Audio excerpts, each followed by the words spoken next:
Gothic Art, The Evolution and Influence of Gothic Aesthetics, written by High Event, narrated by Kara Miller.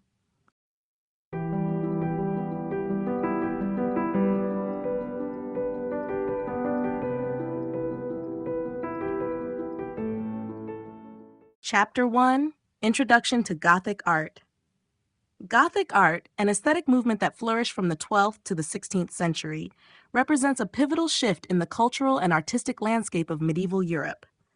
Emerging from the Romanesque period, Gothic art is characterized by its emphasis on verticality, light, and intricate detail. Its origins can be traced to the early 12th century in France, with the development of the Gothic style in architecture and later extending to sculpture, painting, and stained glass. This period, often seen as a continuation of the Romanesque style, marked a transformation in both the design of buildings and the artistic representation of religious themes. The rise of Gothic art was heavily influenced by the growing power of the Catholic Church and the expansion of Christian devotion. As religious institutions became more prominent, the demand for larger and more impressive places of worship led to the creation of the grand cathedrals and churches that are now iconic symbols of Gothic architecture. These structures were designed not only to house the faithful, but to inspire awe and reflect the glory of God through their soaring spires, pointed arches, and intricate stained glass windows. The architecture, with its emphasis on vertical lines and upward motion, was meant to draw the gaze of the viewer heavenward, creating a sense of divine transcendence. While architecture was the most significant expression of Gothic art, the style also had a profound impact on other artistic forms. Gothic sculpture, for instance, saw the introduction of more naturalistic depictions of human figures, replacing the rigid and symbolic representations of the earlier periods. Sculptors began to explore the intricacies of human emotion and movement, especially in their depictions of biblical stories and saints. Similarly, painting during this period transitioned from flat, symbolic forms to more detailed and realistic portrayals of religious themes, with an increasing emphasis on light and color. The influence of Gothic art spread across Europe, adapting to the unique cultural contexts of different regions. As the movement progressed, it evolved and blended with local traditions, producing regional variations of the style. In this chapter, we will explore the origins of Gothic art, its relationship with the Church, and how it shaped the visual culture of the Middle Ages, setting the stage for the profound artistic developments that would follow. Defining Gothic art, origins, and key characteristics. Gothic art, which emerged in the 12th century and lasted through the 16th century, is a style that has become synonymous with the grandeur and intricacy of the medieval period in Europe. Its origins are rooted in the religious and architectural transformations that took place during the High Middle Ages, particularly in France. The term Gothic was coined later, during the Renaissance, as a somewhat derogatory reference to what was seen as a departure from the classical styles of ancient Greece and Rome. However, today, Gothic art is celebrated for its distinctive features, both in architecture and the visual arts, and its lasting influence on Western culture. At its core, Gothic art is defined by its devotion to religious themes, as the Catholic Church was the primary patron of artistic endeavors during this period. One of the most recognizable characteristics of Gothic art is the style of architecture that dominated the period, particularly in the design of cathedrals and churches. Gothic architecture introduced innovations such as the pointed arch, the ribbed vault, and the flying buttress, all of which allowed for taller, more expansive structures with large windows. These features enabled the creation of buildings with a sense of verticality and openness, fostering an ethereal atmosphere enhanced by the inclusion of intricate stained glass windows that filled the interiors with light and color. The soaring height of these buildings symbolized the connection between earth and the divine, with spires and arches stretching toward the heavens. Gothic sculpture and painting followed suit, moving away from the more rigid and symbolic styles of earlier periods. Sculptors embraced a greater sense of realism, with figures rendered in more naturalistic poses, exhibiting human emotion and movement. This shift was reflected in the way saints and biblical figures were portrayed, often with lifelike facial expressions and gestures. Similarly, Gothic painting evolved, becoming more focused on detail and realism. Artists sought to bring religious subjects to life, capturing intricate scenes from the Bible with a greater emphasis on depth, perspective, and the use of light. These artworks were meant to evoke a spiritual connection, drawing the viewer into the narrative and inviting contemplation. Thus, Gothic art is defined not only by its architectural and visual elements, but by its role in fostering a deeper religious experience and reflecting the changing cultural and social dynamics of medieval Europe. Its legacy remains evident in the enduring popularity of Gothic aesthetics in architecture, art, and popular culture. Historical context: Medieval Europe. The historical context of Gothic art is deeply intertwined with the social, political, and religious developments that shaped medieval Europe. The period, spanning roughly from the 5th to the 15th century, is often referred to as the Middle Ages, a time marked by significant transitions in European civilization. The fall of the Roman Empire in the 5th century created a vacuum of centralized power, leading to the rise of feudalism. This decentralized system of governance saw local lords and monarchs hold power over specific territories, while the Catholic Church emerged as one of the few unifying institutions across the continent. By the 12th century, the Church had solidified its influence, and its authority would play a crucial role in shaping the culture and artistic expression of the era. The rise of Gothic art in the 12th century can be seen as a response to the changing needs of medieval society. The Church, which had become the dominant force in both spiritual and political life, sought to convey its divine authority through monumental architecture and art. The Gothic style, with its focus on light, space, and verticality, was designed to inspire awe and draw the faithful closer to God. The construction of grand cathedrals, which became the focal points of towns and cities, was not just an architectural achievement, but also a symbol of the Church's power and the centrality of religion in everyday life. Medieval Europe was also a time of intellectual transformation, with the gradual recovery of classical knowledge and the rise of universities. The theological and philosophical ideas of the time, including scholasticism, had a profound influence on art. Artists and architects were often trained in the same monastic schools where clerics studied, and religious iconography was central to their works. These intellectual shifts, along with increased trade, led to a flourishing of cultural expression and artistic innovation during the Gothic period. The economic prosperity of the 12th and 13th centuries also contributed to the rise of Gothic art. As towns and cities grew, so did the wealth of the merchant class, which began to rival the traditional power of the feudal aristocracy.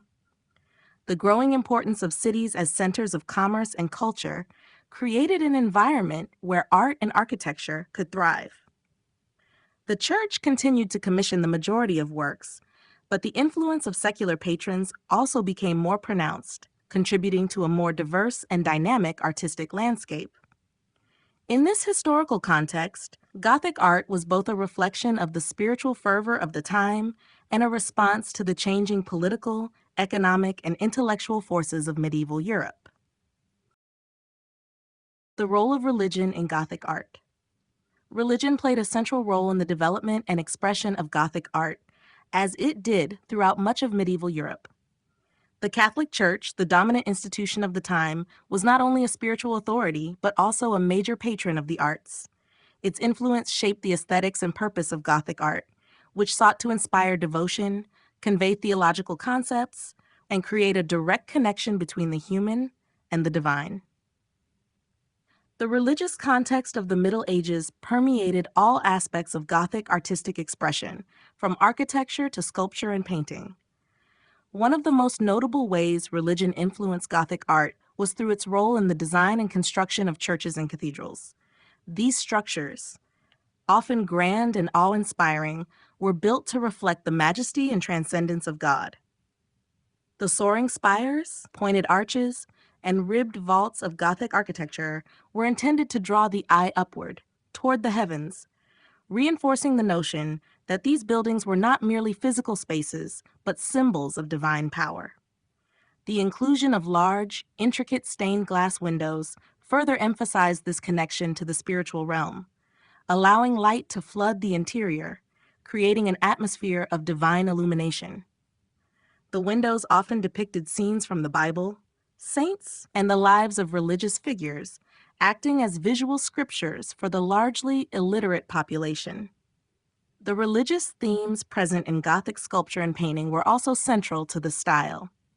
Artists focused on depicting biblical stories, saints, and other religious subjects in highly detailed and emotional ways, allowing the viewer to connect with the divine through the art. Figures in Gothic sculpture and painting became more humanized, moving away from the more stylized and symbolic representations of earlier periods. This focus on human emotion and realism aimed to evoke empathy and devotion, allowing the faithful to experience the sacred in a more personal way. For example, the portrayal of Christ's suffering on the cross or the serene expressions of saints invited the viewer to contemplate religious mysteries and deepen their faith. Furthermore, the construction of monumental religious art was often seen as an act of devotion itself. Kings, nobles, and bishops commissioned works of art as offerings to God, believing that their patronage would not only enhance the beauty of the church, but also earn them spiritual merit. This connection between art and piety was a driving force in the development of the Gothic style, which became increasingly elaborate and ornate as it evolved, mirroring the growing religious fervor of the time. Thus, religion was not only the subject of Gothic art, but also its motivating force, influencing the direction and scope of artistic production throughout the period. Key influences: Romanesque, Byzantine, and early Christian art. Gothic art, though distinct in its features, was deeply influenced by earlier artistic movements, particularly Romanesque, Byzantine, and early Christian art. Each of these styles contributed to the visual language and religious symbolism that would characterize the Gothic period. These influences provided both structural and thematic foundations that shaped the development of Gothic art, especially in terms of architectural design, iconography, and the relationship between art and faith. The Romanesque style, which preceded Gothic art, had a profound influence on its successor, especially in the field of architecture. Romanesque buildings were characterized by their thick walls, rounded arches, and small windows, creating a sense of solidity and enclosure. This was a reflection of the early medieval period's focus on fortification and security, but it also restricted the flow of light into the interior spaces. As Gothic architecture developed, Romanesque elements such as the use of vaulted ceilings and the cruciform plan of churches were carried forward. However, Gothic architects revolutionized these designs by incorporating pointed arches, ribbed vaults, and flying buttresses, which allowed for much taller, more open structures with expansive windows. The Gothic style, therefore, maintained many Romanesque elements, but transformed them into a more vertical and light-filled aesthetic.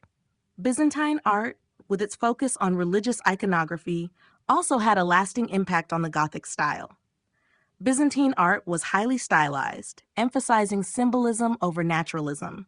It was rooted in Christian theology, and its art often sought to convey the divine and the spiritual rather than the earthly. This emphasis on religious themes, along with the use of rich colors and the iconic portrayal of saints and biblical scenes, carried over into Gothic art. Byzantine mosaics, with their shimmering gold backgrounds and stylized figures, were particularly influential on Gothic artists, who adopted similar techniques for their stained glass windows and illuminated manuscripts. These windows, often filled with vibrant colors and intricate designs, echoed the luminous quality of Byzantine mosaics, creating a visual connection between the earthly and the divine. Early Christian art, which developed in the centuries following the fall of the Roman Empire, also influenced Gothic aesthetics. Early Christian art was characterized by its symbolic use of Christian iconography, such as the Good Shepherd, the fish, and the Chi-Rho, as well as its focus on the spiritual rather than the physical world. The Christian themes of salvation, divine light, and the afterlife continued to be central in Gothic art, which sought to communicate these ideas through grand, awe-inspiring architectural forms and highly detailed religious imagery. Early Christian basilicas, with their focus on the central nave and the emphasis on light, were adapted in the design of Gothic cathedrals, which expanded these concepts to create spaces that were both spiritually uplifting and architecturally ambitious. Thus, while Gothic art marked a distinct departure from its predecessors, it was built upon the artistic foundations laid by Romanesque, Byzantine, and early Christian art. The Gothic style evolved through these influences, transforming them into a new artistic language that would come to define the visual culture of medieval Europe. The spread of Gothic art across Europe. The spread of Gothic art across Europe was a gradual and transformative process that began in France during the 12th century and extended throughout the continent over the next few centuries. Its diffusion was shaped by a combination of religious, political, and social factors, as well as the rise of powerful monarchies and the Church's extensive patronage of the arts. The Gothic style, originally confined to religious architecture, eventually influenced all forms of artistic expression, from sculpture and painting to stained glass and manuscript illumination, impacting regions across Europe in varied ways. The origins of Gothic art can be traced to the construction of the Abbey Church of Saint Denis in France, which, under the direction of Abbot Suger, embraced the use of pointed arches, ribbed vaults, and large windows to create a space that emphasized light and verticality. This innovative design became the model for future cathedral construction, sparking the spread of the Gothic style throughout France and beyond.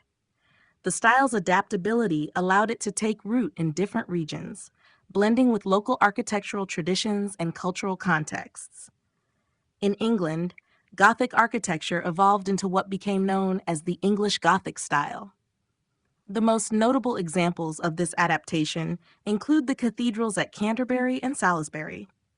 English Gothic was characterized by more restrained and simpler designs compared to its French counterpart, yet it retained the focus on verticality and the interplay of light and space. The development of the perpendicular Gothic style in England during the late medieval period brought a more ornate and decorative quality to the architecture, particularly in the use of fan vaulting and elaborate window tracery. The Gothic style also found its way to Germany and Central Europe, where it was incorporated into the construction of churches and cathedrals, such as the Cologne Cathedral. In these regions, Gothic architecture often had a more intricate, elaborate quality, influenced by the local traditions of craftsmanship and attention to detail. The use of stained glass windows, which depicted biblical scenes and saints, became particularly significant in Germany, where the intricate designs and rich colors were meant to convey spiritual messages to the faithful. In Italy, the spread of Gothic art was more limited due to the dominance of the classical Roman heritage and the influence of the Byzantine style. However, Gothic elements were integrated into Italian art and architecture, especially in the cities of Florence and Milan. The construction of the Milan Cathedral, with its iconic spires and detailed facade, is a prominent example of Italian Gothic. While Italian Gothic was often more decorative and less focused on verticality than in Northern Europe, it nonetheless contributed to the broader European movement. The spread of Gothic art was also closely linked to the rise of universities, the expansion of trade, and the increasing mobility of artists and craftsmen. As European cities grew, so did the demand for churches and public buildings, furthering the reach of the Gothic style. The style's ability to adapt to local traditions while maintaining its essential characteristics allowed it to flourish across diverse regions of Europe, leaving an indelible mark on the continent's artistic and architectural heritage.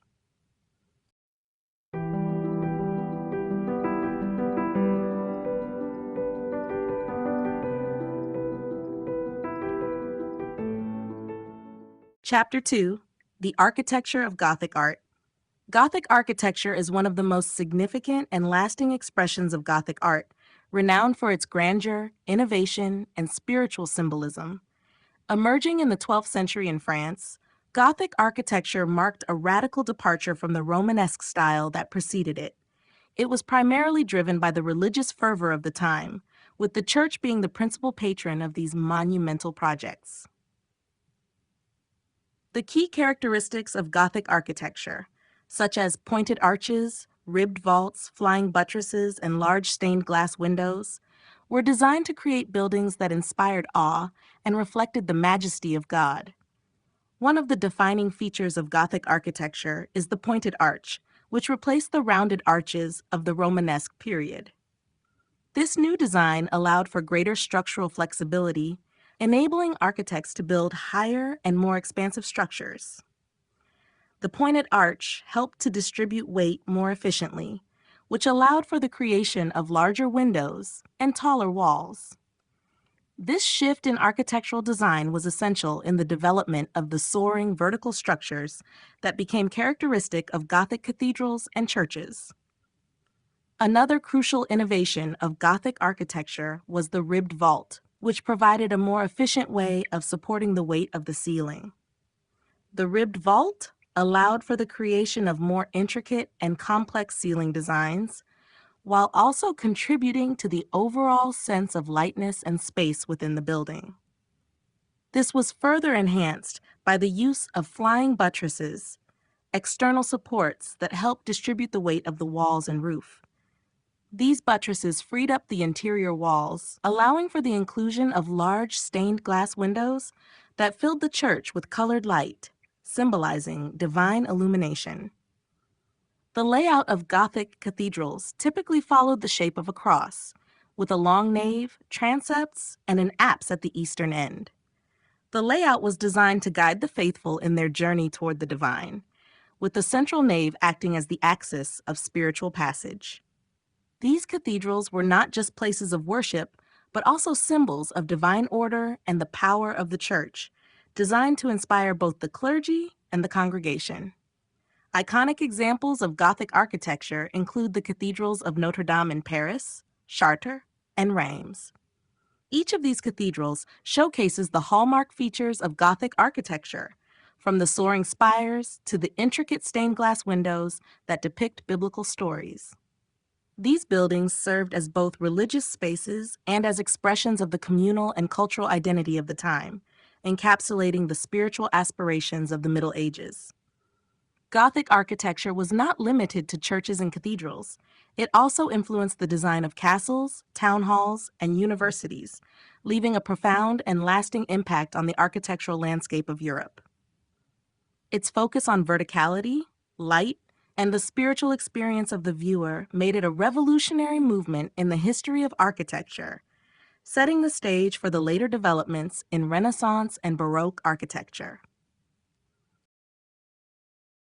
Key features of Gothic architecture. Gothic architecture is defined by a set of key features that distinguish it from previous architectural styles, such as Romanesque, and set the foundation for the development of monumental buildings throughout medieval Europe. These features reflect the period's religious fervor and artistic innovation, combining structural ingenuity with spiritual symbolism.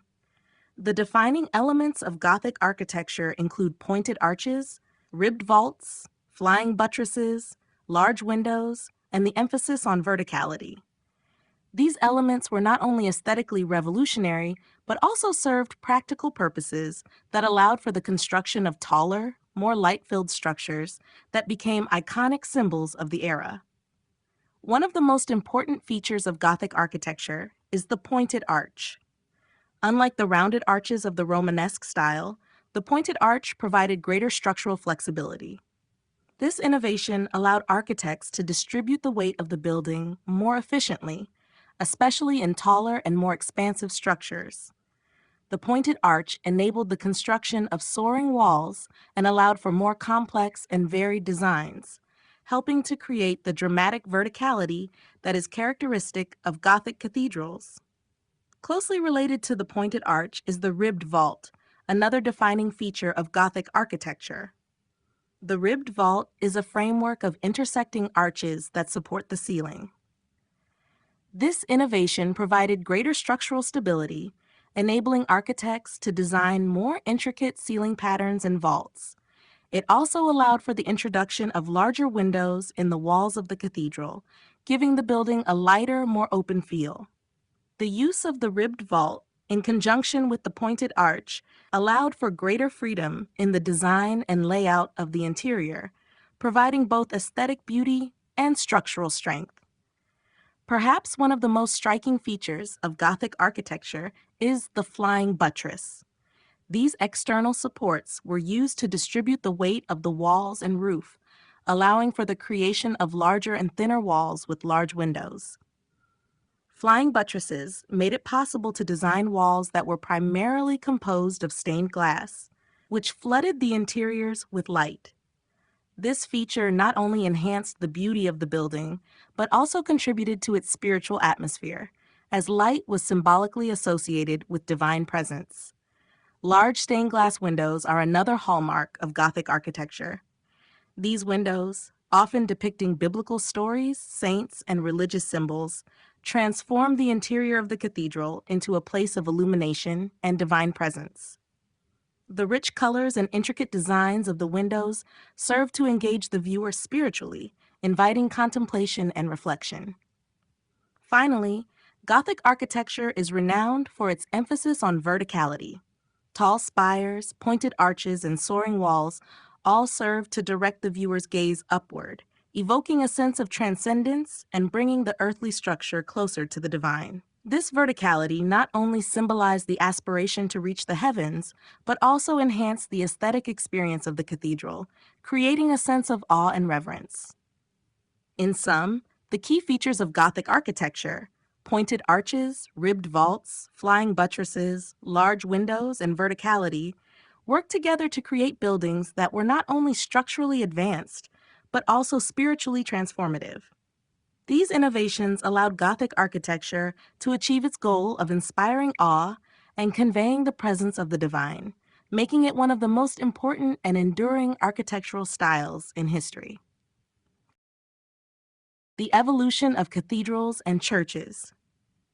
The evolution of cathedrals and churches during the Gothic period is a testament to the style's innovative and transformative nature. These religious structures underwent significant architectural and symbolic changes, reflecting both the spiritual aspirations of the time and the technical advancements in construction. Starting with the early Gothic designs of the 12th century and evolving into the highly elaborate cathedrals of the late medieval period, Gothic churches became monumental expressions of faith and centers of community life. The first phase of Gothic architecture can be traced to the construction of the Abbey Church of Saint-Denis in France under Abbot Suger in the early 12th century. Saint-Denis marked a departure from the Romanesque style with its use of pointed arches, ribbed vaults, and large windows. This church set the stage for the architectural innovations that would define the Gothic style. Early Gothic cathedrals, such as the Cathedral of Notre Dame in Paris, reflected these initial innovations, but still retained some Romanesque features, such as a solid, fortress-like exterior and smaller windows. The interiors of these early churches, however, began to emphasize height and light, creating a more ethereal and spiritual atmosphere. As the Gothic style developed, especially during the 13th century, the design of churches became increasingly sophisticated. The use of flying buttresses, which were external supports that allowed for taller walls and larger windows, allowed architects to push the limits of verticality. Churches and cathedrals grew taller, with soaring spires that reached toward the heavens. The interior spaces also became more expansive, with intricate ribbed vaults and stained glass windows that filled the building with colorful light. These larger windows, often filled with scenes from the Bible, became an important narrative element of the church, serving as visual scriptures for the largely illiterate population. By the late Gothic period, in the 14th and 15th centuries, cathedrals had become increasingly complex and ornate. The English Gothic style, for example, embraced the perpendicular Gothic, characterized by elaborate tracery in windows and fan vaulting in ceilings. These innovations contributed to the visual complexity of the churches, reflecting the growing desire for intricate beauty and spiritual grandeur. Notable examples from this period include the cathedrals of York and Canterbury in England, which showcased the evolution of Gothic style into more intricate and refined designs. The evolution of cathedrals and churches during the Gothic period also reflects a shift in the role of these buildings in society. While they were primarily places of worship, they also became symbols of civic pride, as cities and communities competed to build the most magnificent and awe-inspiring religious structures. The construction of these massive buildings required the collaboration of skilled craftsmen, architects, and laborers, often funded by both the church and secular patrons.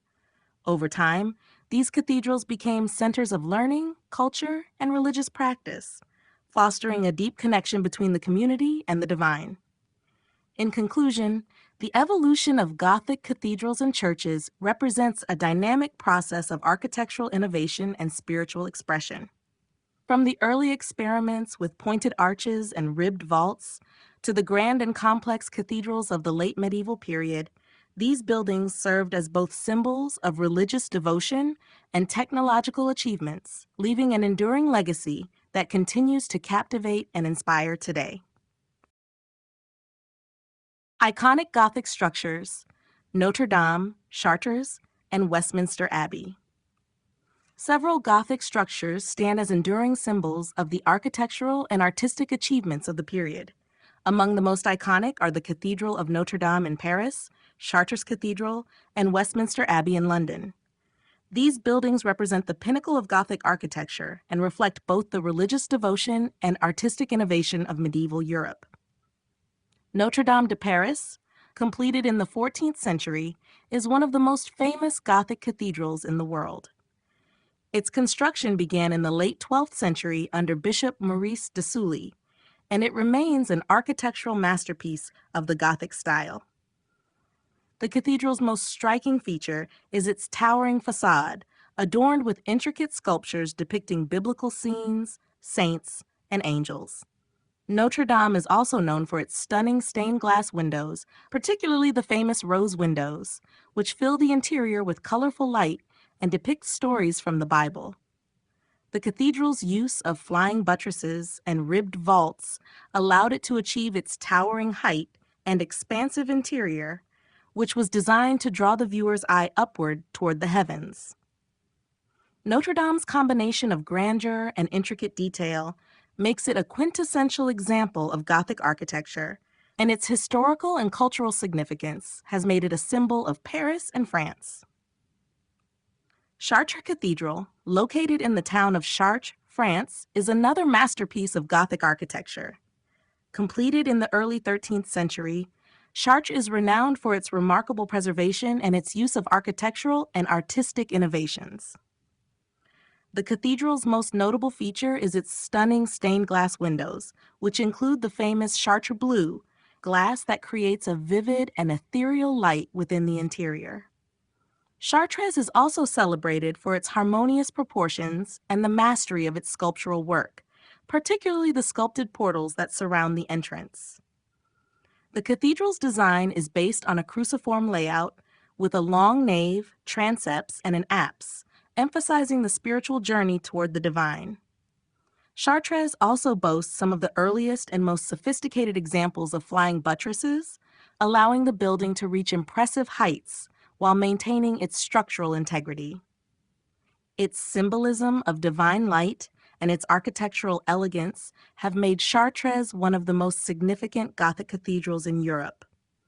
Westminster Abbey in London, although somewhat different in style due to its English Gothic roots, remains one of the most important Gothic structures in the United Kingdom. Originally founded in the 10th century, the present church, largely rebuilt in the 13th century, exemplifies the English Gothic style, particularly through its use of pointed arches, ribbed vaults, and flying buttresses. Westminster Abbey is best known as the site of royal coronations, weddings, and burials, making it a symbol of the British monarchy and national identity. The Abbey's nave and interior, with its soaring arches and intricate fan vaulting, create a sense of awe and reverence. The stained glass windows and the detailed stone carvings also evoke the spiritual purpose of the building, while the use of horizontal lines and delicate detailing reflects the English interpretation of the Gothic style. These three iconic structures, Notre Dame, Chartres, and Westminster Abbey, embody the ideals of Gothic architecture: verticality, light, and an overwhelming sense of devotion. Each building, in its own way, represents the artistic and cultural achievements of its time, and their influence continues to inspire architects and artists today. Innovations in vaulting and flying buttresses. The innovations in vaulting and flying buttresses were key to the success and evolution of Gothic architecture, allowing builders to create taller, more expansive structures filled with light. These engineering advancements not only transformed the aesthetic qualities of religious buildings, but also played a crucial role in achieving the immense verticality and open interiors that define Gothic cathedrals. The ability to build grand, soaring churches with intricate details and large windows was largely dependent on these two innovations. Vaulting in Gothic architecture evolved significantly from earlier designs, such as the barrel and groin vaults used in Romanesque structures. The ribbed vault, a major breakthrough in Gothic architecture, was developed to distribute weight more efficiently. Unlike the solid, uniform Romanesque vaults, ribbed vaults were constructed with a framework of intersecting arches, which formed ribs that could bear the weight of the ceiling. This made it possible for builders to design more complex and lighter ceiling structures while maintaining structural integrity. Ribbed vaults were also adaptable to a variety of shapes and sizes, allowing for flexibility in design. The most notable form of ribbed vaulting in Gothic architecture is the vaulted ceiling with pointed arches, which allowed for even more efficient weight distribution. This, in turn, made it possible to create vast, open interiors with fewer supporting walls, a hallmark of the Gothic style. The innovation of flying buttresses was perhaps the most revolutionary development in Gothic architecture. A flying buttress is an external support structure that transfers the weight of the building's walls and roof to a distant support, typically located outside the building itself. This allowed architects to design thinner, taller walls, which could then be filled with large windows and intricate stained glass. Without the need for thick walls to bear the weight of the structure, flying buttresses opened up the possibility for massive windows, creating interiors that were flooded with light. The flying buttresses also enabled architects to build much taller buildings, pushing the verticality of Gothic cathedrals to new heights, often culminating in spires that seemed to reach for the heavens. One of the greatest achievements of flying buttresses and ribbed vaulting was the creation of vast, light-filled spaces that symbolized the spiritual journey toward God. These features not only served a structural purpose, but also contributed to the religious symbolism of the architecture. The verticality created by these innovations drew the viewer's gaze upward, evoking a sense of transcendence and divine presence. The massive stained glass windows, now a defining feature of Gothic cathedrals, told biblical stories and filled the space with divine light, further reinforcing the idea of the church as a bridge between the earthly and the divine. In conclusion, the innovations in vaulting and flying buttresses were central to the evolution of Gothic architecture. These advancements allowed for the creation of monumental cathedrals that were not only technologically impressive, but also spiritually uplifting. The resulting buildings, with their soaring heights, intricate details, and abundance of light, remain some of the most awe-inspiring architectural achievements in history. The role of light and space in Gothic design. In Gothic architecture, light and space were not only functional elements, but also central to the spiritual and symbolic experience of the building. These two factors played a critical role in defining the atmosphere of Gothic cathedrals, influencing both their aesthetic and their religious significance. The use of light, in particular, became a hallmark of the style, symbolizing divine presence and creating an otherworldly environment that invited contemplation and spiritual elevation. The concept of light in Gothic design was deeply intertwined with the architectural innovations of the period, such as ribbed vaults and flying buttresses. The structural breakthroughs of these elements allowed for thinner, taller walls and the inclusion of large windows that could be filled with intricate stained glass. The expansive windows, often depicting biblical scenes and religious symbols, transformed the interior of the church. As light filtered through the colored glass, it bathed the space in a radiant glow, filling the cathedral with an ethereal, almost heavenly light. This was seen as a reflection of the divine light, symbolizing the presence of God. In many Gothic cathedrals, the interplay of light and color was meant to inspire awe and provide a physical manifestation of spiritual transcendence. The vast amounts of natural light allowed by the large windows were also intended to create a sense of openness and unity with the heavens. The soaring arches and tall, pointed spires directed the gaze upward, evoking the idea of reaching toward God.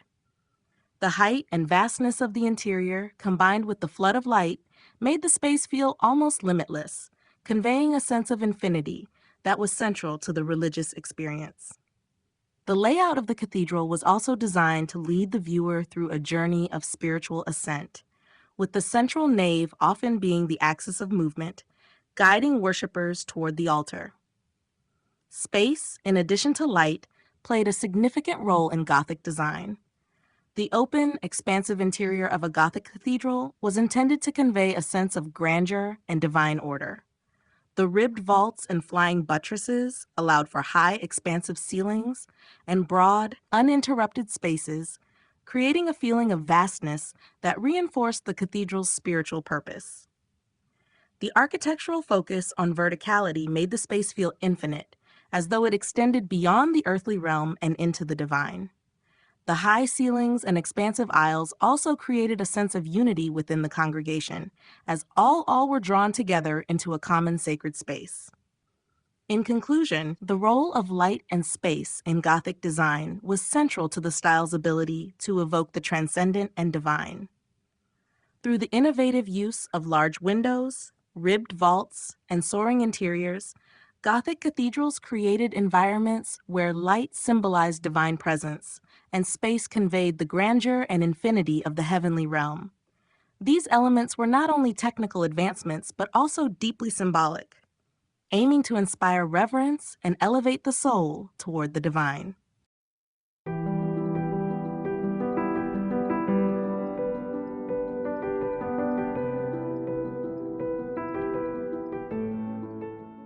Chapter 3: Sculpture and Iconography. Sculpture and iconography played a vital role in the Gothic period, particularly in the context of religious architecture. As cathedrals and churches became monumental structures, the integration of sculpture within these buildings took on an increasing importance.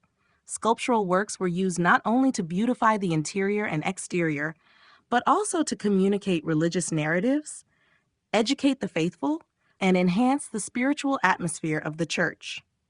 The Gothic period saw a remarkable evolution in the style and function of religious sculpture, with a strong emphasis on naturalism, storytelling, and symbolic imagery.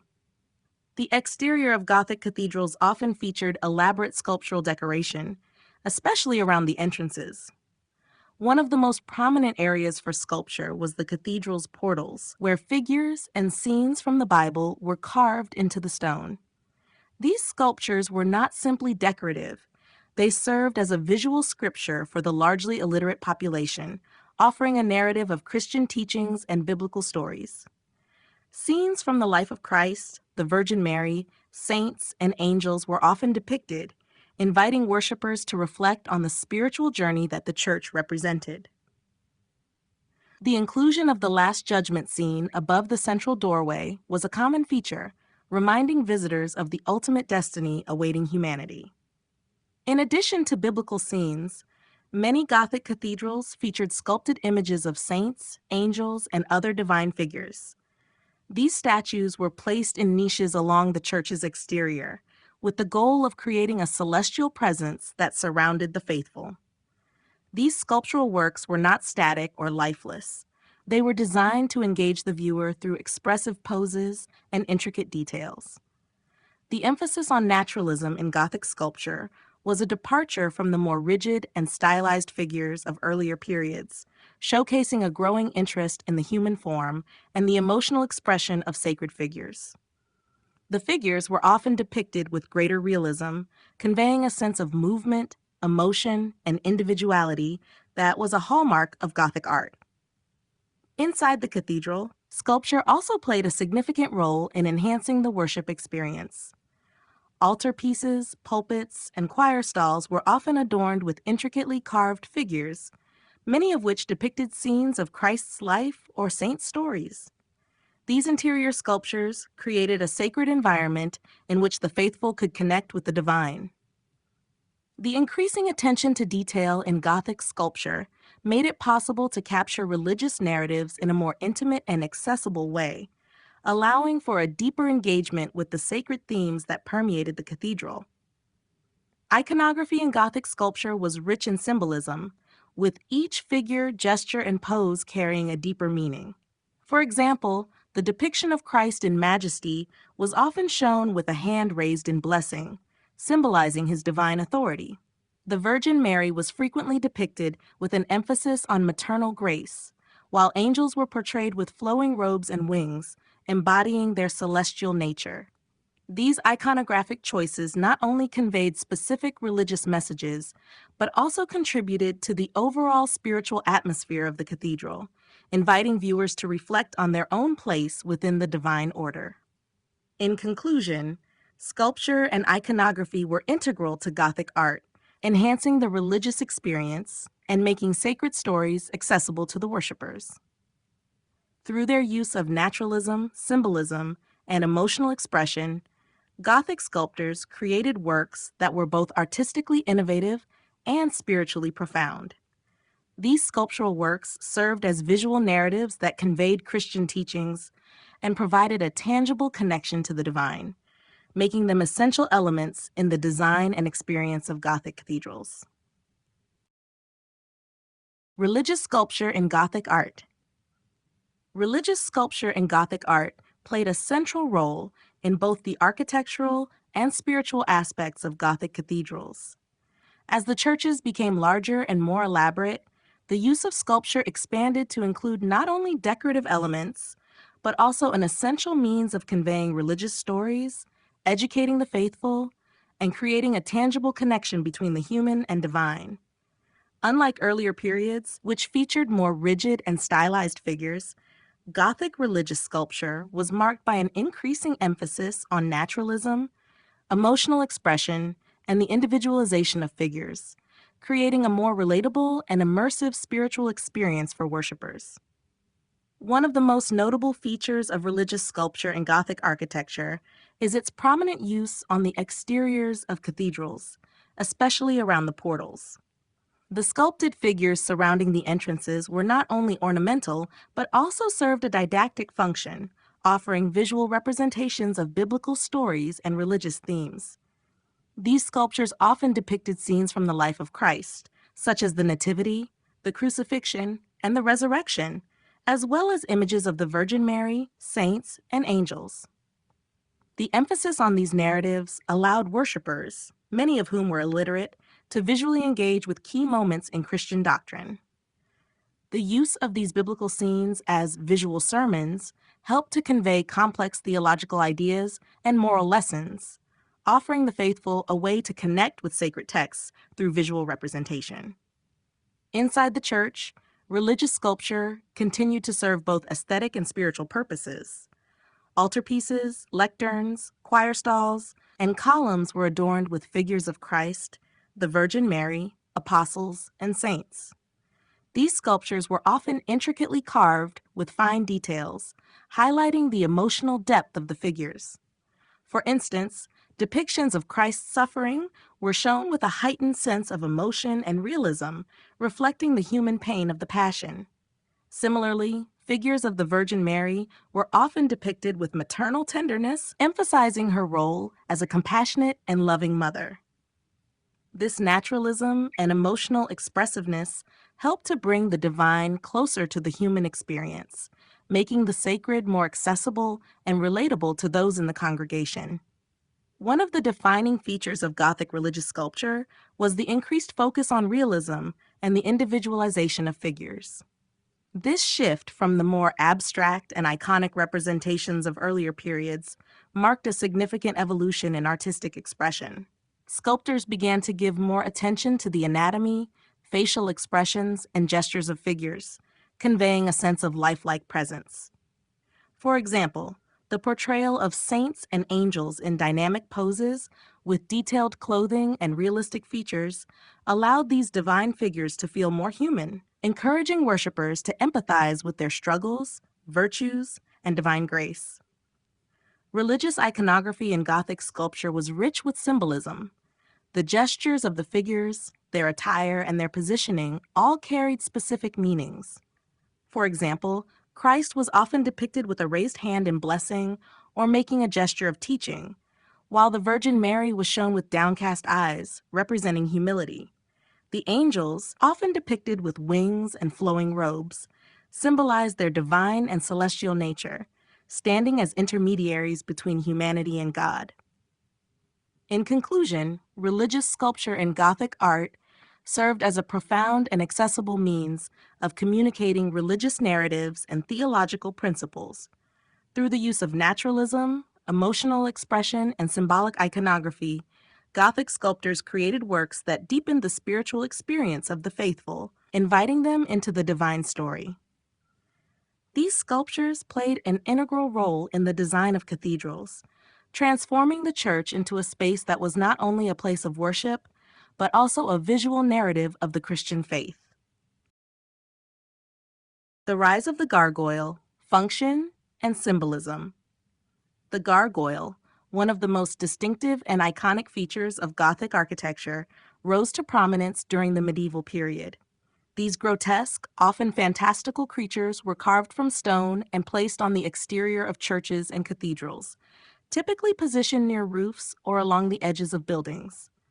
While their striking, sometimes intimidating appearance might suggest purely decorative or whimsical purposes, gargoyles were much more than artistic flourishes. Their creation and placement were deeply rooted in both practical and symbolic functions, blending the spiritual and the supernatural. Functionally, the gargoyle was primarily a form of water drainage. The word gargoyle is derived from the French word gargouille, meaning throat or spout, referring to the water spouting feature of these sculptures. In Gothic architecture, cathedrals were often designed with soaring, steep roofs, and the gargoyles served as rainwater runoff channels. Without them, the heavy rainfall could cause water to accumulate on the roof, potentially damaging the structure or eroding the walls. The gargoyles were designed with open mouths to direct water away from the walls, preventing erosion and structural damage. This practical aspect, often overlooked by casual observers, played an essential role in the longevity and maintenance of Gothic cathedrals. However, the gargoyle's symbolic role was just as significant as its functional purpose. The grotesque and sometimes terrifying forms of these creatures were believed to serve as guardians or protectors of the sacred space, warding off evil spirits or demonic forces. Their monstrous and exaggerated features, such as large teeth, wide eyes, and twisted facial expressions, were thought to frighten away malevolent entities, ensuring that the divine sanctuary of the cathedral remained safe and pure. This notion of the gargoyle as a protective figure was deeply rooted in medieval religious beliefs, where the boundary between the earthly and the supernatural was often viewed as fluid and permeable. The symbolism of the gargoyle also connected to Christian teachings, particularly the idea of salvation and the battle between good and evil. Many gargoyles depicted figures of animals or demons, symbolizing the forces of sin and chaos. Positioned on the edges of the cathedral, they served as visual reminders of the spiritual dangers outside the church, encouraging believers to stay true to their faith. Additionally, some scholars argue that the grotesque nature of the gargoyle was intended to illustrate the contrast between the earthly realm filled with temptation and sin and the divine, represented by the holiness of the church interior. In this way, the gargoyle acted as a visual symbol of moral vigilance, reinforcing the need for spiritual discipline and the protection of the sacred space from worldly distractions. In conclusion, the gargoyle is a fascinating blend of function and symbolism in Gothic art. While its primary purpose was to protect the structure from water damage, its strikingly grotesque form carried significant religious and spiritual meanings. As protectors against evil, symbols of moral contrast, and reminders of the battle between good and evil, gargoyles added an intriguing dimension to Gothic architecture. These fantastical creatures, perched high on the cathedrals, continue to captivate and intrigue, embodying the rich symbolism and practical ingenuity of the Gothic period. The influence of classical sculpture. The influence of classical sculpture on Gothic art is an intriguing aspect of the period's artistic development. While Gothic art and architecture were primarily focused on religious themes and spiritual expression, many elements of classical sculpture were revived and adapted to fit the needs and ideals of the medieval world. The classical tradition, with its emphasis on the human form, proportion, and idealized beauty, left a lasting imprint on the development of Gothic sculpture, particularly in its increased focus on naturalism and emotional expression. Classical sculpture, which flourished in ancient Greece and Rome, emphasized the beauty of the human body, proportion, and balance. Sculptors of the classical period sought to depict figures with lifelike accuracy, showcasing idealized forms that celebrated human strength, grace, and divine harmony. While the early Middle Ages saw a departure from this tradition, with a more stylized and symbolic approach to figural representation, the revival of classical ideals during the Gothic period marked a significant shift. Artists in the Gothic era began to move away from the rigid and formalized depictions of figures seen in earlier medieval art and sought to reintroduce the naturalistic elements of classical sculpture. One of the most notable ways in which classical sculpture influenced Gothic art was through the renewed focus on human anatomy and expression. In earlier medieval art, figures were often flat and lacked depth, with little attention paid to proportion or anatomical accuracy. In contrast, Gothic sculptors, inspired by classical models, began to study and replicate the human form with greater precision, producing figures that were more dynamic and lifelike. This approach brought a sense of realism to Gothic sculpture, making religious figures like Christ, the Virgin Mary, and the saints more relatable and emotionally engaging for viewers. For example, the depiction of Christ in the Passion cycle of Gothic art often reflected an intense emotional depth, capturing his suffering in a manner reminiscent of the pathos found in classical sculpture. Classical influences also extended to the portrayal of drapery in Gothic sculpture. In ancient Greek and Roman art, the depiction of clothing and fabric was used to enhance the sense of movement and naturalism in the figure. Similarly, Gothic sculptors sought to capture the flowing nature of garments, using intricate folds and textures to highlight the human form beneath the fabric. This attention to the texture and movement of clothing became a defining characteristic of Gothic sculpture, further emphasizing the naturalism and dynamism of the figures. While Gothic artists embraced these classical influences, they also adapted them to suit their own spiritual and cultural context. The focus on emotional expression, for example, was not simply about creating lifelike figures, but was deeply connected to the religious themes of the period. Gothic sculpture used naturalistic forms to convey divine grace, suffering, and redemption, creating a bridge between the earthly and the divine. The idealized human forms of classical sculpture were reinterpreted in the Gothic context, where the beauty of the human body was infused with spiritual significance. In conclusion, the influence of classical sculpture on Gothic art was profound and multifaceted. While the Gothic style retained its strong religious focus, the revival of classical ideals brought about a new sense of naturalism, emotional depth, and humanism in Gothic sculpture. By blending the classical reverence for the human form with the deeply spiritual aims of Gothic art, artists of the period were able to create works that were both aesthetically captivating and spiritually meaningful. Iconography in Gothic art, saints, angels, and the divine. Iconography in Gothic art was deeply rooted in religious symbolism, where every figure, gesture, and setting carried layers of meaning, meant to guide the faithful in their spiritual journey. This period saw an increased emphasis on the representation of divine and sacred figures, particularly saints, angels, and Christ. Through these visual representations, Gothic artists sought to convey theological ideas, elevate the worship experience, and remind viewers of the divine presence in the everyday world. The icons of saints, angels, and Christ not only acted as intermediaries between the human and divine, but also served as moral exemplars, inviting the viewer to emulate their virtues. Saints were central to Gothic iconography, as they were viewed as powerful intercessors between the earthly realm and heaven. The rich array of saints depicted in Gothic art reflected both their religious significance and their distinct roles within Christian theology. Each saint was depicted with attributes, symbols or objects associated with their life, martyrdom, or miracles that helped viewers identify them. For example, St. Catherine was often portrayed with a wheel referencing her martyrdom, while St. George was depicted with a dragon, symbolizing his legendary battle against evil. These attributes allowed the faithful to recognize the saint's specific virtues and stories, making them relatable figures through whom divine grace could be accessed. The saints were often depicted in idealized forms, embodying spiritual perfection, but they were also shown in ways that made them seem human, their facial expressions conveying compassion, wisdom, or suffering. Angels were another prominent feature of Gothic iconography, symbolizing divine messengers, protectors, and guides.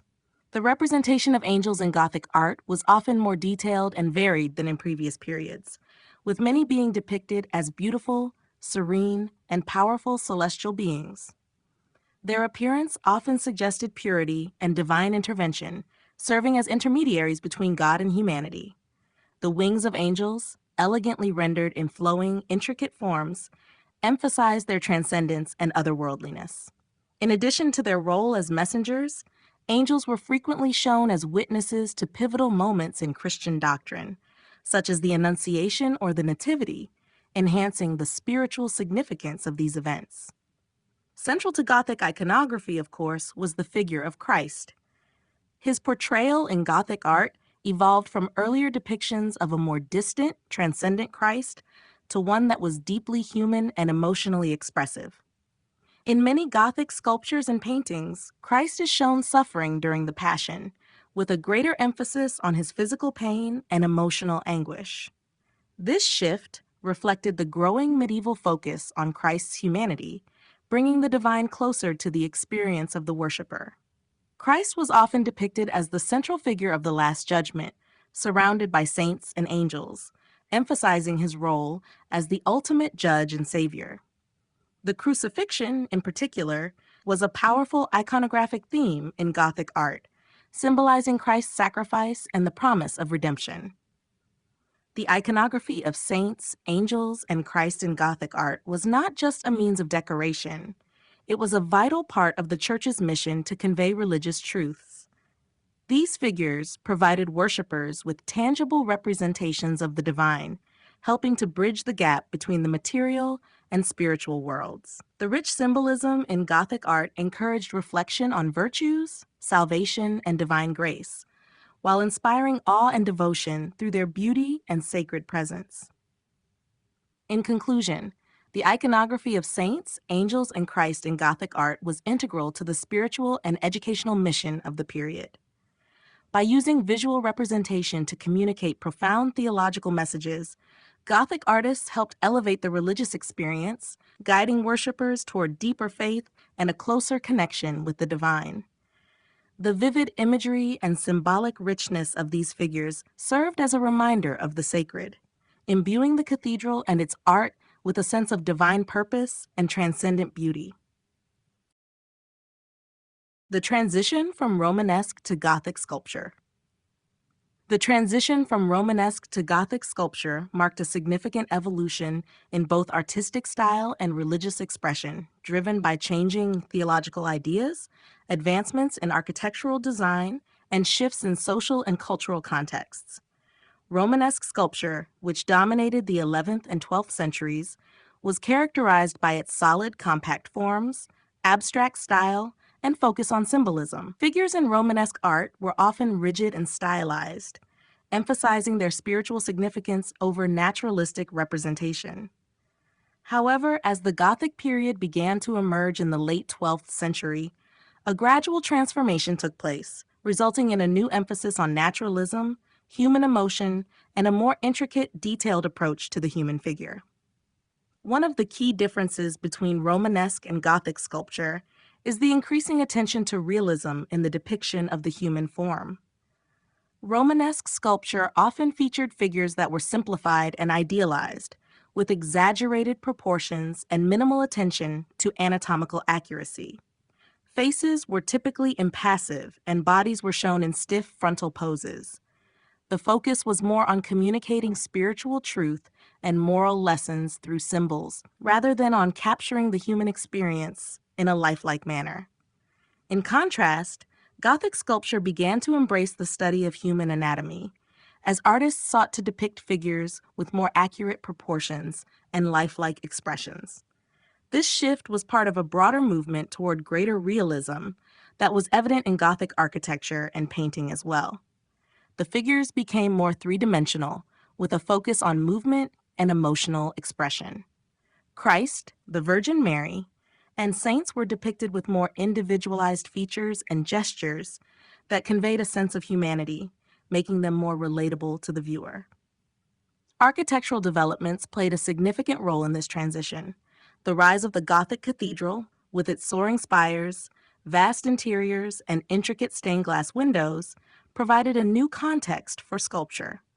The larger, more open spaces of the Gothic cathedral allowed for more expansive sculptural decoration, particularly around the entrances and on the exterior walls. The Romanesque period had seen sculpture used primarily in a decorative or symbolic capacity, with images of Christ, the Virgin, and saints often carved into the tympanums above church doors. In Gothic architecture, however, the increased verticality and complexity of the structures allowed for more detailed and intricate sculptural elements to be incorporated into the architecture itself. Statues of saints and angels were placed in niches along the cathedral facades, becoming integrated into the architectural framework. Theological changes also played a significant role in this shift. During the Romanesque period, the Church's focus was primarily on divine transcendence, emphasizing the power and awe of God. The figures in Romanesque sculpture often reflected this view, with their distant and solemn expressions. By contrast, the growing devotion to the humanity of Christ during the Gothic period, especially in relation to his passion and suffering, led to a more compassionate, empathetic portrayal of religious figures. The Gothic sculptor's ability to convey emotional depth, such as the sorrow and tenderness of the Virgin Mary or the anguish of Christ on the cross, reflected this shift in religious focus, making the sacred more intimate and personal for the worshiper. In conclusion, the transition from Romanesque to Gothic sculpture represents a major shift in both artistic technique and religious expression. As artists moved away from the stylized, symbolic representations of the Romanesque period and embraced more naturalistic forms, they began to create figures that were more lifelike, emotionally engaging, and relatable. This transition not only reflected advancements in artistic techniques, but also corresponded to broader theological and cultural changes, including a growing emphasis on the humanity of Christ and the personal connection between the worshiper and the divine.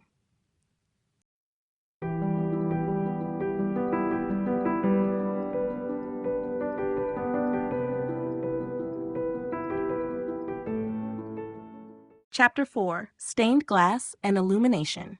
Stained glass and illumination are two of the most visually captivating elements of Gothic art, playing a crucial role in both the architectural and spiritual experience of the period. These artistic forms were not only decorative but also deeply symbolic, contributing to the overall theological and aesthetic goals of Gothic architecture. As the Gothic cathedral rose to prominence, stained glass windows became a defining feature of church design, transforming the interior into a space filled with light and color. Similarly, illuminated manuscripts, which were produced with great care by monks and scribes, encapsulated the spiritual and intellectual culture of the time, serving both as religious texts and works of art. Stained glass windows in Gothic cathedrals are among the most enduring symbols of the style. These windows were designed to fill the vast, soaring walls of churches with light, creating an ethereal glow that enveloped worshippers. The use of colored glass allowed for a dramatic interplay of light and color, transforming the atmosphere inside the cathedral and making it feel like a celestial space. The windows were often large and intricate, depicting scenes from the Bible, lives of saints, and key theological themes. The vivid colors and complex imagery allowed worshippers to experience the sacred narrative in a visual and emotional way, even if they could not read the Bible or understand Latin. The light streaming through the glass was also seen as a metaphor for divine illumination. Just as light filled the physical space, so too did the light of God's truth fill the hearts of the faithful. The intricate details in stained glass were achieved through a combination of craftsmanship and artistry. Glass was colored by adding metal oxides, and artists used lead to create a framework for the glass pieces. The artists then painted details onto the glass, giving life to the scenes depicted. Over time, the skill and complexity of stained glass windows increased, with some windows featuring multiple layers of glass, creating a three-dimensional effect. The vibrant and detailed scenes often depicted biblical stories such as the creation, the Passion of Christ, and the Last Judgment, offering a visual theology that complemented the teachings of the church. Illuminated manuscripts, on the other hand, were intricately designed religious texts produced by hand, often within the scriptoriums of monastic communities. The term illumination refers to the elaborate decoration of these manuscripts, which included intricate borders, miniature scenes, and large embellished initial letters. These manuscripts were often Bible texts, liturgical books, or works of theology and philosophy. The illumination of these texts was a labor-intensive process that combined calligraphy, painting, and gold leaf, creating works of immense beauty and importance. The elaborate decorations were not just ornamental, but were also intended to reflect the divine nature of the text, making the written word a sacred object in itself. The artistry involved in illuminated manuscripts was influenced by the growing demand for religious texts in the medieval period, as literacy and education began to spread among the clergy and nobility. The use of vibrant colors, gold leaf, and delicate line work in the illuminations was meant to mirror the divine light, creating a sense of awe and reverence for the sacred words they adorned. Just as stained glass brought the Bible to life for the illiterate masses, illuminated manuscripts were an intellectual and spiritual treasure for those who could read. In conclusion, stained glass and illumination are integral to understanding Gothic art's spiritual and artistic impact.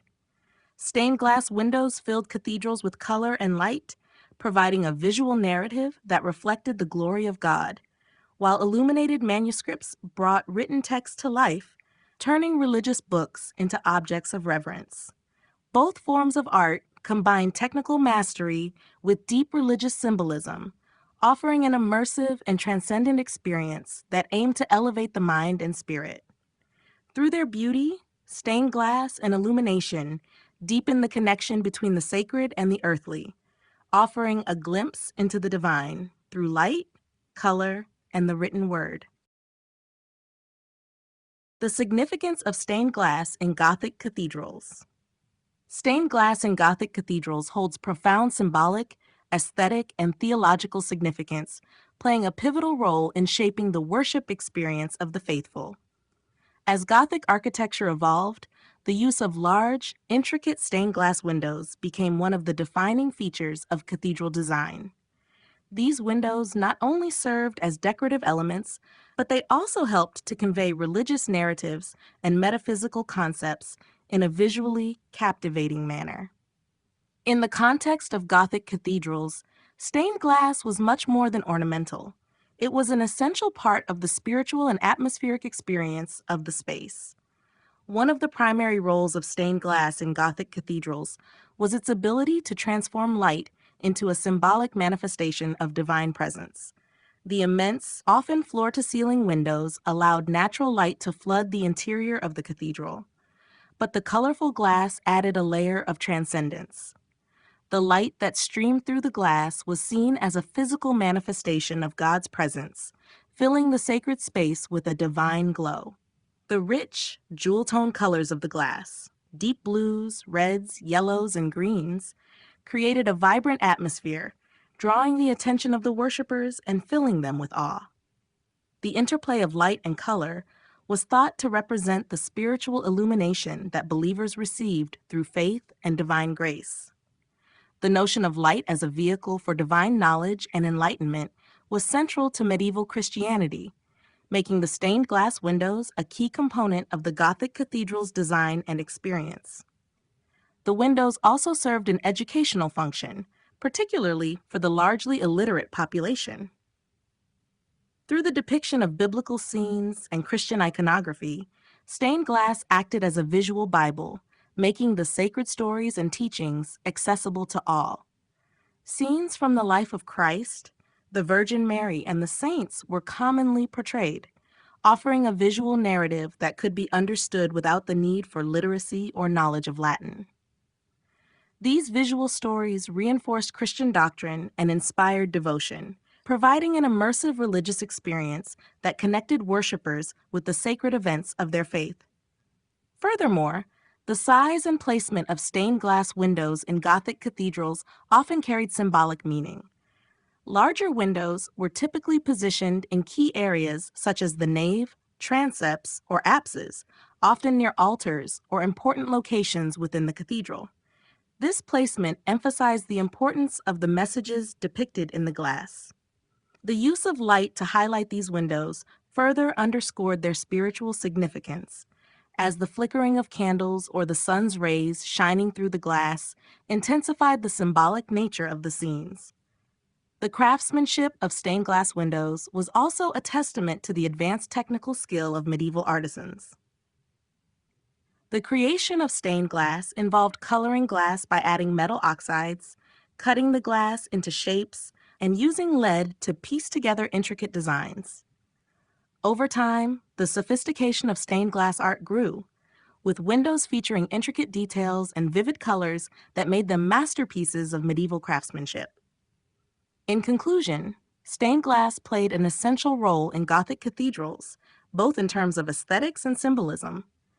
It served to transform the architectural space, filling it with divine light, while simultaneously offering a visual narrative of religious teachings and stories.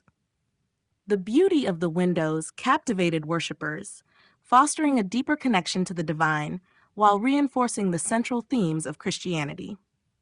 Stained glass in Gothic cathedrals was more than just a decorative element. It was a powerful vehicle for both spiritual enlightenment and religious education, making it a central element of the Gothic artistic and architectural experience. Techniques of stained glass production. The production of stained glass during the Gothic period was a complex and meticulous process that combined artistry, craftsmanship, and technical innovation. Artists and craftsmen developed a sophisticated set of techniques to create the vivid, colorful windows that became iconic features of Gothic cathedrals. These techniques were not only designed to create striking visual effects, but also to convey deep religious and theological meanings through imagery. The production of stained glass windows involved several steps, from designing the composition to shaping and painting the glass, culminating in the final installation of the windows in the cathedral. The first step in the stained glass production process was the design phase. A master artist, often in collaboration with the clergy or architects, would create a detailed drawing or cartoon that outlined the images and patterns to be depicted. The cartoon served as a guide for the craftsman who would later cut and assemble the glass. The designs were often based on religious themes, depicting scenes from the Bible, the lives of saints, or the Last Judgment. The choice of colors, patterns, and arrangement was carefully planned to ensure that the finished window conveyed the desired message, both visually and symbolically. Once the design was finalized, the next step was to select the appropriate glass. The glass itself was typically made by melting silica and other materials to form a base, with metal oxides added to give the glass its color. The use of different metal oxides allowed for a wide range of colors, from deep blues and greens to reds, yellows, and purples. The glass was often produced in large sheets and then cut into smaller pieces to fit the design. Craftsmen used copper and lead to piece the glass together, a technique known as lead came. The lead bars formed the frame for each piece of glass and helped hold the sections together, while also adding a structural component to the window. One of the most important aspects of Gothic stained glass was the addition of painted details. Once the glass was cut to shape, the artist would use specialized paint to add intricate details, such as faces, drapery, and architectural elements. The paint was typically made from a mixture of powdered glass, metal oxides, and a binder. It was applied to the surface of the glass using fine brushes, and the painted areas were then fired in a kiln. The firing process would fuse the paint onto the glass, making the designs permanent and vibrant. This technique allowed for the creation of highly detailed scenes and figures, as the glass itself could be both colorful and visually complex. Once the individual pieces of glass were painted and assembled into the lead frame, the window was ready for installation. The craftsman would carefully position the window in the designated space within the cathedral, where it would be secured in place using additional lead or mortar. In many cases, the windows were installed in locations that allowed for sunlight to filter through, creating a dynamic interplay of light and color within the sacred space. The effect of the stained glass was not only visual but also spiritual, as the light pouring through the windows was believed to symbolize divine illumination and grace. The techniques of stained glass production during the Gothic period required a high degree of skill and collaboration. The process involved the use of color, light, and intricate design to convey religious themes and elevate the spiritual atmosphere of the cathedral. The result was a fusion of art, craftsmanship, and theology, where each window told a story, illuminated the sacred space, and drew worshipers into a deeper experience of the divine. Through these techniques, Gothic stained glass became an enduring symbol of the artistic and spiritual ideals of the period. Iconography in stained glass, biblical stories, and saints. Stained glass windows in Gothic cathedrals were not merely decorative elements, but powerful vehicles for religious storytelling and instruction. Through the use of vivid colors and intricate designs, these windows depicted biblical stories and the lives of saints, offering a visual narrative that brought the sacred text to life for the predominantly illiterate population. Iconography in stained glass was a deeply symbolic tool, used not only to educate, but also to inspire awe and devotion. Each scene and figure was meticulously crafted to convey theological themes and provide spiritual lessons, making the windows an integral part of the Gothic church experience. Biblical stories were the most common subjects depicted in Gothic stained glass. These windows often illustrated key events from the Old and New Testaments, from the creation and the fall of Adam and Eve to the life, death, and resurrection of Christ. The scenes were designed to guide worshipers through the central tenets of the Christian faith, with each window serving as a visual catechism. One of the most iconic examples is the depiction of the Passion of Christ, where windows would show Christ's suffering, crucifixion, and resurrection. These events were not only meant to convey the theological significance of Christ's sacrifice, but also to evoke emotional responses from the viewers, encouraging reflection on themes of redemption and salvation. The windows also frequently portrayed the Virgin Mary, the apostles, and a wide range of saints, each with their own set of symbols and attributes that conveyed their unique roles in Christian history. For instance, St. Peter, often depicted with keys, symbolized his role as the gatekeeper of heaven, while St. Catherine might be shown with a broken wheel, referencing her martyrdom. Saints were not only represented as historical figures, but as exemplars of virtue and divine grace.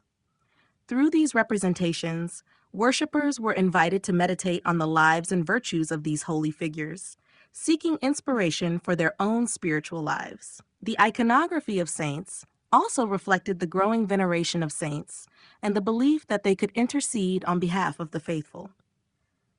In addition to biblical stories and saints, Gothic stained glass often incorporated symbolic imagery that connected earthly events with divine meaning.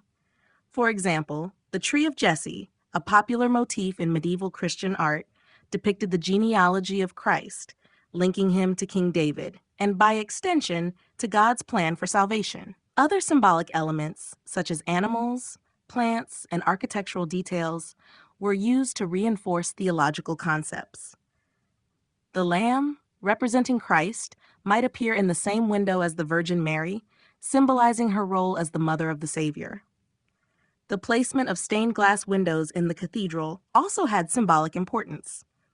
The windows were often positioned in key areas, such as near altars or along the nave, to guide the spiritual journey of the worshippers. As light filtered through the glass, it was believed to symbolize divine illumination, reflecting the presence of God in the physical space and spiritually guiding the faithful. The combination of light, color, and iconography created an immersive experience that united the sacred and the material, elevating the spiritual atmosphere of the cathedral. In conclusion, the iconography in Gothic stained glass was a central feature of the Gothic aesthetic, blending artistic beauty with deep theological meaning. By depicting biblical stories and saints, these windows not only made the sacred visible, but also reinforced Christian teachings, offering both instruction and inspiration. Through the vivid colors and intricate designs, the iconography of stained glass windows helped to transform the Gothic cathedral into a space of divine revelation, where the light, color, and imagery worked in harmony to convey the mysteries of the Christian faith.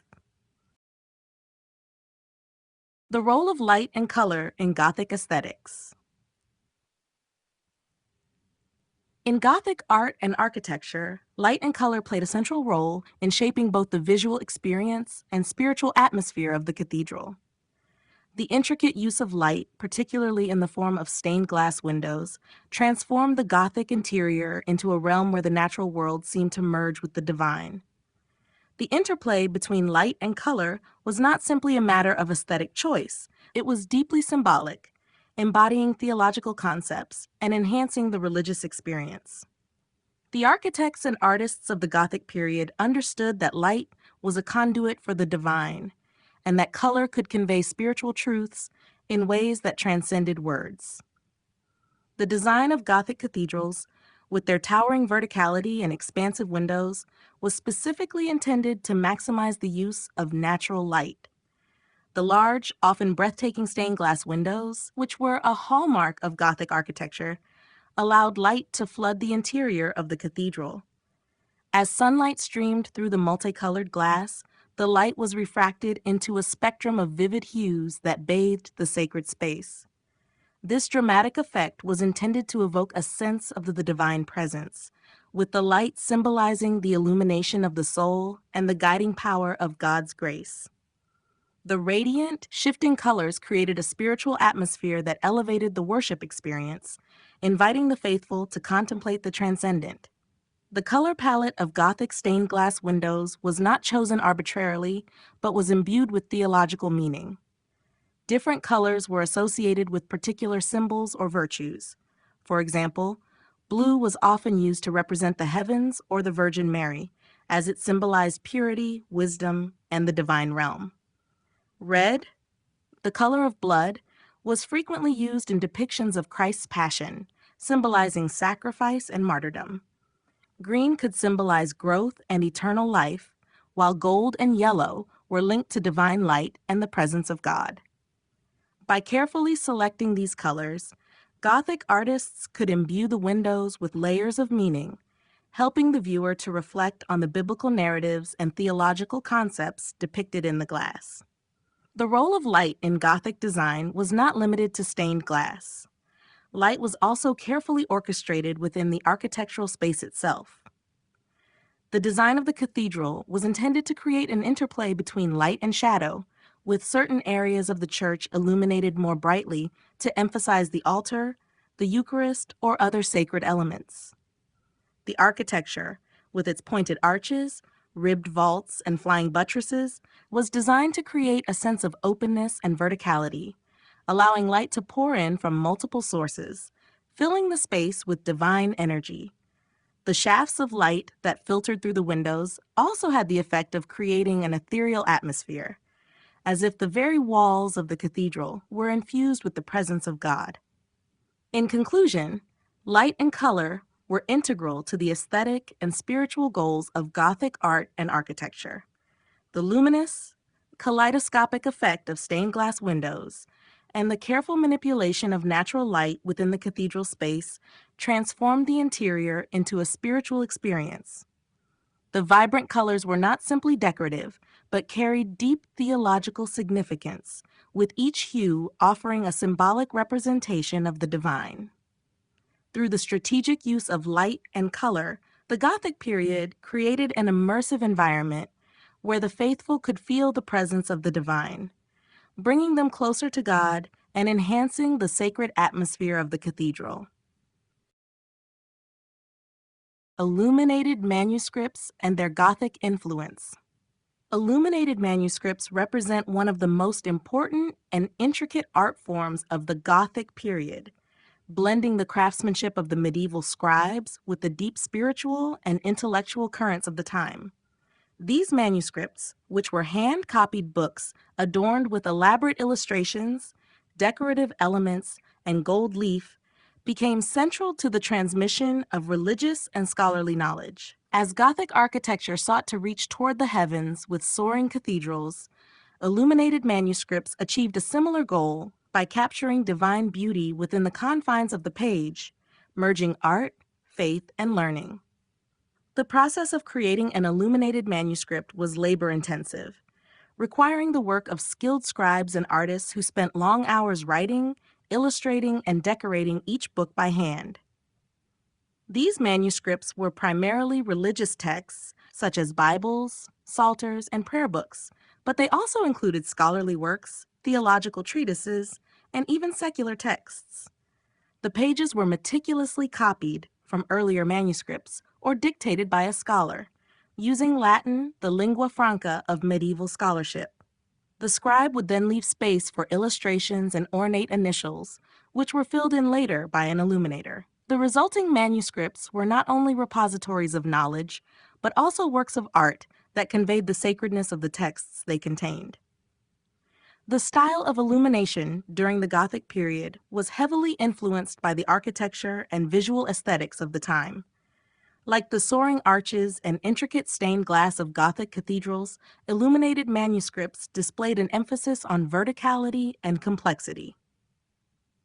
The borders of the pages were often adorned with elaborate geometric patterns, floral motifs, and depictions of animals, all of which were designed to frame the text and draw the reader's eye into the page.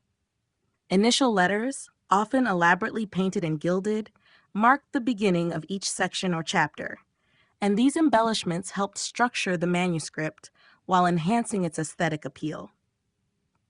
As in Gothic architecture, there was a focus on intricate detail and vivid color, with red, blue, green, and gold being used extensively to convey both beauty and symbolism. One of the most striking features of Gothic illuminated manuscripts was the use of color and light, echoing the aesthetic qualities of stained glass.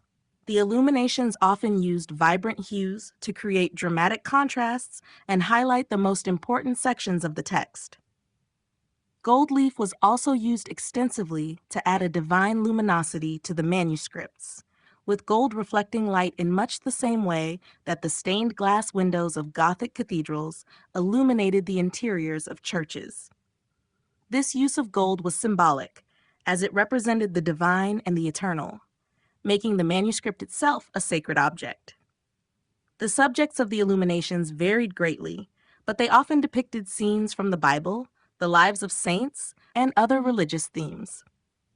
These illustrations were not just decorative. They served as visual aids to help the viewer understand the complex theological ideas contained in the text. For example, a psalter might include detailed depictions of the life of King David, while a Bible might feature scenes from the Old and New Testaments, illustrating key biblical stories and events. These illuminations allowed for an immediate connection to the sacred stories, providing a visual context for the written word, and making the divine accessible to the viewer. In conclusion, illuminated manuscripts played a crucial role in the Gothic period, embodying the era's fusion of art, faith, and intellect. They were more than just books. They were works of art that carried deep theological significance and reflected the aesthetic ideals of the time. The influence of Gothic architecture, with its emphasis on light, color, and intricate design, can be clearly seen in the rich illumination of these manuscripts. In their use of vibrant color, gold leaf, and complex imagery, illuminated manuscripts not only conveyed knowledge, but also elevated the soul, much like the cathedrals of the Gothic period.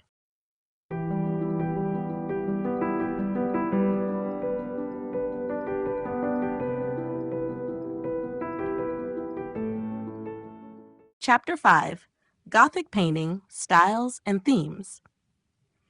Gothic painting, emerging during the 12th century and flourishing through the 14th and 15th centuries, was intrinsically tied to the architecture and religious sensibilities of the period. With the rise of the Gothic style, painting underwent a significant transformation, moving away from the more rigid and stylized representations of earlier periods to a greater focus on naturalism, depth, and emotional expression. The subject matter of Gothic painting was largely religious, with scenes from the Bible, depictions of saints, and illustrations of divine events dominating the works. However, the style also saw the emergence of new themes that reflected the increasing complexity of medieval society and the evolving artistic ideals of the time. One of the most important developments in Gothic painting was the shift towards greater realism. This was partly due to the growing influence of naturalistic techniques, such as the use of perspective and shading, which helped create a sense of depth and dimension in the artwork. Figures were often depicted with more lifelike proportions and postures, capturing subtle human emotions and expressions. This new focus on realism was especially evident in the depictions of the Virgin Mary and Christ, where artists sought to convey a more humanized and relatable image of the sacred figures. This humanization of the divine made the figures more accessible to the viewer, helping to foster a deeper emotional connection to the religious themes depicted. In terms of style, Gothic paintings often featured elongated figures, flowing drapery, and vibrant colors, which were meant to evoke a sense of grace and spiritual beauty. Artists began to experiment with light and shadow, further adding depth and atmosphere to the scenes. Gold leaf was frequently used to highlight important elements of the composition, such as halos or the divine light surrounding holy figures. The use of gold, in particular, not only added to the aesthetic richness of the painting, but also symbolized the divine nature of the subject matter, reinforcing the theological messages of the artwork. The themes of Gothic painting were closely tied to the religious and spiritual concerns of the time. Biblical stories, such as the Nativity, the Crucifixion, and the Last Supper, were popular subjects, often depicted in intricate detail and set against symbolic backgrounds. The lives of saints were also frequently portrayed, with artists capturing key moments from their lives and martyrdoms. These paintings served both as devotional aids and as a means of conveying Christian teachings to a largely illiterate population. The use of visual storytelling allowed for complex theological ideas to be understood by all, regardless of education or social status. In addition to the religious themes, Gothic painting also began to incorporate more secular subjects, reflecting the growing interest in the world outside of the church.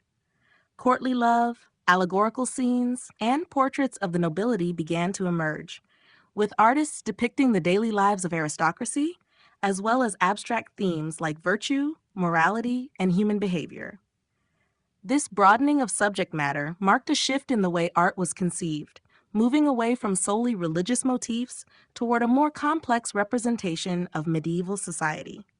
In conclusion, Gothic painting was marked by a greater emphasis on realism, emotional expression, and the use of light and color. The styles and themes of Gothic painting were deeply influenced by the religious and architectural contexts in which the works were created.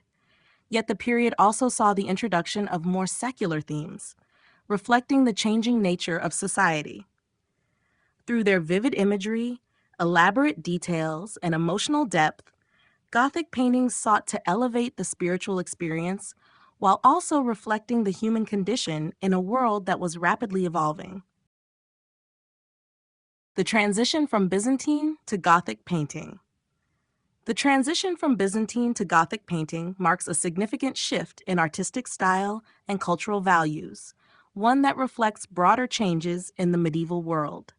Byzantine art, with its emphasis on spiritual symbolism, flatness, and a lack of naturalism, provided the foundation upon which the more naturalistic and expressive style of Gothic painting would emerge. This evolution did not happen suddenly, but unfolded gradually, as the influence of the Gothic architectural style, along with theological and social shifts, began to shape the visual arts in new and innovative ways. Byzantine painting, which dominated the Eastern Christian world from the 4th century onwards, was characterized by its highly stylized figures, golden backgrounds, and the use of symbolism rather than naturalistic representation. Figures in Byzantine art were depicted with elongated proportions and often had an otherworldly, ethereal quality, reflecting the divine nature of the subjects. The goal of Byzantine artists was to create an image that communicated the spiritual truths of Christianity rather than a realistic portrayal of the physical world. This style emphasized icons, religious images meant to convey the divine presence and to aid in worship and devotion. With the advent of the Gothic period, particularly during the 12th and 13th centuries, there was a shift toward more lifelike representations of figures, scenes, and emotions in art. This change was influenced by several factors, including the rise of Gothic architecture, which prioritized light, verticality, and a closer connection between the earthly and the divine. As cathedrals grew taller and more intricate, the emphasis on naturalism in visual art mirrored the architectural focus on height, space, and illumination. Artists began to experiment with techniques that created a sense of depth and realism, including the use of light and shadow, more accurate proportions, and a greater focus on human expression and emotion. One of the key differences between Byzantine and Gothic painting is the treatment of human figures. In Byzantine art, figures were often rigid, flat, and stylized, with little attention given to perspective or depth. In contrast, Gothic painters began to explore the human body in more naturalistic ways, with an increased focus on anatomy and gesture. For example, figures in Gothic paintings were depicted with a greater sense of volume and depth, and the emotions of the subjects were more clearly conveyed through facial expressions and posture. This newfound attention to realism brought the sacred subjects of Christianity into closer proximity to the viewer, making the divine more relatable and accessible. In terms of composition, Byzantine paintings often focused on the frontal depiction of figures, with little concern for spatial depth or the relationships between figures in the scene. Gothic painting, on the other hand, introduced the use of perspective and spatial arrangement, allowing for a more dynamic and immersive experience. Artists began to group figures together in a more lifelike manner, with the background and foreground elements placed in a way that suggested a more realistic spatial relationship. Furthermore, while Byzantine art emphasized the symbolic use of gold to suggest divine light, Gothic artists began to use light and color in new ways. The rich colors in Gothic paintings, along with the use of gold and elaborate backgrounds, created a sense of divine radiance and spiritual elevation, but with a greater degree of naturalism. This use of light was often designed to create a mystical effect, reflecting the new theological ideas of the time and reinforcing the connection between the earthly and the divine. In conclusion, the transition from Byzantine to Gothic painting marked a shift from the stylized, symbolic imagery of the earlier period to a more naturalistic and expressive approach to art. This change reflected the evolving cultural, theological, and architectural context of the medieval world, where the pursuit of beauty, human emotion, and the divine became more interconnected. The Gothic period's emphasis on light, depth, and human experience in art represents a profound shift in how the sacred was depicted and understood, bridging the gap between the spiritual and the material worlds. Early Gothic painting techniques. Early Gothic painting, emerging during the 12th and 13th centuries, represented a departure from the more rigid and flat styles of earlier medieval periods, such as the Romanesque and Byzantine eras. Artists in this period began to explore more naturalistic methods of representation, influenced by the architectural developments of the Gothic style. The early Gothic painters adopted a variety of innovative techniques that allowed them to depict a more dynamic and expressive portrayal of religious themes, while still adhering to the spiritual purpose of their art.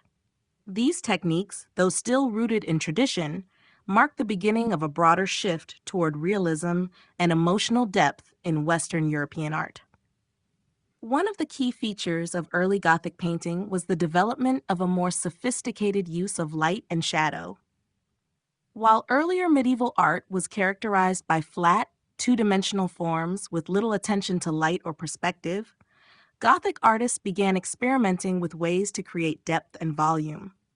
The technique of chiaroscuro, the use of light and dark contrasts to suggest three-dimensionality, was applied in early Gothic painting, particularly in works such as illuminated manuscripts and altarpieces. This technique, though still quite rudimentary compared to later developments, allowed the figures to appear more lifelike and solid, as though they existed in a tangible space rather than in a flat, symbolic realm. Another key aspect of early Gothic painting was the increasing focus on naturalism. The figures depicted in Gothic paintings began to show more accurate proportions and postures, with greater attention to human anatomy. For example, drapery was painted with more attention to its folds and texture, as artists sought to portray the physical reality of fabric. Faces became more expressive, reflecting a wider range of emotions and psychological states, which was a significant departure from the stylized, serene expressions seen in earlier periods. This development was likely influenced by the growing interest in humanism during the Gothic period, which emphasized the dignity and emotional depth of human figures. Gold leaf remained a central element in early Gothic painting, especially in the illumination of manuscripts and religious panels. However, it was used not only for decoration but also to convey spiritual significance.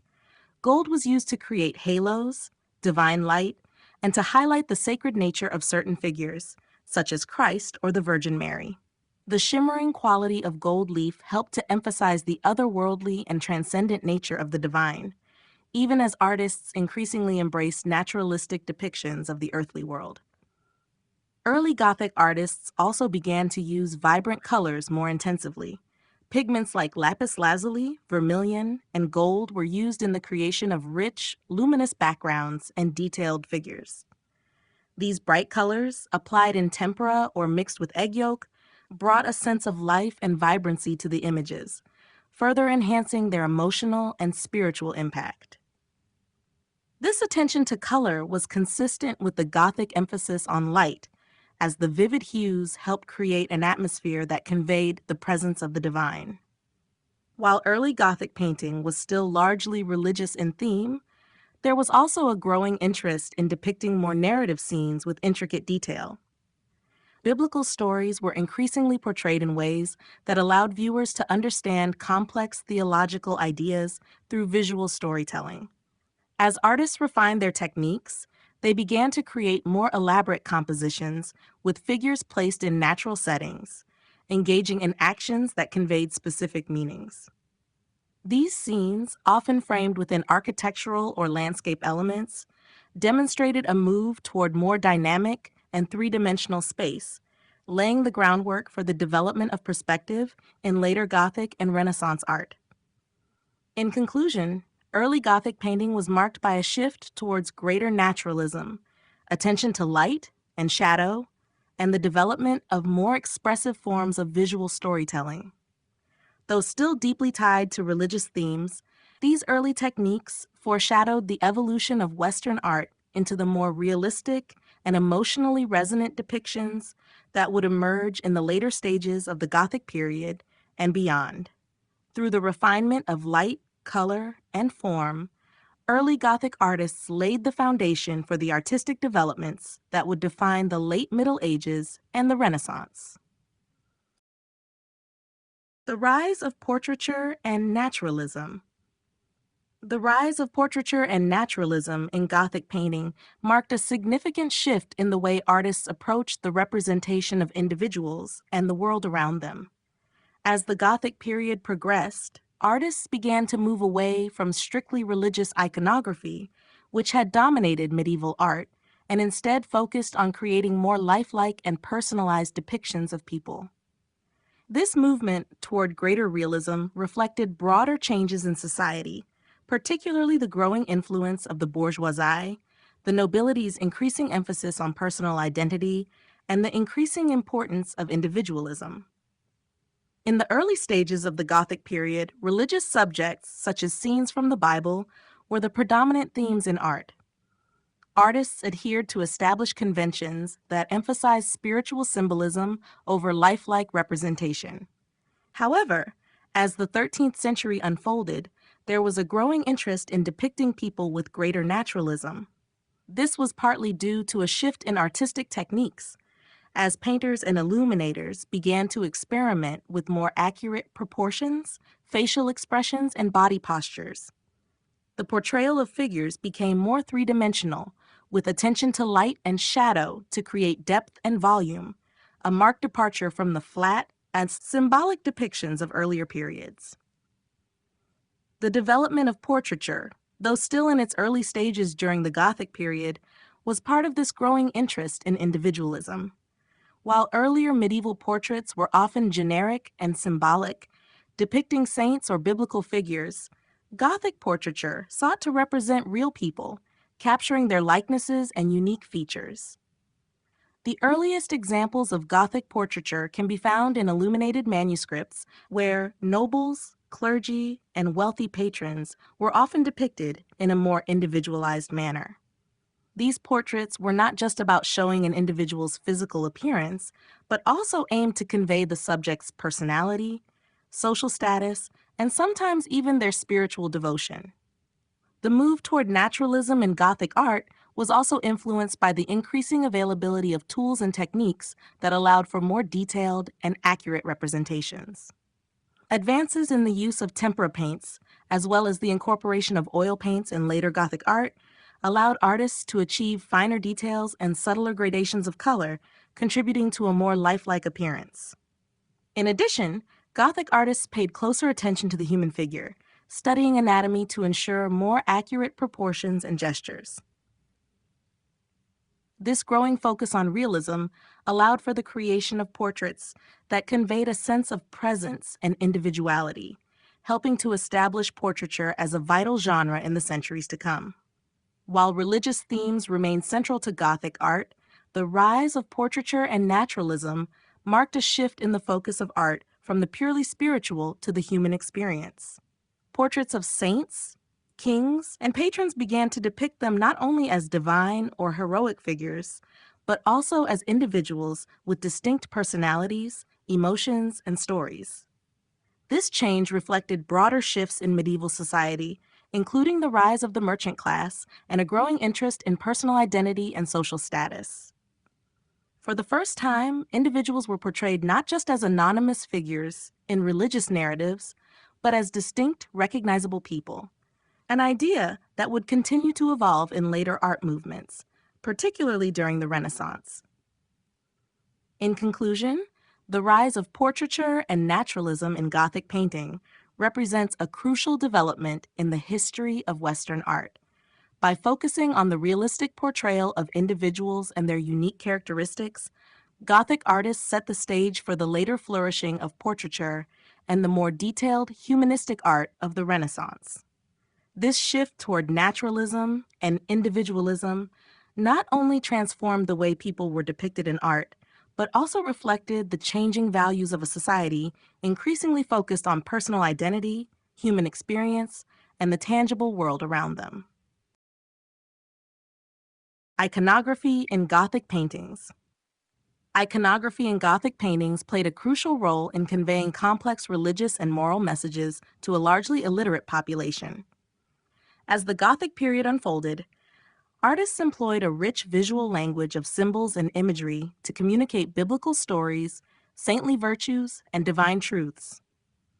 Although Gothic art was increasingly focused on naturalism and emotional expression, iconography remained an essential tool for artists to emphasize the spiritual significance of their subjects.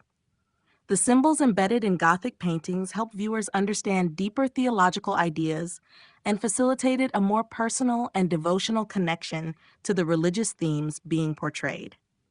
The most dominant themes in Gothic iconography were drawn from the Christian faith, with depictions of Christ, the Virgin Mary, saints, angels, and scenes from the Bible forming the foundation of the iconographic repertoire. Christ was often represented in symbolic forms, such as the Lamb of God, with references to his sacrifice and divine nature. The crucifixion, the resurrection, and the Last Judgment were some of the key events in Christ's life depicted in Gothic art, with these images imbued with theological meaning meant to inspire devotion and contemplation. The Virgin Mary held an especially prominent role in Gothic iconography, where she was often portrayed as a compassionate and protective figure. The imagery of the Madonna and Child was central to many Gothic altarpieces, conveying both the humanity of the Virgin and her divine role as the Mother of Christ. Artists often depicted Mary as a nurturing, approachable figure who could intercede on behalf of the faithful, highlighting her maternal qualities and role as a symbol of grace and mercy. Other scenes, such as the Annunciation or the Coronation of the Virgin, were frequent subjects in Gothic painting, emphasizing her special place in salvation history.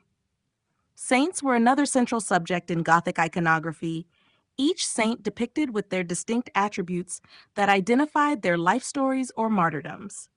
Saints like Saint Francis, Saint Catherine, and Saint George were often portrayed with symbolic objects, such as a crown, a book, a palm branch, or an animal, each symbolizing their particular virtues or the miracles associated with them.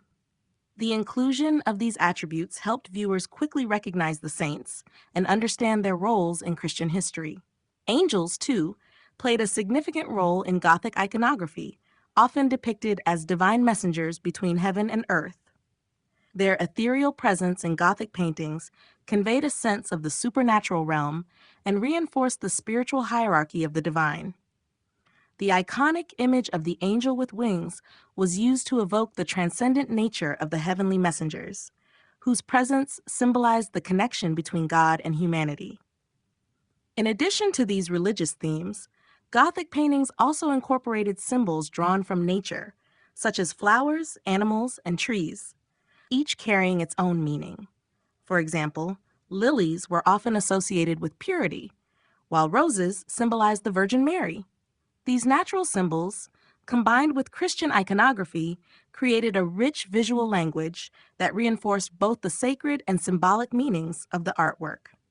In conclusion, iconography in Gothic paintings was a powerful tool for conveying religious messages, employing a combination of symbols, figures, and themes to communicate deep theological ideas to viewers. While the style of Gothic painting evolved to incorporate more naturalistic representations of the human figure, the use of iconography remained an essential part of the tradition, ensuring that the paintings continued to serve their spiritual purpose. Through these symbolic images, Gothic artists enabled their audiences to engage with sacred narratives, express their devotion, and reflect on the divine mysteries of the Christian faith. Notable Gothic painters and their works. The Gothic period, spanning roughly from the 12th to the 16th century, was home to a remarkable transformation in the world of painting. While many of the era's most significant painters are not as widely known by name as those of the Renaissance, their contributions to the development of Gothic art were pivotal. These artists helped define the visual language of the period, focusing on themes of religious devotion, naturalism, and emotional expression. Several painters stand out for their exceptional work during this time, leaving an enduring legacy. One of the most influential Gothic painters was Giotto di Bondone, 1267 to 1337, often considered the father of Western painting due to his role in ushering in the shift toward naturalism. Giotto's frescoes, particularly in the Scrovegni Chapel, Arena Chapel in Padua, are celebrated for their humanized, emotive representations of religious scenes. His portrayal of Christ's Passion, as well as the use of depth and emotion, marked a break from the rigid, stylized forms of earlier medieval art. Giotto's work laid the foundation for the development of realism in Gothic painting, influencing generations of artists to come. Simone Martini, 1284 to 1344, a prominent Italian painter of the Gothic era, was another important figure known for his refined, decorative style. His altarpieces, such as the Annunciation altarpiece in Siena, exhibit delicate, elegant figures and vivid color. Martini was highly influenced by the International Gothic style, which combined intricate detail and courtly themes, making his work stand out for its lyrical quality and precision. His paintings, which often featured religious scenes with an emphasis on grace and beauty, were emblematic of the period's emphasis on light and color. Hugo van der Goes, 1430 to 1482, a Flemish painter, was known for his detailed and emotionally resonant works. His most notable piece, the Portinari altarpiece, features an intricate rendering of the Nativity, filled with rich textures, luminous colors, and highly detailed figures. The work exemplifies van der Goes' ability to blend naturalism with the symbolic religious language of Gothic art.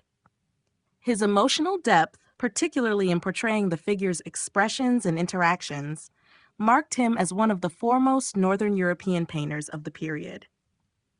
Jean Fouquet, 1420 to 1481, a French painter, is remembered for his contributions to the development of French Gothic painting.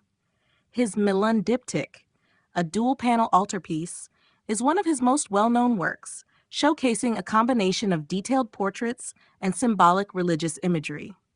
Fouquet's work exemplified the increasing focus on portraiture during the Gothic era, capturing the personalities of his sitters with remarkable accuracy and depth, while also blending them with religious motifs.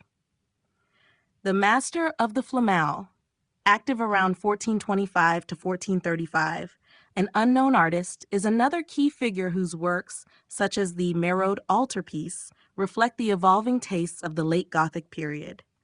This triptych, rich in symbolic detail and vivid color, illustrates the Annunciation in a domestic setting, bringing religious themes into the lives of everyday people. The painter's use of oil on wood allowed for a high level of detail and a new emphasis on realism, marking a transition toward Renaissance techniques.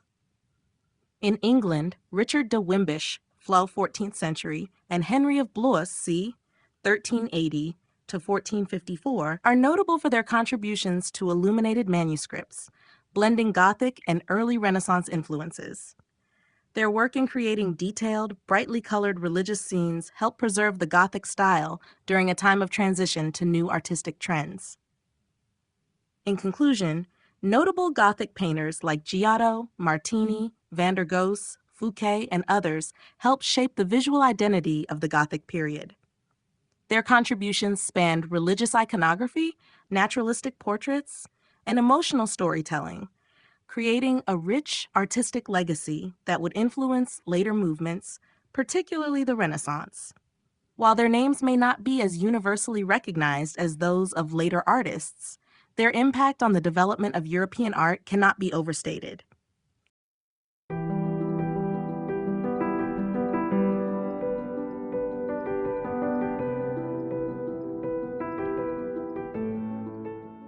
Chapter 6: Gothic Art in Literature and Manuscripts.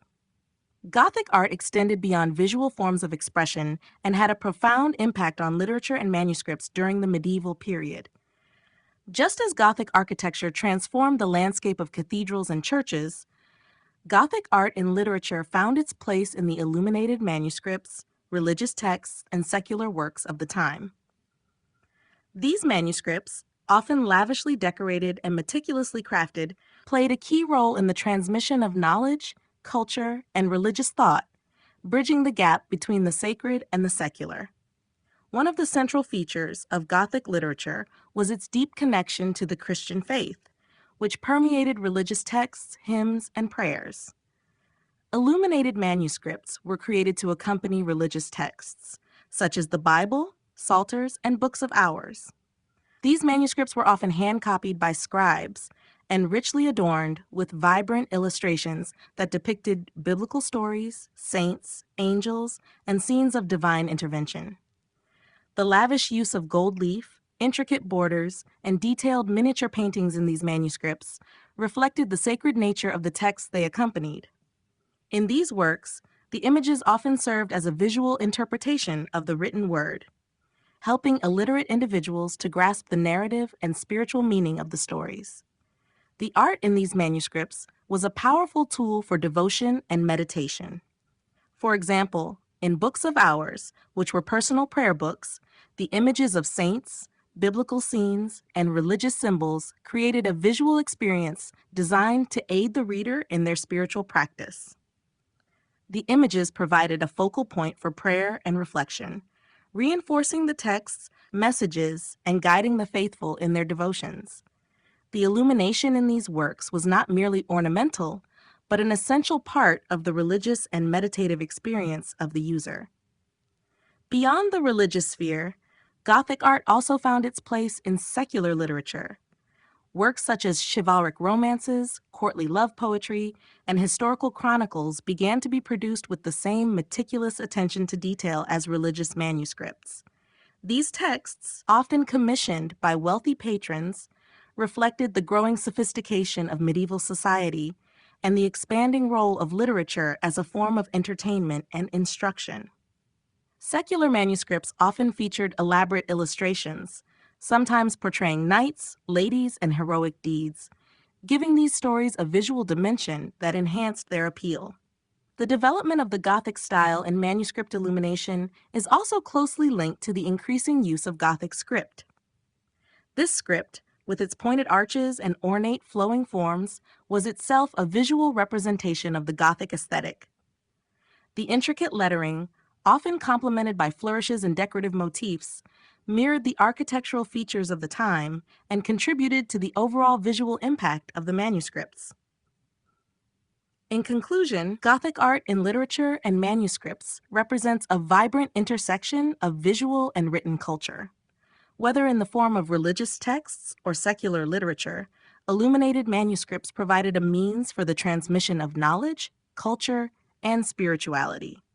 Through their ornate decorations, rich imagery, and careful craftsmanship, Gothic manuscripts embodied the values and aesthetics of the period, and bridging the spiritual and the earthly while influencing the development of art and literature for centuries to come.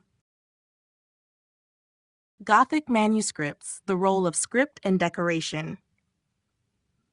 Gothic manuscripts are not only significant for their religious and literary content, but also for their unique integration of script and decoration, which exemplify the artistic and cultural values of the medieval period.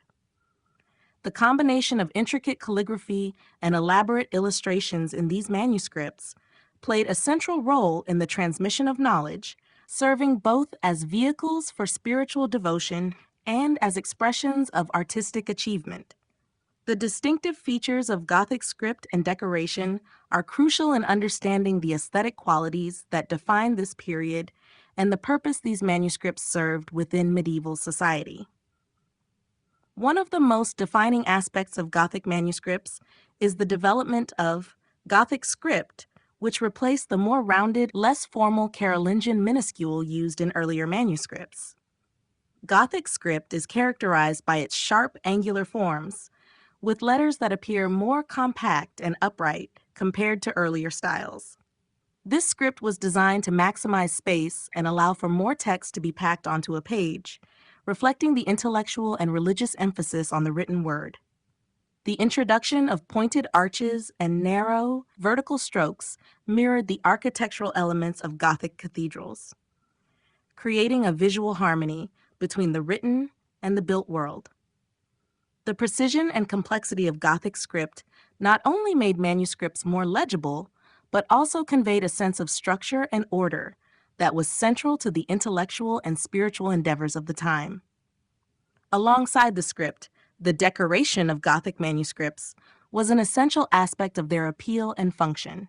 Artists who worked on these manuscripts often incorporated illuminations or painted decorations that adorned the margins, initial letters, borders, and sometimes entire pages. The use of vibrant colors, gold leaf, and intricate patterns created visually striking and symbolic works of art. These decorations were not merely ornamental but served symbolic and didactic purposes, helping to guide the reader's understanding of the text. In religious manuscripts, such as Bibles and books of hours, the illuminated illustrations often depicted scenes from scripture, saints, angels, or allegorical representations of Christian virtues. These images were designed to complement the text, offering a visual narrative that could enhance the reader's meditation and devotion. The role of initial letters in Gothic manuscripts is particularly notable. These large, elaborately decorated letters often began chapters or key sections of text, and their intricate designs served both an aesthetic and functional role. Initial letters were often embellished with interlacing patterns, floral motifs, and miniature figures, adding visual interest to the manuscript while also marking important moments within the text. In some cases, these letters would contain tiny scenes or portraits that helped to reinforce the meaning of the surrounding text. In secular manuscripts such as chronicles, historical texts, or romances, the role of decoration was more focused on entertaining the reader or illustrating stories of courtly love, chivalry, or heroism. The decorations in these manuscripts often depicted scenes from the narrative, enhancing the literary content and adding a visual dimension to the tales being told. These manuscripts, produced for wealthy patrons, often featured elaborate illuminations that displayed the refined taste of their owners and reflected the growing cultural sophistication of the time. In conclusion, Gothic manuscripts are extraordinary examples of the confluence of script and decoration that defined the Gothic aesthetic. The script provided a functional, efficient means of recording and transmitting knowledge, while the decoration enhanced both the visual appeal and the spiritual significance of the text. Together, they created a multisensory experience that engaged both the intellect and the spirit, ensuring that these manuscripts were not only valuable objects of devotion, but also remarkable works of art that reflected the artistic, religious, and intellectual climate of the Gothic period. The influence of Gothic art on medieval literature. The influence of Gothic art on medieval literature is profound, as both art forms were inextricably linked through their shared focus on religious devotion, emotional expression, and the refinement of intellectual and artistic standards. Just as Gothic architecture transformed the physical landscape of Europe with soaring cathedrals and intricate stained glass windows, Gothic art and literature helped shape the spiritual and intellectual atmosphere of the medieval world. The period's literary works were deeply influenced by the visual and symbolic language of Gothic art, which often employed vivid imagery, symbolism, and heightened emotional themes. One of the most significant ways in which Gothic art influenced literature was through the use of symbolism. Much like the religious and moral symbols found in Gothic sculpture, stained glass, and manuscript illuminations, Gothic literature utilized a rich array of symbols to convey moral and spiritual messages. In both visual art and literature, the theme of good versus evil was often emphasized, with saints, angels, and divine figures representing the forces of good, while demons, temptations, and trials symbolized evil and sin. Much like the symbolic representations in Gothic cathedrals, where light and architecture evoke a connection to the divine, Gothic literature used symbolic imagery to evoke spiritual truths and moral lessons, providing readers with a deeper understanding of the Christian worldview. Additionally, the Gothic style's focus on emotion and spiritual intensity was mirrored in medieval literature. Just as Gothic art sought to convey intense emotions through figures contorted in prayer or suffering, literature during this time often focused on themes of passion, penance, and salvation. Works like Dante Alighieri's Divine Comedy or Geoffrey Chaucer's The Canterbury Tales explored spiritual journeys where the characters experience moral and emotional struggles that reflect the religious sensibilities of the period. These literary works often relied on vivid imagery and a sense of heightened drama, much like the emotional expressions seen in Gothic paintings, sculptures, and stained glass windows. Characters in these tales were portrayed with deep psychological complexity, mirroring the humanism that was beginning to emerge in visual art as well. Furthermore, the role of narrative in literature was influenced by the iconography and decorative elements in Gothic manuscripts. Just as illuminated manuscripts told stories through images and words, medieval literature often incorporated rich visual details to immerse the reader in the world of the story. Descriptions of settings, characters, and events in these literary works often resembled the visual flourishes of Gothic art, creating a vivid sensory experience.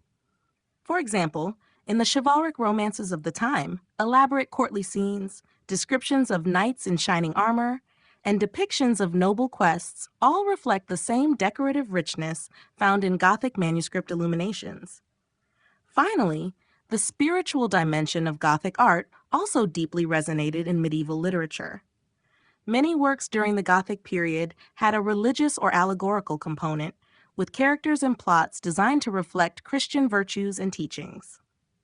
Just as Gothic art in churches and cathedrals communicated the divine presence through intricate design and symbolism, literature mirrored this by often containing allegories or moral lessons that aimed to guide the reader towards spiritual enlightenment. In conclusion, the influence of Gothic art on medieval literature was substantial, with both art forms sharing a focus on religious devotion, symbolism, emotional depth, and spiritual significance. Whether through the symbolic imagery found in illuminated manuscripts or the emotional and spiritual intensity in literary works, Gothic art and literature worked in tandem to shape the cultural and intellectual landscape of the medieval world. Illuminated books of hours and religious texts. Illuminated books of hours and other religious texts stand as one of the most prominent and revered expressions of Gothic manuscript art. These manuscripts were not merely religious books. They were intricately designed and personalized works of art, often crafted for the wealthy elite, and they served as vital tools for devotion, prayer, and meditation. The books of hours, in particular, were designed to help the owner follow the liturgical hours of the day with specific prayers and psalms recited at designated times. As such, these books were an essential part of private devotion, connecting the individual with the divine while providing an opportunity for spiritual reflection. One of the most notable aspects of illuminated books of hours was the lavish illumination that adorned them. The term illumination refers to the hand-painted decorations and illustrations that embellished the pages of these manuscripts. These illustrations were not only aesthetic, they were deeply symbolic, often depicting scenes from the Bible, lives of saints, or important Christian events such as the Annunciation or Nativity. The images were intended to bring the sacred texts to life, allowing the owner to immerse themselves in the visual representation of their faith. Richly colored, often with gold leaf, and meticulously detailed, these illustrations conveyed the divine presence in a way that words alone could not. This made the manuscript an object of beauty as well as a spiritual tool. The layout of these books was equally important. In addition to the large, often elaborate illuminations, the pages featured smaller decorative elements, such as intricate borders, initials, and marginal decorations. These small, detailed designs included floral patterns, grotesque figures, and symbols like the IHS monogram for Christ. The borders and initials would often be adorned with elaborate depictions of angels, animals, and biblical symbols, providing a visual richness that matched the text's spiritual significance. The use of bright jewel-like colors in these decorations added to the feeling of reverence and opulence surrounding these manuscripts. Another significant feature of these religious texts was the personalization of many books of hours. Wealthy patrons often commissioned these books, and they were customized with the patron's personal prayers, favorite saints, and even portraits of the owner. These individualized manuscripts not only reflected the owner's spiritual needs and preferences, but also acted as status symbols. The process of creating an illuminated manuscript was highly labor-intensive, with scribes carefully transcribing the text and artists painstakingly painting each illustration by hand. The finished product was a testament to the devotion of the patron and the skill of the artists involved. In addition to books of hours, other religious texts, such as psalters, Bibles, and liturgical books, also featured illumination. These books served both religious and educational purposes, making them essential to the practice of Christianity throughout the Middle Ages. Much like the books of hours, these texts were adorned with images that help the reader understand the scriptures and reflect on their religious meaning. In conclusion, illuminated books of hours and religious texts from the Gothic period are invaluable artifacts that demonstrate the period's artistic achievement and its deep connection to spiritual life. These manuscripts, richly illuminated and carefully crafted, not only served as tools for devotion, but also as expressions of the time's profound religious faith and artistic innovation.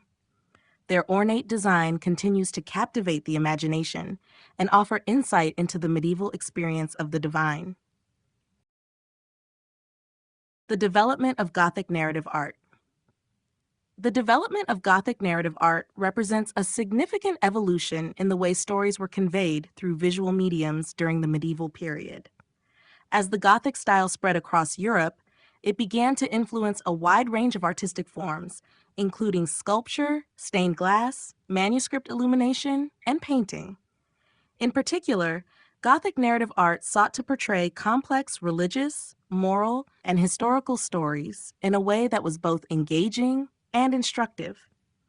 These visual narratives were designed to complement and sometimes even surpass written texts in their ability to convey meaning, making art a central tool for storytelling in the medieval world. One of the primary functions of Gothic narrative art was to bring sacred stories, particularly from the Bible, to life. In churches and cathedrals, stained glass windows and sculptural friezes depicted scenes from the Old and New Testaments.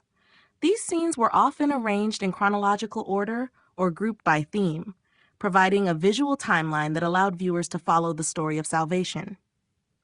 The Last Judgment, the Crucifixion, and the creation of Adam and Eve were among the most commonly depicted themes, and artists used these powerful images to guide the audience through the key moments of Christian doctrine. These narrative scenes were not just decorative. They had a didactic purpose, allowing the illiterate to access the stories of faith through the visual language of art. The illumination of manuscripts, particularly in religious texts such as Bibles and books of hours, also played a central role in the development of Gothic narrative art. Illuminated manuscripts often featured intricate depictions of biblical stories alongside the written text, creating a vivid and immersive experience. For example, the Book of Hours, a devotional book used for private prayer, included illuminated scenes that corresponded with the prayers, allowing readers to meditate on the divine and visualize the spiritual world. These illuminated images were not static. They often portrayed moments of action, emotion, and divine intervention, conveying the drama and intensity of religious stories. Gothic narrative art also extended to secular subjects, with chivalric romances and historical events becoming popular subjects for illuminated manuscripts and tapestries. These works often depicted the exploits of knights, kings, and queens, reflecting the values of courtly love, chivalry, and heroism. The detailed narratives in these pieces, much like the religious works, employed the same techniques of visual storytelling to create a dramatic and emotionally charged atmosphere. In the romances of the time, for instance, scenes of knights in battle or courtly love were rendered in vibrant colors and intricate detail, heightening the narrative and immersing the viewer in the world of medieval chivalric ideals. One of the hallmarks of Gothic narrative art was the emphasis on emotional expression. Artists sought to capture moments of intense emotion, whether it was the sorrow of the Virgin Mary at the foot of the cross or the joy of a knight's victory. Figures were often depicted with expressive gestures, contorted faces, and dramatic compositions, which helped to convey the emotional weight of the narrative.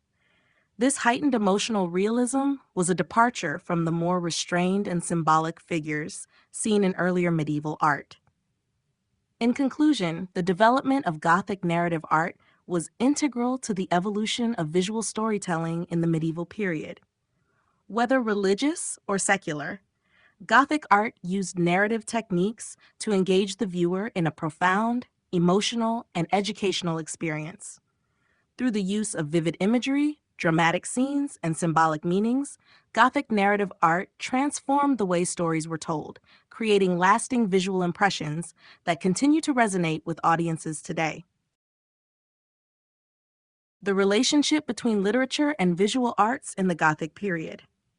The relationship between literature and visual arts in the Gothic period was one of deep interconnection and mutual influence, with both forms serving to convey complex ideas, emotions, and spiritual themes.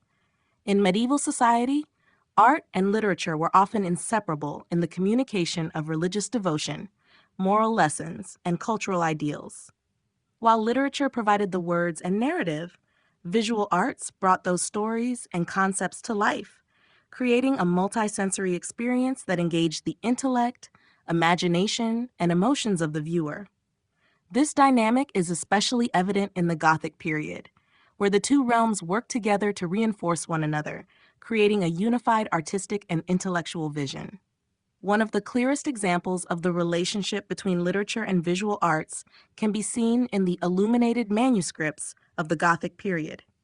Books such as the Book of Hours, Bibles, and Psalters often combined both text and imagery to enhance the reader's understanding of sacred stories. The illuminations, vividly painted scenes of biblical events, saints, angels, and divine moments, were not merely decorative, but integral to the narrative. These images helped to explain the text and offered visual cues that reinforced its religious and moral messages. For example, in a Book of Hours, an illuminated depiction of the Annunciation could accompany the corresponding prayer, offering the reader a deeper, visual understanding of the significance of that moment. This merging of words and images was designed to make the spiritual messages more accessible and emotionally resonant, particularly for those who could not read. Additionally, the visual arts often provided a dramatic interpretation of literary themes in both religious and secular texts. The sculptures and stained glass windows in Gothic cathedrals depicted scenes from religious scriptures, such as the Crucifixion, the Last Judgment, or the lives of saints, which were also central themes in medieval literature. In a similar vein, the chivalric romances of the time, such as the tales of King Arthur or the Song of Roland, were often illustrated in manuscripts and tapestries, bringing the written narratives of heroic knights, courtly love, and moral struggle to life. These visual representations serve to amplify the emotional weight of the stories, creating a more immersive experience for the viewer, much like how the written word engaged the reader's imagination. The emotional intensity that Gothic art sought to convey, through vivid expressions and dramatic scenes, paralleled the emotional depth found in Gothic literature. Both forms emphasize themes of passion, suffering, redemption, and moral conflict, whether in the lives of saints or the trials of knights. Gothic literature, with its focus on moral dilemmas, spiritual journeys, and the exploration of human emotions, often found a reflection in the visual arts, which depicted these same emotional states with dramatic gestures, facial expressions, and symbolic representations. Moreover, Gothic art and literature were both deeply rooted in religious symbolism, which was a central theme for both art forms during the period. Whether in a sermon, a devotional poem, or a church fresco, the use of visual symbols to convey Christian teachings was a defining feature of the Gothic aesthetic. The intertwining of religious narrative and iconography in both the written and visual arts helped create a comprehensive religious experience for those who engage with these works, reinforcing the spiritual messages of the time. In conclusion, the relationship between literature and visual arts in the Gothic period was one of mutual reinforcement. Literature provided the words that told stories of faith, morality, and heroism, while visual arts brought those words to life through expressive imagery and symbolism. The Gothic period saw the rise of a deeply integrated artistic culture where words and images worked in harmony to communicate the complexities of human experience and the divine, creating a rich, multidimensional experience for those who engaged with it.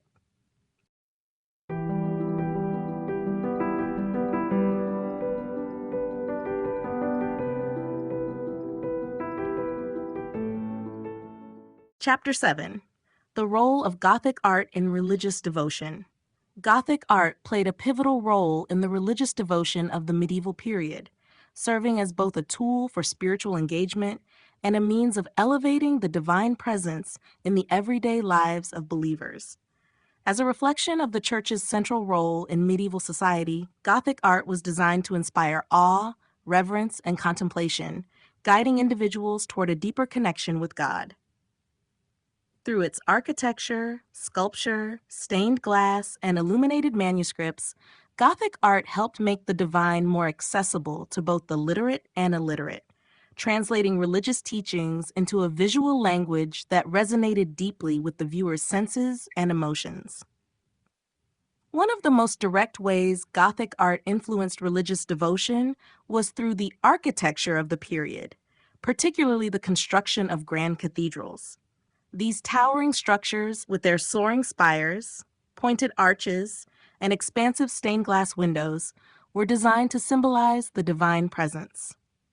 The scale of these buildings, combined with their intricate details, created an overwhelming sense of awe, encouraging the worshiper to experience the grandeur and majesty of God.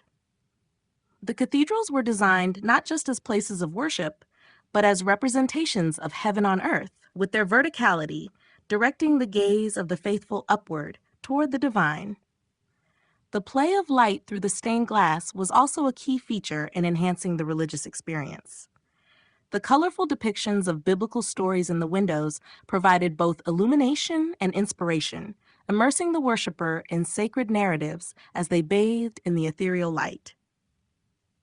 Sculpture, too, played a crucial role in religious devotion during the Gothic period. The detailed depictions of biblical figures and scenes, often placed on church facades, served as visual catechisms, communicating religious stories to those who could not read.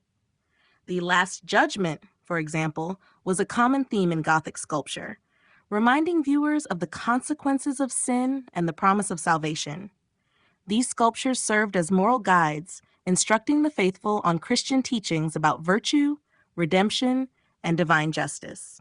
The highly emotional expressions and dramatic scenes in these sculptures helped evoke feelings of empathy, fear, and awe, urging the viewer to reflect on their own spiritual state and relationship with God. In addition to these monumental forms of religious art, illuminated manuscripts also played a significant role in individual religious devotion. The richly decorated books of hours, Bibles, and psalters offered private spaces for prayer and reflection. The illustrations within these texts often depicted scenes from the lives of saints, the Virgin Mary, and Christ, offering visual models for devotion. The act of praying from these books, with their vibrant images and devotional texts, provided the believer with a deeper sense of spiritual connection and intimacy with the divine. For many, the experience of reading or reciting prayers from these beautifully illuminated books became a form of personal worship, allowing them to focus their thoughts and prayers on sacred matters. In conclusion, Gothic art played an essential role in fostering religious devotion during the medieval period by offering an array of sensory experiences that deepened the believer's connection to the divine.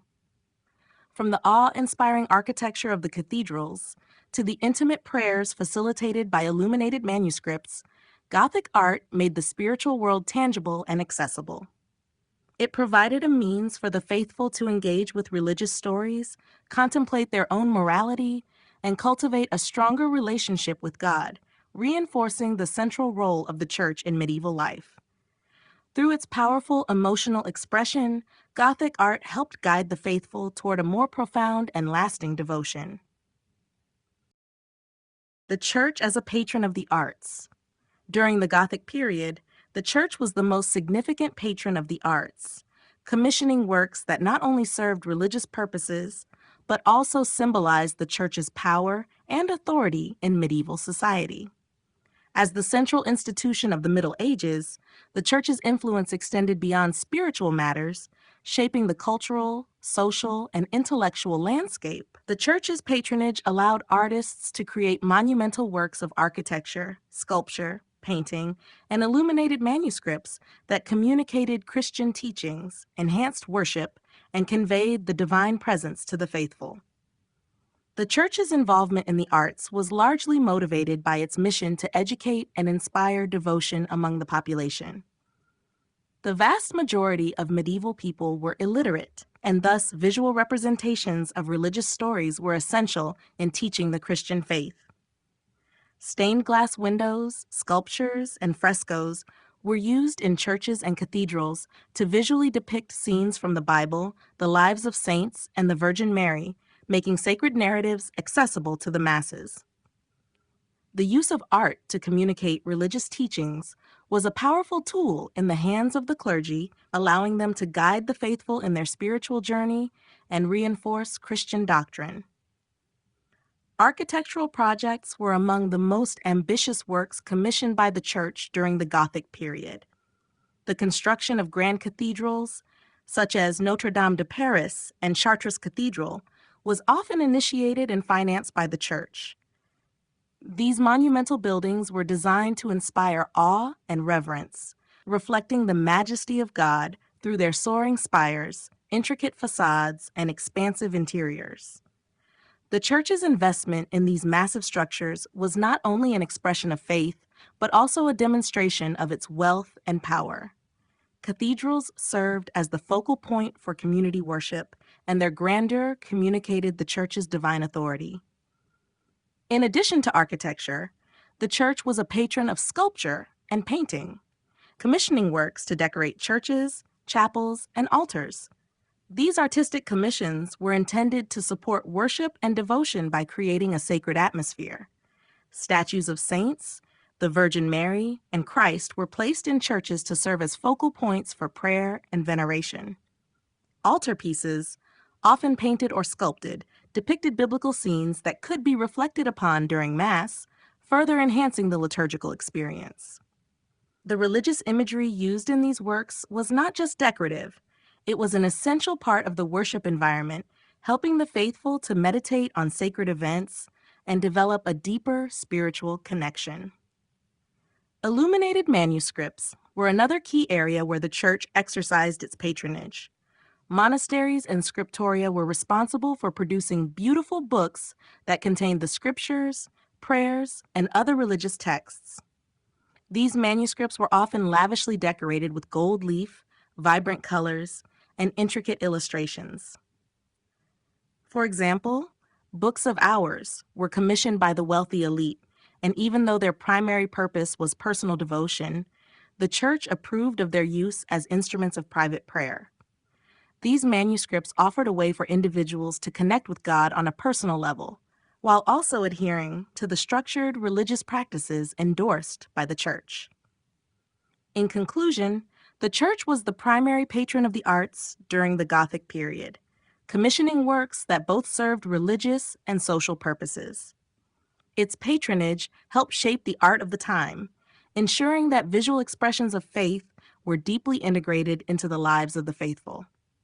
From grand cathedrals to illuminated manuscripts, the church's investment in the arts allowed for the creation of works that elevated the spiritual and emotional experience of worship, reinforced Christian teachings, and communicated the church's divine authority.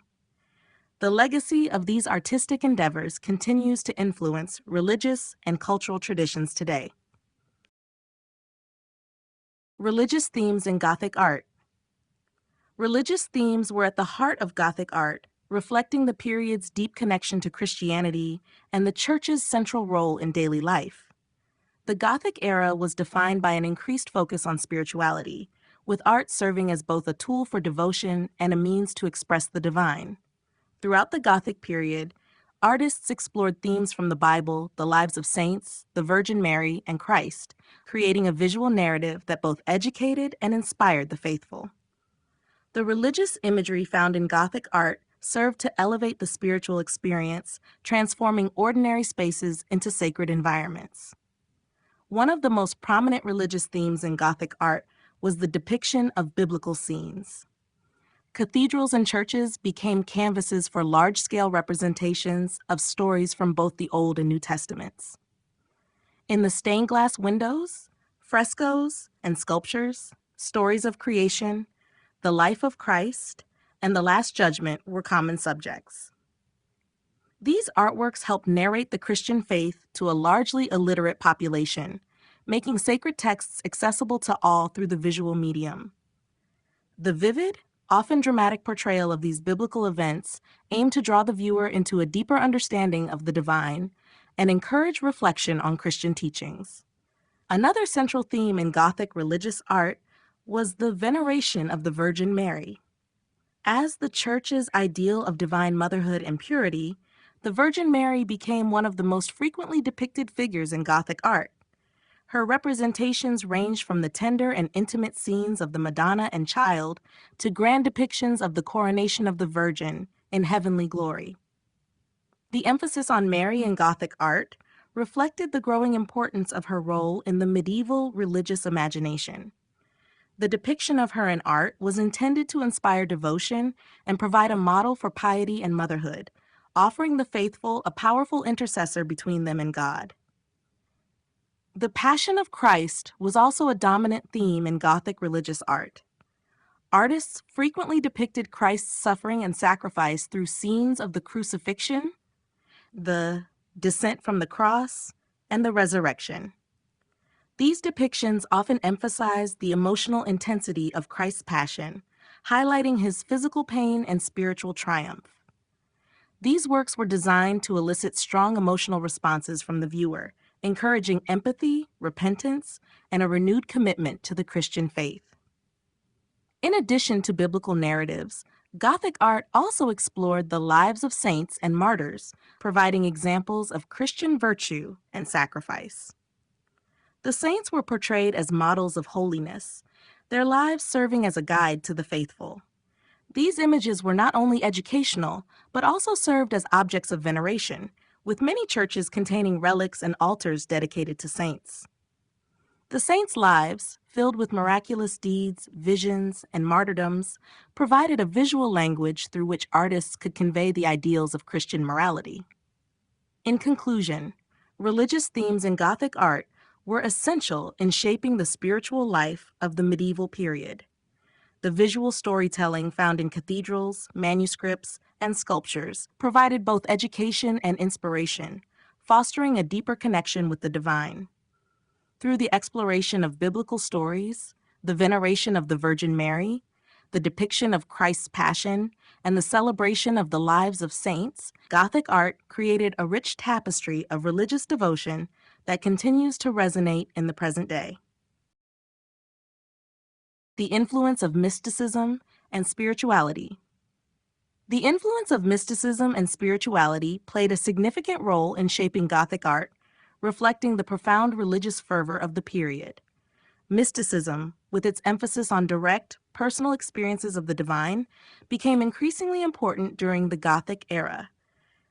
This focus on individual spiritual experiences and inner devotion found expression in the visual arts as artists sought to depict not only the physical world, but also the transcendent otherworldly aspects of faith. Gothic art was deeply influenced by the belief that through art, the faithful could connect with the divine, experience the presence of God, and gain insight into spiritual mysteries. One of the primary ways mysticism influenced Gothic art was through the portrayal of divine and otherworldly visions. The vivid and often ethereal depictions of religious subjects, particularly scenes from the lives of saints and the Virgin Mary, were intended to evoke a sense of the mystical and supernatural. For example, depictions of the Annunciation or the Assumption of the Virgin often included angelic figures and heavenly light, creating an atmosphere that suggested a reality beyond the physical. These works invited the viewer to contemplate the mystery of divine presence and the nature of the heavenly realm, blurring the line between the earthly and the spiritual. The mystical experience of light also played a crucial role in Gothic art, especially in the architecture and stained glass of Gothic cathedrals. Light, in the mystical tradition, was seen as a symbol of the divine presence. In cathedrals, stained glass windows were designed to flood the interiors with colorful, radiant light, creating an atmosphere that felt transcendent. The play of light and shadow, combined with the intricate, symbolic imagery within the windows, was meant to inspire awe and draw the viewer's thoughts upward, toward the divine. The windows not only depicted religious scenes, but also functioned as a tool to evoke spiritual contemplation, transforming the church into a space where the faithful could feel connected to a higher, divine order. Mysticism also influenced the depiction of Christ and the saints, as artists sought to capture the inner spiritual essence of these figures. Rather than simply representing the physical appearance of Christ or the saints, Gothic artists often portrayed them with intense, otherworldly expressions that conveyed their deep connection to the divine. The face of Christ in Gothic art, for example, was often depicted with a serene, contemplative expression, symbolizing his inner peace and divine nature. Similarly, saints were frequently shown in moments of spiritual ecstasy or divine inspiration, emphasizing their direct connection to God. The development of the mystical devotional practice also led to the creation of illuminated manuscripts, such as books of hours, which were designed to aid private prayer and meditation. These personal devotional books, often richly decorated with scenes of the Passion of Christ, the Virgin Mary, and the lives of saints, allowed individuals to cultivate a personal relationship with the divine. The illuminated imagery within these books served as a reflection of the mystical and spiritual journey, guiding the reader into a deeper contemplation of their own faith and connection to God. In conclusion, mysticism and spirituality were central to the development of Gothic art, influencing both its content and its form. The emphasis on divine light, visionary experiences, and personal connection to God permeated Gothic works, creating an art that was not only visually stunning, but spiritually profound.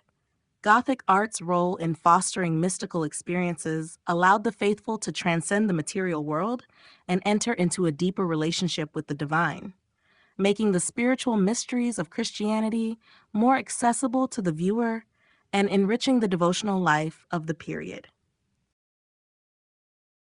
Art as a means of worship and communication.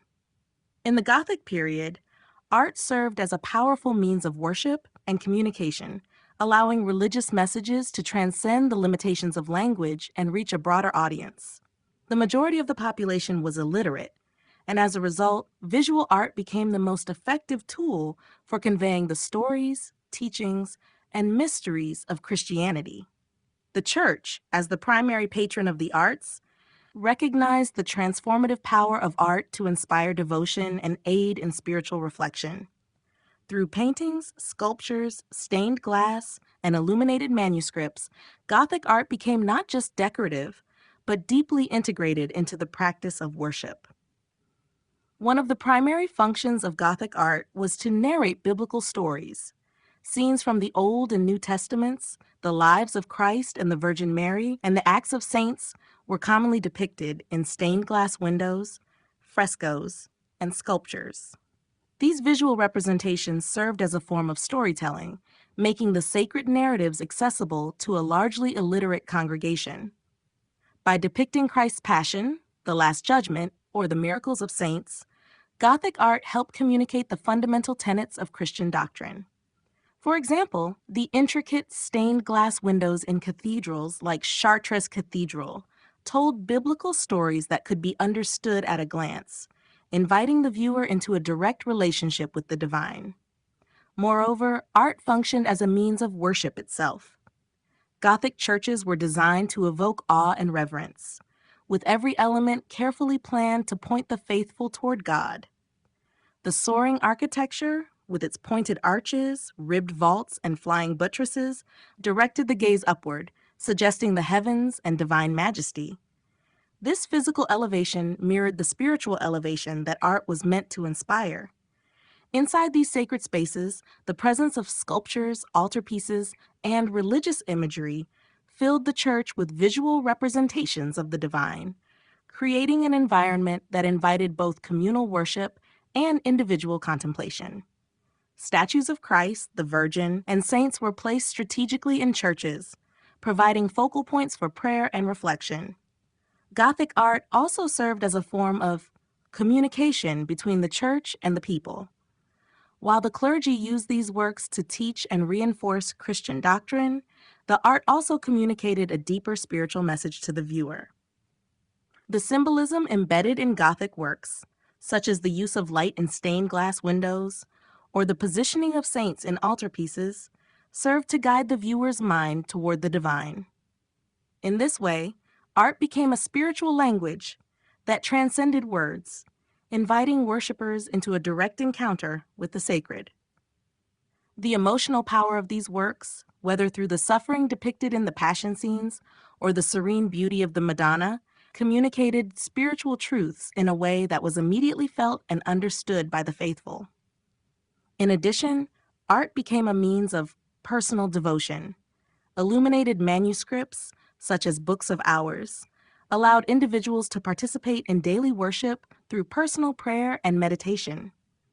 These books were richly illustrated with scenes of the life of Christ and the Virgin Mary, providing the reader with visual prompts to aid in spiritual reflection. As such, Gothic art played a significant role in the private devotion of the wealthy and clergy, making the act of worship a more intimate and personal experience. In conclusion, Gothic art was far more than an aesthetic pursuit. It was a vital means of worship and communication. Through its ability to tell biblical stories, evoke spiritual emotions, and create an environment conducive to devotion, Gothic art served as a powerful tool for engaging the faithful. Its role in both communal worship and personal devotion reflects the profound connection between art and faith during the Gothic period. Art was not merely an ornamentation of space, but a vital channel through which the divine was made present and communicated to all who encountered it. The connection between architecture and the divine. In Gothic art and architecture, the design and structure of buildings were deeply connected to the divine, reflecting the sacred nature of the spaces they inhabited. The architecture of the period was not just about constructing physical structures, but about creating an environment that symbolized the presence of God and facilitated a deeper spiritual experience for the faithful. The soaring heights, intricate details, and careful spatial arrangements of Gothic cathedrals were all deliberate choices that aimed to draw the mind and soul closer to the divine. The very design of Gothic churches and cathedrals became a way of communicating the mystery and majesty of God, inviting worshippers into a space that transcended the ordinary. One of the most prominent features of Gothic architecture is the use of verticality, with buildings designed to reach upward toward the heavens. The pointed arches, ribbed vaults, and flying buttresses that define the Gothic style were not just engineering innovations, they were spiritual symbols. The height and scale of Gothic cathedrals were intended to create a sense of awe and wonder, making the worshipper feel small in comparison to the vastness of the divine. This emphasis on verticality created a physical environment that lifted the gaze and mind toward God, embodying the belief that the sacred transcends the earthly realm. The soaring spires and tall, narrow windows seem to extend toward heaven, signaling the church's role as a mediator between earth and the divine.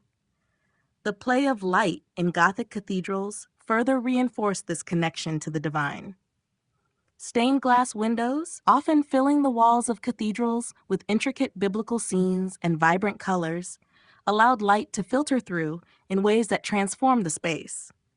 Light, in many religious traditions, is a symbol of the divine presence, and in Gothic cathedrals, the light that poured through the stained glass was often seen as a manifestation of God's glory.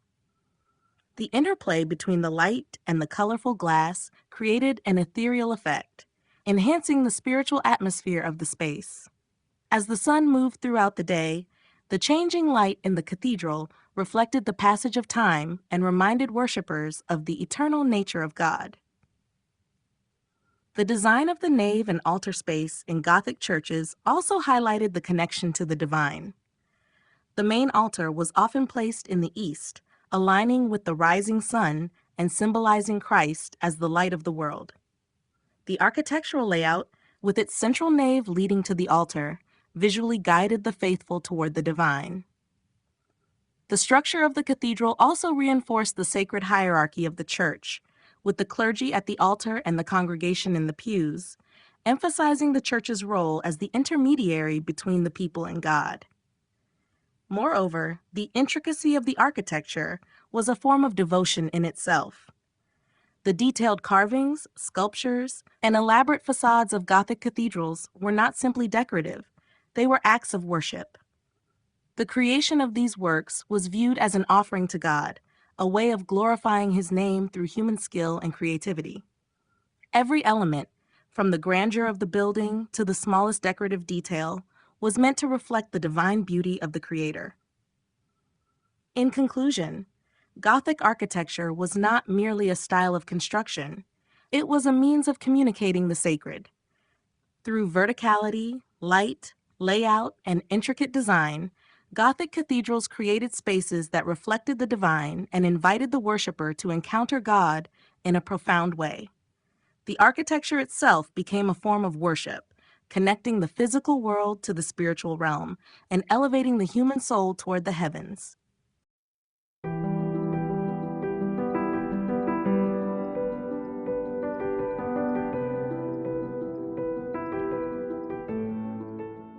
Chapter 8: The Social and Political Impact of Gothic Art. The emergence and spread of Gothic art during the Middle Ages had a profound social and political impact on Europe. As a direct expression of the Church's influence, Gothic art shaped not only the religious landscape, but also the social structure and political dynamics of the time. The art was not confined to the walls of cathedrals or monasteries. It was deeply interwoven with the lives of the common people, the nobility, and the political rulers. Through architecture, sculpture, and stained glass, Gothic art communicated power, divine authority, and social order, influencing the relationship between the church, the monarchy, and the people. One of the most significant social impacts of Gothic art was its role in unifying communities through shared religious experience. Cathedrals, the grandest achievements of Gothic architecture, became the focal points of life in medieval towns and cities. They were more than just places of worship. They were symbols of communal identity and pride. The construction of these monumental buildings often took several decades, if not centuries, and their completion was a collective achievement. Guilds, merchants, and craftsmen came together to fund and build these structures, creating a sense of shared purpose and devotion. The cathedrals were centers for religious, social, and political life, hosting not only mass, but festivals, pilgrimages, and even political meetings. The art and architecture were visual symbols of the community's connection to the divine and the larger political and spiritual order. Politically, Gothic art reinforced the power of the monarchy and the church. Rulers often commissioned Gothic structures, paintings, and sculptures to demonstrate their wealth, piety, and legitimacy. The magnificence of Gothic cathedrals served to reflect the power of the church, but they also reinforced the authority of monarchs who saw themselves as divinely appointed rulers. The lavishness of these artworks communicated that the rulers were closely aligned with God's will. The intricate iconography in the stained glass and the altarpieces often depicted scenes of royal patronage, reinforcing the monarch's divine right to rule and their central role in society. Moreover, the social function of Gothic art went beyond the elite. It extended to the wider public through the use of religious imagery that communicated biblical stories to a largely illiterate population. The scenes depicted in stained glass windows, sculptures, and manuscripts were educational tools, conveying religious stories, moral lessons, and the church's teachings in a visual form. This made religious and political messages accessible to all classes of society, further cementing the authority of the church and the monarchy. Art became a vehicle for ideological communication, shaping the collective consciousness and maintaining the existing social order. Gothic art also played a role in the development of urbanization and trade. As cities expanded, the construction of large-scale Gothic structures became a sign of economic prosperity and civic pride. The rise of Gothic architecture coincided with the growth of commerce and the increasing wealth of merchant classes. The guilds and merchants who funded the construction of churches and cathedrals often sought to enhance their social standing by associating themselves with religious and political power, ensuring that their contributions to the arts would be commemorated in the spaces they helped to build. In conclusion, the impact of Gothic art extended far beyond the realm of aesthetics. It played a critical role in shaping the social and political dynamics of medieval Europe. Through its unifying power, its reinforcement of religious and political authority, and its ability to communicate complex messages to a broad audience, Gothic art became an essential tool for promoting the values and structures of the time. It embodied the aspirations of both the church and the monarchy and left an enduring legacy on the social fabric of medieval society. The role of Gothic art in expressing power and authority. Gothic art, with its grandiosity and intricate symbolism, played a pivotal role in expressing power and authority during the medieval period. The art of this era was closely intertwined with both the church and the monarchy, serving as a tool for reinforcing their divine right to rule and their spiritual dominance. Through monumental architecture, elaborate sculptures, and vibrant stained glass, Gothic art communicated not only religious devotion, but also the political and social power of its patrons. One of the most striking ways in which Gothic art expressed power was through the architecture of cathedrals and churches. These towering structures, with their soaring spires and intricate facades, were designed to inspire awe and reverence. The sheer scale of Gothic cathedrals reflected the vastness and power of God, but they also signaled the power of the church and, by extension, the monarchy that often funded their construction. Monarchs and high-ranking officials were keen to associate themselves with the grandeur of the church, seeing the lavish construction of Gothic cathedrals as a way to legitimize their rule. For example, Notre Dame Cathedral in Paris, with its magnificent architecture, served as both a place of worship and a symbol of royal power, as French kings were crowned there, aligning their rule with divine favor. The intricacy and symbolism embedded in the sculptures and stained glass of Gothic churches also played a role in expressing power and authority. The iconography depicted in these works often highlighted the divine right of rulers, showing kings and queens in close association with saints or the Virgin Mary. This reinforced the belief that the monarch's authority was ordained by God. The Last Judgment scenes, often found in the tympana of cathedrals, portrayed the power of Christ as the ultimate judge, symbolizing the authority of both the church and the king in shaping the moral order of society. These images were designed not only to instill fear and reverence in the viewer, but also to remind them of the hierarchical nature of medieval society, where the monarch's power was seen as divinely sanctioned. Gothic art also functioned as a means of political propaganda, with monarchs commissioning works to portray themselves as pious and rightful rulers. The visual connection between royalty and divinity was reinforced through artistic depictions of the monarchs in sacred settings, often shown as protectors of the church. The stained glass windows and illuminated manuscripts, commissioned by royal patrons, were often intended to project an image of strength, wisdom, and divine favor, further consolidating the ruler's authority. In addition to its religious symbolism, Gothic art was a tool for maintaining the status quo in medieval society.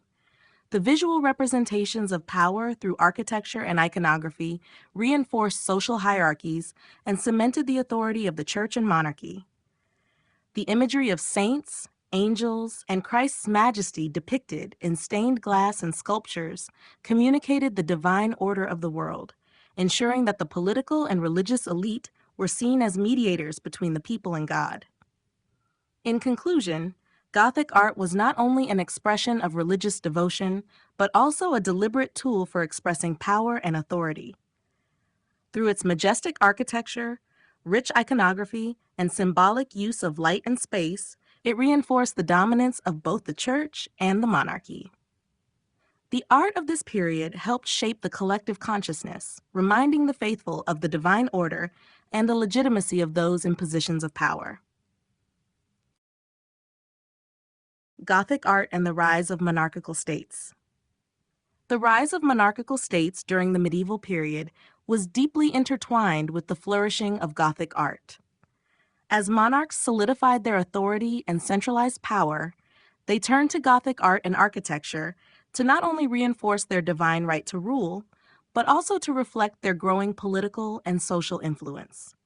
Gothic art, particularly in its architecture, sculpture, and stained glass, became a symbol of royal power, with monarchs commissioning monumental structures that showcased their wealth, piety, and authority.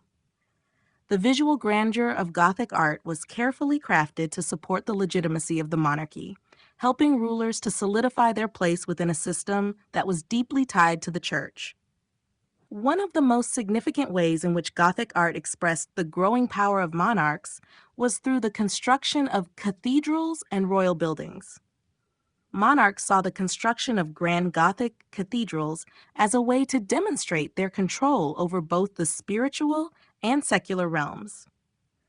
The immense scale and grandeur of these structures were designed to elevate the ruler's status, not just as a political leader, but as a divinely appointed figure, capable of shaping both the earthly and heavenly order. For example, Chartres Cathedral in France was a significant symbol of royal power, with its connection to the monarchy, underscored by the French king's participation in the royal patronage of the church. These Gothic cathedrals were more than religious spaces. They were symbols of political authority, linking the monarch's rule to divine will.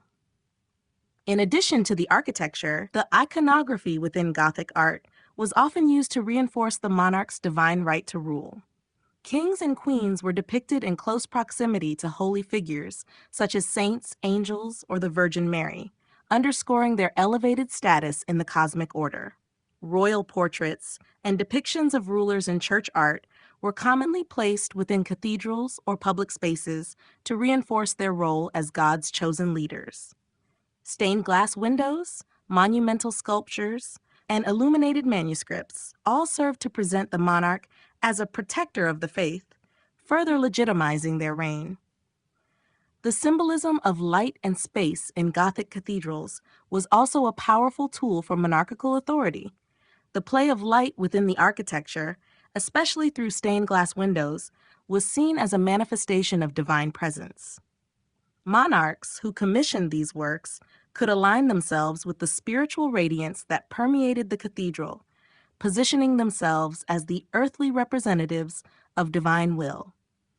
The connection between royal authority and divine favor was visually reinforced by the way the church was designed to seem illuminated by a higher power, making the ruler appear as a central figure in the divine order. Gothic art also reflected the centralization of power in emerging monarchies by emphasizing state-sponsored patronage. Kings and queens, as well as emerging aristocracies, sponsored the creation of these grand works of art to demonstrate their power and their role in shaping society. By associating themselves with religious institutions and artistic projects, they ensured that their legacy would be embedded in the collective consciousness of the people. In conclusion, Gothic art played a crucial role in the rise of monarchical states by visually communicating the authority and divine right of monarchs. The grandeur and symbolism embedded in Gothic architecture, sculpture, and iconography helped monarchs establish their power, align their rule with divine authority, and solidify their role in the political and spiritual hierarchy of medieval Europe. Through art, they were able to express and reinforce their authority, ensuring their place in history as protectors of the realm and the church. The patronage of kings, queens, and nobles. During the Gothic period, kings, queens, and nobles played a pivotal role in the development and dissemination of Gothic art through their patronage. As powerful figures in medieval society, they recognized the importance of art and architecture in reinforcing their political, social, and religious influence. Their financial support for the creation of grand Gothic structures, artworks, and religious relics served to solidify their status, demonstrate their wealth and piety, and secure their place in both the earthly and divine order. One of the most notable forms of patronage by kings and queens was the commissioning of Gothic cathedrals and monastic buildings. These monumental structures not only served as places of worship, but also as symbols of royal power and divine favor. Monarchs, especially in France and England, frequently sponsored the construction of vast cathedrals and churches as a means of demonstrating their wealth and commitment to the Christian faith. The cathedrals of Chartres and Reims in France, for example, were commissioned by the French monarchy as expressions of the monarchy's divine right to rule. These cathedrals became central to the identity of the kingdom, both as places of religious significance and as visual representations of royal power. The elaborate stained glass, sculptures, and architectural details of these buildings were commissioned by monarchs to reflect their patronage and align their reign with divine will. In addition to the commissioning of cathedrals, monarchs and nobles also sponsored the creation of illuminated manuscripts, religious paintings, and sculptures to demonstrate their cultural and spiritual importance. Manuscripts containing religious texts, such as books of Hours, were often adorned with intricate designs and illustrations that showcased the patron's personal devotion to God. These manuscripts were often commissioned by nobles and members of the royal family as both spiritual guides and personal statements of wealth. Royal portraits and depictions of kings and queens in religious contexts were common in illuminated manuscripts, reinforcing their role as protectors of the faith and their divine connection to sacred figures. The patronage of Gothic art also allowed the nobility to establish their legacy and commemorate their families through funerary monuments and memorial sculptures. By commissioning works that depicted their likenesses or memorialized their deeds, the nobility ensured that their contributions to the church and society would be remembered long after their deaths. These monuments, often placed within the walls of cathedrals or other significant religious sites, were a means for the nobility to intertwine their legacy with the divine, ensuring that their power and influence would endure. Noble patronage was also an important means of asserting social status. Through the support of the creation of beautiful works of art, the elite sought to demonstrate their refinement, sophistication, and education. The commissioning of Gothic art was not only a sign of personal wealth, but also a means of showcasing their connection to the larger religious and cultural currents of the time. The patronage of these grand works marked the nobility's involvement in the cultural and spiritual life of medieval society, further cementing their status as central figures in the governance of the realm. In conclusion, the patronage of Gothic art by kings, queens, and nobles was a powerful tool for reinforcing their authority, wealth, and spiritual legitimacy. By commissioning magnificent cathedrals, manuscripts, and works of art, these patrons ensured their place in history as both spiritual and political leaders. Their patronage helped shape the artistic and architectural landscape of medieval Europe and left a lasting legacy of royal and noble influence that continues to be celebrated today. Social and political themes in Gothic iconography. Gothic art, with its rich symbolism and intricate designs, not only served religious purposes, but also reflected the social and political realities of medieval Europe. Through its iconography, Gothic art conveyed a complex network of ideas about power, authority, and the hierarchical structure of society. The themes depicted in the stained glass windows, sculptures, and manuscripts of the Gothic period often had direct connections to the social and political frameworks of the time, reinforcing the roles of the monarchy, the church, and the nobility. One of the most pervasive social themes in Gothic iconography was the concept of divine right and kingship. Monarchs, as the most visible symbols of secular power, were often depicted in close association with holy figures such as Christ, the Virgin Mary, or saints. These representations were meant to convey the idea that the monarch's authority was sanctioned by God. Royal figures were frequently shown in religious contexts, either as protectors of the faith or as active participants in religious ceremonies. This iconography reinforced the notion that the king was not only the ruler of his kingdom, but also a divinely chosen figure, entrusted with the responsibility of guiding his people both spiritually and temporally. The role of the church also played a significant part in the social and political messages conveyed by Gothic iconography. As the dominant institution of the time, the church's influence on everyday life was vast, and its political power was closely intertwined with that of the monarchy. Iconography in cathedrals and churches often depicted scenes from the Bible that reinforced the moral and social order, promoting the idea of divine judgment, the sanctity of the church, and the importance of obedience to religious teachings. The presence of saints in Gothic art was not just spiritual. It also represented the church's authority to intercede on behalf of the people. Saints were often shown in a manner that suggested their moral superiority, embodying the virtues that were expected of both rulers and subjects in medieval society. In addition to reinforcing the divine legitimacy of kings and the moral authority of the church, Gothic art also explored the social stratification of medieval society.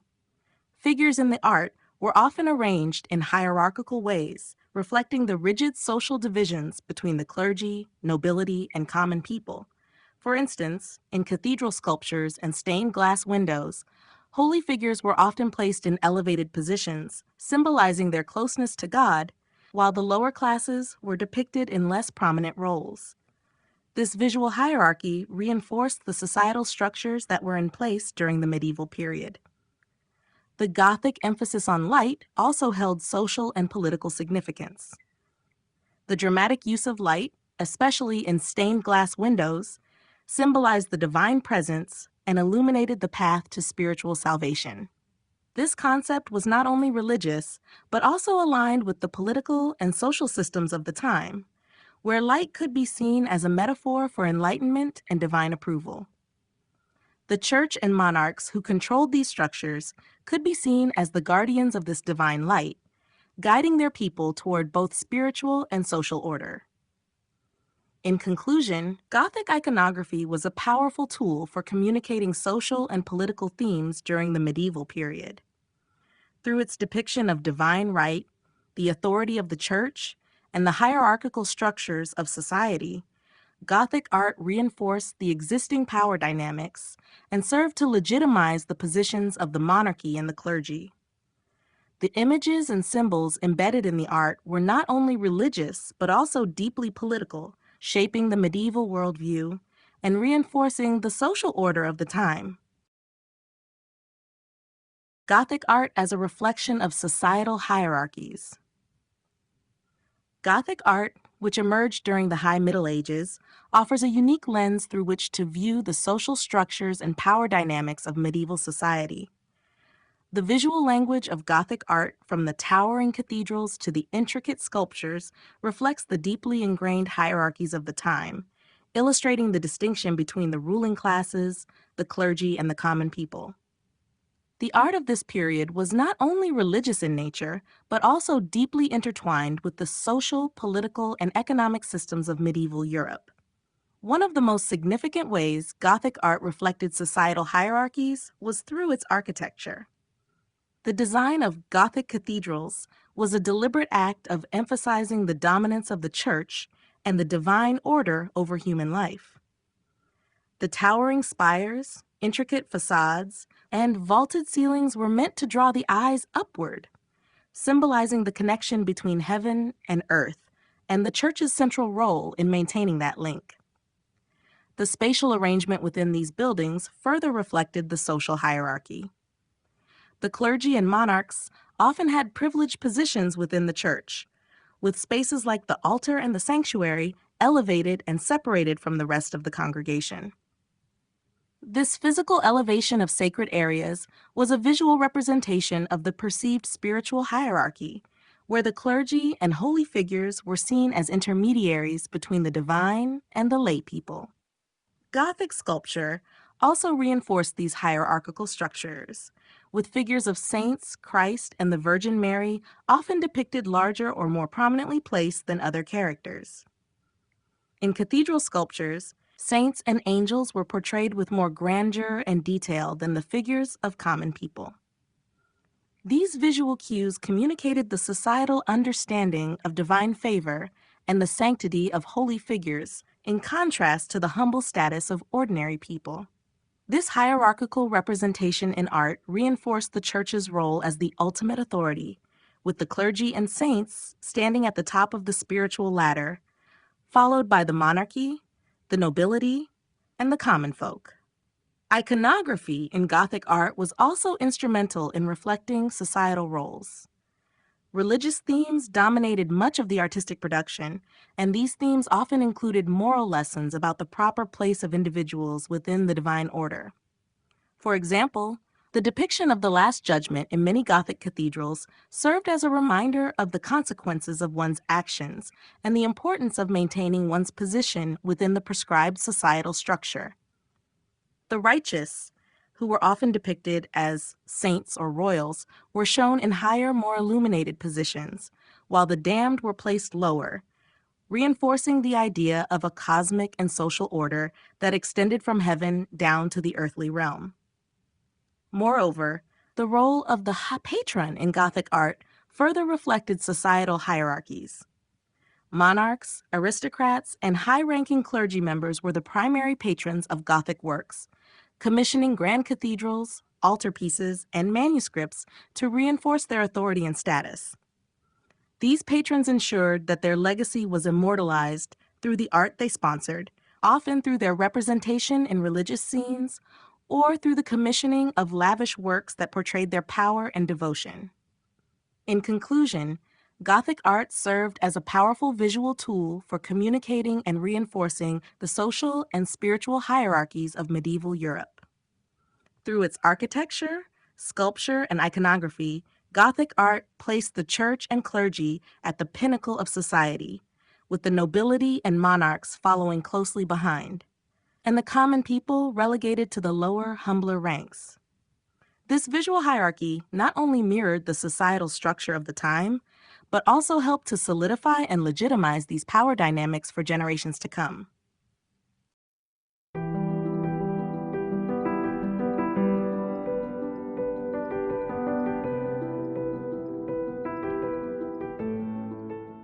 Chapter 9: The Decline of Gothic Art and the Rise of Renaissance. The transition from Gothic art to the Renaissance marks one of the most significant shifts in Western art history, as the medieval focus on religious devotion and verticality gave way to a renewed interest in humanism, proportion, and the natural world. The decline of Gothic art in the late 14th and early 15th centuries was driven by a combination of changing cultural, social, and intellectual currents that redefined the role of art and the artist in society. The gradual erosion of the Gothic aesthetic can be traced through shifts in both style and ideology, which laid the groundwork for the emergence of the Renaissance. The decline of Gothic art began as the 14th century came to a close, driven in part by the social upheavals and economic challenges of the time, such as the Black Death and the Hundred Years' War. These events weakened the stability of the feudal system and the influence of the church, both of which had been key patrons and supporters of Gothic art. As society grappled with these crises, there was a growing desire for change and innovation, and artists began to look beyond the constraints of Gothic style to explore new possibilities. The focus on religious iconography and the ornate, elongated forms typical of Gothic art began to be seen as outdated, and artists began to experiment with more naturalistic approaches to both subject matter and technique. In addition to these societal changes, the intellectual climate of the Renaissance was crucial in the decline of Gothic art.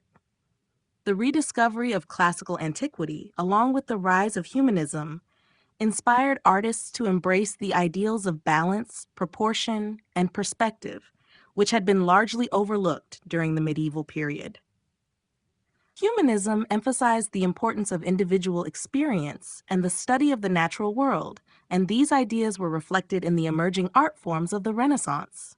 In contrast to the abstract, vertical emphasis of Gothic art, Renaissance artists focused on the human figure, proportion, and the creation of space, shifting their attention from divine representation to the exploration of human nature. The innovations in technique that characterized the Renaissance also contributed to the decline of Gothic art. The development of linear perspective, more refined use of light and shadow, and advancements in oil painting allowed for greater realism in art, further distancing Renaissance works from the stylized forms of Gothic art. In architecture, the sweeping verticality of Gothic cathedrals was replaced by the classical simplicity and harmony of Renaissance structures, with their emphasis on symmetry and the use of columns, domes, and arches derived from Greco-Roman models. Although Gothic art gradually faded in favor of Renaissance ideals, it did not disappear entirely. Elements of Gothic architecture and sculpture continued to influence artists and architects, and Gothic elements were revived in later periods, including the Neo-Gothic movement of the 19th century. However, the shift from the transcendent, spiritually focused world of Gothic art to the more secular, human-centered perspective of the Renaissance signified a dramatic transformation in the way artists perceived their work and its place in society. In conclusion, the decline of Gothic art and the rise of the Renaissance were deeply intertwined with changes in society, culture, and intellectual thought. As the medieval world gave way to a new era of exploration, individualism, and classical revival, the art that emerged from this transformation reflected these shifting priorities. The Gothic emphasis on spirituality, religious iconography, and verticality gave way to a focus on humanism, realism, and harmony, ushering in a new chapter in the history of Western art. The shift from Gothic to Renaissance aesthetics. The transition from Gothic to Renaissance aesthetics marks a pivotal moment in the history of Western art, where profound shifts in both artistic style and underlying philosophy fundamentally changed the way artists approach their craft. Emerging during the 14th and 15th centuries, The Renaissance period signified a break from the highly stylized, religiously centered Gothic art and moved toward a more human-centric, naturalistic approach. This shift was not sudden, but rather a gradual evolution influenced by cultural, intellectual, and technological changes that laid the groundwork for the Renaissance. One of the primary differences between Gothic and Renaissance art was the focus of the subject matter. Gothic art, which developed in the 12th century and flourished throughout the Middle Ages, was deeply rooted in religious themes and was primarily commissioned by the church or religious institutions. Its style reflected the transcendence of the divine, with elongated forms, intricate details, and the use of verticality to symbolize the upward connection between humanity and God. In contrast, the Renaissance sought to emphasize the human experience. Artists began to focus not only on religious subjects, but also on mythological, historical, and daily life, marking a shift away from the sole depiction of the divine. This focus on the human form and the world around them was influenced by the intellectual currents of humanism, which celebrated human potential, individuality, and rationality. This change in thematic focus was accompanied by dramatic shifts in technique. In Gothic art, the emphasis was on creating intricate, often decorative forms, particularly in architecture and sculpture. The use of light, space, and perspective was limited, and figures often appeared flat and symbolic. However, during the Renaissance, there was a significant move toward the development of realism and naturalism. Artists such as Leonardo da Vinci, Michelangelo, and Raphael perfected the technique of linear perspective, allowing them to create more accurate depictions of space and depth. The use of light and shadow, or chiaroscuro, was also refined during this time, giving figures a more three-dimensional, lifelike appearance. The human body became a primary subject of study, with artists striving for anatomical accuracy, a marked departure from the stylized, exaggerated forms of Gothic figures. Architecturally, the Renaissance marked a shift from the soaring vertical structures of Gothic cathedrals to the more balanced, harmonious proportions seen in the buildings of the time. Renaissance architecture drew heavily on the classical ideals of ancient Rome and Greece, with a focus on symmetry, proportion, and the use of columns, arches, and domes. This was in stark contrast to the intricate spires, pointed arches, and ribbed vaults that were hallmarks of Gothic architecture. Culturally, the Renaissance period was also marked by the revival of classical antiquity, which influenced not only art but also philosophy, literature, and science. As scholars rediscovered ancient Greek and Roman texts, they applied classical principles of reason and proportion to their artistic endeavors. In contrast, Gothic art was primarily concerned with spiritual transcendence and the divine order, which reflected the medieval worldview. In conclusion, the shift from Gothic to Renaissance aesthetics represented a profound change in both the content and form of art. The Renaissance moved away from the spiritual verticality and religious symbolism of the Gothic era, embracing the human experience, scientific observation, and classical ideals. The result was a more realistic, proportionate, and naturalistic approach to art and architecture, setting the stage for a new artistic era defined by the pursuit of balance, beauty, and the exploration of human potential. The impact of humanism on art and architecture. Humanism, the intellectual movement that emerged during the Renaissance, had a profound impact on art and architecture, fundamentally altering the way both were approached. Rooted in the revival of classical Greek and Roman ideals, humanism placed a significant emphasis on human experience, rationality, and individual achievement. This shift in thought and perspective not only transformed the content of artworks, but also influenced the techniques and principles that guided their creation. The resulting changes in art and architecture reflected a broader cultural movement that sought to celebrate the potential of human beings and the natural world, breaking away from the medieval focus on religious dogma and the divine. One of the key aspects of humanism's influence on art was the focus on the human figure. During the Gothic period, figures in paintings and sculptures were often elongated, stylized, and less concerned with anatomical accuracy. However, humanism inspired artists to study the human form more closely, leading to an increased interest in the naturalism of human proportions, anatomy, and emotion. Artists such as Leonardo da Vinci, Michelangelo, and Raphael sought to portray the human body in its most realistic form, emphasizing anatomical correctness and the expression of human emotion. This focus on the human figure as a subject in its own right marked a sharp departure from the Gothic emphasis on spiritual or symbolic representation. Humanism also inspired a new approach to perspective in painting. Artists began to develop the technique of linear perspective, which created the illusion of depth and three-dimensional space on a flat surface. This was a revolutionary shift from the flat, symbolic space of Gothic art.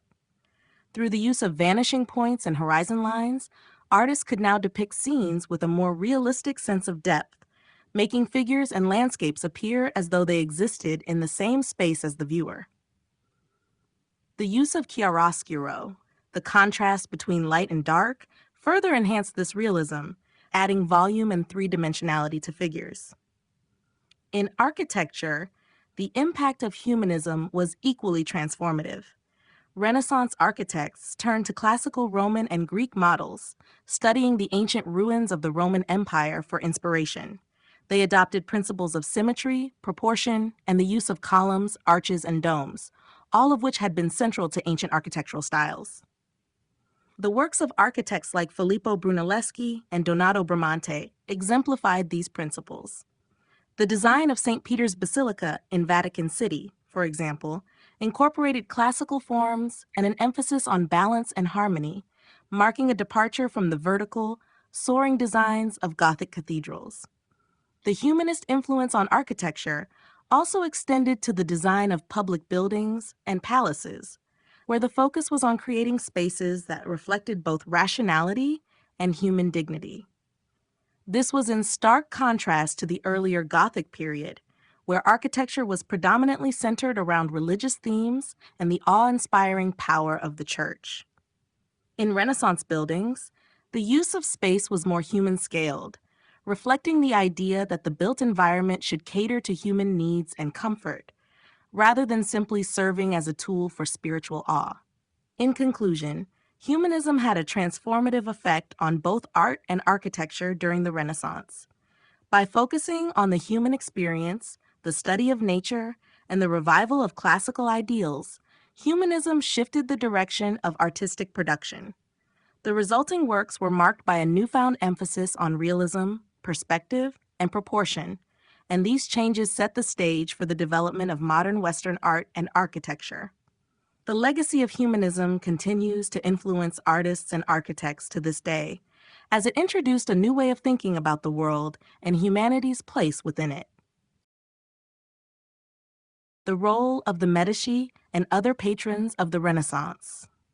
The success and flourishing of Renaissance art and architecture would not have been possible without the patronage of wealthy individuals, families, and institutions that played a crucial role in supporting artists. Among the most influential of these patrons were the Medici family, who became synonymous with the cultural and intellectual rebirth of the Renaissance in Florence and beyond. Their financial backing, combined with their keen interest in the arts, helped to shape the artistic landscape of the period, allowing artists to create works that might otherwise have been impossible. While the Medici family stands out as the most prominent example, other patrons, ranging from the church to individual rulers, also had a significant influence on the development of Renaissance art. The Medici family, particularly Cosimo de' Medici and his grandson Lorenzo de' Medici, known as Lorenzo the Magnificent, were instrumental in transforming Florence into the cultural center of the Renaissance. Cosimo's wealth, derived from banking, allowed him to support artists, scholars, and architects, creating an environment where the arts could thrive. He was not only a patron of the arts, but also a lover of learning, attracting philosophers, poets, and scientists to his court. Under Cosimo's guidance, artists such as Donatello, Fra Angelico, and Masaccio received significant commissions, with works that reflect the humanist ideals of the time. Lorenzo de' Medici continued his grandfather's legacy, providing financial support to some of the most renowned artists of the Renaissance. Lorenzo's patronage extended beyond the visual arts to include literature and philosophy, further solidifying his role as a central figure in the cultural revival of Italy. Notably, he supported Leonardo da Vinci, Sandro Botticelli, and Michelangelo, artists who would go on to redefine Western art.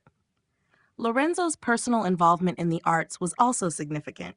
He was an accomplished poet and a patron of the Platonic Academy, a group of scholars and intellectuals who explored classical ideas in a new light. Beyond the Medici, other rulers and institutions played key roles in supporting Renaissance art. The Catholic Church remained a major patron throughout the period, commissioning works for chapels, churches, and cathedrals across Europe. Pope Julius II was one of the most notable church patrons, commissioning Michelangelo to paint the ceiling of the Sistine Chapel and employing Raphael to create the Vatican rooms. The church's patronage was not limited to religious themes, as it sought to showcase its wealth and power through the commissioning of grand, humanistic works that aligned with the ideals of the time. Noble families and European monarchs, such as King Francis I of France, also supported artists during the Renaissance. In France, Francis I invited Leonardo da Vinci to his court and collected many works from Italian artists, further contributing to the exchange of artistic knowledge between Italy and France.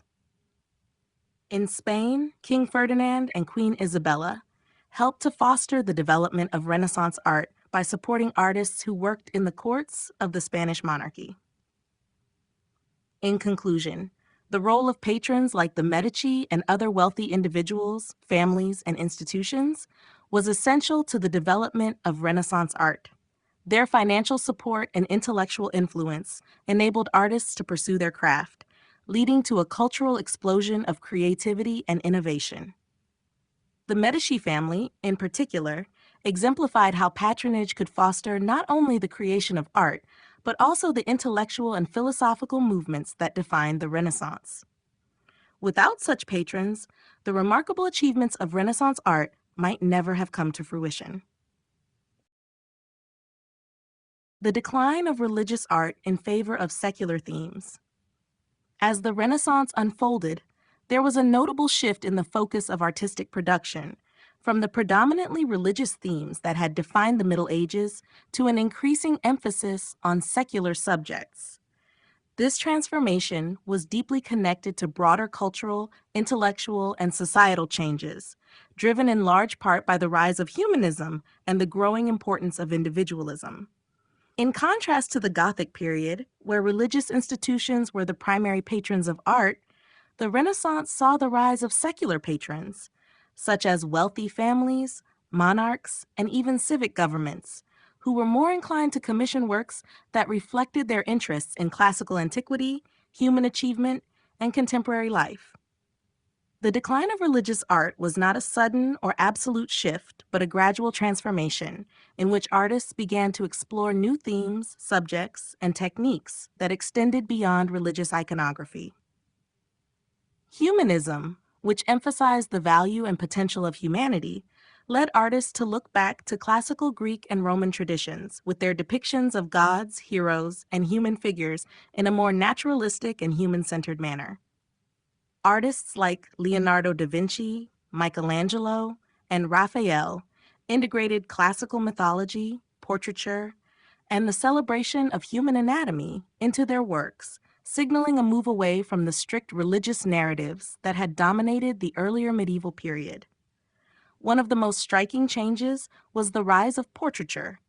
Whereas the medieval era focused largely on religious figures or scenes from the Bible, Renaissance artists began to capture the likenesses of powerful figures such as kings, noblemen, and wealthy patrons.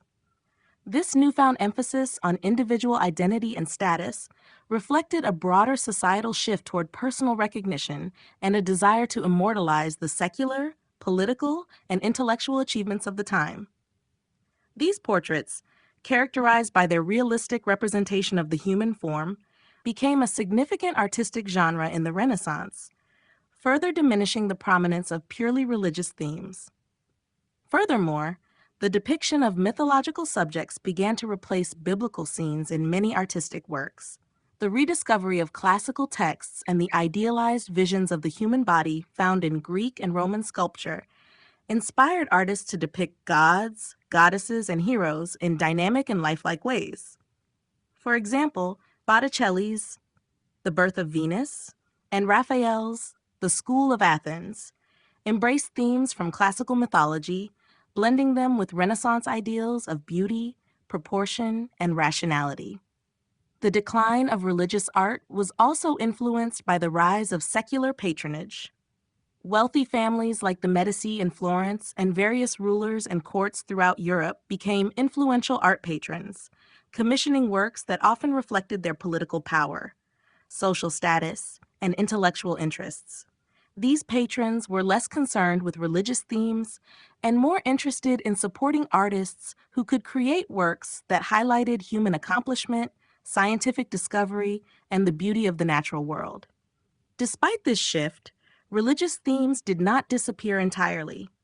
The Catholic Church continued to commission art for religious purposes, especially during the Counter-Reformation.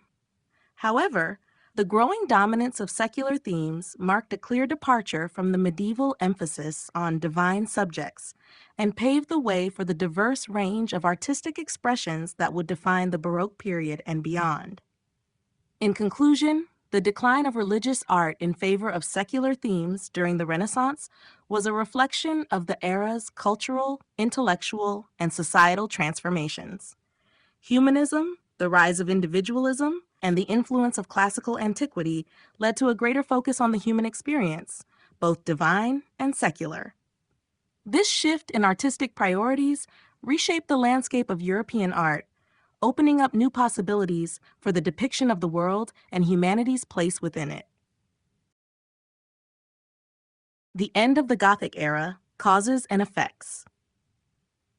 The end of the Gothic era marked a significant turning point in European art and culture, as the 14th and 15th centuries gave way to the dawn of the Renaissance.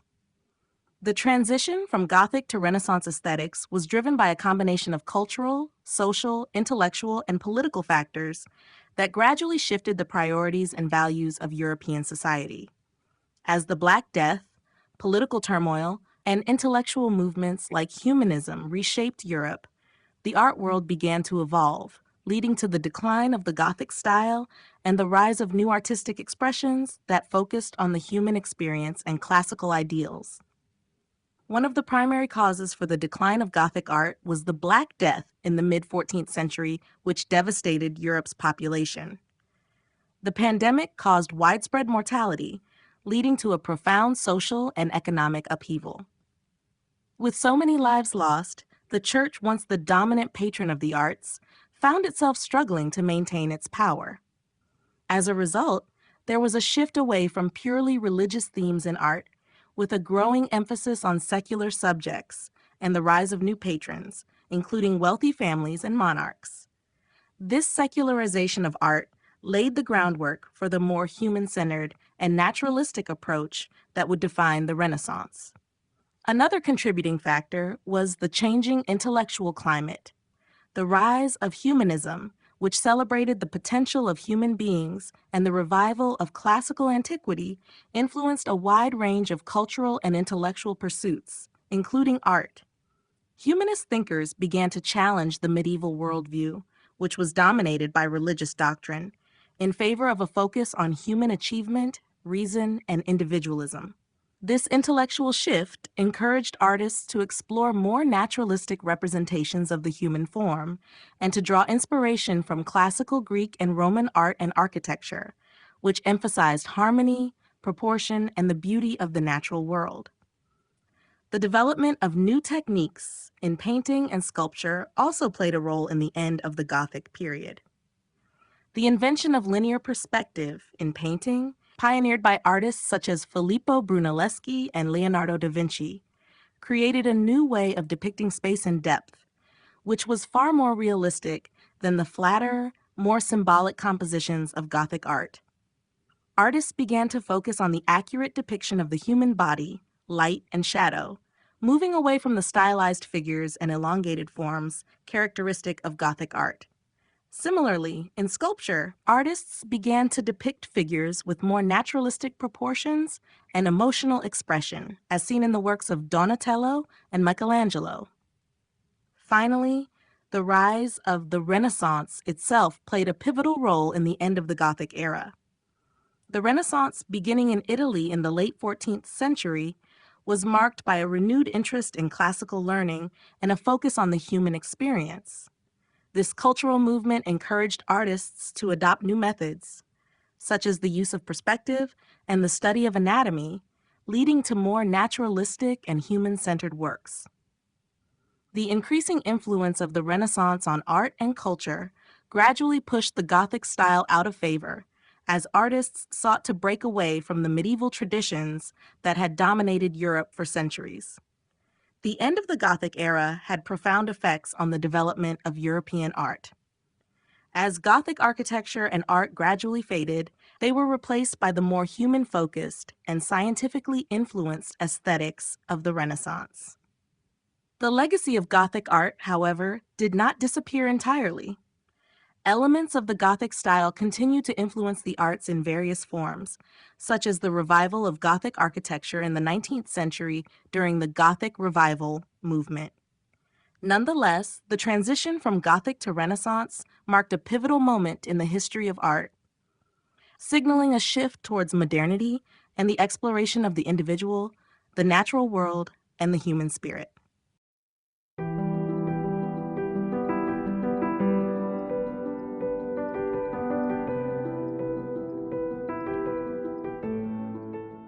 Chapter 10, Neo-Gothic Revival in the 19th Century.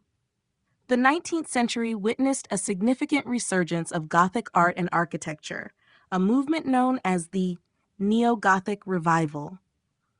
This revival, which began in the late 18th century and reached its height in the 19th century, was part of a broader trend in Europe that saw a renewed interest in medieval culture, aesthetics, and values. The Neo-Gothic movement emerged as a reaction against the classical ideals that dominated the Enlightenment and early Romantic periods. Artists, architects, and intellectuals sought to reconnect with the past, particularly the Gothic era, which was seen as a time of spiritual depth, artistic innovation, and social harmony. One of the primary factors that contributed to the rise of the Neo-Gothic revival was the Romantic movement, which valued emotion, individualism, and the sublime. The Romantic artists and thinkers looked to the medieval past as a source of inspiration, finding beauty and mystery in the Gothic ruins of Europe. The Gothic style, with its towering spires, intricate stained glass, and dramatic forms, symbolized a sense of grandeur, spirituality, and mystery that resonated with the Romantic fascination with the unknown and the sublime. The revival of Gothic architecture was seen as a way to recapture the emotional intensity and religious fervor that were perceived to be missing from modern society. In architecture, the Neo-Gothic style was popularized by figures like Augustus Pugin, whose work was instrumental in bringing the Gothic aesthetic back into the spotlight. Pugin, a British architect and designer, championed the Gothic style as a moral and spiritual response to the Industrial Revolution, which he believed had led to the degradation of both the environment and society. His designs for buildings like the Palace of Westminster in London emphasized the use of pointed arches, ribbed vaults, and flying buttresses, which were key features of the original Gothic style. Pugin argued that Gothic architecture represented honesty in design and a connection to a more spiritual and virtuous past. The Neo-Gothic revival was also closely linked to the growing interest in medievalism during the 19th century. Many architects and artists looked to the Middle Ages as a time of communal values, chivalry, and faith. As industrialization and urbanization rapidly transformed European societies, there was a desire to return to the perceived stability and tradition of medieval times.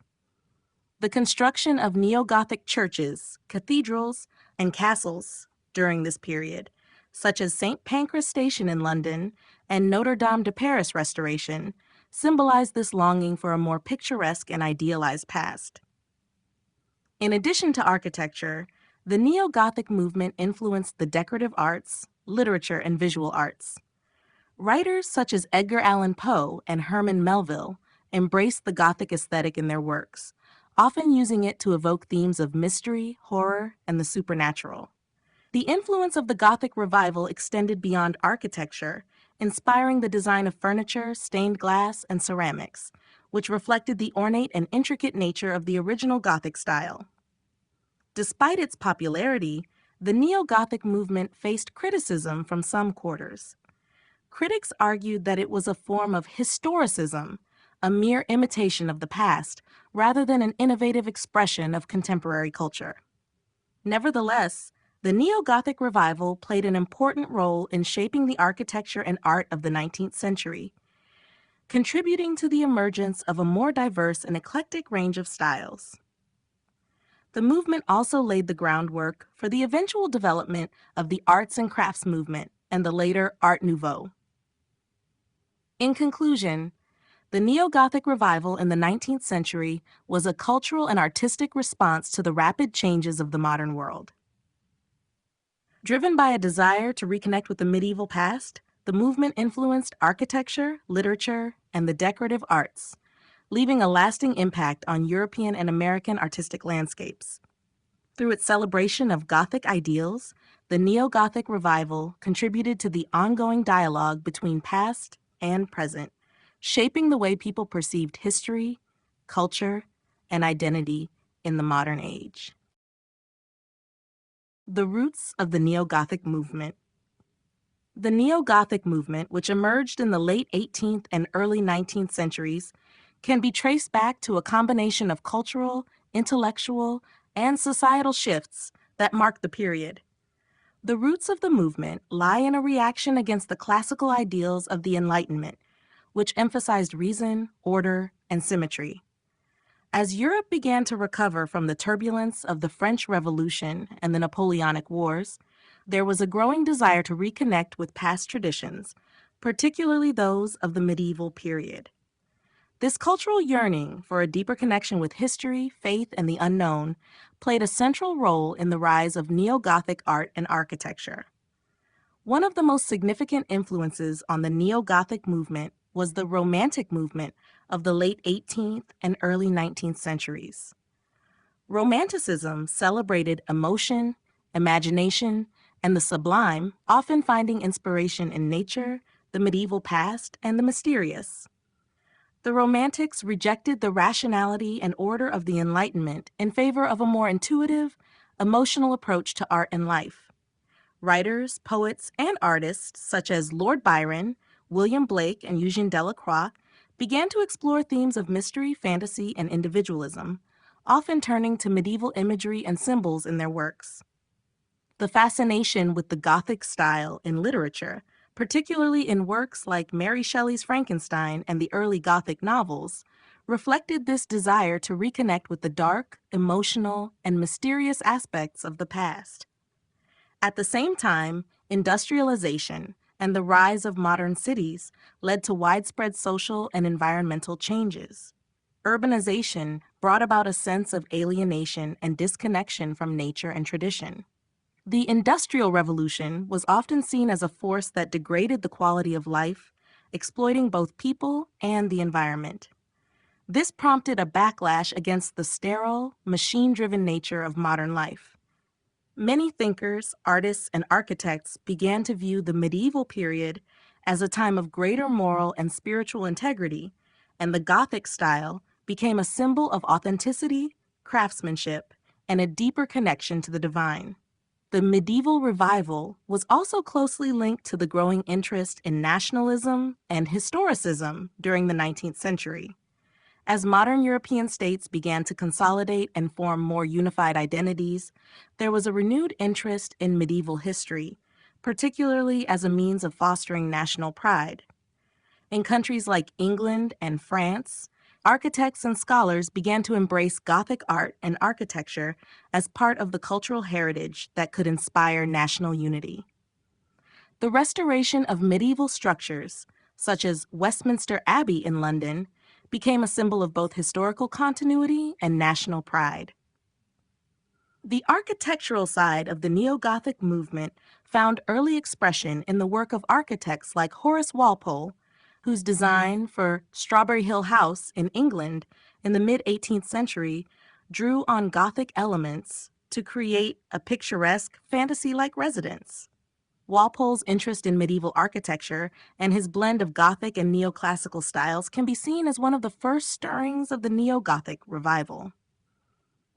His work inspired others to explore Gothic architecture, culminating in the full-blown Neo-Gothic style of the 19th century, which reached its peak with figures like Augustus Pugin and the restoration of the Palace of Westminster. In summary, the roots of the Neo-Gothic movement lie in a complex interplay of romantic ideals, reactions against industrialization, and a growing interest in medieval history and aesthetics. As Europe faced the challenges of modernization, the Neo-Gothic movement provided an artistic and architectural means of reconnecting with the past, particularly with the medieval period, which was seen as a more spiritual, imaginative, and meaningful time. This movement set the stage for a resurgence of Gothic elements in architecture, art, and literature throughout the 19th century. Key figures in the revival of Gothic architecture.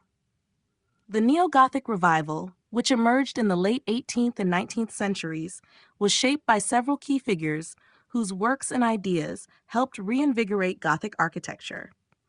These figures sought to return to the perceived virtues of medieval architecture, particularly its spiritual depth, intricate design, and connection to nature. Among the most influential figures were Augustus Pugin, Eugène Viollet-le-Duc, and John Ruskin. Each played a vital role in the revival of Gothic elements, both in terms of architectural design and broader cultural ideals. Augustus Pugin is perhaps the most prominent figure associated with the Gothic revival in England. A passionate advocate for Gothic architecture, Pugin believed that the style represented moral and spiritual truth. He argued that the medieval period was a time of spiritual integrity, and Gothic architecture embodied this authenticity.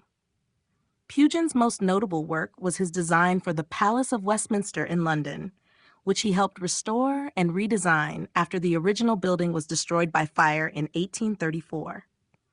Pugin's use of pointed arches, ribbed vaults, and intricate ornamentation, inspired by the Gothic tradition, became central features of the design.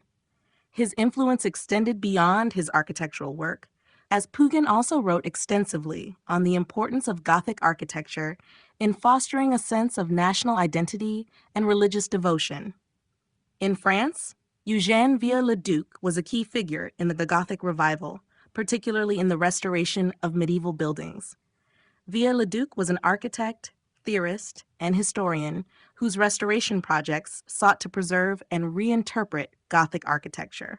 His work on the restoration of the Notre Dame Cathedral in Paris, as well as other iconic buildings like Carcassonne, exemplified his belief in the importance of restoring Gothic structures to their former glory. However, Viollet-le-Duc also took creative liberties, sometimes adding new elements to his restorations, which sparked debate about the authenticity of his approach. His writings, particularly the multi-volume Dictionnaire raisonné de l'architecture française, helped codify Gothic architecture and influence subsequent generations of architects. In England, John Ruskin played an instrumental role in promoting the Gothic revival, particularly through his writings on architecture and art. Ruskin's book, The Stones of Venus, argued that Gothic architecture was superior to the classical style, emphasizing its organic nature and its connection to craftsmanship and the divine. He believed that Gothic structures were the product of a society that valued labor, spirituality, and craftsmanship, in contrast to the mechanized industrial world emerging during his time. Ruskin's ideas were deeply influential not only to architects, but also to the arts and crafts movement, which sought to bring back the quality and integrity of hand craftsmanship in design. These figures, among others, were instrumental in promoting the Gothic style in architecture, arguing for its moral, spiritual, and cultural significance. Through their work, they helped shape the course of the Neo-Gothic revival, which brought about a reimagining of medieval forms and values in the context of 19th century Europe. Their legacy continues to influence architecture and design, not only in the structures they left behind, but also in the ideas and philosophies that continue to inspire contemporary discussions of art, architecture, and society. Neo-Gothic architecture and urban planning. Neo-Gothic architecture, which became prominent in the 19th century, not only influenced the design of individual buildings, but also had a significant impact on urban planning. The movement's emphasis on the revival of medieval Gothic styles and its incorporation of new technologies and industrial advancements led to a transformative approach to how cities were conceived and structured. As cities across Europe expanded and modernized during the Industrial Revolution, Neo-Gothic architecture offered a way to marry historical aesthetics with the needs of modern urban environments. In many cases, Neo-Gothic architecture was used to create visually striking buildings that served as symbols of civic pride and identity. One of the most significant examples of this is the Palace of Westminster in London, which underwent restoration and reimagining in the Gothic style under the guidance of Augustus Pugin. This iconic structure not only provided a functional home for the British Parliament, but also contributed to a broader sense of national identity and grandeur through its Gothic design. The striking towers, pointed arches, and intricate stonework conveyed a message of stability and permanence, symbolizing the continuity of British governance. Such monumental structures became central to urban planning, often standing as focal points in cities that were rapidly changing due to industrialization. Urban planning during the Neo-Gothic period saw the rise of public buildings, such as churches, government buildings, and civic centers, designed in the Gothic style. These buildings were intended to reflect the values of society, blending beauty with function. Neo-Gothic architects believed that the style's intricate designs and symbolic use of space could create a sense of awe and reverence within the urban environment, elevating the everyday experience of city dwellers. At the same time, the style's practical features, such as verticality and the use of new materials like iron and steel, allowed for the construction of large monumental structures in growing cities. Additionally, the Neo-Gothic movement influenced urban public spaces, particularly in the design of parks, squares, and public gardens. In cities like Paris, where large-scale urban redevelopment was taking place under the leadership of Georges-Eugène Haussmann, Neo-Gothic influences could be seen in the design of certain public buildings and the integration of open spaces that created a sense of harmony between architecture and nature. The emphasis on creating spaces that allowed for public engagement with beauty and history resonated with the Neo-Gothic ideals of creating environments that uplifted the human spirit. However, it is important to note that the influence of Neo-Gothic architecture on urban planning was not without its critics. Some argued that the movement's focus on historical styles was out of place in a rapidly modernizing world, and that it impeded progress by clinging to outdated forms. Despite these criticisms, Neo-Gothic architecture and its impact on urban planning left a lasting mark on cities, both in terms of the aesthetic legacy of the buildings and the philosophical approach to designing spaces that aim to reflect the spiritual and social aspirations of the time. In summary, Neo-Gothic architecture shaped urban planning by contributing to the design of monumental public buildings and public spaces that combined medieval aesthetics with modern functionality. These designs not only responded to the rapid growth of cities, but also aimed to infuse urban environments with a sense of historical continuity, civic pride, and spiritual depth. The Neo-Gothic movement thus played a critical role in shaping the architectural and urban landscape of 19th century Europe and beyond. The influence of the Gothic revival on literature and art. The Gothic Revival, which began in the late 18th and early 19th centuries, had a profound impact not only on architecture, but also on literature and the visual arts.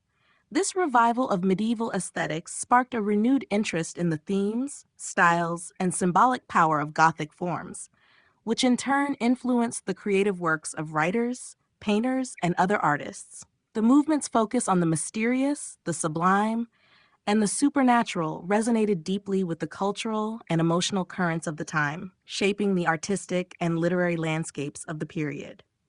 In literature, the Gothic Revival found expression in a resurgence of Gothic novels that explored dark, atmospheric themes.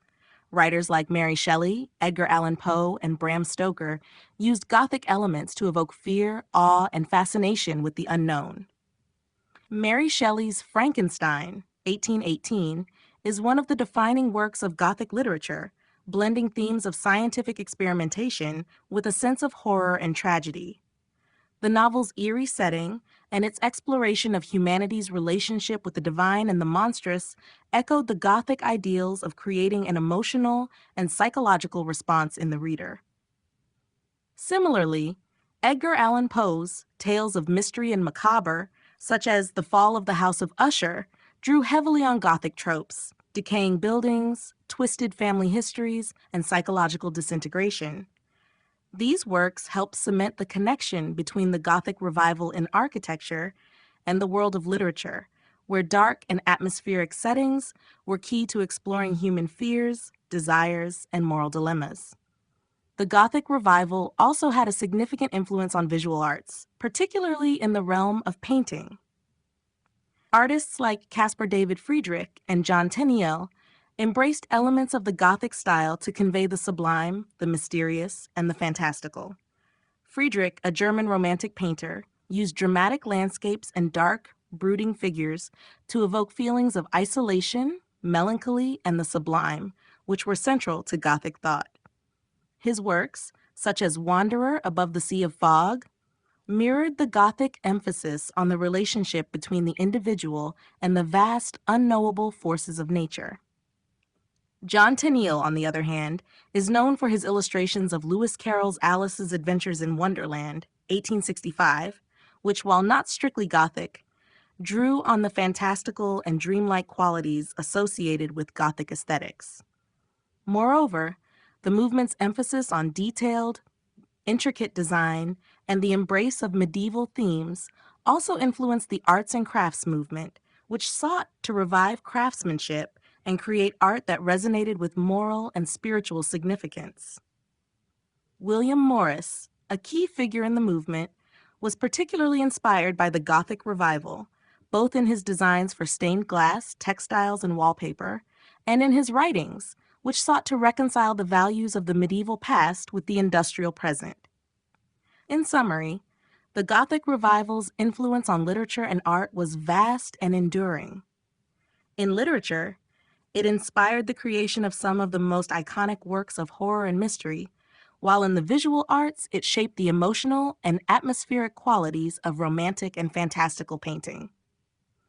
The movement's focus on the mysterious, the supernatural, and the sublime resonated deeply with the intellectual currents of the time, leaving a legacy that continued to influence artistic expression well into the 20th century.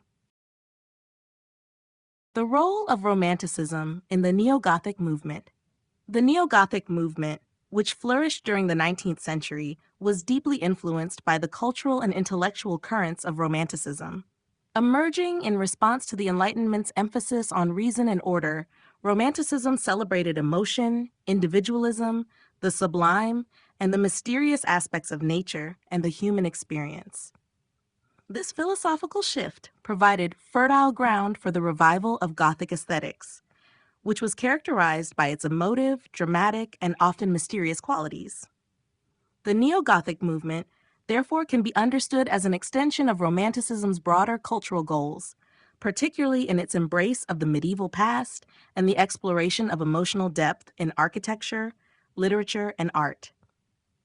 One of the central tenets of Romanticism was its emphasis on emotion over rationality, which found a natural ally in the Gothic style.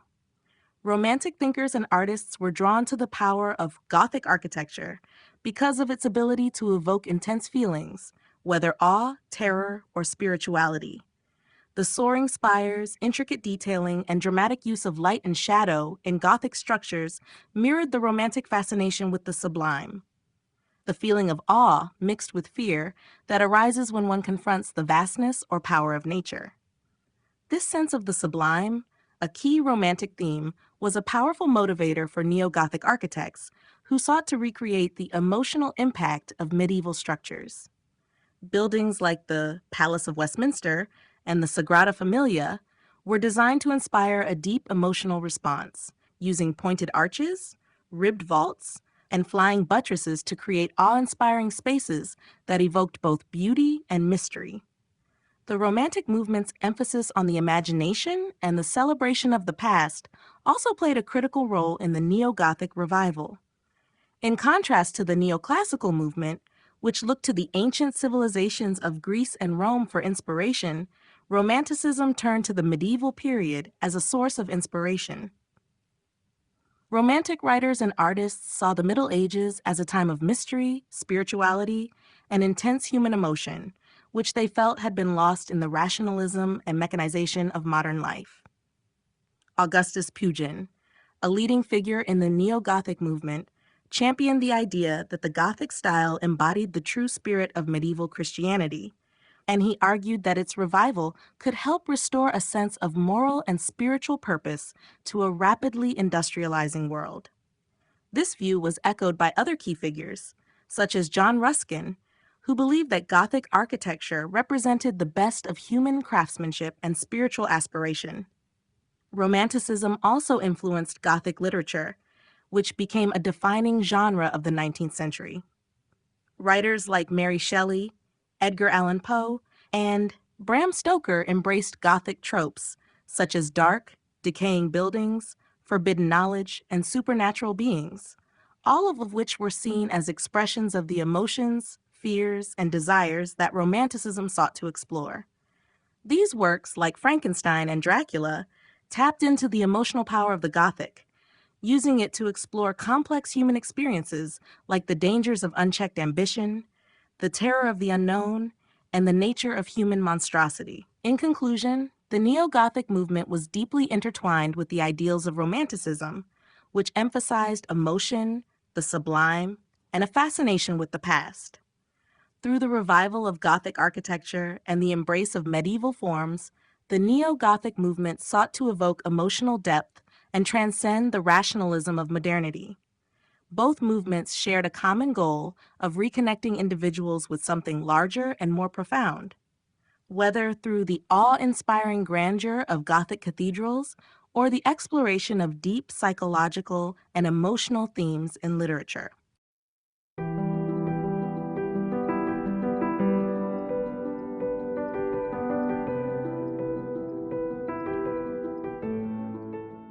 Chapter 11, Gothic Art in Contemporary Culture. Gothic art, though rooted in the medieval period, continues to exert a profound influence on contemporary culture. Its distinctive aesthetic, characterized by dramatic contrasts, intricate detailing, and an emphasis on the mysterious and the sublime, has found new expressions in modern architecture, visual arts, fashion, film, and even digital media. As society has evolved, so too has the Gothic aesthetic, adapting to new artistic movements while retaining its timeless appeal. Today, Gothic art is more than just a historical style. It has become a cultural language that speaks to themes of beauty, melancholy, mystery, and the supernatural. One of the most visible manifestations of Gothic influence in contemporary culture is in architecture. While the construction of new Gothic-style cathedrals has largely faded, Neo-Gothic elements continue to appear in modern buildings, particularly in universities, libraries, and churches. The Gothic revival of the 19th century left a lasting imprint on urban landscapes, and many of these structures remain cultural landmarks today. More recently, architects have experimented with blending Gothic motifs with modern materials and design principles, creating structures that honor the past while embracing the present. The interplay of pointed arches, ribbed vaults, and dramatic lighting can be seen in buildings such as the John Rylands Library in Manchester and the National Cathedral in Washington, D.C. In visual arts, Gothic influences can be found in a variety of media, from paintings and sculptures to digital art. Many contemporary artists draw inspiration from the Gothic's dark romanticism, exploring themes of mortality, the supernatural, and psychological depth. The works of artists like Mark Ryden, who blends Gothic and surrealist elements, or the darkly atmospheric paintings of Gisła Beksański, showcase the continued fascination with Gothic aesthetics. This influence extends to modern photography, where chiaroscuro lighting, eerie settings, and elaborate costumes create images reminiscent of Gothic storytelling. The Gothic aesthetic has also deeply permeated fashion, where it has evolved into an expressive subculture. Gothic fashion, characterized by dark colors, Victorian-inspired silhouettes, and intricate lace and corsetry, remains a staple in alternative fashion movements. Designers such as Alexander McQueen and Gareth Pugh have incorporated Gothic elements into high fashion, bringing a sense of theatricality and macabre elegance to the runway. This style, originally inspired by historical Gothic art and literature, continues to evolve, blending with modern trends and pop culture influences. Perhaps the most significant Gothic influence today is in film and popular media.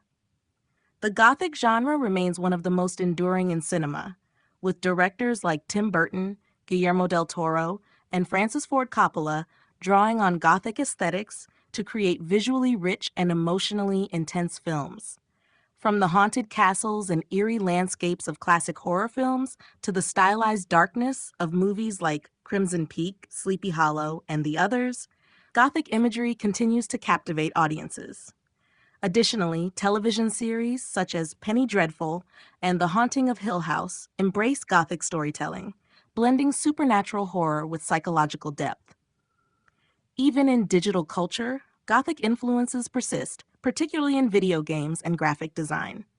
Games such as Bloodborne, Dark Souls, and Castlevania are heavily inspired by Gothic architecture, mythology, and atmosphere, immersing players in shadowy, intricate worlds that evoke a sense of awe and dread.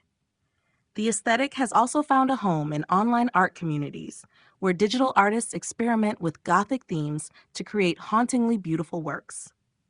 Ultimately, Gothic art's enduring presence in contemporary culture speaks to its ability to evolve while retaining its core themes of mystery, beauty, and darkness. Whether through architecture, fashion, film, or digital media, the Gothic continues to captivate and inspire, proving that its influence extends far beyond the medieval world into the modern imagination. The influence of Gothic aesthetics in modern art and architecture. Gothic aesthetics, with their dramatic interplay of light and shadow, soaring architectural forms, and intricate detailing, continue to inspire modern art and architecture. While the Gothic style originated in medieval Europe, its influence has transcended time, re-emerging in various artistic movements and contemporary architectural designs. The essence of Gothic aesthetics, emphasizing verticality, spirituality, and emotional depth, has been adapted and reinterpreted by modern artists and architects in ways that blend historical reverence with innovative creativity. In modern architecture, Gothic elements are often incorporated into contemporary structures, either through direct stylistic revivals or as subtle references woven into new designs.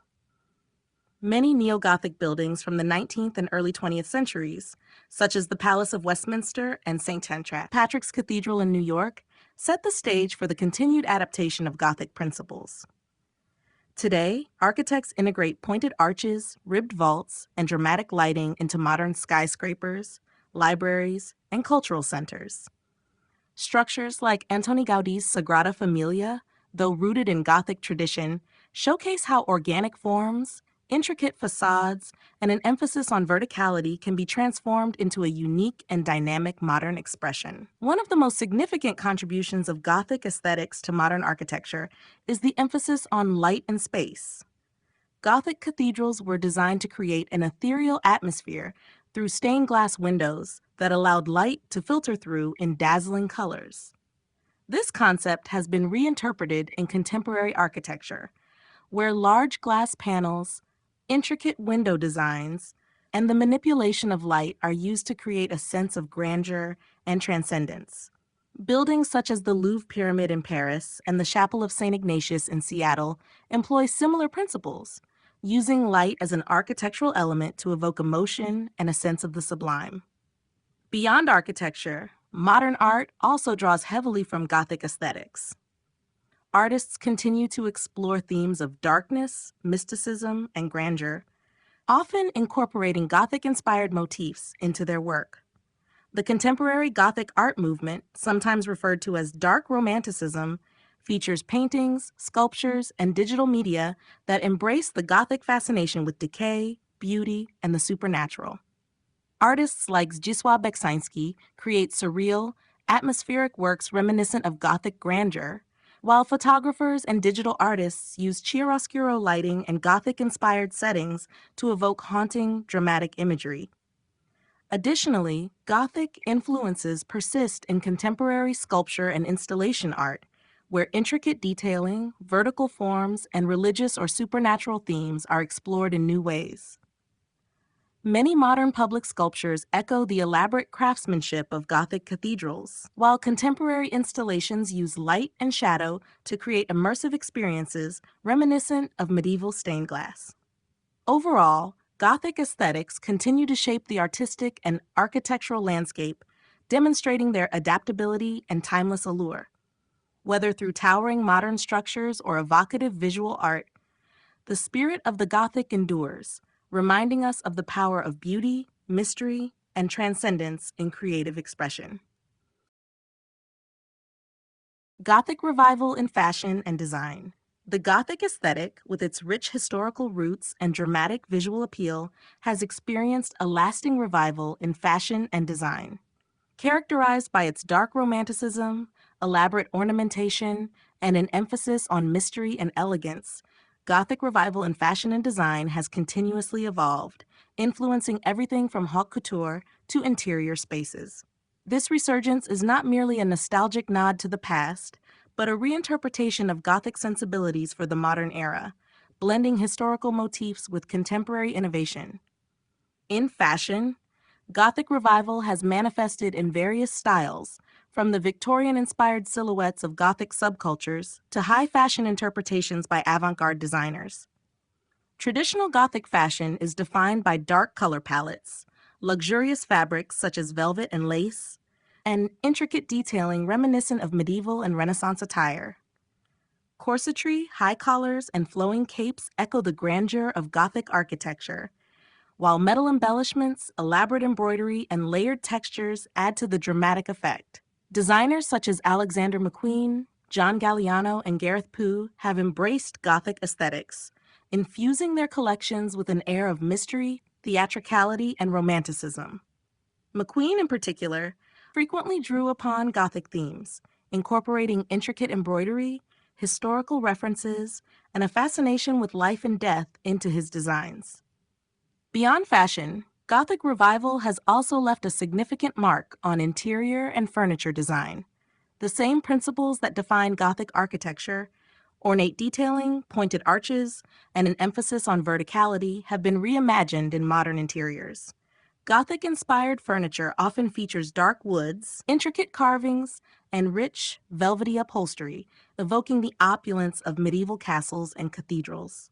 Chandeliers with wrought iron designs, stained glass windows, and dramatic drapery further enhance the moody yet sophisticated ambiance. While traditional Gothic interiors were heavily adorned, contemporary Gothic design often embraces a minimalist approach, incorporating sleek black surfaces, modern textures, and selective Gothic-inspired elements to create a balance between history and modernity. Gothic revival is also prominent in graphic and product design, where dark, elaborate aesthetics are used to evoke a sense of mystery and elegance. From book covers featuring intricate Gothic typography to jewelry inspired by medieval motifs, the influence of the Gothic extends beyond clothing and interiors. Even branding and advertising campaigns have adopted Gothic imagery, using high-contrast visuals, ornate lettering, and moody color schemes to create a sense of depth and drama. Ultimately, Gothic revival in fashion and design speaks to a continued fascination with the dramatic, the mysterious, and the beautiful. Whether in the form of elaborate gowns, hauntingly elegant interiors, or intricately designed objects, the Gothic aesthetic remains a timeless and ever-evolving force in contemporary creativity. Gothic art in cinema and popular media. The influence of Gothic art extends far beyond the cathedrals and sculptures of medieval Europe, permeating modern cinema and popular media. With its dramatic interplay of light and shadow, ornate detailing, and themes of mystery, the Gothic aesthetic has become a defining element in film, television, and visual storytelling.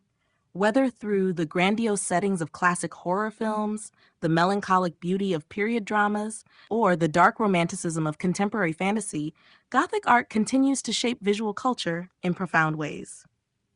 One of the most significant ways Gothic aesthetics manifest in cinema is through architecture and set design. Gothic cathedrals, abandoned castles, and labyrinthine mansions serve as evocative backdrops, reinforcing themes of isolation, mystery, and the supernatural. Classic films such as Nosferatu, 1922, and Dracula, 1931, drew heavily on the visual language of Gothic art, incorporating towering archways, intricate stonework, and eerie stained glass windows to heighten the sense of dread. More modern films, such as Crimson Peak, 2015, continue this tradition, with director Guillermo del Toro meticulously crafting an environment filled with Gothic elements. Soaring ceilings, decaying grandeur, and hauntingly beautiful interiors that serve as characters in their own right. Gothic art has also influenced cinematography and lighting techniques. The use of chiaroscuro, a hallmark of Gothic painting and architecture, creates striking contrasts between light and shadow, reinforcing the eerie or dramatic tone of a scene. This technique is especially prominent in Gothic horror films and noir-inspired storytelling, where flickering candlelight, moonlit corridors, and deep shadows evoke a sense of unease. Directors such as Tim Burton have mastered this aesthetic, using Gothic visual language to shape films like Edward Scissorhands, 1990, and Sleepy Hollow, 1999, which blend dark whimsy with romantic melancholy. Beyond film, Gothic art plays a vital role in popular media, from literature to video games and graphic novels. Gothic fiction, with its deep historical ties to art and architecture, has inspired countless visual adaptations, from the opulent period settings of Penny Dreadful, 2014-2016, to the brooding landscapes of The Witcher, 2019 present. In video games, franchises such as Bloodborne and Castlevania pay homage to Gothic design, featuring elaborate cathedral-like structures, ornate detailing, and atmospheric lighting that immerses players in a hauntingly beautiful world. The enduring presence of Gothic art in cinema and media demonstrates its timeless appeal. Whether shaping the haunting visuals of horror films, the elaborate settings of fantasy worlds, or the stylistic choices of darkly romantic narratives, Gothic aesthetics continue to captivate audiences, proving that the grandeur and mystery of the Gothic are as relevant today as they were in the medieval era. The enduring appeal of Gothic imagery in the 21st century. Gothic imagery, with its dramatic aesthetics and evocative themes, continues to captivate artists, designers, and audiences in the 21st century. Rooted in medieval architecture and art, the Gothic tradition has evolved over centuries, adapting to contemporary sensibilities while maintaining its core elements of mystery, grandeur, and the interplay of light and darkness. Whether in fashion, film, literature, or digital media, Gothic visuals remain a powerful tool for storytelling and artistic expression, reflecting both nostalgia for the past and a fascination with the unknown. One of the most significant reasons for the continued relevance of Gothic imagery is its emotional depth and psychological impact. Gothic art has always explored themes of beauty, decay, and the supernatural, evoking feelings of awe and introspection. In the modern era, these themes resonate in new ways, particularly as society grapples with issues of transience, mortality, and identity. From high fashion runways featuring dark romantic aesthetics to contemporary fantasy films that embrace Gothic grandeur, the visual language of Gothic art speaks to universal human emotions, making it timeless and adaptable. In architecture and interior design, Gothic motifs continue to inspire both historic preservation and modern reinterpretations. Neo-Gothic structures, such as the restoration of historic cathedrals or the adaptation of medieval designs into sleek, contemporary buildings, demonstrate the lasting admiration for Gothic craftsmanship. Interior design trends, too, have embraced Gothic elements, from dark, opulent decor to intricate, vaulted structures that echo the aesthetic of Gothic cathedrals. The fusion of Old World craftsmanship with modern minimalism allows Gothic design to remain fresh and relevant. The digital age has also played a crucial role in reviving and reinventing Gothic imagery. Social media platforms, photography, and graphic design have provided new spaces for Gothic aesthetics to thrive. Visual artists and content creators often incorporate Gothic influences into their work, from stylized photography that plays with shadow and contrast to digital illustrations that reimagine Gothic figures in contemporary settings. Video games, such as Dark Souls and Bloodborne, have popularized Gothic aesthetics among younger audiences, merging intricate architectural landscapes with haunting atmospheres. Additionally, the Gothic subculture in fashion and music remains vibrant, with influences spanning from Victorian Gothic elegance to punk-inspired dark aesthetics. The rise of alternative fashion, particularly through online communities and independent designers, has allowed Gothic styles to flourish in new and innovative ways, combining traditional elements with futuristic and avant-garde interpretations. The enduring appeal of Gothic imagery in the 21st century is a testament to its versatility and depth. Whether through architecture, digital media, or personal expression, Gothic aesthetics continue to evolve, proving that the fascination with shadow, grandeur, and mystery is far from fading. Instead, it thrives as a dynamic and ever-changing artistic force that bridges the past and the future. Subcultures and the persistence of Gothic aesthetics. The Gothic aesthetic has endured for centuries, evolving beyond its medieval origins to influence various subcultures that celebrate its dark, dramatic, and often romantic visual language. While Gothic art and architecture remain historical landmarks, their stylistic elements have been continuously reinterpreted in music, fashion, literature, and digital media, shaping subcultures that embrace the macabre, the mysterious, and the otherworldly. From the rise of Gothic subcultures in the late 20th century to their continued presence in the 21st century, the persistence of Gothic aesthetics speaks to its timeless appeal and adaptability. One of the most recognizable Gothic-influenced subcultures is the Goth movement, which emerged from post-punk music in the late 1970s and early 1980s. Bands like Bauhaus, Siouxsie and the Banshees, and the Sisters of Mercy incorporated dark, melancholic themes into their music, drawing inspiration from Gothic literature, horror films, and medieval iconography. This musical movement gave rise to an entire aesthetic subculture defined by Victorian-inspired clothing, dramatic makeup, and an appreciation for Gothic architecture and symbolism. Even today, the Goth subculture remains a thriving global community, with festivals like Wave Gotic Treffen and Whitby Goth Weekend celebrating its legacy. In fashion, Gothic aesthetics have permeated multiple styles, from traditional Goth and Victorian Gothic to modern interpretations like pastel Goth and cybergoth.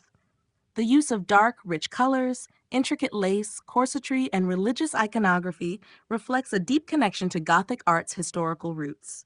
Designers such as Alexander McQueen and Rick Owens have integrated Gothic influences into haute couture, ensuring that the aesthetic remains relevant within mainstream and alternative fashion circles alike. The persistence of Gothic aesthetics in literature and media has also played a crucial role in sustaining its influence on subcultures. Gothic literature, which began with authors like Mary Shelley, Edgar Allan Poe, and Bram Stoker, continues to inspire modern storytelling. Contemporary fantasy, horror, and dark academia genres frequently borrow from Gothic themes, embracing the haunting beauty and existential musings that define the aesthetic. Gothic elements are especially prevalent in films and television, from the eerie visuals of Penny Dreadful and The Witch to the stylized darkness of Tim Burton's cinematic universe. The digital age has further strengthened Gothic aesthetics through online communities, social media, and video games. Platforms like Instagram, Tumblr, and TikTok allow individuals to showcase their Gothic-inspired art, fashion, and photography, keeping the aesthetic alive in the digital realm. Meanwhile, video games like Bloodborne, Dark Souls, and Castlevania have introduced Gothic architecture, design, and storytelling to new generations, reinforcing the style's continued relevance. The endurance of Gothic aesthetics within subcultures demonstrates its ability to evolve while retaining its core themes of beauty, darkness, and the sublime. Whether in music, fashion, literature, or digital media, Gothic influences remain a powerful form of self-expression, proving that this centuries-old aesthetic is far from fading into obscurity. Instead, it continues to shape and inspire new artistic and cultural movements across the world.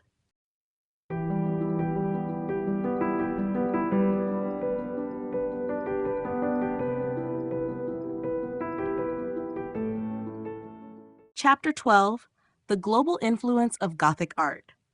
Though Gothic art originated in medieval Europe, its influence has transcended geographical and cultural boundaries, shaping artistic movements, architecture, and design worldwide.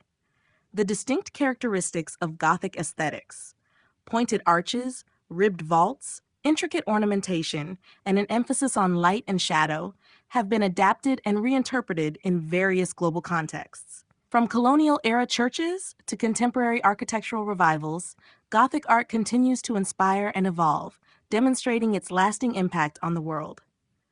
One of the earliest and most significant ways Gothic art spread globally was through European colonial expansion. During the Age of Exploration, European powers brought Gothic architectural styles to the Americas, Africa, and Asia, particularly in the construction of cathedrals and churches. In Latin America, for instance, Spanish and Portuguese colonists built grand churches featuring Gothic elements combined with indigenous artistic influences. Examples such as the Metropolitan Cathedral in Mexico City and the Basilica of the National Vow in Ecuador showcase the fusion of European Gothic styles with local craftsmanship. Similarly, French missionaries in Vietnam constructed neo-Gothic churches, such as St. Joseph's Cathedral in Hanoi, blending European ecclesiastical design with local cultural elements. Beyond colonial influences, the Gothic revival of the 19th century played a key role in the global spread of Gothic aesthetics. As industrialization transformed cities, architects and artists looked back to Gothic traditions for inspiration, leading to the construction of neo-Gothic buildings across the world. In North America, Gothic revival structures, such as the Parliament buildings in Ottawa and Trinity Church in New York, became defining elements of urban landscapes. In Australia, St. Patrick's Cathedral in Melbourne exemplifies the lasting appeal of Gothic architecture in the Southern Hemisphere. Gothic art has also found its way into non-European artistic traditions, where its themes of spirituality, mystery, and grandeur resonate with local aesthetics. In Japan, for example, Gothic elements have been embraced in subcultures such as Gothic Lolita fashion and in anime, where the dark, ornate styles of Gothic cathedrals and stained glass often serve as backdrops for fantasy storytelling. Similarly, in India, colonial-era churches built in the Gothic revival style, such as St. Paul's Cathedral in Kolkata, reflect the integration of European artistic traditions into a distinctly Indian setting. In the modern era, Gothic aesthetics continue to shape global art, cinema, and digital media. Films, literature, and video games worldwide incorporate Gothic imagery, reinforcing its influence across cultures. From the eerie landscapes of Latin American magical realism to the Gothic horror elements in East Asian cinema, the aesthetic has taken on diverse forms while maintaining its essence. Ultimately, the global influence of Gothic art highlights its adaptability and enduring appeal. As a visual and architectural language, Gothic aesthetics have evolved far beyond their medieval European origins, proving that their themes of grandeur, spirituality, and mystery remain universally compelling across different cultural landscapes. The spread of Gothic art beyond Europe. While Gothic art and architecture originated in medieval Europe, its influence extended far beyond the continent through trade, exploration, colonization, and cultural exchange. Over time, Gothic styles were adapted to local artistic traditions, merging with regional aesthetics to create unique interpretations of this architectural and artistic movement. From the Americas to Asia and beyond, Gothic art has left a lasting imprint on religious structures, civic buildings, and even contemporary artistic expressions. One of the most significant ways Gothic art spread outside Europe was through colonial expansion and missionary efforts. As European powers extended their reach across the world, they brought with them religious traditions that often manifested in the construction of Gothic-style churches and cathedrals. In the Americas, Spanish and Portuguese colonizers introduced elements of Gothic architecture alongside Baroque and Renaissance styles. Mexico's Metropolitan Cathedral, for instance, features traces of Gothic design alongside indigenous artistic influences, creating a hybrid aesthetic that reflects the region's cultural fusion. Similarly, in South America, the Basilica of the National Vow in Quito, Ecuador, stands as one of the most remarkable examples of neo-Gothic architecture, showcasing pointed arches, elaborate tracery, and flying buttresses reminiscent of European Gothic cathedrals. In Asia, French and Portuguese missionaries played a significant role in bringing Gothic-style churches to countries like Vietnam, India, and the Philippines. St. Joseph's Cathedral in Hanoi, built by French colonialists in the late 19th century, is a striking example of neo-Gothic architecture in Southeast Asia, with its towering spires and intricate stained glass. In India, St. Paul's Cathedral in Kolkata represents the influence of British Gothic Revival architecture, blending traditional Gothic elements with colonial-era aesthetics. The Philippines, with its deep Spanish colonial history, also houses neo-Gothic churches such as the San Sebastian Basilica in Manila, known for its entirely prefabricated steel structure. Beyond religious architecture, Gothic art has also influenced secular buildings and artistic movements worldwide. In North America, the Gothic Revival movement of the 19th century inspired structures such as Canada's Parliament buildings in Ottawa and numerous university campuses in the United States, including Princeton and Yale. In Australia, St. Patrick's Cathedral in Melbourne serves as a grand example of neo-Gothic architecture, demonstrating the enduring appeal of the style in the Southern Hemisphere. In contemporary culture, Gothic aesthetics have spread through literature, fashion, cinema, and digital media, particularly in regions far removed from Europe. Japanese anime and video games frequently incorporate Gothic themes, while global fashion trends, from Victorian-inspired Gothic Lolita to high-fashion designs, continue to celebrate the dark, intricate beauty of Gothic art. The spread of Gothic art beyond Europe highlights its adaptability and universal appeal. Whether in cathedrals, civic structures, or modern artistic expressions, Gothic aesthetics have transcended their medieval origins, continuing to shape and inspire diverse cultures worldwide. Adaptations of Gothic architecture in non-Western cultures. While Gothic architecture is rooted in medieval Europe, its influence has extended far beyond the West, inspiring adaptations in various non-Western cultures. Through colonization, trade, missionary work, and globalization, Gothic architectural elements, such as pointed arches, ribbed vaults, flying buttresses, and intricate tracery, have been incorporated into diverse architectural traditions. These adaptations often reflect a fusion of local styles and materials, demonstrating how Gothic aesthetics can be reinterpreted to suit different cultural and environmental contexts.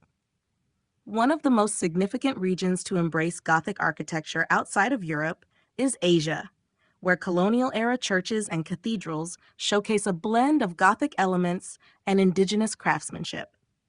In India, British colonial rule brought Gothic revival architecture to major cities, most notably in Mumbai, where buildings like the Chhatrapati Shivaji Maharaj Terminus, formerly Victoria Terminus, display a combination of European Gothic styles with Indian architectural motifs. The intricate stonework, pointed arches, and grand facades are reminiscent of traditional Gothic design, yet they incorporate local floral patterns and Hindu and Islamic-inspired ornamentation. Similarly, St. Paul's Cathedral in Kolkata, completed in the 19th century, features a distinctly Gothic form but was built using materials suited to the Indian climate. In Southeast Asia, French and Spanish missionaries introduced Gothic-style churches, particularly in Vietnam and the Philippines. One of the most striking examples is St. Joseph's Cathedral in Hanoi, built by the French in 1886. It closely resembles Notre Dame de Paris, but is constructed with local materials and adapted to Vietnam's humid climate. In the Philippines, San Sebastian Basilica in Manila stands out as a unique neo-Gothic structure made entirely of prefabricated steel to withstand earthquakes and tropical weather, demonstrating an innovative adaptation of Gothic principles in a non-Western setting. The Middle East and Africa have also seen Gothic influences, particularly in colonial and religious structures. In Egypt, the Basilica of St. Therese in Cairo reflects Gothic revival aesthetics blended with Islamic architectural elements. In Ethiopia, some churches feature pointed arches and ribbed vaults inspired by European designs while maintaining traditional Ethiopian styles. In the modern era, Gothic aesthetics continue to influence contemporary architecture in non-Western cultures. Universities, government buildings, and even entertainment venues incorporate Gothic-inspired elements while adapting them to local traditions. Additionally, the visual language of Gothic architecture is frequently referenced in anime, fashion, and digital media across Asia, particularly in Japan's Gothic Lolita subculture and dark fantasy art styles. The adaptation of Gothic architecture in non-Western cultures highlights its versatility and enduring appeal. Whether through colonial-era structures, religious buildings, or modern interpretations, Gothic design continues to evolve, proving its ability to merge with diverse cultural and artistic traditions worldwide.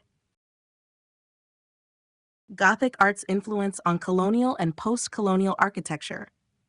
Gothic art and architecture, which originated in medieval Europe, spread across the world through colonial expansion, missionary activities, and the cultural exchanges that followed.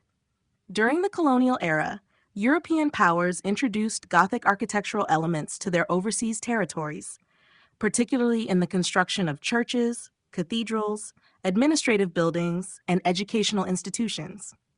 These structures often blended Gothic design principles with local materials and stylistic influences, creating unique adaptations that persist in post-colonial architecture. In many colonial settlements, Gothic revival architecture was used to assert European identity and religious authority.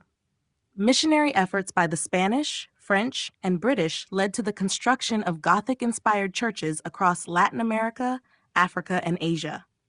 In the Philippines, San Sebastian Basilica in Manila is an example of neo-Gothic design adapted to local conditions. Constructed entirely of prefabricated steel, it was built to withstand earthquakes and tropical weather.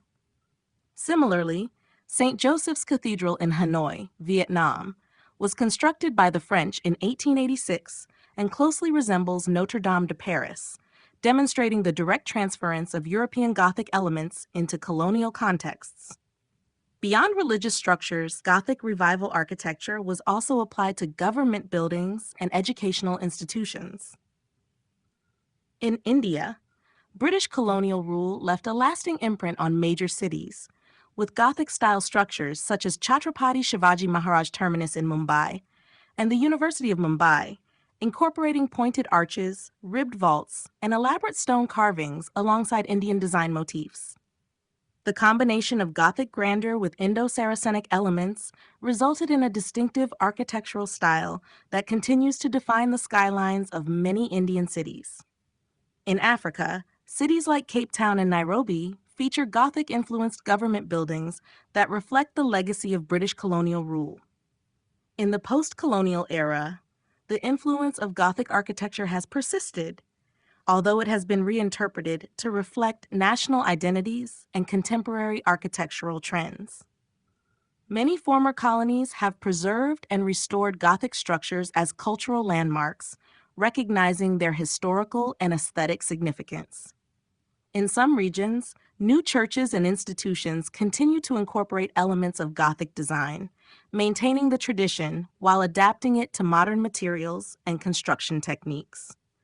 For example, in Latin America, contemporary cathedrals often retain Gothic-style spires, pointed arches, and stained glass windows, even when combined with modernist influences. Gothic architecture's presence in colonial and post-colonial settings demonstrates its adaptability and enduring appeal.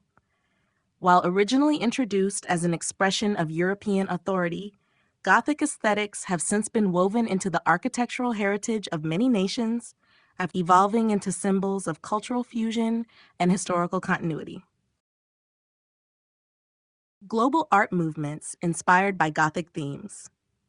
The legacy of Gothic art extends far beyond its medieval origins, inspiring various global art movements across different cultures and time periods.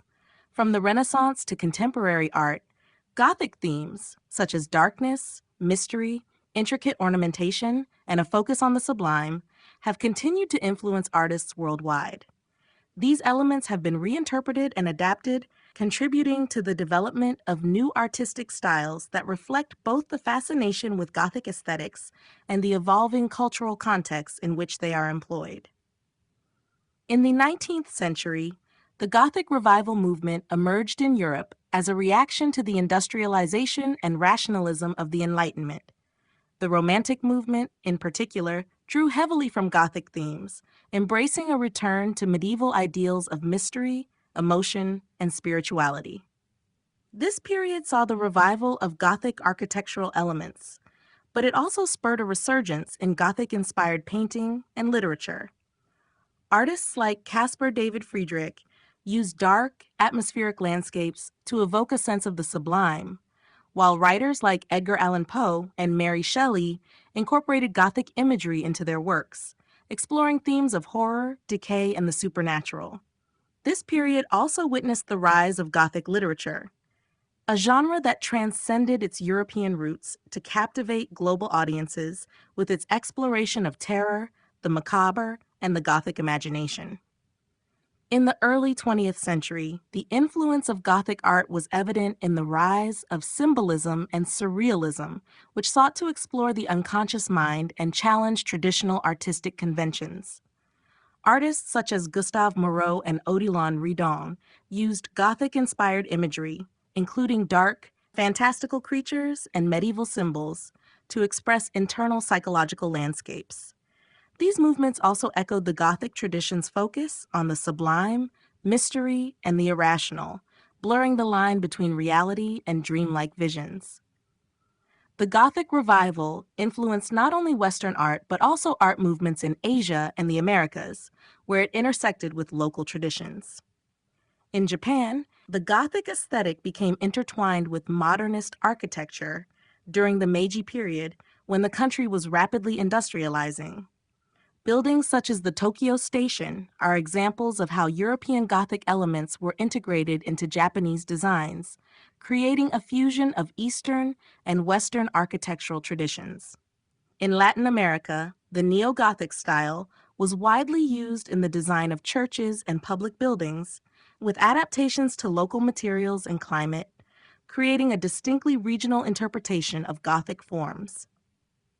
In the Shaw 21st century, Gothic imagery has experienced a resurgence in popular culture, influencing everything from fashion and film to music and visual art.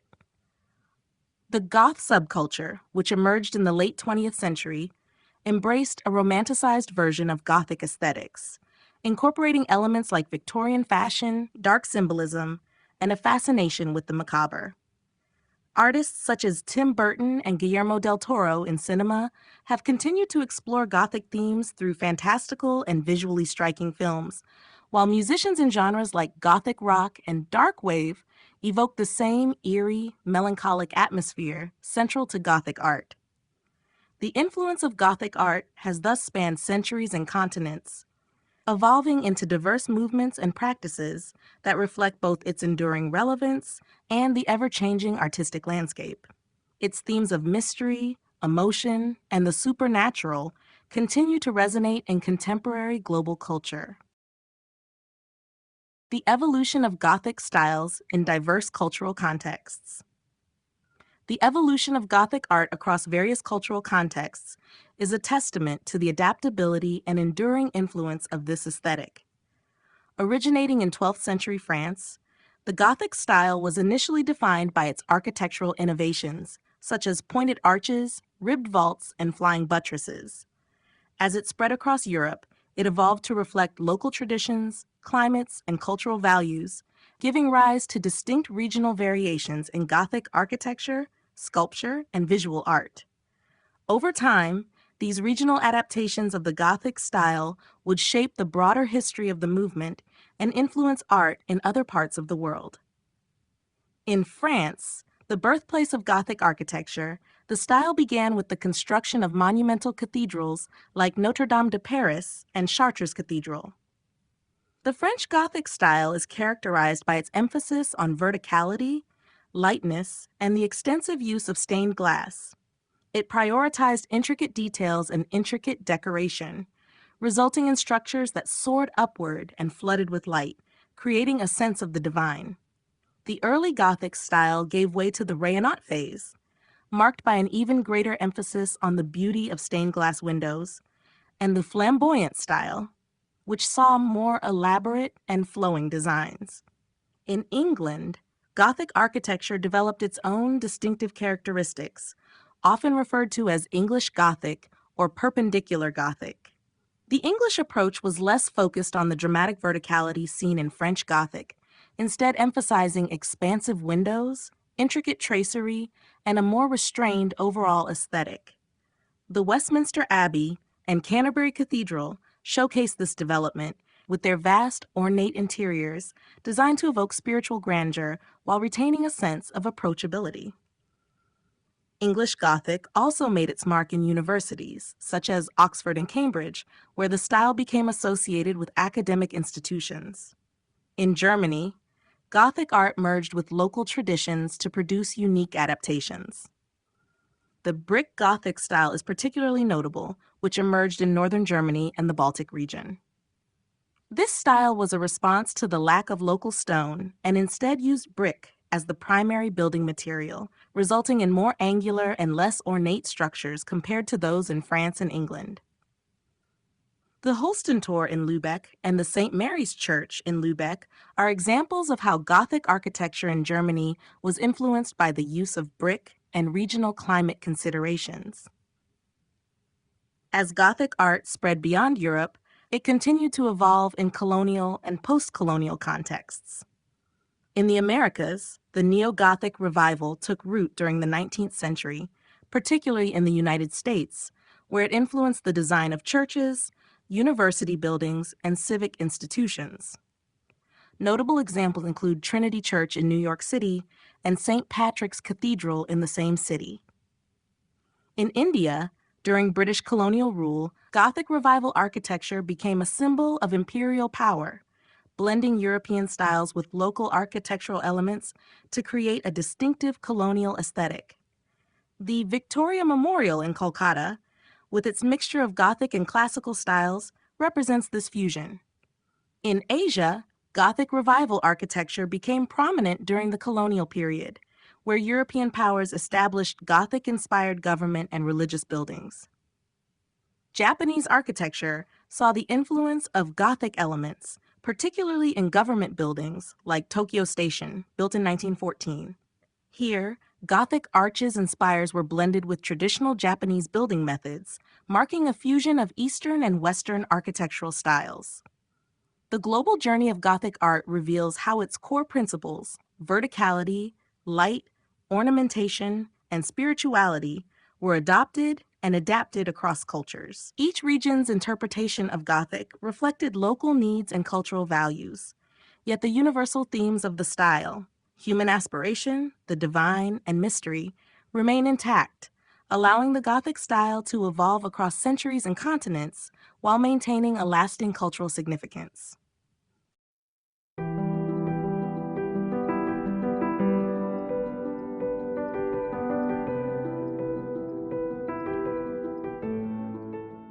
Chapter 13. Conclusion.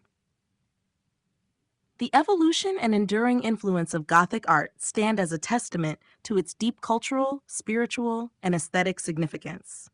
What began as a distinct architectural style in the 12th century in France soon expanded across Europe, influencing not only the physical structures of cities, but also shaping the broader cultural and intellectual landscapes of the Middle Ages. Gothic art's focus on light, verticality, and intricate details captured the essence of the era's religious devotion, a desire to connect the material world to the divine.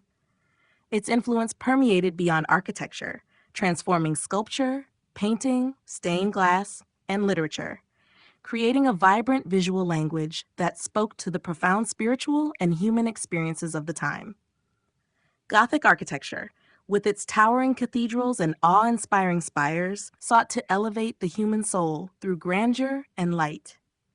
The soaring walls, supported by innovative flying buttresses, allowed for vast expanses of stained glass that bathed interiors in otherworldly colors, casting a divine glow on worshippers below.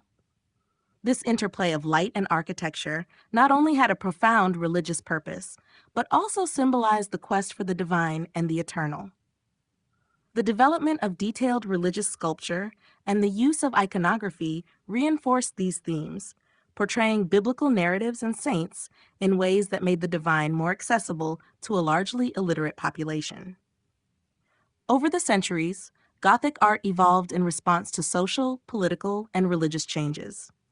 As the style spread across Europe, regional variations arose, from the soaring spires of France to the more restrained English Gothic, demonstrating how the core principles of Gothic could adapt to different cultural and architectural contexts. In later centuries, the Gothic revival, fueled by Romanticism and a desire to reconnect with the past, saw a resurgence of interest in Gothic aesthetics, influencing architecture, literature, fashion, and the visual arts. The legacy of Gothic art extends well beyond the medieval period.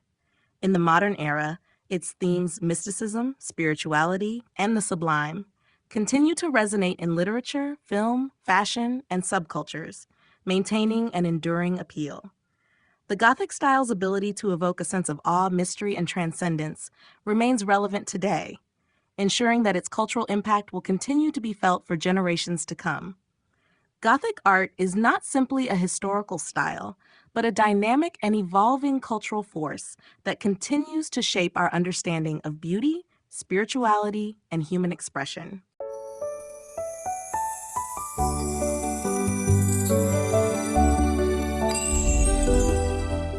The Art of the Italian Renaissance, Masterpieces from a Transformative Era, written by Haya Vent, narrated by Kara Miller.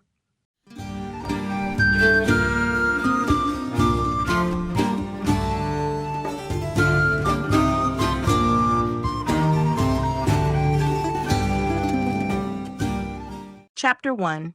Introduction to the Italian Renaissance. The Italian Renaissance, which spanned from the 14th to the 17th centuries, marked a profound shift in the world of art, culture, and thought. Emerging from the turbulent Middle Ages, this period is often regarded as the beginning of the modern era, characterized by a rediscovery of classical antiquity, humanism, and a renewed focus on individualism. The term Renaissance, meaning rebirth, reflects the renewed interest in the culture, philosophy, and art of ancient Greece and Rome that defined this transformative period.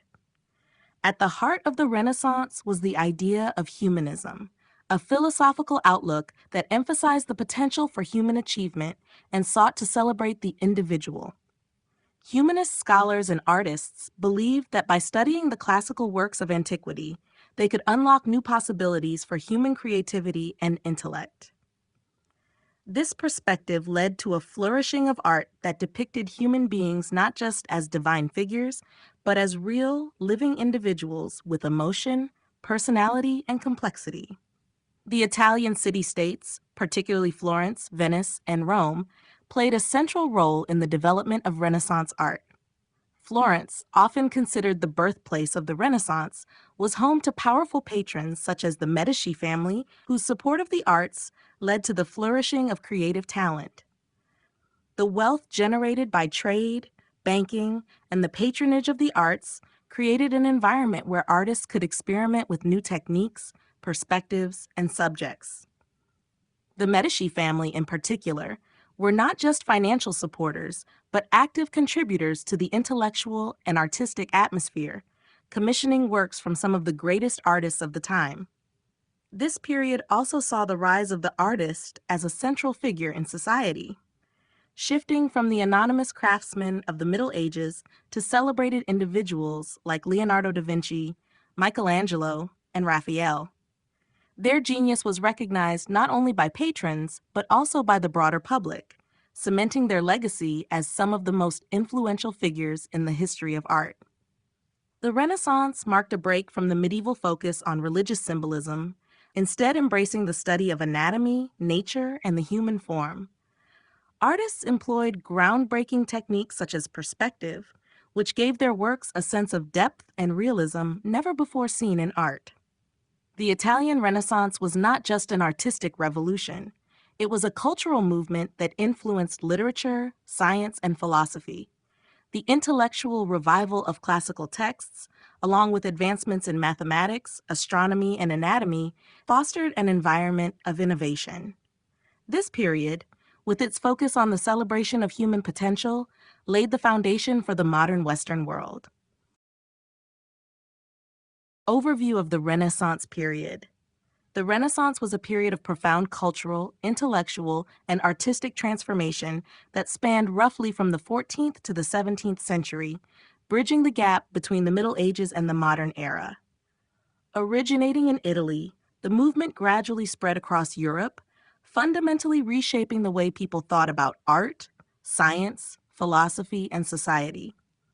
The word Renaissance, meaning rebirth, encapsulates the era's rediscovery of the classical ideals of ancient Greece and Rome, which had been largely forgotten during the medieval period.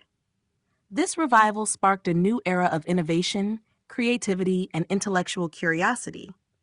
At its core, the Renaissance was driven by the rise of humanism, a philosophical movement that emphasized the potential of human beings and their ability to shape their own destinies. Humanists believed that through the study of classical texts and the pursuit of knowledge, people could achieve greatness in all areas of life. This shift in thinking had a profound impact on the arts, as artists began to focus on realistic depictions of the human form, perspective, and emotion. The Renaissance saw the emergence of some of the most celebrated artists in history, such as Leonardo da Vinci, Michelangelo, and Raphael, whose works continue to define the period today. The Renaissance also saw significant advancements in science and technology. Innovators like Galileo, Copernicus, and Vesalius challenged long-standing beliefs about the universe, the human body, and the natural world. Their discoveries laid the groundwork for the scientific revolution, marking the beginning of modern science. In addition to scientific progress, the Renaissance saw the development of new artistic techniques, such as linear perspective, which allowed artists to create more lifelike, three-dimensional compositions. Politically and economically, the Renaissance was shaped by the rise of powerful city-states, particularly in Italy, where Florence, Venice, and Rome became centers of art, culture, and commerce. The wealth generated by trade and banking allowed these city-states to fund the arts, attracting renowned artists, architects, and scholars. The Medici family, in Florence, became one of the most famous patrons of the period. helping to foster the flourishing of Renaissance art and culture. Overall, the Renaissance marked a break from the medieval mindset, embracing a new era of individualism, intellectual exploration, and artistic achievement. Its influence continues to resonate in the modern world, shaping Western culture and ideas across centuries. Social, political, and cultural transformations. The Renaissance was a period marked by profound social, political, and cultural transformations that reshaped Europe and set the stage for the modern world. These changes were driven by a renewed interest in classical antiquity, the rise of humanism, and shifts in economic and political power structures. Together, these factors contributed to an era of intellectual growth, artistic innovation, and social upheaval. Socially, the Renaissance witnessed the gradual decline of feudalism and the rise of a more urban, merchant-based society. The wealth generated by trade, particularly in Italy's prosperous city-states like Florence, Venice, and Milan, led to the emergence of a powerful middle class. This new social class, consisting of bankers, merchants, and skilled artisans, began to challenge the traditional authority of the nobility and the clergy.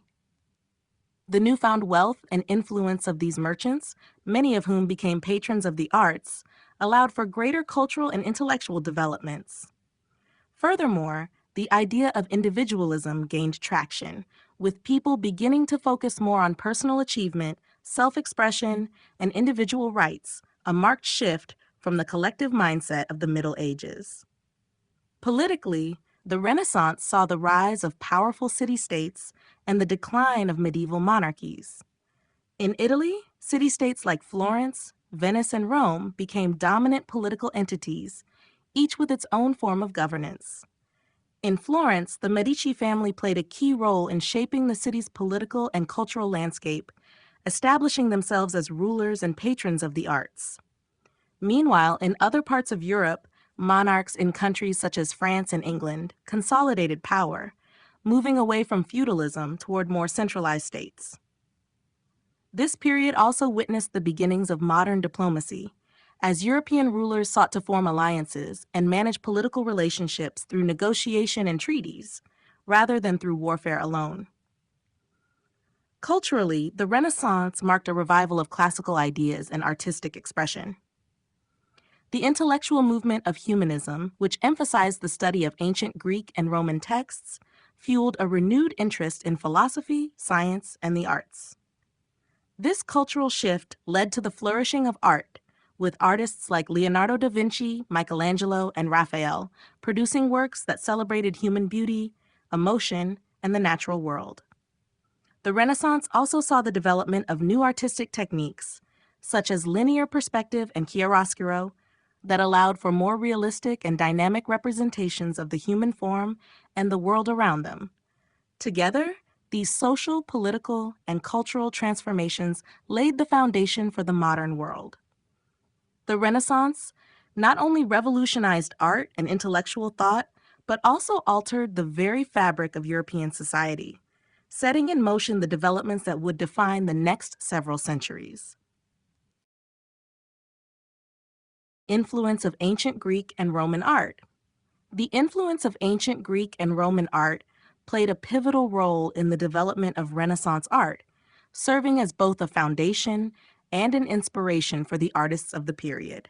The Renaissance, often described as a rebirth of classical antiquity, saw the rediscovery and reinterpretation of the artistic ideals and techniques that had flourished in ancient Greece and Rome.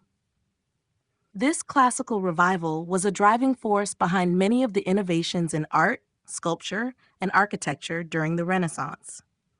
In particular, the Renaissance embraced the Greek ideal of humanism, which focused on the potential of the individual and celebrated the beauty and dignity of the human form. Ancient Greek artists had sought to create sculptures that captured the human body in its most idealized and harmonious proportions, an approach that Renaissance artists would adopt and refine. Sculptors like Michelangelo, who created masterpieces such as the David, drew directly from the classical tradition, seeking to achieve the same level of anatomical precision and realism that characterized Greek sculptures like the Discobolus, the discus thrower, or the Venus de Milo. The Renaissance's study of ancient sculptures, many of which were rediscovered during this period, provided a visual language for artists to explore the human body with unprecedented depth and accuracy.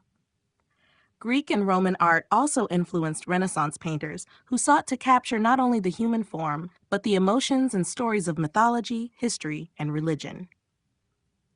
The use of perspective, for instance, was based on a study of Roman architectural principles. Roman frescoes, mosaics, and reliefs offered valuable insights into the use of space and the relationship between the figures and their surroundings.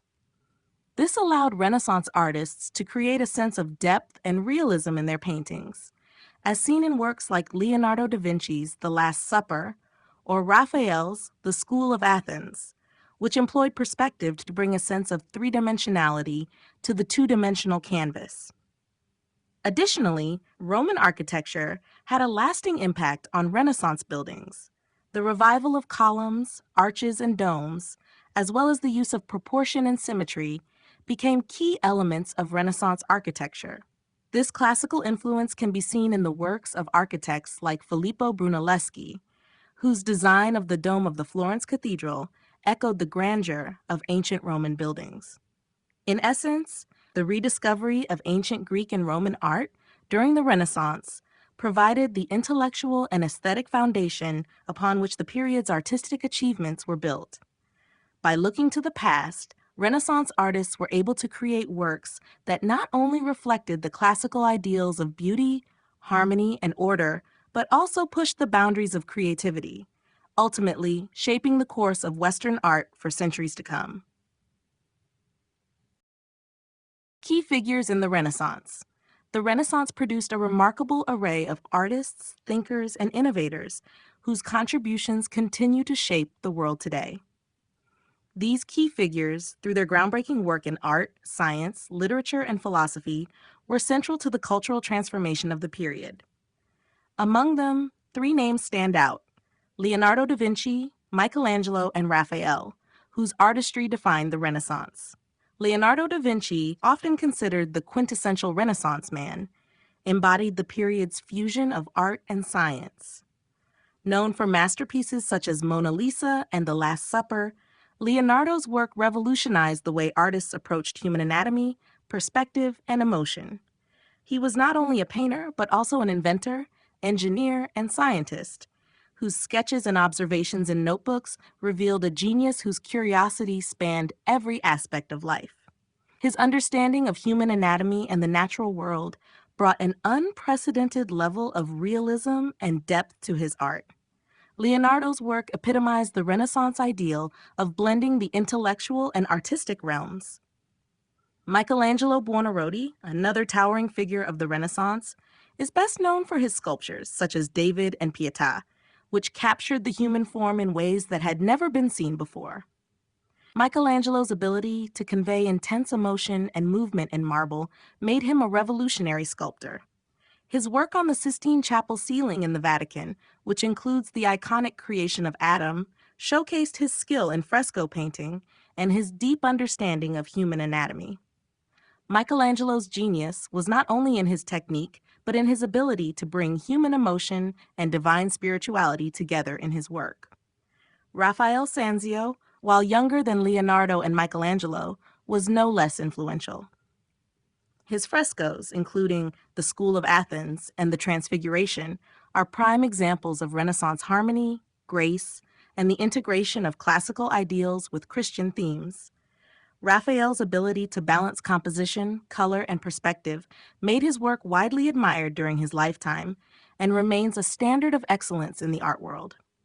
His mastery of creating idealized human figures and his use of perspective were groundbreaking in their time. Other notable figures included the architect Filippo Brunelleschi, who designed the dome of the Florence Cathedral, and the philosopher Niccolò Machiavelli, whose political treatises, like The Prince, had a lasting impact on political thought. Writers such as Dante Alighieri, Petrarch and Giovanni Boccaccio laid the groundwork for Renaissance literature by reviving classical themes and humanist ideas. Together, these figures and many others fueled the Renaissance's intellectual, artistic, and cultural explosion, leaving a legacy that continues to inspire and influence contemporary thought and creativity. The rebirth of classical antiquity. The Renaissance, often referred to as a rebirth, marked a profound revival of the classical ideals and cultural achievements of ancient Greece and Rome. This resurgence was not just an artistic or architectural revival, but a broader cultural movement that sought to rediscover and build upon the intellectual and artistic traditions of antiquity. By re-engaging with the classical world, the Renaissance set the foundation for many of the intellectual, artistic, and scientific advancements that followed. At the heart of this rebirth was humanism, an intellectual movement that emphasized the study of ancient Greek and Roman texts, which were seen as the epitome of knowledge and wisdom. Humanists believed that by returning to these classical sources, they could inspire a new age of intellectual and cultural flourishing. Figures like Petrarch and Erasmus advocated for the study of ancient philosophy, literature, and history, while also challenging the medieval focus on religious doctrine. They believed that understanding the classical past would provide insight into human nature, morality, and governance, thus shaping a more enlightened future. The rediscovery of ancient Roman and Greek art was equally transformative. Artists, inspired by the classical ideals of proportion, symmetry, and humanism, sought to emulate the achievements of ancient sculptors and painters. Renaissance artists like Leonardo da Vinci, Michelangelo, and Raphael looked to the art of antiquity for guidance in portraying the human form, anatomy, and perspective. The statues of ancient Greek sculptors such as Phidias and Praxiteles, with their idealized depictions of the human body, became models for Renaissance sculptors. Likewise, the use of perspective in painting, which was pioneered by the ancient Greeks and Romans in their frescoes and mosaics, was revived and perfected by artists such as Brunelleschi and Da Vinci. In architecture, the Renaissance saw a revival of classical forms, including the use of columns, arches, and domes. Architects like Filippo Brunelleschi and Andrea Palladio drew inspiration from Roman buildings, such as the Pantheon, and integrated classical elements into the design of churches, palaces, and public buildings. This return to classical architecture was not only about aesthetic beauty, but also about reestablishing the principles of order, harmony, and balance that the ancients valued. Ultimately, the rebirth of classical antiquity during the Renaissance was a multifaceted movement that influenced not only art and architecture, but also philosophy, science, and literature. By looking to the past, Renaissance thinkers and artists sought to create a new future, one that embraced human potential and the pursuit of knowledge, echoing the accomplishments of the classical world while striving to surpass them.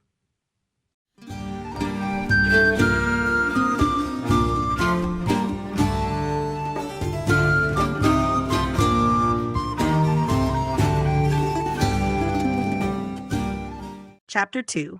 The Foundations of Renaissance Art. The foundations of Renaissance art were built on a deep reverence for the classical ideals of ancient Greece and Rome, along with an evolving understanding of the human form, perspective, and the natural world. This period marked a departure from the more stylized and symbolic art of the Middle Ages, ushering in a new focus on realism, individual expression, and the exploration of human emotion. Several key elements laid the groundwork for this artistic revolution, including the development of humanism, the study of anatomy, the rediscovery of perspective, and the influence of patronage. Humanism, the intellectual movement that placed human experience at the center of learning and artistic expression, was crucial in shaping Renaissance art. Artists during this period sought to capture not only the outward appearance of their subjects, but also the inner essence and emotions. Inspired by the classical focus on human dignity and beauty, Renaissance artists aimed to depict the human form in its most idealized and natural state. This was a departure from the medieval emphasis on divine or symbolic representation. By reviving the study of ancient Greek and Roman texts, artists turned their attention to proportion, balance, and harmony in their compositions, drawing upon the mathematical principles that had defined classical art. The study of anatomy played a critical role in Renaissance art as well. Artists like Leonardo da Vinci and Michelangelo went beyond superficial depictions of the human body, dissecting cadavers and closely studying bone structure, muscle movement, and the intricate details of the human form. This commitment to scientific observation allowed them to create more accurate and lifelike representations. Michelangelo's David, for instance, is not only a masterpiece of sculptural technique, but also a testament to the artist's understanding of human anatomy, capturing the tense muscles and poised figure with striking realism. The rediscovery of linear perspective was another foundational breakthrough in Renaissance art. Prior to the Renaissance, most medieval art lacked depth and dimension, appearing flat and two-dimensional. However, artists such as Filippo Brunelleschi and Leon Battista Alberti developed techniques for creating the illusion of depth on a flat surface. This new understanding of perspective transformed painting, allowing for more dynamic and realistic compositions, as seen in works like Da Vinci's The Last Supper and Raphael's The School of Athens. Lastly, the influence of patronage during the Renaissance played a significant role in the development of art. Wealthy families, particularly in Italy, commissioned works from artists to enhance their personal status and political power. The Medici family, for example, were renowned patrons of the arts, supporting artists like Botticelli, Michelangelo, and Leonardo. This influx of financial support allowed artists to push the boundaries of their craft, experiment with new techniques, and create lasting masterpieces that would define the Renaissance. In sum, the foundations of Renaissance art were built on the convergence of humanism, scientific observation, perspective, and patronage. These elements created a fertile environment for the artistic innovations that would follow, forever changing the course of Western art history. Humanism and its impact on art. Humanism, one of the driving forces behind the Renaissance, profoundly influenced the development of art during this transformative period. Rooted in the study of classical Greek and Roman texts, humanism emphasized the importance of the individual, human experience, and the pursuit of knowledge. This philosophical movement placed humanity at the center of the intellectual and artistic world, challenging the medieval focus on religious themes and divine representations. As a result, Renaissance artists shifted their attention to the human figure, emotion, and natural world, marking a significant departure from the more symbolic and abstract art of the Middle Ages. One of the most notable impacts of humanism on Renaissance art was the renewed focus on the human form. Humanists believed that studying the works of ancient Greek and Roman artists would lead to a deeper understanding of human nature and the idealized body. This belief spurred artists to observe, study, and represent the human figure with unprecedented accuracy and realism. Figures like Leonardo da Vinci, Michelangelo, and Raphael sought to capture the beauty, complexity, and emotions of the human body, breaking away from the more stylized depictions of the medieval period. Michelangelo's David and Leonardo's Vitruvian Man exemplify this humanist approach to art, showcasing the ideal proportions and anatomical accuracy inspired by classical models. Humanism also encouraged the exploration of secular themes in art, in addition to the traditional religious subjects that dominated the Middle Ages. While Christian imagery remained a key aspect of Renaissance art, humanist ideas led to the inclusion of more mythological, historical, and philosophical themes. Artists began to depict not only religious figures, but also classical gods, heroes, and philosophers. Raphael's The School of Athens, for example, features a gathering of ancient Greek philosophers, including Plato and Aristotle, surrounded by other important intellectual figures, symbolizing the fusion of classical antiquity with Renaissance thought. Additionally, humanism placed great emphasis on the importance of the individual, and this was reflected in the increasing prominence of portraiture during the Renaissance.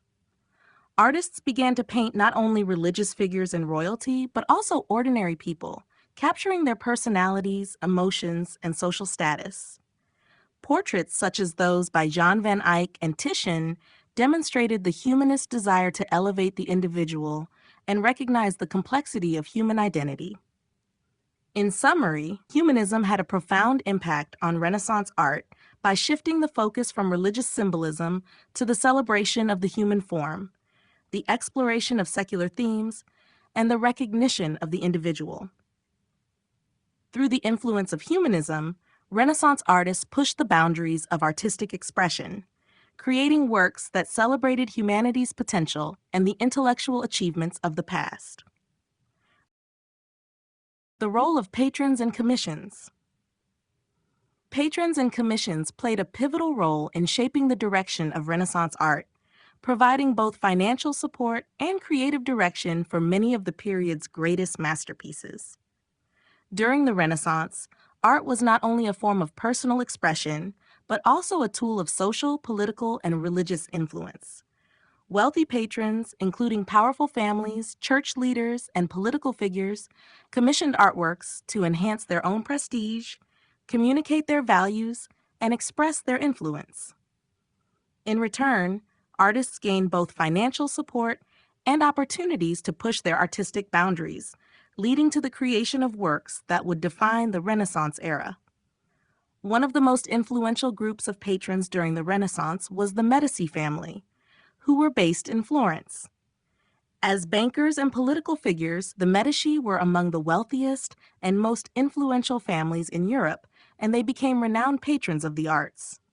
They not only supported established artists, but also nurtured new talent, such as Leonardo da Vinci, Michelangelo, and Botticelli. The Medici's commissions often had personal, political, and religious motivations, and they used art to solidify their power, enhance their image, and convey their role as both civic leaders and devout Christians. For instance, their patronage of Michelangelo's David was both a display of their support for Florence's civic identity and a symbol of their personal legacy. The Church also played a significant role in patronizing Renaissance art, with popes and bishops commissioning works for churches, cathedrals, and chapels across Italy. The Vatican itself became a hub for artistic commissions, with figures like Pope Julius II commissioning works from Michelangelo and Raphael. These commissions often carried deep religious significance, but they also served as tools for political and ideological influence. The Sistine Chapel ceiling, painted by Michelangelo, was not only a religious narrative, but also a statement about papal power and divine authority. The commissioning of such monumental works reflected the Church's desire to assert its dominance and maintain a strong presence in the cultural and intellectual life of the time. Beyond religious and political patrons, wealthy merchants and civic leaders also contributed to the flourishing of art during the Renaissance. They saw art as a means of enhancing their status and demonstrating their wealth and sophistication. Commissioning portraits, private altarpieces, and elaborate decorations for their homes and public spaces allowed these patrons to display their cultural and financial power. In sum, patrons and commissions were essential to the Renaissance artistic revolution. They provided the resources, opportunities, and direction for artists, and their support led to the creation of some of the most important works in Western art history. Through their influence, patrons helped shape the cultural and intellectual landscape of the period, and their legacies remain intertwined with the art they commissioned. The rise of the artist as an individual. The Renaissance period witnessed a dramatic shift in the role of the artist, with a growing recognition of the artist as an individual genius. Prior to this era, artists were often seen as craftsmen or laborers working within the confines of guilds, producing work dictated by the needs and demands of their patrons. However, during the Renaissance, artists began to be celebrated not only for their technical skill, but also for their unique creative vision, intellectual achievements, and personal contributions to culture. This transformation was partly due to the influence of humanism, which emphasized the potential of the individual and the value of personal achievement. Humanism encouraged artists to study and emulate the works of classical antiquity, while also fostering an environment where individual expression was highly valued. As a result, artists began to see themselves not simply as artisans serving a particular purpose, but as creators capable of shaping the future of art and thought. One of the most significant changes during the Renaissance was the shift in how artists were perceived by society. Figures like Leonardo da Vinci, Michelangelo, Raphael, and Titian became more than just skilled workers. They were regarded as intellectuals and innovators. Artists like Leonardo, for example, were celebrated not only for their paintings, but also for their writings, scientific studies, and inventions. This multidimensional approach to art and creativity elevated the status of the artist, enabling them to be recognized as leading figures in their time. Moreover, the artist's role as a creative individual was also reflected in the way commissions were structured. Artists began to assert more control over the design and execution of their works, often negotiating terms with their patrons and establishing their own distinctive style. The Renaissance saw the emergence of personal branding in art, with many artists developing signature techniques and visual languages that were immediately recognizable. Michelangelo's distinctive sculptural style, for example, was a hallmark of his work, and Leonardo's innovative use of sfumato, a technique that blended colors and tones seamlessly, became a defining characteristic of his paintings. The rise of the artist as an individual also led to the development of new artistic genres. Artists sought to express personal emotions and experiences through their work, which was evident in the increase in portraiture and self-portraiture. Portraits, often commissioned by wealthy patrons, became a way for the artist to showcase their talent and, in some cases, their own identity. Titian's portraits, for instance, were not only meticulous renderings of the sitters, but also a way for him to demonstrate his mastery of color and composition, cementing his reputation as a master of the Venetian school. In summary, the Renaissance marked a pivotal moment in the history of art, as artists transitioned from being anonymous craftsmen to celebrated individuals with personal styles and creative visions. This shift not only changed the way artists viewed themselves, but also reshaped how society valued and engaged with art. The legacy of this transformation continues to influence the perception of artists today, as creators who possess not only technical skill, but also the power to shape culture through their individual expression. Early Renaissance art techniques and materials. Early Renaissance artists employed a range of innovative techniques and materials that allowed them to break away from the flat, symbolic representations of the Middle Ages and create more realistic, three-dimensional works. The exploration of light, shadow, and perspective, along with the use of new materials and tools, revolutionized the way artists approached their craft. These technical advancements were foundational to the artistic breakthroughs of the period and laid the groundwork for the masterpieces that followed. One of the most important innovations in early Renaissance art was the development of linear perspective. Prior to this, artists struggled to depict depth on a two-dimensional surface. Linear perspective, which was formalized by Filippo Brunelleschi and later refined by Leon Battista Alberti, provided artists with a mathematical framework for creating the illusion of depth and space. This technique allowed artists to depict three-dimensional scenes on a flat canvas, creating the illusion of depth by using vanishing points and converging lines. The use of perspective added a sense of realism to works and enabled artists to organize space in a way that was visually engaging. The works of artists like Masaccio, who utilized perspective in his fresco, the Holy Trinity, exemplified the early mastery of this technique. In addition to perspective, artists began to experiment with the use of light and shadow to create a more naturalistic sense of volume and depth. This technique, known as chiaroscuro, was pioneered by artists such as Leonardo da Vinci and Raphael. Chiaroscuro involves the manipulation of light and dark contrasts to give figures a sense of three-dimensionality, making them appear more lifelike. Leonardo's use of sfumato, a technique that blends light and shadow seamlessly, also contributed to the softness and realism seen in his paintings. These techniques, together, helped bring a new level of emotional expression and realism to Renaissance art. The materials used by early Renaissance artists also contributed to the period's artistic advancements. The most common medium for painting during this time was tempera, a paint made from pigments mixed with egg yolk, which provided a smooth, matte finish. However, with the rise of oil paint in the late 15th century, artists gained the ability to create richer colors, more nuanced shading, and smoother textures. This innovation allowed for greater detail and a more luminous quality in paintings. Oil paint's versatility also enabled artists to work more slowly and make adjustments as they went, leading to more refined and polished works. Sculpture, another key medium of the Renaissance, also saw advancements in technique and materials. Artists like Donatello and early Michelangelo mastered the use of marble and bronze, creating figures with more realistic proportions and detailed surfaces. Donatello's David, for example, was a pioneering example of bronze casting and the revival of the classical nude. In sum, early Renaissance artists utilized a variety of techniques and materials that allowed them to push the boundaries of realism and artistic expression.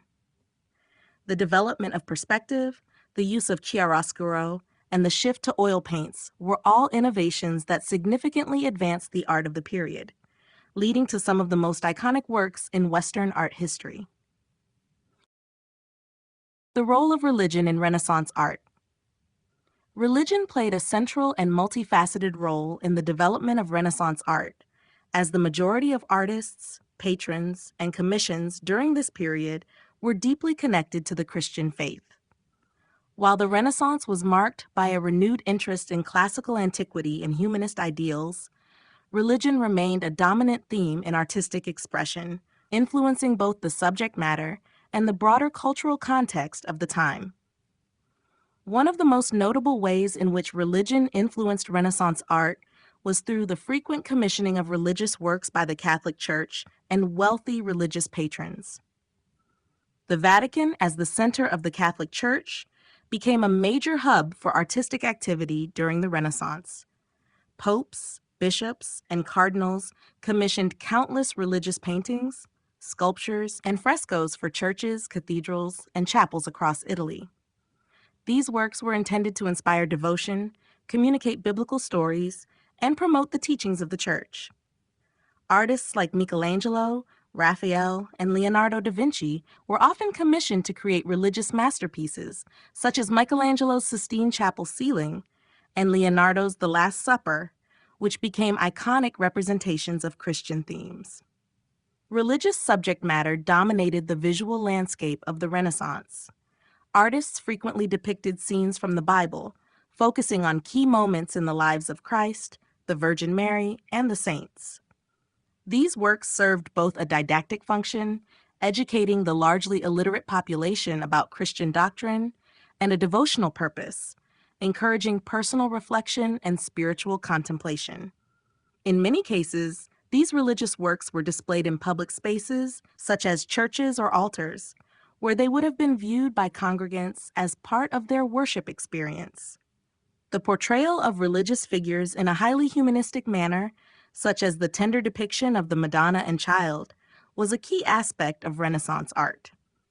This shift toward portraying biblical figures with a greater sense of emotion and individuality helped foster a closer connection between the viewer and the divine. However, religion's influence on Renaissance art was not limited to Christian themes. The period also saw the revival of classical mythology and the blending of pagan and Christian imagery. Artists like Botticelli, who created The Birth of Venus, drew inspiration from both the ancient gods of Greek and Roman mythology and Christian iconography, reflecting the era's complex relationship with faith and classical tradition. The role of religion in Renaissance art was also reflected in the ways artists approached the creation of sacred spaces.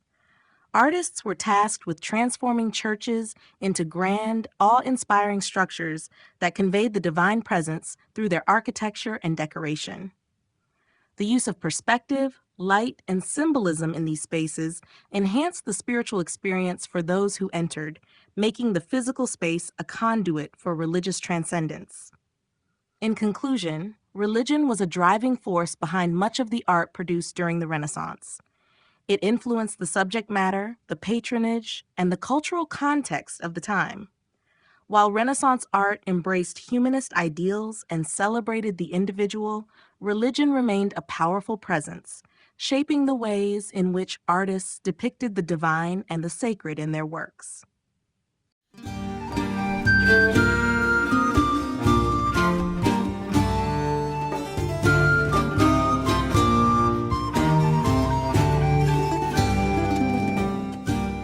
Chapter 3: The Birth of Perspective. The development of perspective during the Renaissance marked one of the most significant breakthroughs in the history of Western art. Before the Renaissance, the concept of perspective as we understand it today did not exist in art. Figures and spaces were depicted symbolically, often without concern for proportionality or depth. It was during the Renaissance, however, that artists began to explore the mathematical and visual possibilities of representing three-dimensional space on a two-dimensional surface. This breakthrough revolutionized the way artists approached composition, realism, and spatial organization. The birth of linear perspective is often credited to Filippo Brunelleschi, an architect and engineer, who first demonstrated its principles around 1415.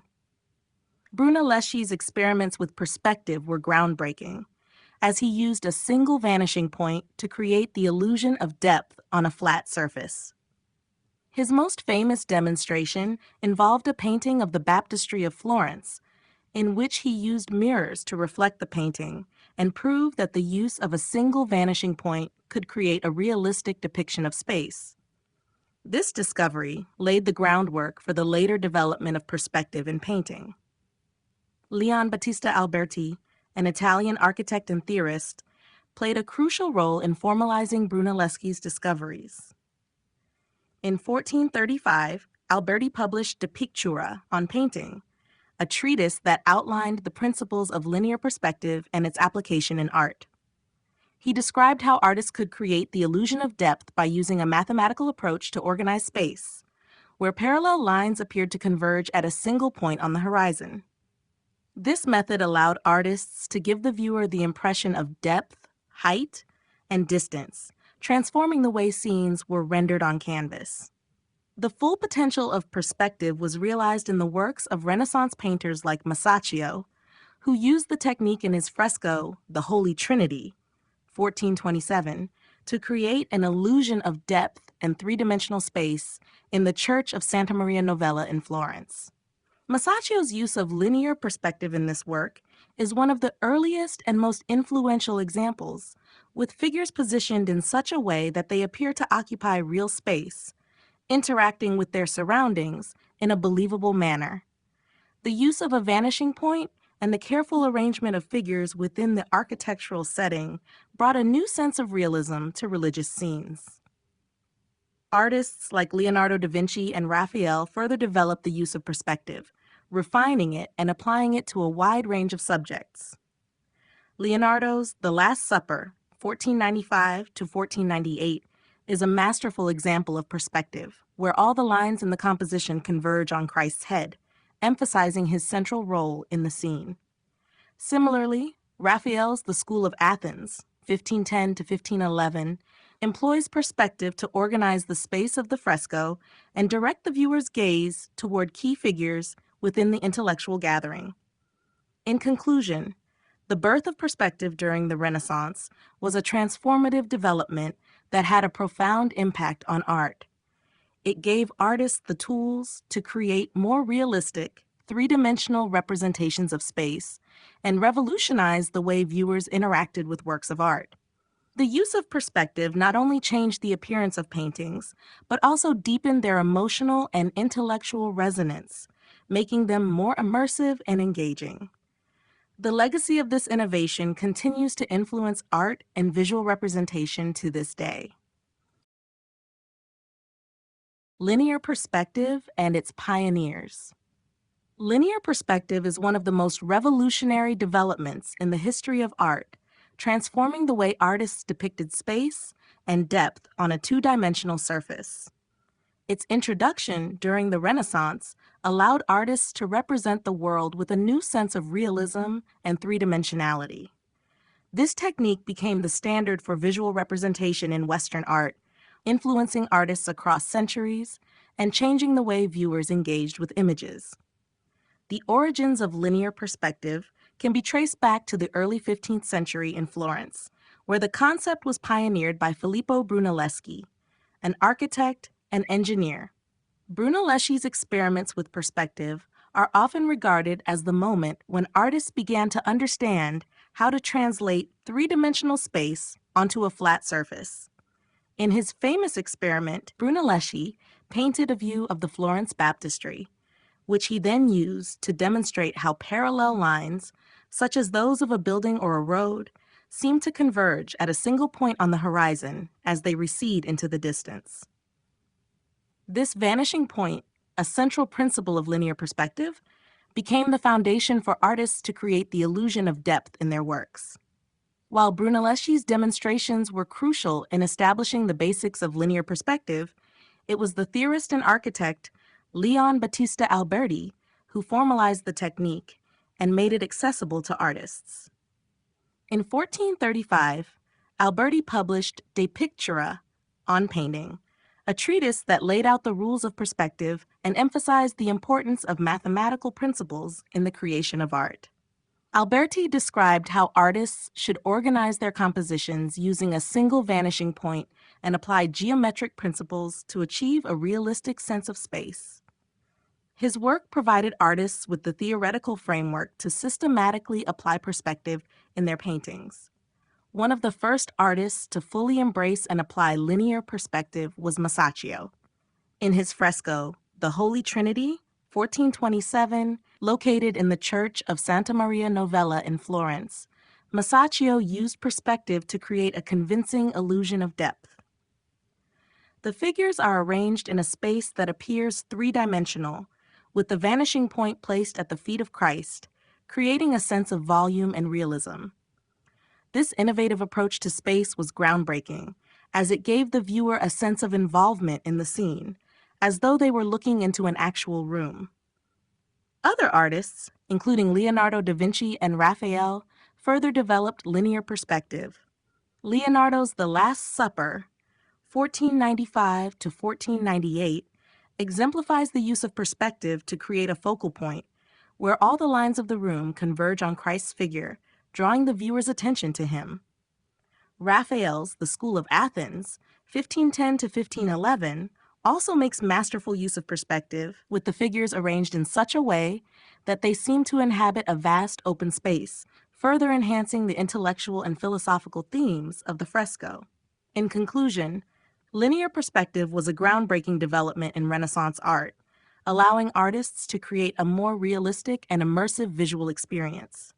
Filippo Brunelleschi, Leon Battista Alberti, Masaccio, Leonardo da Vinci, and Raphael were pivotal in developing and refining the technique, laying the foundation for the artistic achievements of the Renaissance and beyond.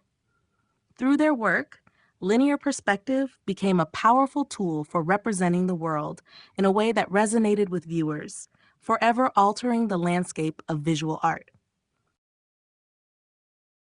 Techniques of depth and space.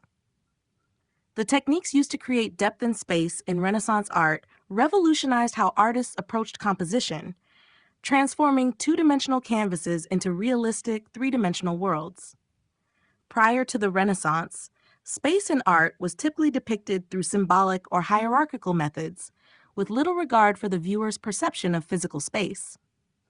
The Renaissance, however, introduced sophisticated methods for creating the illusion of depth, allowing artists to convey a more lifelike sense of volume, dimension, and perspective.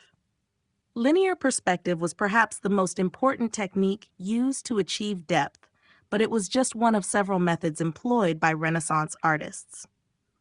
The use of vanishing points, where parallel lines converge as they recede into the distance, was essential for organizing the composition and guiding the viewer's eye into the scene.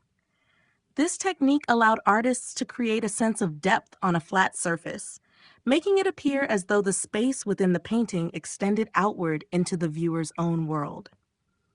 For example, in Leonardo da Vinci's The Last Supper, 1495 to 1498, the convergence of the room's lines at the vanishing point behind Christ's head draws the viewer's attention to him, reinforcing his importance in the scene. Another significant technique used to convey depth was the manipulation of scale and proportion. By varying the size of objects and figures in relation to one another, artists could suggest the relative distance between them. Larger figures were placed in the foreground, while smaller ones were situated in the background, creating a sense of recession into space. This technique, known as scaling, was integral to the success of many Renaissance compositions, as it allowed artists to arrange elements in a way that mimicked the viewer's experience of looking at a scene in real life. Atmospheric perspective was another technique used to suggest depth. Artists began to understand that distant objects appear lighter, less distinct, and more muted in color due to the atmosphere.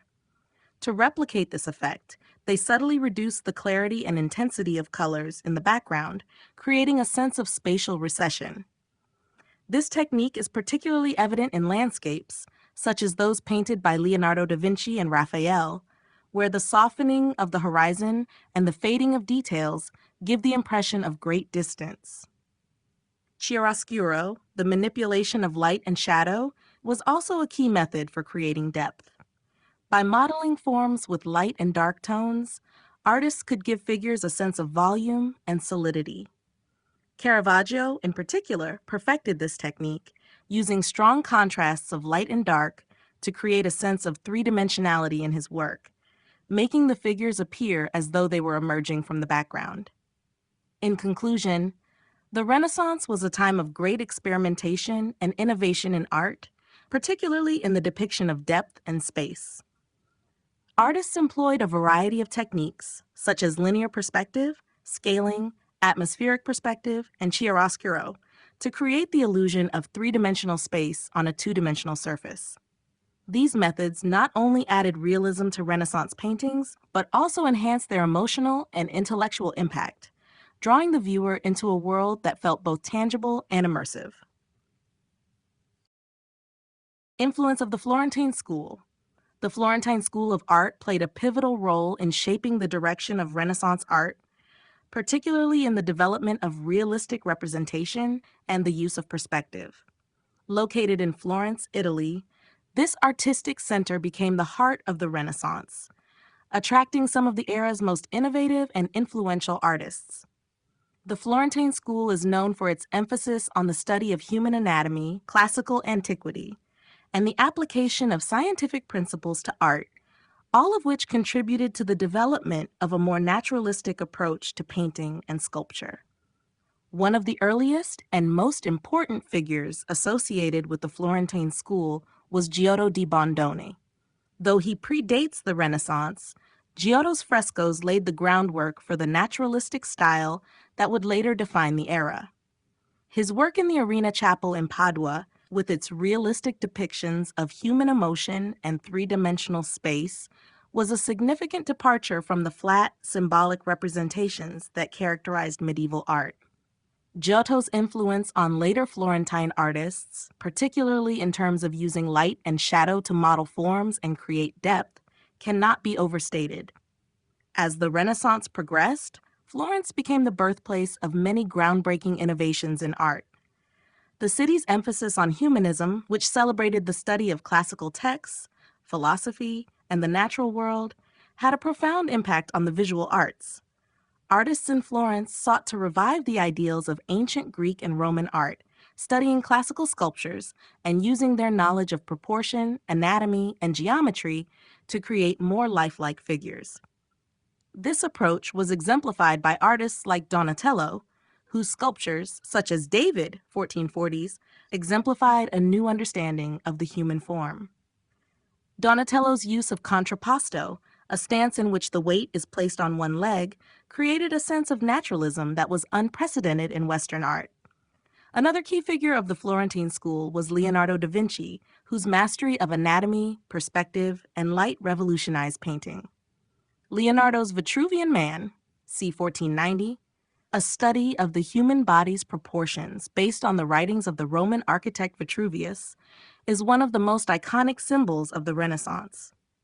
His paintings, such as The Last Supper, 1495 to 1498, demonstrated his expertise in perspective, creating a sense of depth and realism that had never been seen before. Raphael, though associated with the Roman school later in his career, was influenced by the Florentine tradition in his early years. His work in Florence, particularly his Madonna of the Pinks, c. 1506, shows a keen understanding of the classical ideals of balance, harmony, and proportion that were central to the Florentine school. In conclusion, the Florentine school had a profound and lasting influence on the development of Renaissance art. Its focus on the study of human anatomy, the revival of classical antiquity, and the application of mathematical and scientific principles to art paved the way for the naturalistic and highly detailed art that defined the period.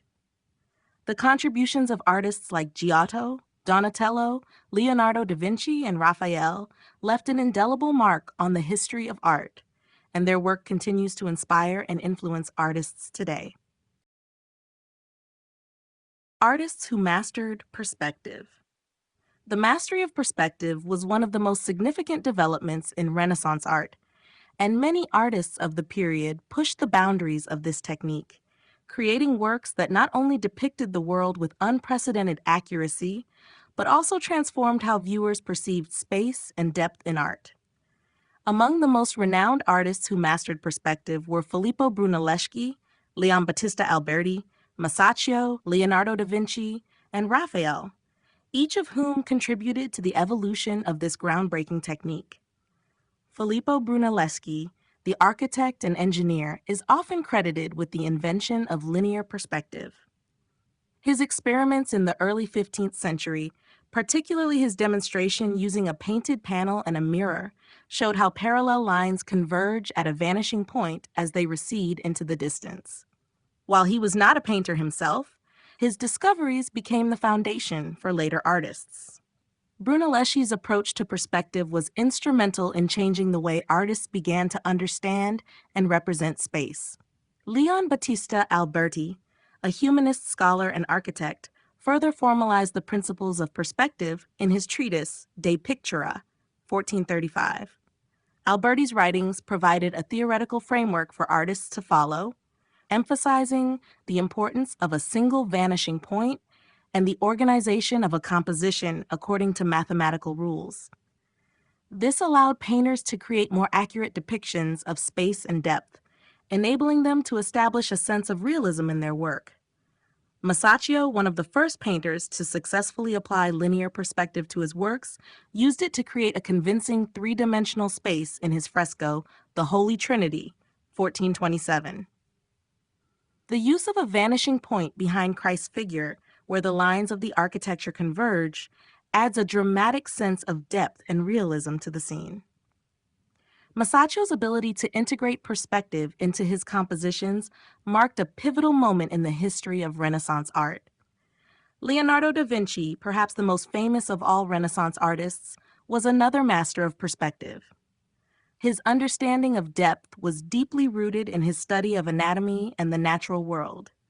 In works like The Last Supper, 1495 to 1498, Leonardo used perspective not only to create a sense of spatial depth, but also to direct the viewer's focus to key elements of the composition. The lines of the room and the placement of figures all draw the eye toward Christ, emphasizing his central role in the narrative. Raphael, known for his harmonious compositions, also demonstrated a brilliant command of perspective. In his fresco, The School of Athens, 1510 to 1511, Raphael arranged his figures within a grand architectural space, skillfully using perspective to enhance the intellectual and philosophical themes of the work. The precise use of vanishing points creates an illusion of depth, inviting the viewer into a world of classical knowledge and enlightenment. In conclusion, the mastery of perspective was one of the defining characteristics of Renaissance art. Artists like Brunelleschi, Alberti, Masaccio, Leonardo da Vinci, and Raphael revolutionized the way space and depth were represented in painting, allowing them to create more lifelike, immersive works that continue to captivate audiences today. Their contributions to the development of perspective not only reshaped the visual language of their time, but also set the stage for future generations of artists. The importance of mathematical precision in art. Mathematical precision played a crucial role in the development of Renaissance art, as artists sought to create more realistic and harmonious compositions by incorporating mathematical principles into their work.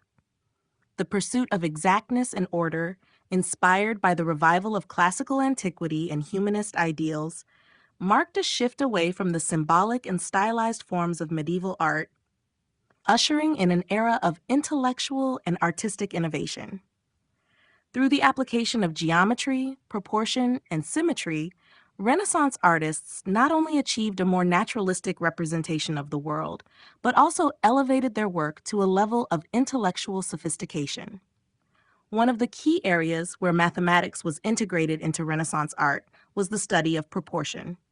Artists like Leonardo da Vinci and Albrecht Dürer explored the mathematical relationships between the different parts of the human body, striving to achieve idealized proportions based on classical models. Leonardo's Vitruvian Man, c. 1490, exemplifies this idea, where he applied the ancient Roman architect Vitruvius's notion of the ideal human proportions, using geometry to depict the human body within a square and circle. This study not only aimed to create accurate and harmonious representations of the human figure, but also linked art with the mathematical laws of the universe, illustrating the Renaissance belief in the connection between beauty, nature, and mathematics. In addition to proportion, the Renaissance emphasis on perspective required a deep understanding of geometry. The development of linear perspective, which allowed artists to create the illusion of depth and space on a flat surface, was rooted in mathematical principles. The use of vanishing points, converging lines, and the careful arrangement of objects within a composition was based on geometrical calculations that enabled artists to achieve a sense of realism previously unseen in Western art. The work of Filippo Brunelleschi and Leon Battista Alberti, who formalized the theory of perspective, provided artists with the tools to accurately represent the spatial relationships between objects, adding dimension and depth to their works. Symmetry also played a vital role in Renaissance art, particularly in architecture and painting. Architects like Donato Bramante and Michelangelo employed mathematical principles to achieve balance and proportion in their designs, ensuring that their buildings and spaces were aesthetically pleasing and structurally sound. Similarly, painters like Raphael and Piero della Francesca carefully arranged figures and objects within their compositions, employing geometric shapes to create visual harmony.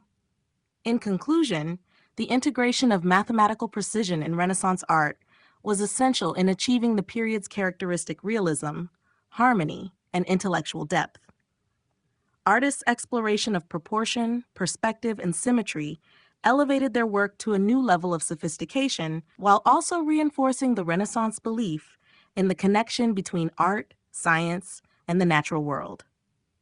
By applying mathematical principles to their creative endeavors, Renaissance artists not only transformed the visual language of their time, but also established a foundation for future generations of artists to build upon.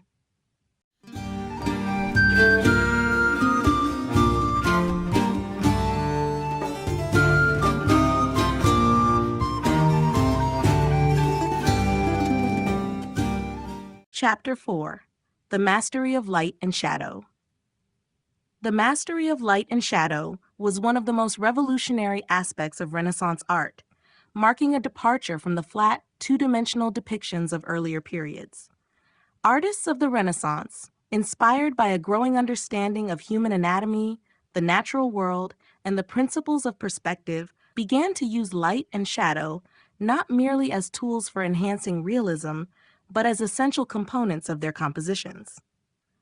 By employing techniques such as chiaroscuro and sfumato, artists were able to create depth, volume, and a sense of three-dimensionality, which brought their subjects to life in a way that had never been seen before.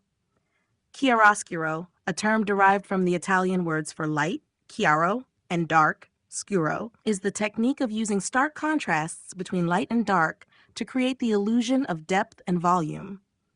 It was pioneered by artists such as Leonardo da Vinci and Caravaggio, who used it to dramatic effect in their paintings.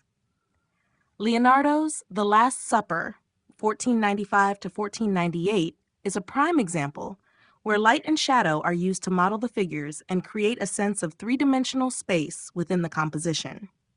The careful distribution of light on the faces and bodies of the apostles not only conveys a naturalistic sense of form, but also enhances the emotional impact of the scene, guiding the viewer's focus to key elements of the narrative. Sfumato, another technique often associated with Leonardo, involves the subtle blending of tones and colors to create soft transitions between light and shadow. The term sfumato comes from the Italian word for smoke, reflecting the hazy, atmospheric quality of the technique. In works such as Mona Lisa, c. 1503 to 1506, Leonardo employed sfumato to create a sense of realism in the facial features of his subject, rendering the transitions from light to shadow so seamlessly that they appear almost imperceptible. This technique allowed for a more lifelike depiction of human forms, with soft shadows and highlights that suggested volume and texture. The use of light and shadow also played a significant role in creating mood and atmosphere in Renaissance art. The dramatic lighting in Caravaggio's work, such as The Calling of St. Matthew, 1599 to 1600, is an excellent example of how light could be used not just for realistic modeling, but also for narrative and emotional effect. Caravaggio's intense contrast between light and shadow drew attention to the key figures in the composition, while the surrounding darkness emphasized the spiritual significance of the scene. In conclusion, the mastery of light and shadow was a defining characteristic of Renaissance art. Through techniques like chiaroscuro and sfumato, artists were able to create a sense of realism and emotional depth that transformed the way figures and scenes were depicted. The careful control of light, combined with an understanding of the natural world, allowed Renaissance artists to create compositions that were not only visually captivating, but also rich in narrative and symbolism, setting the stage for the future development of Western art. Chiaroscuro, light and dark contrasts. Chiaroscuro, the technique of using strong contrasts between light and dark, became one of the most powerful tools in the hands of Renaissance artists. Derived from the Italian words chiaro and scuro, dark, this technique allowed artists to create a heightened sense of realism, volume, and depth in their work. By manipulating light and shadow, artists could model the human figure, architectural forms, and landscapes in a way that made them appear three-dimensional, a key departure from the flatter, more symbolic representations of earlier periods.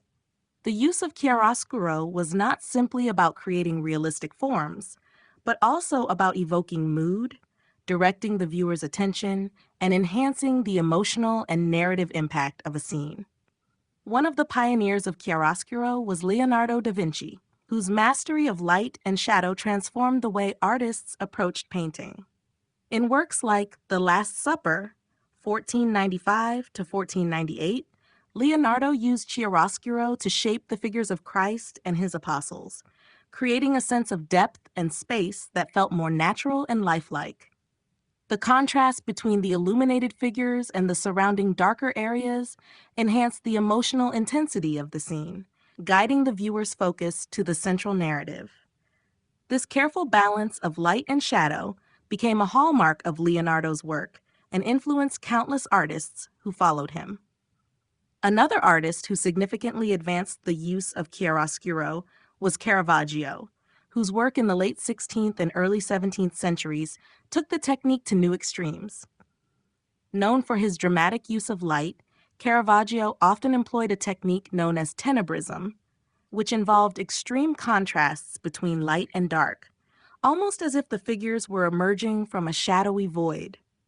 In paintings like The Calling of St. Matthew, 1599 to 1600, Caravaggio used this technique to create a stark visual impact, drawing attention to the key figures and emphasizing the spiritual significance of the moment. The light that illuminates the figures in his works often symbolizes divine intervention, while the surrounding darkness represents the unknown or the divine mystery. The psychological and emotional effects of chiaroscuro were not just technical innovations, but also conveyed deeper meanings. The contrasts between light and dark often paralleled themes of good and evil, knowledge and ignorance, or life and death. This ability to infuse works with such layers of meaning made chiaroscuro a vital tool for artists during the Renaissance and beyond. In conclusion, chiaroscuro revolutionized the representation of light and shadow in painting, contributing to the Renaissance's focus on naturalism and emotional depth. By mastering this technique, artists were able to create lifelike figures and compelling narratives, transforming the visual language of art and setting the stage for future developments in the Baroque and beyond. The evolution of realistic human anatomy. The evolution of realistic human anatomy in art was one of the cornerstones of Renaissance artistic innovation, driven by a growing interest in scientific inquiry, the human form, and the principles of proportion. During the Middle Ages, the representation of the human body in art was often stylized and symbolic rather than realistic, with a focus on religious themes and spiritual ideals.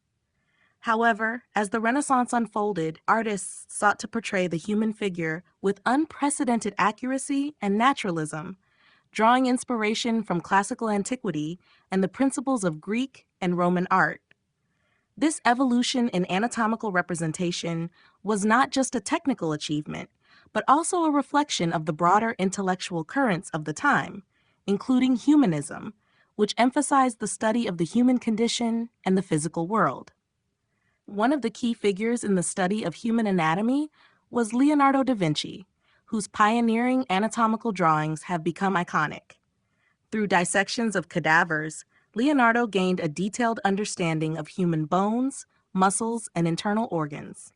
His studies were remarkable not only for their scientific accuracy, but also for their artistic purpose, as he sought to depict the body in motion, capturing the interplay of muscles and bones beneath the skin. His anatomical sketches, such as those found in his Codex of the Anatomical Studies, revealed his deep fascination with the structure and function of the body, and his desire to represent it with an unprecedented degree of realism. His drawing of the human skeleton, muscles, and circulatory system served as a foundation for later artists and medical professionals alike. Another artist who made significant contributions to the evolution of human anatomy in art was Michelangelo. Known for his muscular and powerful figures, Michelangelo's works, such as the David, 1501 to 1504, and the Creation of Adam, 1512, showcase his exceptional understanding of human anatomy. Unlike earlier representations of the human body, which often depicted exaggerated or idealized forms, Michelangelo's figures were grounded in careful observation of real human anatomy. His ability to depict the tension and movement of muscles, as well as his precise attention to bone structure, set his work apart as an extraordinary achievement in the history of art. The evolution of realistic human anatomy also influenced other Renaissance artists, such as Raphael and Andrea del Verrocchio. Artists began to understand the subtle variations in anatomy that made each individual unique, leading to more lifelike portraits and dynamic compositions in their paintings and sculptures. In conclusion, the evolution of realistic human anatomy in Renaissance art was a transformative development that reflected the period's broader intellectual and artistic achievements.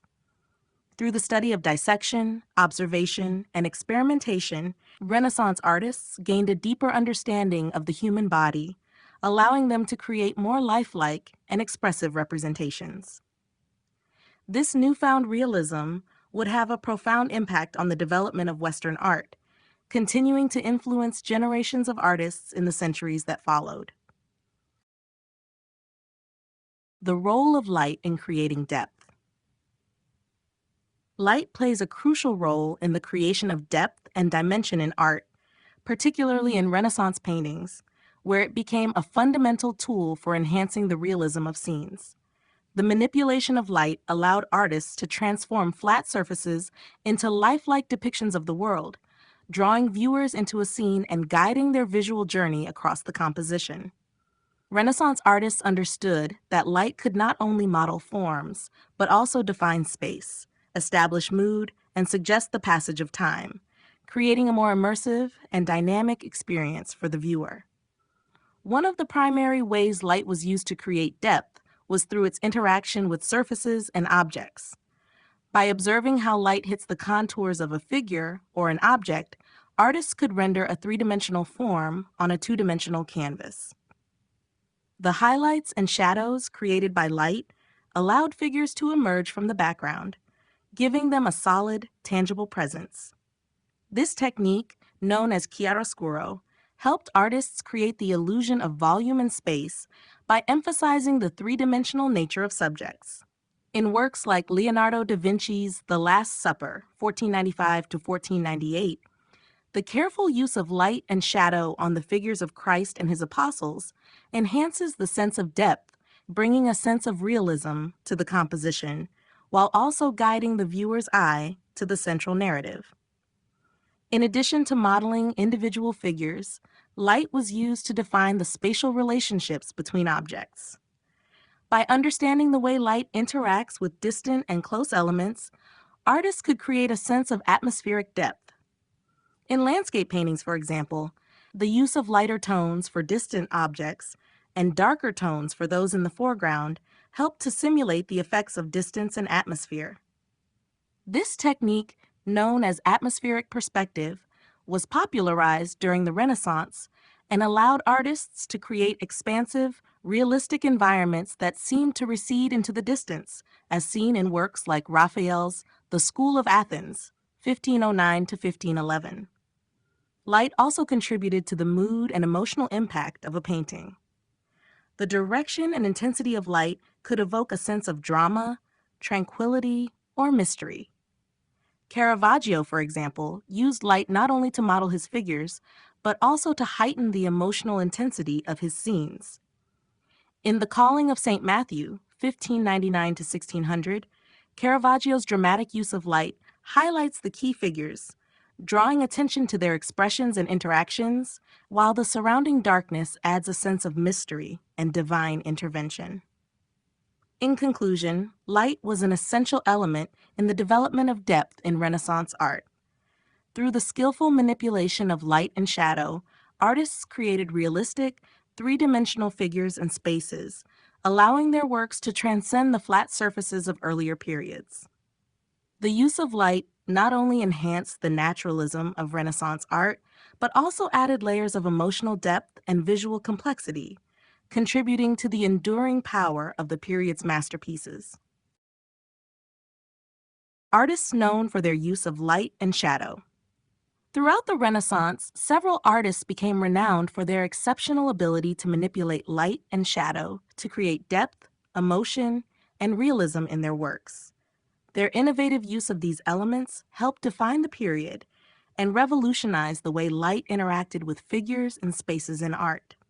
Among these artists, Leonardo da Vinci, Michelangelo, and Caravaggio stand out as masters of light and shadow, each using these techniques to achieve distinctive and profound effects. Leonardo da Vinci is often regarded as one of the pioneers in the use of light and shadow to create a realistic representation of the human figure. His approach to chiaroscuro, the technique of modeling light and shadow, was revolutionary for its time. In paintings such as The Last Supper, 1495 to 1498, Leonardo used light to not only model the figures and give them a three-dimensional appearance, but also to create a sense of depth in the scene. By carefully directing light and shadow, he was able to focus attention on certain figures while allowing the background to fade into subtle darkness, enhancing the narrative and guiding the viewer's eye across the composition. Leonardo's ability to depict the interplay between light and shadow with such precision helped elevate Renaissance art to new levels of naturalism. Michelangelo, another giant of the Renaissance, also made significant contributions to the use of light and shadow, particularly in his sculptures and frescoes. His figures, such as those in the Sistine Chapel ceiling, exhibit a powerful use of light to model the human body, enhancing the three-dimensionality of his muscular forms. His mastery of light made his sculptures, like David, 1501-1504, appear to breathe with life.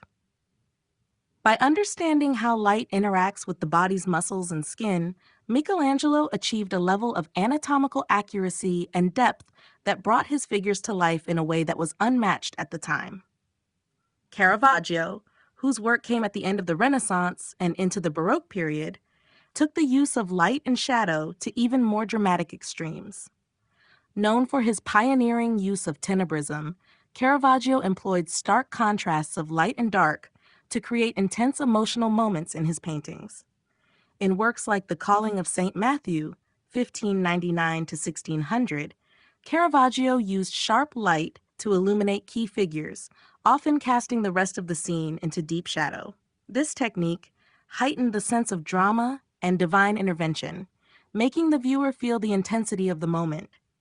Caravaggio's mastery of light not only enhanced the realism of his figures, but also brought an unmatched emotional depth to his scenes. These artists, among others, shaped the evolution of art by revolutionizing the role of light and shadow. Their innovative techniques allowed for more lifelike depictions of the human form and created a new visual language that would influence countless artists in the centuries to come. How light defined the emotional tone of paintings. Light played a pivotal role in defining the emotional tone of Renaissance and Baroque paintings, shaping the way viewers experienced not only the visual elements of a scene, but also its underlying mood and narrative. By manipulating light and shadow, artists could convey subtle emotional nuances, enhance the psychological impact of their works, and evoke specific responses from the viewer. Whether through the serene glow of divine light or the intense contrast between light and shadow, artists understood that light was not merely a physical tool for modeling form, but also a symbolic force that could dictate the emotional atmosphere of a painting. One of the key ways light influenced the emotional tone of a painting was through its interaction with the subjects depicted. For example, in religious scenes, light was often used to emphasize the divine or sacred nature of figures. In works such as Leonardo da Vinci's The Last Supper, 1495 to 1498, the soft, natural light cascading over Christ and his apostles not only models the figures but also sets a solemn, reflective tone for the scene. The light on Christ, who is positioned centrally, draws attention to his emotional expression and the weight of the moment, heightening the sense of gravitas and tension in the narrative. This use of light transforms the scene into a spiritual and emotional experience for the viewer, emphasizing the significance of the moment of betrayal. In contrast, artists like Caravaggio utilized stark contrasts between light and shadow, a technique known as tenebrism, to evoke a more dramatic and intense emotional response.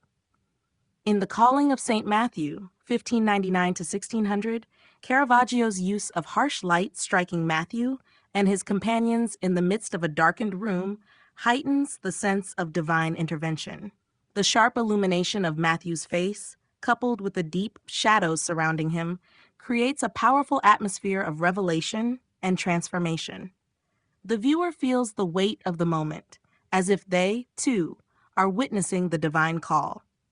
This manipulation of light deepens the emotional impact of the scene, making the viewer more emotionally engaged. In portraiture, Light was often used to convey the internal states or personalities of the subjects. Artists like Titian and Raphael employed light to reveal the psychological depth of their figures. The soft, flattering light in Titian's portraits, such as Portrait of Isabella d'Este, 1536 to 1538, lends an air of elegance and tranquility, enhancing the serene emotional tone of the work. In contrast, Raphael's The Portrait of Baldassare Castiglione, 1514 to 1515, uses light to highlight the subject's refined features, evoking a sense of intellectual depth and calm authority. Ultimately, light was a versatile tool for Renaissance and Baroque artists, allowing them to shape not only the physical appearance of their subjects, but also the emotional resonance of their paintings. Whether it was the soft, divine glow of sacred figures, the intense illumination of pivotal moments, or the subtle play of light in portraits, light defined the emotional tone of the work, guiding the viewer's emotional journey and creating a lasting impression.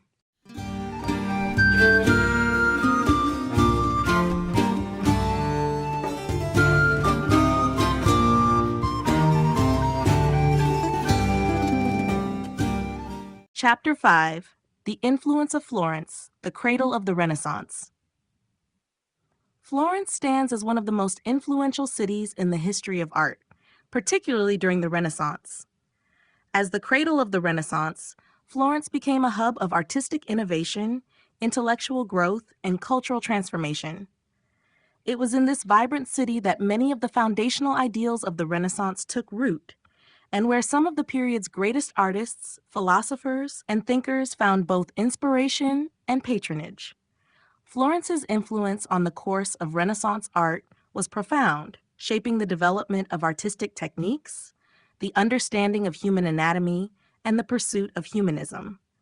At the heart of Florence's influence was the Medici family, whose patronage played a crucial role in the flourishing of the arts. The Medici family not only provided financial support to many artists, but also gathered intellectuals, scholars, and thinkers in their court. Their patronage created an environment in which artists such as Leonardo da Vinci, Michelangelo, and Sandro Botticelli could thrive. Under their guidance, Florence became a center for the study of classical antiquity and the promotion of humanist ideals, which placed human beings at the center of intellectual and artistic pursuits. This intellectual movement fostered a renewed interest in the human form, perspective, and the natural world, all of which became central to Renaissance art. Florence's architectural and artistic innovations were equally important in shaping Renaissance art. The city was home to the groundbreaking work of artists like Filippo Brunelleschi, who designed the famous dome of the Florence Cathedral, and Donatello, who revived the classical style of sculpture.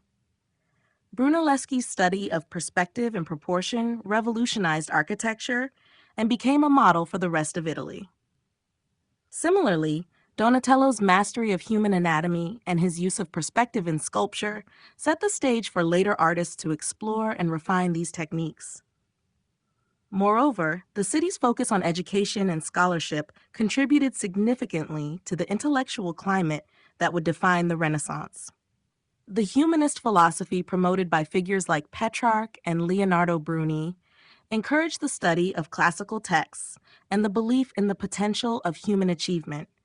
Florence became a hub for this intellectual movement, attracting scholars from all over Europe, which ultimately led to the rediscovery of ancient Greek and Roman ideals that would shape Renaissance art and culture. In short, Florence's unique blend of intellectualism, artistic patronage, and technological innovation made it the birthplace of the Renaissance. The city's influence on art, architecture, and culture spread far beyond its borders, leaving an indelible mark on the history of Western art. The legacy of Florence's contributions to the Renaissance continues to resonate in the world of art today. The Medici family and their influence on art. The Medici family played an essential and transformative role in the development of Renaissance art, making Florence the epicenter of artistic innovation during the period. As one of the most powerful and wealthy families in Italy, the Medici family Their influence stretched far beyond politics and economics. Through their patronage of the arts, the Medici family shaped the cultural landscape of the Renaissance, facilitating the work of numerous artists whose contributions would define the era. The Medici family's rise to prominence began with Giovanni di Bicci de' Medici, who established the Medici Bank and secured the family's wealth. This financial success allowed his descendants, most notably Cosimo de' Medici, to become key patrons of the arts. Cosimo's patronage of artists and intellectuals laid the foundation for Florence to become a major cultural hub. His support for the construction of the Florence Cathedral and for the works of artists like Donatello, Fra Angelico, and Filippo Brunelleschi cemented his reputation as a major force behind the Renaissance. However, it was Lorenzo de' Medici, known as Lorenzo the Magnificent, who became the most influential Medici patron in the arts. Under his rule, Florence flourished as a center of artistic production, and Lorenzo's patronage extended to a range of artists, poets, and thinkers. He is most famously associated with supporting the work of Michelangelo, Leonardo da Vinci, and Sandro Botticelli. Lorenzo's court attracted the brightest intellectuals of the time, and he himself was an accomplished poet, promoting the ideals of humanism that would become central to Renaissance art. His vision for a flourishing cultural environment led to the development of art that emphasized classical ideals, such as the study of human anatomy and the use of perspective, which became foundational principles in Renaissance art. The Medici's influence on art was not limited to their financial support, but also extended to their connections and commissioning practices.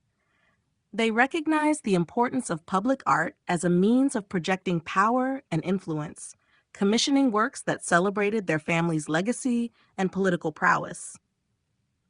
Many of the Medici's artistic projects, such as the completion of Michelangelo's David and Botticelli's The Birth of Venus, were not only expressions of artistic achievement, but also a means of asserting the Medici's cultural dominance. Beyond the patronage of individual artists, the Medici family's legacy is intertwined with the rise of humanism, the intellectual movement that emphasized the potential of human beings. Their support helped foster an environment where artists were encouraged to explore and express human emotions, physical form, and individualism, elements that would come to define Renaissance art. In conclusion, the Medici family's patronage of the arts was a crucial catalyst for the Renaissance. Through their financial support, intellectual influence, and commissioning practices, they transformed Florence into the cultural heart of the Renaissance and provided the resources and environment in which some of the greatest artistic minds of the period could flourish. The legacy of the Medici family continues to be felt in the art, culture, and history of the Renaissance. Key Florentine artists, Botticelli, Ghirlandaio, and others. Florence was home to a remarkable group of artists whose works defined the Renaissance and left a lasting imprint on the history of Western art. Among these, Sandro Botticelli and Domenico Ghirlandaio stand out as some of the most influential figures, though they were part of a broader community of Florentine artists who played vital roles in the evolution of Renaissance painting. Sandro Botticelli is perhaps one of the most iconic Florentine painters of the period, renowned for his lyrical and graceful depictions of mythological and religious subjects. His works, such as The Birth of Venus and Primavera, represent the Renaissance's embrace of classical themes, blending beauty, mythology, and humanist ideals. Botticelli's style was characterized by delicate lines, ethereal figures, and a focus on harmonious compositions. While his early works were influenced by the Medici family's patronage, Botticelli also embraced religious themes, with his adoration of the Magi standing as a testament to his devotion to both classical and Christian iconography. Botticelli's work has continued to capture the imagination of art lovers for centuries, and his reputation as one of the great masters of the Renaissance endures. Domenico Ghirlandaio was another prominent Florentine artist whose works contributed significantly to the development of Renaissance painting. Known for his detailed portraits and religious frescoes, Ghirlandaio's style was grounded in the study of human anatomy and the natural world. His fresco cycle in the Tornabuoni Chapel in Florence's Santa Maria Novella Church is considered a pinnacle of his career, blending portraiture and religious narrative in a way that was highly innovative for the time. Ghirlandaio's ability to capture the personalities and social context of his subjects helped elevate portraiture to an art form in its own right. His work also reflected the strong patronage of the Florentine elite, as he often painted the wealthy families of the city in detailed, lifelike poses. Other Florentine artists also made significant contributions during the Renaissance. Artists like Fra Angelico, with his serene and devotional altarpieces, and Piero di Cosimo, whose eccentric and imaginative works combined mythology with a sense of dreamlike fantasy, added diverse styles to the city's artistic landscape. These artists, along with Botticelli and Ghirlandaio, contributed to the flourishing of Renaissance art in Florence, each bringing unique approaches to color, light, and composition. The legacy of these Florentine artists lies not only in their technical skill, but also in their ability to capture the spirit of the Renaissance, an era of rediscovery, intellectual curiosity, and a new understanding of human potential. Their works, commissioned by the wealthy and influential Medici family, were more than mere decorative pieces. They were reflections of the values, ideas, and aspirations of a transformative period in history. The importance of Florence's architecture. Florence, the cradle of the Renaissance, is not only celebrated for its art and intellectual achievements, but also for its groundbreaking architecture, which played a pivotal role in shaping the architectural developments of the entire Renaissance period.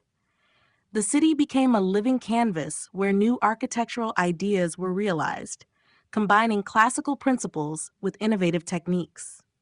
The architectural marvels of Florence reflect the city's cultural, political, and religious significance during this transformative era.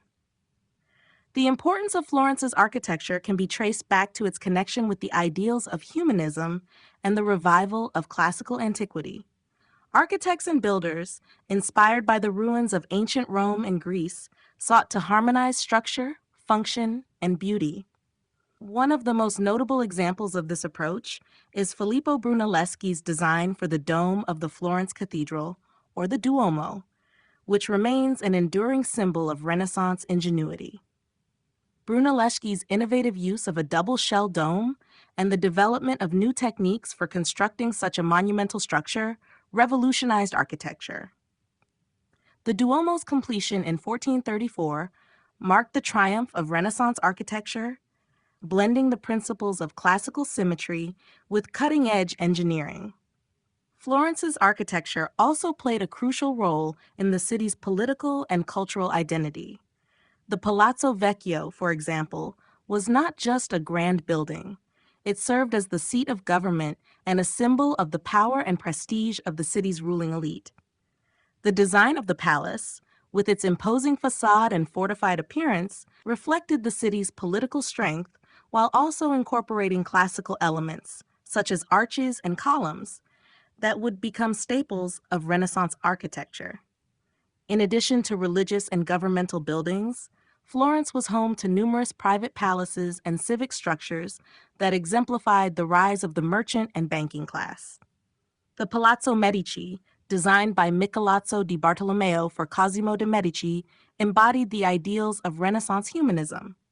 With its simple yet elegant facade and the careful use of proportion and symmetry, the building's design reflected both the wealth and the intellectual sophistication of its owners.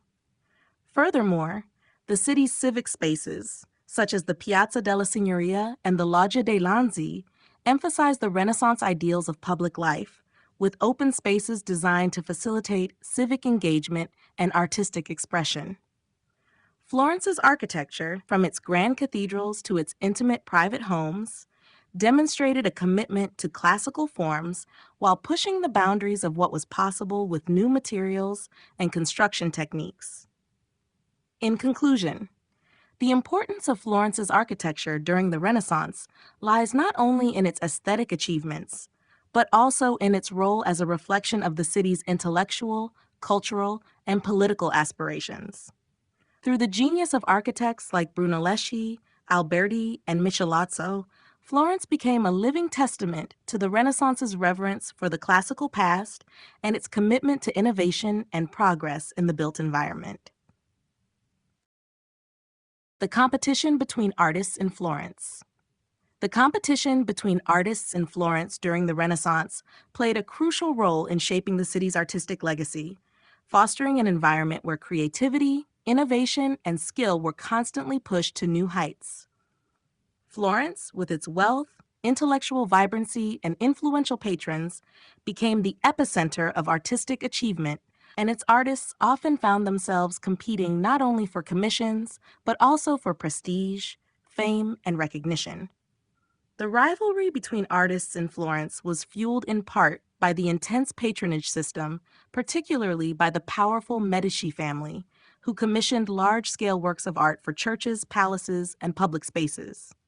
Artists like Leonardo da Vinci, Michelangelo, and Sandro Botticelli sought the favor of the Medici family, each striving to outdo the other in both skill and vision. The Medici court provided a fertile ground for competition, where different artists were invited to showcase their talents in the hope of securing commissions for significant projects. This competition led to the creation of some of the most iconic works of the Renaissance. One of the most famous examples of competitive rivalry in Florence was the commissioning of the bronze doors for the baptistery of Florence's cathedral. In the early 1400s, two artists, Lorenzo Ghiberti and Filippo Brunelleschi, were chosen to compete for this prestigious commission. Ghiberti's design for the doors, which depicted scenes from the Bible in intricate detail, won the commission, and his work on the doors became one of the defining examples of Renaissance sculpture. However, the rivalry between Ghiberti and Brunelleschi did not end there. Brunelleschi, who had lost the door competition, would go on to revolutionize architecture, most famously by designing the dome of the Florence Cathedral. In addition to such high-profile commissions, artists competed in more subtle ways, often through their mastery of perspective, light, and composition. The advent of linear perspective, championed by artists like Filippo Brunelleschi and Leon Battista Alberti, became a key area of competition as artists sought to create ever more realistic and dynamic representations of space. Leonardo da Vinci, Michelangelo, and Raphael were all deeply influenced by these developments, each striving to perfect their understanding of perspective and human anatomy in their works. Florence's atmosphere of artistic competition also fostered the development of new techniques and styles. For example, the competition between Leonardo da Vinci and Michelangelo, both of whom were hired by the Medici to paint frescoes in the Palazzo della Signoria, helped refine the use of light and shadow and brought the study of anatomy to the forefront of artistic practice. Their competition pushed each artist to new levels of brilliance, influencing not only their contemporaries, but also generations of artists to come. In conclusion, the competition between artists in Florence during the Renaissance was a driving force behind the city's flourishing artistic culture. It spurred innovation, led to the creation of masterpieces, and solidified Florence's place as the birthplace of some of the most significant artistic advancements in Western history. This competitive spirit not only fueled the Renaissance, but also shaped the legacy of art for centuries. The role of the Florence Academy. The Florence Academy, or Accademia di Belle Arti di Firenze, stands as one of the most influential institutions in the development of Renaissance art. Established in 1563 by the Grand Duke of Tuscany, Cosimo Thirste Medici, the Academy was designed to elevate the role of art in society, formalize artistic training, and ensure the continued development of artistic innovation in Florence, the heart of Renaissance culture. Although it was founded toward the end of the Renaissance period, the Academy's influence reached back to earlier practices, aligning with the humanist values that had shaped Florence's artistic scene. The primary role of the Florence Academy was to create a structured environment for artists to learn and develop their craft. Before its establishment, artistic training was informal and mostly carried out in workshops under the guidance of master artists. The Academy provided a more systematic approach to teaching, incorporating the study of classical art, perspective, anatomy, and other subjects that were crucial for a well-rounded artistic education. Artists were expected to master the techniques of drawing, painting, and sculpture while also studying philosophy, history, and literature, in line with the Renaissance ideals of well-rounded knowledge. This approach elevated the status of artists, helping them move from skilled craftsmen to intellectuals with a broader understanding of the world. One of the key innovations of the Florence Academy was its focus on the human figure as the central subject of artistic study. Drawing the human body from life was emphasized as a critical skill, and the Academy provided access to anatomical studies and models to facilitate this practice. Artists like Michelangelo, who was heavily influenced by the study of anatomy, served as an inspiration for the Academy's approach to the human form. The focus on the figure and the importance of life drawing helped shape the development of more realistic and expressive art. In addition to its educational role, the Florence Academy also played a significant part in fostering the competitive spirit that defined Renaissance Florence. Artists would often compete for commissions, and the Academy provided a platform for this, organizing exhibitions and contests that allowed young artists to demonstrate their skills. These events encouraged innovation and helped to push the boundaries of artistic expression, further cementing Florence's position as the epicenter of Renaissance art. The Academy also had a significant impact on the preservation and dissemination of Renaissance art. By promoting the study of classical works and Renaissance masterpieces, the Academy helped to ensure that these works would continue to be revered and studied by future generations of artists. Its curriculum emphasized the importance of both looking back to the past and pushing forward into new artistic territories.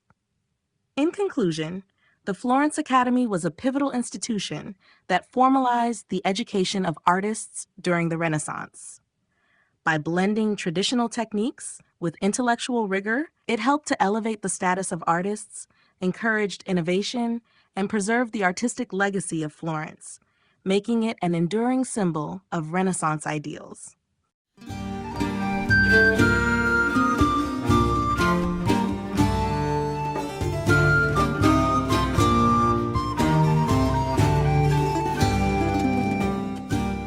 Chapter 6: The Rise of the Great Masters, Leonardo, Michelangelo, and Raphael.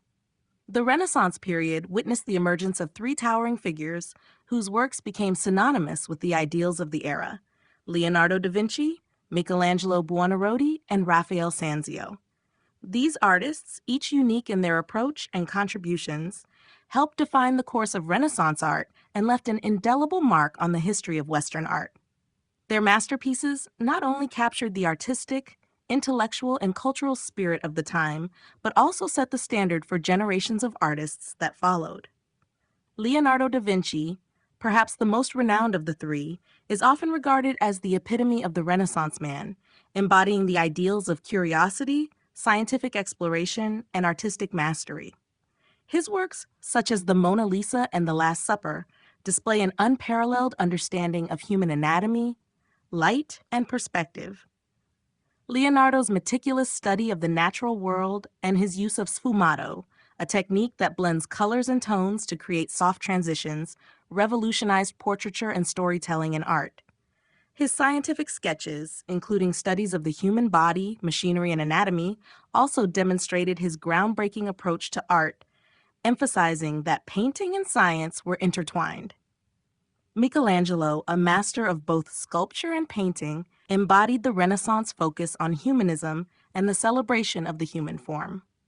His works, including the statue of David and the ceiling of the Sistine Chapel, showcase his ability to render the human body with extraordinary precision and emotional depth.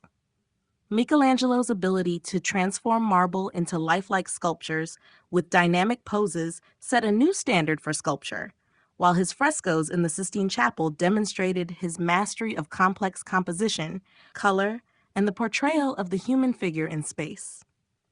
His intense focus on anatomy, combined with his expressive style, elevated the depiction of the human body to new heights.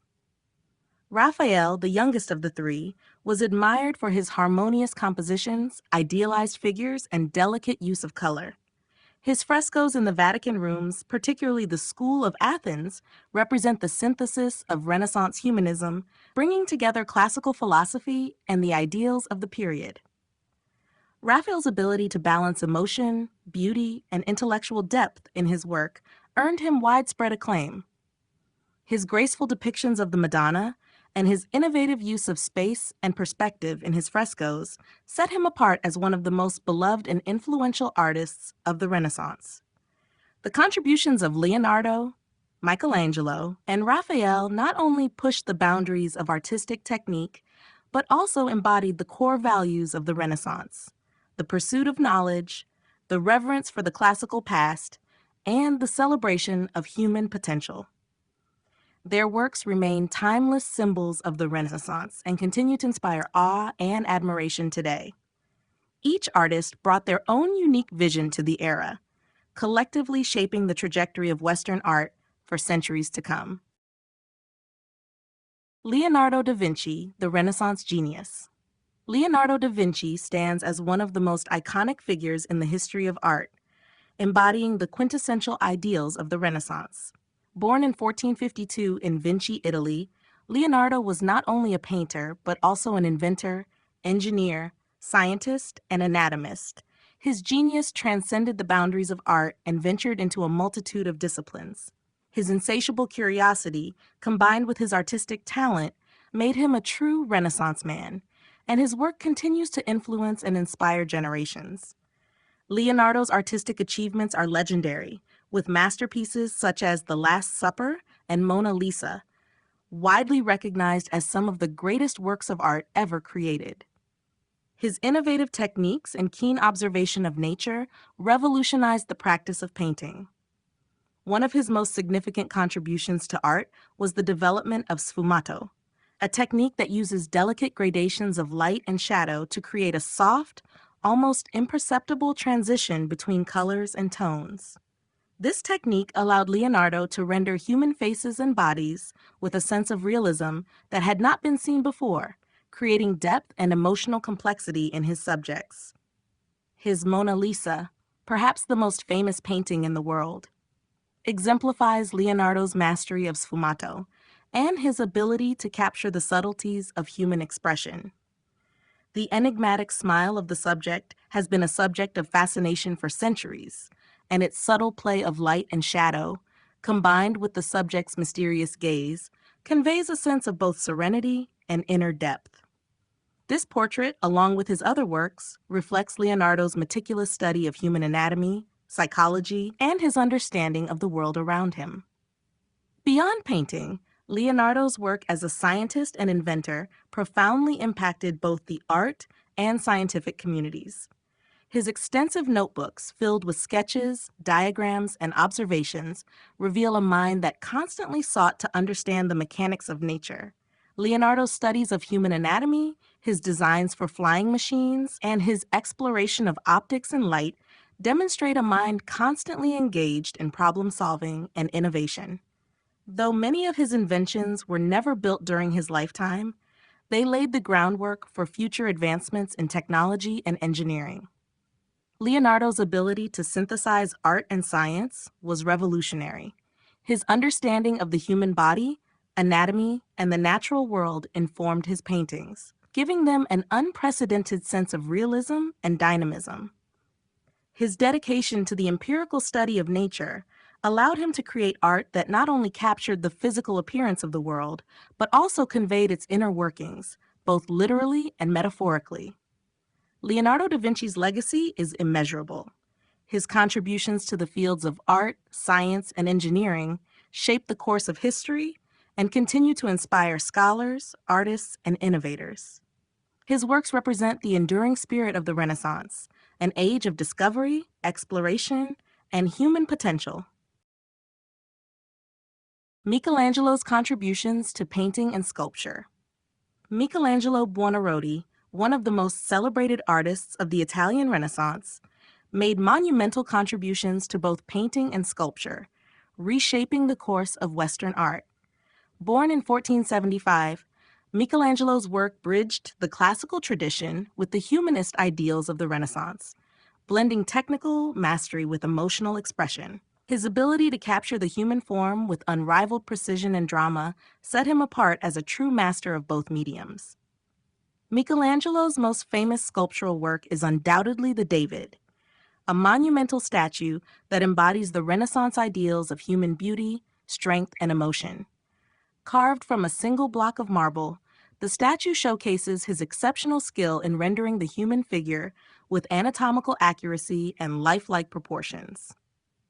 The depiction of David, poised to face Goliath, conveys both physical power and psychological intensity, making it a symbol of the Renaissance's focus on individual human potential. Michelangelo's mastery of marble, transforming a rough block into a work of incredible detail and vitality, redefined the possibilities of sculpture and elevated the medium to new heights. In addition to David, Michelangelo's Pietà is another iconic masterpiece of Renaissance sculpture. Carved at the age of 24, this marble statue depicts the Virgin Mary cradling the dead body of Christ. The emotional power of the Pietà lies in Michelangelo's ability to convey grief, tenderness, and divine beauty through the figure's serene yet sorrowful expressions. The soft, flowing forms of Mary and Christ demonstrate Michelangelo's extraordinary ability to carve lifelike drapery and flesh, capturing both the physical and spiritual essence of the scene. Michelangelo's contributions to painting are equally groundbreaking, with his work on the ceiling of the Sistine Chapel being one of his most monumental achievements. Commissioned by Pope Julius II, the frescoes depict scenes from the Bible, including the creation of Adam, which remains one of the most famous images in art history. Michelangelo's ability to depict the human body in dynamic, powerful poses, as seen in his portrayal of Adam reaching for God's touch, redefined the potential for painting during the Renaissance. His figures are imbued with a sense of movement and emotion, making the scenes come alive with a depth and intensity previously unseen in Western art. In both sculpture and painting, Michelangelo's works emphasize the complexity and beauty of the human form. His exploration of anatomy, combined with his deep understanding of human emotion, allowed him to create figures that transcended mere representation, embodying the full range of human experience. His relentless pursuit of perfection and his desire to elevate art to a level of spiritual and emotional significance cemented his place as one of the greatest artists in history. Michelangelo's legacy continues to influence artists and sculptors to this day, and his masterpieces remain defining works of the Renaissance. Raphael's harmony and balance in art. Raphael, born Raffaello Sanzio in 1483, is renowned for his ability to create works of remarkable balance, harmony, and beauty. As one of the central figures of the High Renaissance, his contributions to painting have had a lasting impact, influencing artists for centuries. Unlike some of his contemporaries, such as Leonardo and Michelangelo, who were known for their intellectual intensity and emotional depth, Raphael's art is characterized by a serene and harmonious quality, reflecting the Renaissance ideals of proportion, order, and idealized beauty. One of Raphael's defining features as an artist was his masterful use of balance in his compositions. He skillfully arranged figures and architectural elements within his works to create a sense of visual equilibrium. His ability to distribute weight and movement throughout the canvas without overwhelming the viewer with chaos or tension is evident in many of his pieces, such as The School of Athens. In this fresco, Raphael orchestrates a multitude of figures, each depicted with precision and grace, while maintaining a balanced and unified composition. The architectural setting, with its perfect symmetry, further enhances the sense of harmony, making the scene feel both intellectually and visually organized. Raphael's use of space also played a key role in his pursuit of balance. His figures are often set in well-defined spaces that allow for clear separation between them, yet they are still connected within the larger composition.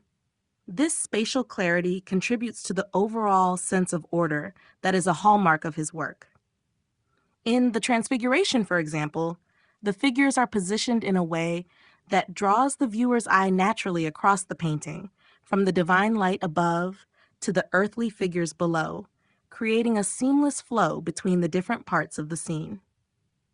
In addition to balance, Raphael's mastery of color and light further enhanced the harmony within his works.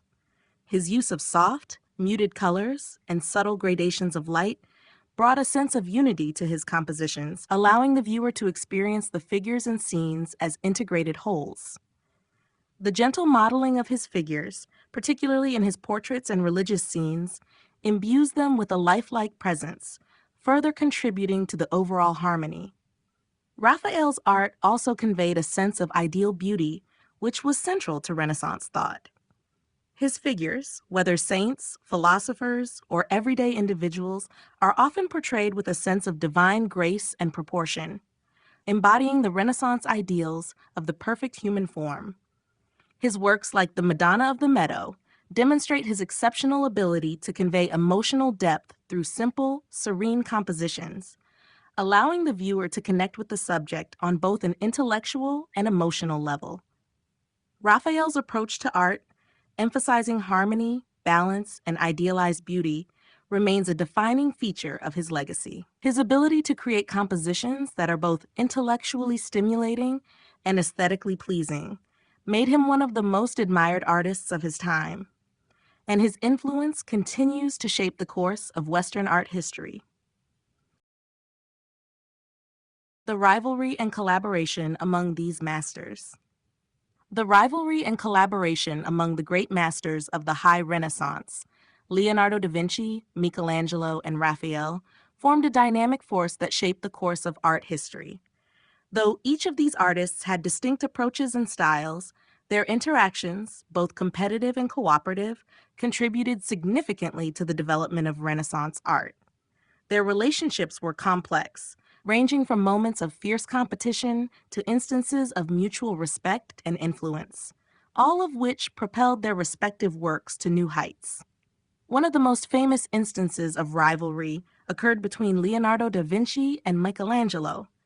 The two artists, though both giants in the art world, had contrasting personalities and approaches to their craft. Leonardo, the intellectual and meticulous observer, was known for his scientific precision and philosophical musings on art, while Michelangelo, a deeply emotional and driven figure, poured his energy into expressing the human body with raw, powerful intensity. Their rivalry came to head when both were commissioned to paint frescoes on the same wall of the Palazzo Vecchio in Florence. However, their works never materialized in the same space, as Michelangelo's work was delayed due to the complexity of his other commissions. The competition between them, however, was palpable and lasted throughout their careers.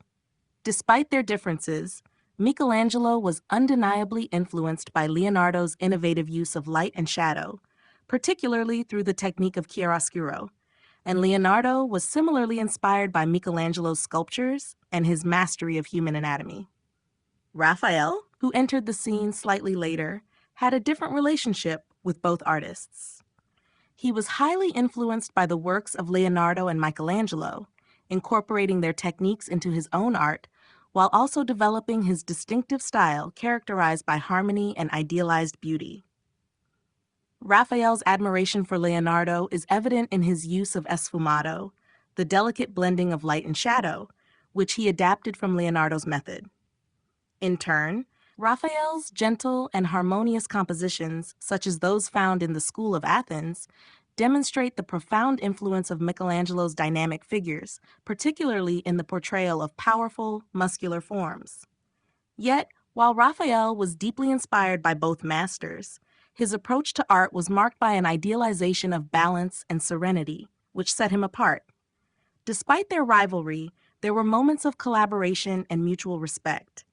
Michelangelo and Raphael, for example, collaborated indirectly when Raphael was commissioned to paint the Vatican rooms, where Michelangelo's influence was palpable in the grandeur and the humanistic themes of the frescoes. The Renaissance period, with its fusion of intellectual and artistic pursuits, was an environment where even intense competition could coexist with collaboration. The dynamic exchange of ideas between Leonardo, Michelangelo, and Raphael created a fertile ground for artistic innovation and laid the foundation for the Renaissance's lasting legacy. Ultimately, the rivalry and collaboration among these three titans not only defined their individual careers, but also propelled the Renaissance to unprecedented levels of artistic achievement. Their ability to challenge and inspire one another led to the creation of works that continue to be revered today for their technical mastery, emotional depth, and intellectual rigor. How their works shaped Western art. The works of Leonardo da Vinci, Michelangelo, and Raphael profoundly shaped Western art, creating a legacy that would influence countless generations of artists and define the trajectory of artistic development for centuries. Each of these masters contributed uniquely to the Renaissance movement, pushing the boundaries of creativity, technique, and intellectual engagement with the world around them. Their works not only reflected the ideals of the Renaissance, but also set new standards in art that would reverberate throughout Western art history. Leonardo da Vinci's contributions extended far beyond his celebrated masterpieces like The Last Supper and Mona Lisa. His pioneering studies in anatomy, light, and perspective revolutionized the way artists understood and depicted the human form. His technique of esfumato, which created a soft transition between colors and tones, allowed for a more lifelike and nuanced portrayal of human emotion. This mastery of detail and subtlety would be emulated by generations of artists and became a hallmark of Western art, influencing the development of portraiture and the depiction of psychological depth. Leonardo's scientific approach to art also laid the groundwork for the integration of art and science, shaping future movements such as Baroque realism and even modern art. Michelangelo, with his larger-than-life works like the frescoes on the ceiling of the Sistine Chapel and the David statue, revolutionized the depiction of the human body in art. His mastery of human anatomy and his ability to capture the physical and emotional power of the human form set new standards for sculptors and painters alike. Michelangelo's focus on the muscular, dynamic figures that seemed to come alive on the canvas or marble would inspire generations of artists, particularly during the Baroque period, who sought to convey emotion and drama through their works. His influence also extended to the architectural world, where his design of St. Peter's Basilica in the Vatican became a symbol of the Renaissance's intellectual and artistic grandeur. Raphael, known for his serene and harmonious compositions, brought a sense of order and balance to Renaissance art. His use of perspective, light, and graceful figure placement in works like the School of Athens would influence artists for centuries, particularly in their pursuit of balanced and idealized beauty. Raphael's ability to combine intellectual rigor with emotional accessibility set a new standard for portraiture and religious art, making him one of the most revered painters in Western art history. His work also influenced later academic art, particularly in the neoclassical and Romantic periods, as artists sought to emulate his balanced compositions and idealized figures. Together, Leonardo, Michelangelo, and Raphael helped define the Renaissance as a transformative period in Western art, blending intellectual exploration with artistic mastery. Their groundbreaking work not only shaped their own time, but laid the foundation for future artistic developments, from the Baroque to modern art, ensuring their lasting influence in the history of Western art.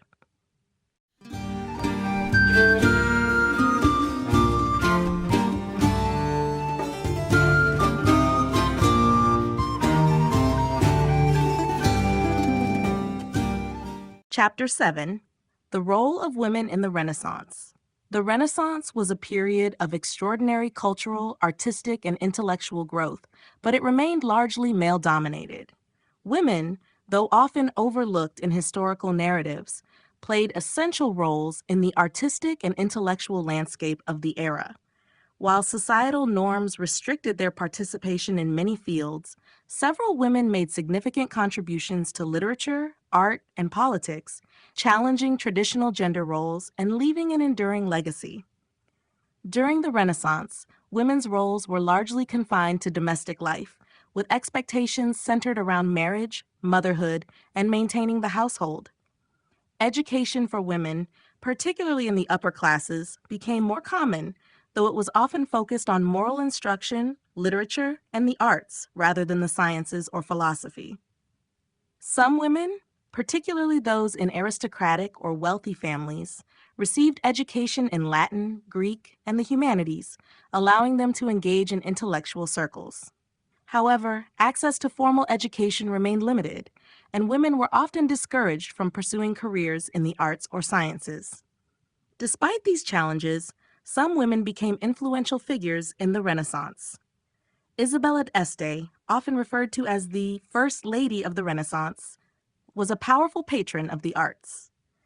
As the Marchioness of Mantua, she commissioned works from leading artists like Leonardo da Vinci and Titian, playing a critical role in shaping the artistic trends of her time. Her influence extended beyond art, as she also engaged in political diplomacy, demonstrating that women could wield power in male-dominated spheres. In the realm of visual arts, a few female painters managed to break through societal constraints. Sofonisba Anguissola was one of the most celebrated female artists of the Renaissance. She gained recognition for her portraiture and became a court painter to Philip II of Spain, a rare achievement for a woman at the time. Artemisia Gentileschi, active slightly after the peak of the Renaissance, is another significant figure who challenged conventions. Known for her powerful and often dramatic compositions, she brought a unique perspective to historical and biblical narratives, often depicting strong female protagonists. Women also made significant contributions to literature and philosophy. Christine de Pizan, a writer and intellectual, challenged misogynistic views in her works, particularly in The Book of the City of Ladies, where she argued for women's intellectual and moral equality with men. Her writings helped shape early feminist thought and encouraged a re-examination of women's roles in society. Although Renaissance society largely restricted women's participation in intellectual and artistic fields, those who managed to break barriers left a lasting impact. Through patronage, artistry, and literature, these women not only contributed to the cultural flourishing of the Renaissance, but also paved the way for future generations of female artists, writers, and thinkers. Female artists in the Renaissance. The Renaissance was a time of immense artistic achievement, yet female artists often faced significant barriers in pursuing their craft. Despite societal limitations that restricted women's access to education and professional workshops, several talented female artists managed to gain recognition for their work. These women defied expectations and made lasting contributions to Renaissance art, paving the way for future generations of female artists. One of the most celebrated female painters of the Renaissance was Sofonisba Anguissola. Born into a noble family in Cremona, Italy, she received an education in the arts, an unusual opportunity for women of her time. Her talent in portraiture earned her a position as a court painter for Philip II of Spain, where she created detailed and expressive portraits of the Spanish royal family. Unlike many male artists of the period, Sofonisba did not have access to nude figure studies, a key component of traditional artistic training. Despite this limitation, she developed a distinctive style, focusing on detailed facial expressions and psychological depth in her subjects. Artemisia Gentileschi, though active slightly after the height of the Renaissance, is another significant female artist who pushed boundaries. She was the daughter of the painter Orazio Gentileschi and trained in his workshop, allowing her to gain skills that were typically unavailable to women. Her works often depicted strong female figures, such as Judith beheading Holofernes, showcasing dramatic intensity and masterful use of light and shadow. Artemisia's career was shaped by personal struggles, including a well-documented trial against her rapist, but she persevered and gained international recognition, securing commissions from prominent patrons across Europe. Other notable female artists include Lavinia Fontana and Fede Galizia. Lavinia Fontana, born in Bologna, was one of the first women to paint female nudes, a subject traditionally reserved for male artists. She was also the first woman to earn professional commissions outside of a convent or court setting, marking a significant step forward for female artists. Fede Galizia, another accomplished painter, specialized in still life compositions, a genre that allowed women to gain recognition without the controversies surrounding figure painting. Her meticulous attention to detail set her apart in a field that was still developing as an artistic genre.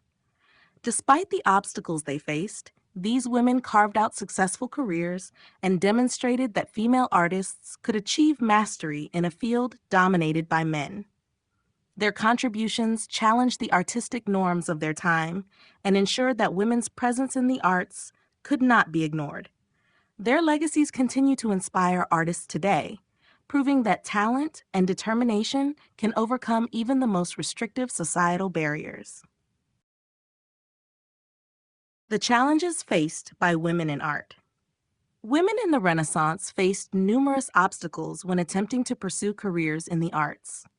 Societal norms, restrictive educational opportunities, and the dominance of male artists in professional workshops created significant barriers.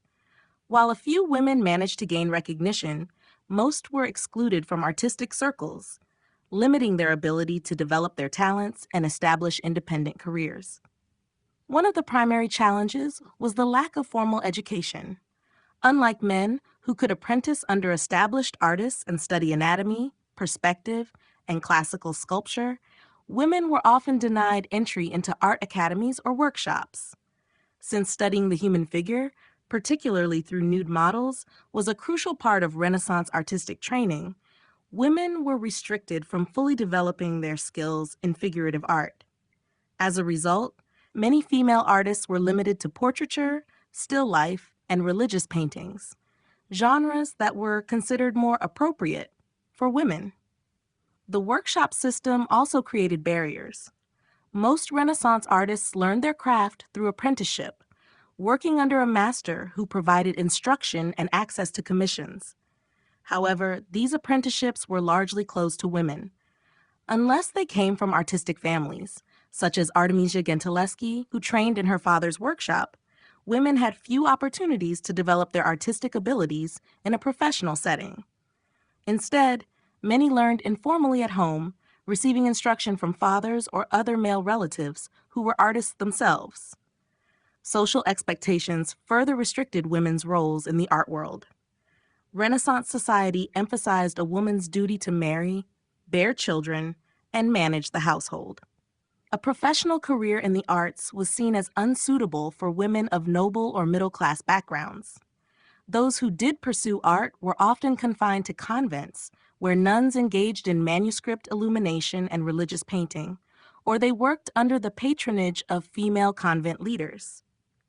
While this provided some artistic opportunities, it largely kept women from achieving widespread recognition. Even when women managed to establish themselves as artists, they faced skepticism and discrimination. Many male artists and critics dismissed their work as inferior, assuming that women lacked the intellectual capacity or technical skill to create great masterpieces. Female artists also struggled to gain patronage, as wealthy clients often preferred to commission works from male artists with established reputations. Sophonisba Anguissola, one of the few women to achieve success, was an exception, earning the patronage of the Spanish royal court. However, even she had to navigate a system that placed limitations on her artistic freedom. Despite these challenges, female artists persevered, producing remarkable works that challenged societal expectations. Their determination and talent not only allowed them to break into the art world, but also paved the way for future generations of women in the arts. Patronage by women, Isabella Stay and others. Women played a crucial role in the patronage of Renaissance art, commissioning works that reflected their status, intellectual pursuits, and political ambitions. Among them, Isabella d'Este stands out as one of the most influential female patrons of the period. A member of the ruling Gonzaga family in Mantua, Isabella was a powerful cultural figure who surrounded herself with the greatest artists, writers, and musicians of her time. Through her patronage, she helped shape the artistic landscape of the Renaissance, commissioning works that blended classical ideals with contemporary innovation. Isabella d'Este's artistic patronage was extensive and highly personal. She carefully curated her studiolo, a private study filled with commissioned paintings that reflected her intellectual interests and admiration for classical antiquity. Among the artists she employed were Andrea Mantegna, Giovanni Bellini, and Leonardo da Vinci. She also commissioned works from Titian, whose portrait of her captured her elegance and authority. Unlike many patrons who relied on advisors to select artists, Isabella took a direct role in guiding the content and style of the works she commissioned. Her letters reveal a meticulous approach, demonstrating her deep engagement with the creative process. Beyond Isabella, other noblewomen also played a significant role in shaping Renaissance art through patronage. Caterina Sforza, a powerful political figure and military leader, used art to reinforce her image as a strong and capable ruler. She commissioned works that emphasized her lineage and strength, ensuring that her visual legacy aligned with her ambitions. Similarly, Eleonora di Toledo, wife of Cosimo I de' Medici, was instrumental in promoting Florentine art, commissioning religious and portrait paintings that enhanced the prestige of the Medici court. Her support helped sustain artists such as Bronzino, whose elegant portraits became iconic representations of courtly life. Female patrons also influenced religious art, particularly within convents and churches. Wealthy noblewomen often donated funds for altarpieces, frescoes, and devotional paintings, ensuring that their piety and generosity were immortalized in sacred spaces. Women from powerful families, including members of the d'Este, Medici, and Gonzaga dynasties, played a key role in commissioning elaborate church decorations, often featuring themselves in the artwork as donors. Through their patronage, these women not only supported the careers of leading artists, but also helped shape artistic trends. Their influence extended beyond mere financial backing. They played an active role in deciding artistic themes, styles, and subjects, proving that women in the Renaissance were not just passive observers of culture, but key figures in its development. The depiction of women in Renaissance art. The representation of women in Renaissance art reflected both the evolving artistic ideals of the period and the societal expectations placed upon them. As humanist thought spread across Europe, artists sought to portray women with a greater sense of realism, beauty, and individuality. However, these depictions were often idealized, reinforcing traditional gender roles and emphasizing virtues such as modesty, chastity, and grace.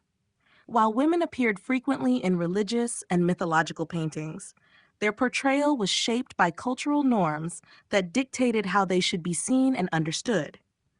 One of the most common depictions of women in Renaissance art was in religious imagery, particularly the Virgin Mary. She was often painted as the epitome of purity and maternal devotion, embodying the Christian ideal of femininity. Artists like Raphael, Leonardo da Vinci, and Botticelli created serene and graceful Madonnas, emphasizing soft features, delicate gestures, and luminous colors to enhance her divine presence. These images reinforced the idea of women as nurturers and moral guides, setting an aspirational standard for female behavior. Beyond religious figures, Renaissance artists also portrayed women as classical goddesses, muses, and allegorical figures. Sandro Botticelli's The Birth of Venus is one of the most famous examples, depicting the goddess of love as a symbol of beauty and idealized femininity. These mythological representations allowed artists to explore the female form while maintaining a level of artistic decorum. The nude female figure became more prominent in art, often depicted with an ethereal and unattainable beauty. Titian's Venus of Urbino and Giorgione's Sleeping Venus exemplify this trend, presenting women as sensual yet passive subjects, reinforcing male-dominated artistic and societal perspectives. Portraiture also played a significant role in shaping the depiction of women. Wealthy patrons commissioned portraits that reflected their status, virtue, and refinement. However, women's portraits were often more restrained compared to those of men, focusing on modesty and decorum. Artists like Leonardo da Vinci, with his famous Mona Lisa, introduced a greater sense of individuality and psychological depth to female subjects. While the identity of the Mona Lisa remains debated, her enigmatic expression and soft modeling marked a shift toward more lifelike and complex portrayals of women. Despite the Renaissance emphasis on realism and individual expression, depictions of women were still largely confined to the ideals imposed by a patriarchal society.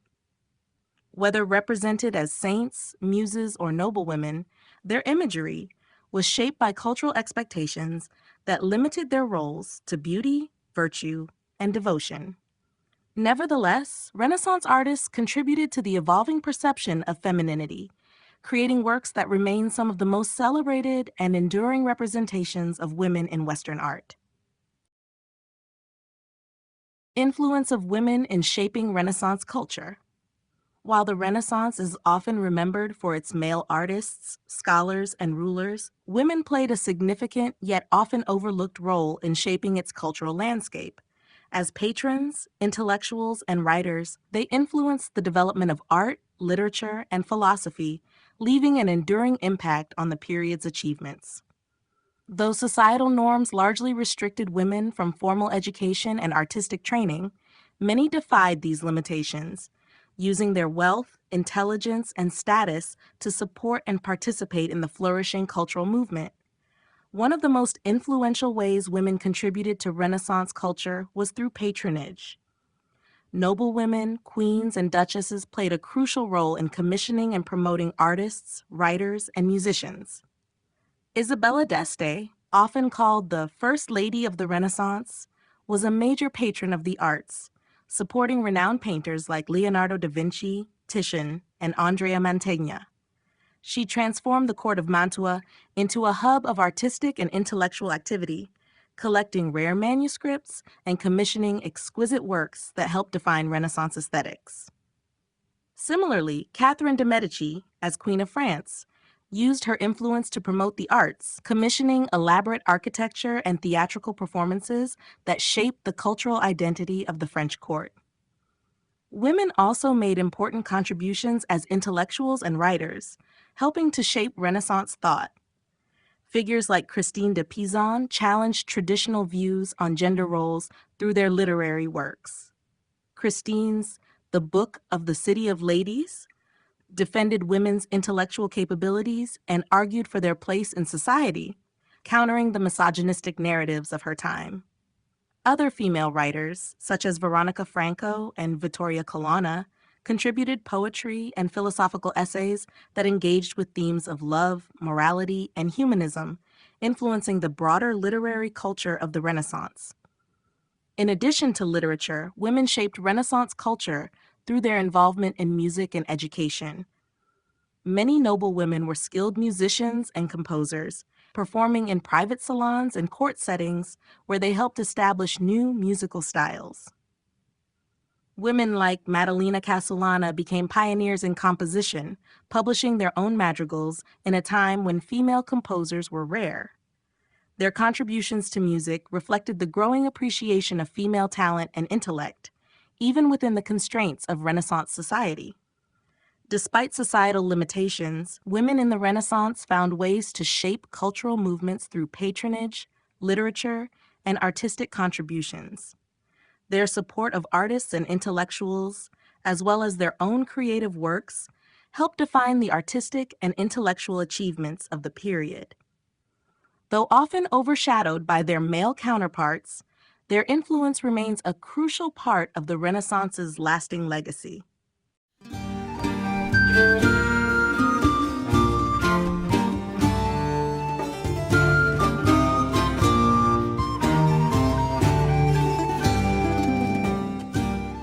Chapter 8, Religious Art and the Influence of the Church. Religious art played a central role in the Renaissance, reflecting the deep influence of the Church on artistic production. While the period marked a revival of classical antiquity and humanist ideals, Christian themes remained dominant in painting, sculpture, and architecture.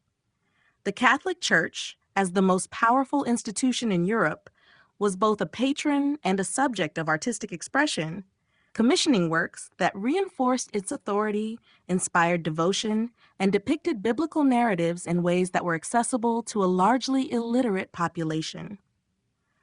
One of the most significant ways the Church influenced Renaissance art was through patronage. Popes, cardinals, and wealthy religious orders funded ambitious projects that transformed churches and cathedrals into masterpieces of artistic achievement. The Vatican, under the leadership of popes like Julius II and Leo X, commissioned some of the greatest works of the Renaissance, including Michelangelo's frescoes in the Sistine Chapel and Raphael's School of Athens in the Vatican Palace. These works not only glorified Christian teachings, but also showcased the artistic advancements of the time, incorporating perspective, anatomical precision, and dramatic compositions to make religious stories more vivid and emotionally compelling. The Renaissance also saw an evolution in the way religious subjects were depicted. Earlier medieval art had been highly stylized and symbolic, but Renaissance artists introduced a greater sense of realism, depth, and human emotion into their sacred works. Figures like Leonardo da Vinci, Michelangelo, and Titian portrayed biblical figures with lifelike expressions, naturalistic settings, and dynamic movement. Leonardo's The Last Supper, for example, revolutionized religious art by capturing the psychological tension of Christ's announcement of betrayal, making the scene more relatable and dramatic. Similarly, Michelangelo's Pietà conveyed a deeply human sorrow in the Virgin Mary's face, emphasizing the emotional depth of religious devotion. While much of Renaissance religious art was commissioned by the Catholic Church, the Protestant Reformation in the early 16th century introduced a shift in artistic themes.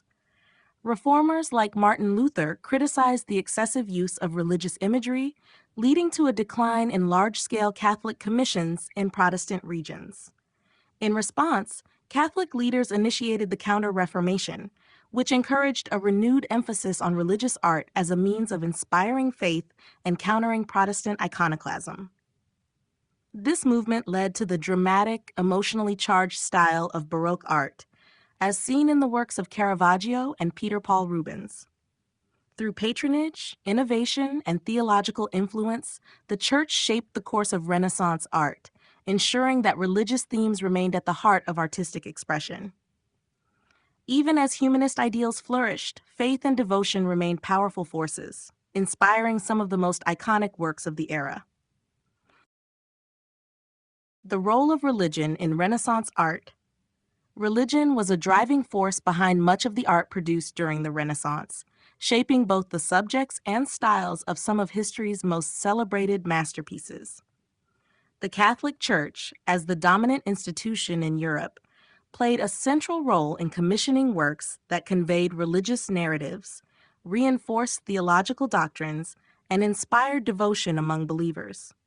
While the Renaissance saw a resurgence of classical themes and humanist ideals, religious art remained a primary means of artistic expression, evolving to reflect the new artistic techniques and philosophies of the time. One of the most significant aspects of religious art in the Renaissance was its increased realism. Unlike the rigid and symbolic representations of medieval religious art, Renaissance artists sought to make biblical scenes more lifelike and emotionally resonant. Figures were depicted with natural proportions, anatomical accuracy, and expressive emotions, making sacred narratives more accessible and relatable. Leonardo da Vinci's The Last Supper exemplifies this shift, capturing the psychological tension among Christ and his disciples with dynamic composition and perspective. Similarly, Michelangelo's Pietà conveys deep sorrow through the Virgin Mary's tender expression and the lifelike rendering of Christ's body. Patronage by the Church ensured that religious art flourished.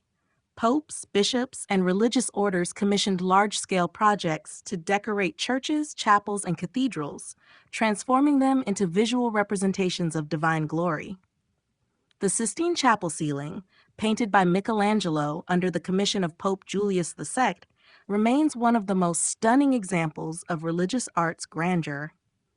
Raphael's frescoes in the Vatican's Stanza di Raffaello further demonstrated how religious themes could be depicted with both spiritual depth and technical brilliance. Religious art was not only a tool for devotion, but also a means of education. Since much of the population was illiterate, paintings and sculptures served as visual storytelling devices that conveyed biblical narratives. Altarpieces, stained glass windows, and fresco cycles illustrated key moments from the Bible, allowing worshippers to engage with Scripture in a more immersive way. Artists like Fra Angelico, a Dominican friar, combined theological insight with artistic skill, producing works that emphasized both faith and artistic innovation. As the Protestant Reformation emerged in the early 16th century, religious art became a point of contention.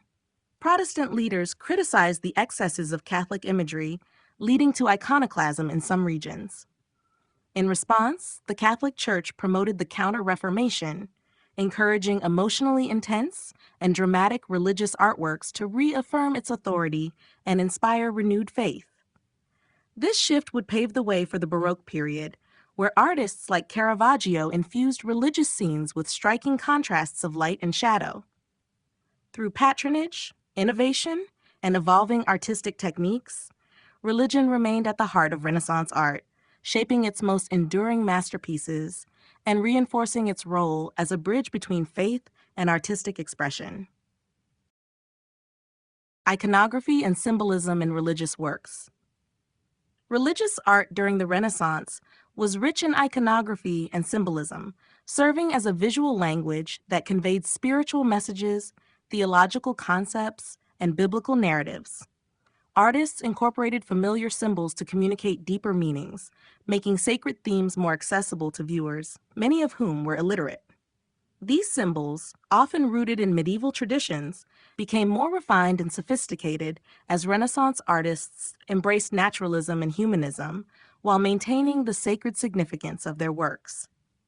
One of the most common symbols in religious art was the halo, representing divine light and holiness. Christ, the Virgin Mary, and saints were frequently depicted with glowing aureoles around their heads, signifying their sanctity. Over time, halos became less rigid in form. Whereas medieval art often featured flat, golden discs, Renaissance artists like Raphael and Leonardo da Vinci used subtle shading to create a more natural glow. This shift reflected the period's emphasis on realism while maintaining the spiritual essence of the figures. The lamb was another powerful symbol, representing Christ's role as the sacrificial Lamb of God, Agnus Dei. In depictions of John the Baptist, he is often shown holding a lamb or pointing toward one, emphasizing Jesus' destiny as the Savior. Similarly, the pelican was used as a symbol of Christ's sacrifice, as medieval legends suggested that pelicans fed their young with their own blood, an allegory for the Eucharist and redemption. Flowers and plants played a significant role in religious iconography, each carrying distinct meanings. The white lily, commonly associated with the Virgin Mary, symbolized purity and divine grace. In Annunciation scenes, Gabriel is often shown presenting Mary with a lily, reinforcing her status as the Immaculate Conception. The rose, another Marian symbol, represented love and martyrdom, while the olive branch was a sign of peace and divine favor. Artists carefully selected these natural elements to reinforce theological messages through visually engaging compositions. Colors also held symbolic significance in religious works. Blue, often used in depictions of the Virgin Mary's robes, represented divinity and purity. Red symbolized Christ's passion and sacrifice, frequently appearing in portrayals of his crucifixion or in the robes of martyrs. Gold was associated with the divine realm, used extensively in backgrounds, halos, and sacred objects to signify the presence of God. Artists like Jan van Eyck Fra Angelico, and Sandro Botticelli masterfully wove these symbols into their compositions, enriching their works with layers of meaning.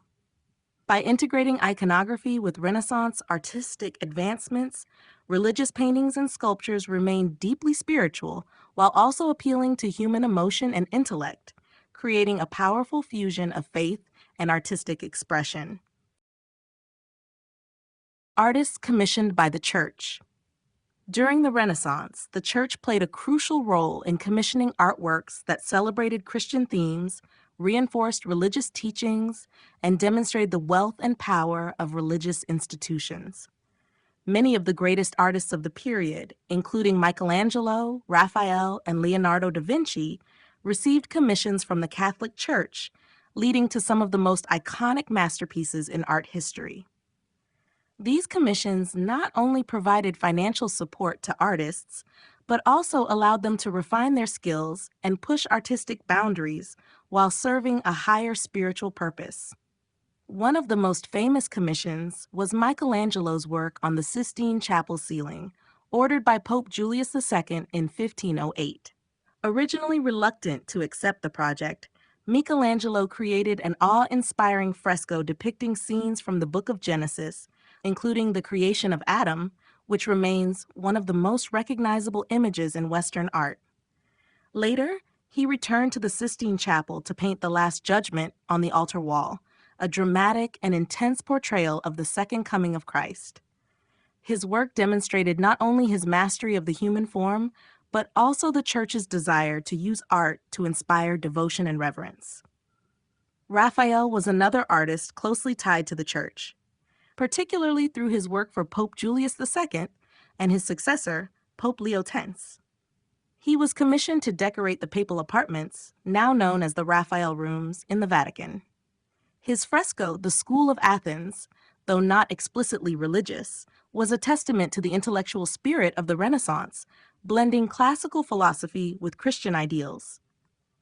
Raphael also created numerous altarpieces, including the Sistine Madonna, which became one of the most influential depictions of the Virgin Mary.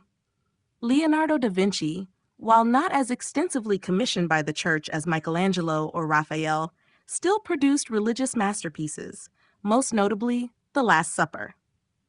Painted for the Dominican convent of San Maria delle Grazie in Milan, this mural captured the dramatic moment when Christ reveals that one of his disciples will betray him. Through masterful composition, perspective, and emotional depth, Leonardo transformed a traditional biblical scene into a psychologically intense and spiritually profound masterpiece. Beyond these masters, countless other artists, including Fra Angelico, Titian, and Caravaggio, were also engaged by the Church to create altarpieces, frescoes, and sculptures. Their works served not only as acts of devotion, but also as tools for religious education, inspiring faith in both the clergy and lay people. The Renaissance Church's patronage of art solidified the power of visual storytelling in spreading Christian doctrine, leaving behind a legacy that continues to captivate audiences today. The Sistine Chapel and its significance. The Sistine Chapel stands as one of the most extraordinary artistic achievements of the Renaissance, a masterpiece of religious and cultural significance. Located within the Vatican, it serves as the official chapel of the Pope and a place of great liturgical importance, most notably as the site of papal conclaves where new popes are elected. However, its global fame is primarily due to the breathtaking frescoes that adorn its walls and ceiling, particularly those created by Michelangelo, which have come to define the height of Renaissance art. Commissioned by Pope Sixtus IV in the late 15th century, the chapel's decoration initially involved several leading artists of the time, including Sandro Botticelli, Pietro Perugino, and Domenico Ghirlandaio. These artists painted frescoes along the walls, depicting scenes from the lives of Moses and Christ, reinforcing the continuity between the Old and New Testaments. While these works were remarkable in their own right, it was Michelangelo's later contributions that elevated the Sistine Chapel into an unparalleled artistic marvel. In 1508, Pope Julius II tasked Michelangelo with painting the chapel's ceiling, a project the artist was initially hesitant to undertake, as he considered himself more of a sculptor than a painter. Over 4 years, Michelangelo transformed the ceiling into an awe-inspiring visual narrative covering approximately 12,000 square feet with intricate and dynamic scenes. The central panels depict 9 stories from the Book of Genesis, including the creation of Adam, which has become one of the most iconic images in the history of art. Surrounding these biblical scenes are prophets, sibyls, and ancestral figures, all rendered with Michelangelo's signature mastery of the human form and dramatic composition. Decades later, Michelangelo returned to the Sistine Chapel to paint the Last Judgment on the altar wall, commissioned by Pope Clement II and completed under Pope Paul III. Unlike the harmonious and structured ceiling, this fresco presents a chaotic and intense vision of the second coming of Christ, with figures in various states of salvation or damnation. The powerful composition and emotionally charged figures reflect the growing tension of the Counter-Reformation era, emphasizing the gravity of divine judgment. The Sistine Chapel remains a cornerstone of artistic and religious history, attracting millions of visitors each year. Beyond its breathtaking beauty, it represents the Renaissance ideals of humanism, divine inspiration, and artistic innovation. Michelangelo's work not only redefined the possibilities of painting, but also reinforced the enduring power of art as a medium for spiritual and cultural expression. The shift from Gothic to Renaissance religious art. The transition from Gothic to Renaissance religious art marked a profound change in artistic expression, reflecting broader cultural and intellectual shifts in Europe. While Gothic art, which dominated the medieval period, was characterized by elongated figures, rigid compositions, and an emphasis on spiritual symbolism, Renaissance art introduced a greater sense of naturalism, perspective, and human emotion. This transformation was largely driven by the revival of classical ideals, advancements in artistic techniques, and a renewed interest in the human experience. Gothic religious art was deeply rooted in medieval scholasticism and aimed to evoke a sense of divine transcendence. Figures in Gothic paintings and sculptures often appeared stylized, with elongated proportions and a lack of individual identity. Gold backgrounds were frequently used in paintings to symbolize the heavenly realm, reinforcing the idea that religious scenes existed outside the earthly world. Gothic cathedrals, such as Chartres and Notre Dame, exemplified the verticality and grandeur of this style, with towering spires, pointed arches, and stained glass windows that bathed interiors in mystical light. The overall aesthetic sought to elevate the viewer's mind toward the divine rather than depict human life realistically. With the dawn of the Renaissance in the 14th and 15th centuries, particularly in Italy, artists began to move away from Gothic conventions. Inspired by classical antiquity, they sought to depict religious subjects with greater realism, depth, and emotion. This shift was influenced by humanism, which emphasized the value of the individual and the material world. Artists such as Giotto, often considered a bridge between Gothic and Renaissance styles, introduced more naturalistic figures and spatial depth in frescoes like those in the Scrovegni Chapel. His use of chiaroscuro, subtle gradations of light and shadow, gave figures a sense of weight and presence, making religious narratives feel more immediate and relatable. The development of linear perspective by Filippo Brunelleschi and its application in painting by artists like Masaccio further transformed religious art. In works such as The Holy Trinity, 1425 to 1427, Masaccio used mathematical perspective to create a convincing illusion of space, drawing viewers into the sacred scene. This innovation allowed religious compositions to feel more immersive and anchored in reality. By the High Renaissance, artists like Leonardo da Vinci, Michelangelo, and Raphael perfected these techniques, creating religious masterpieces that combined divine themes with humanistic realism.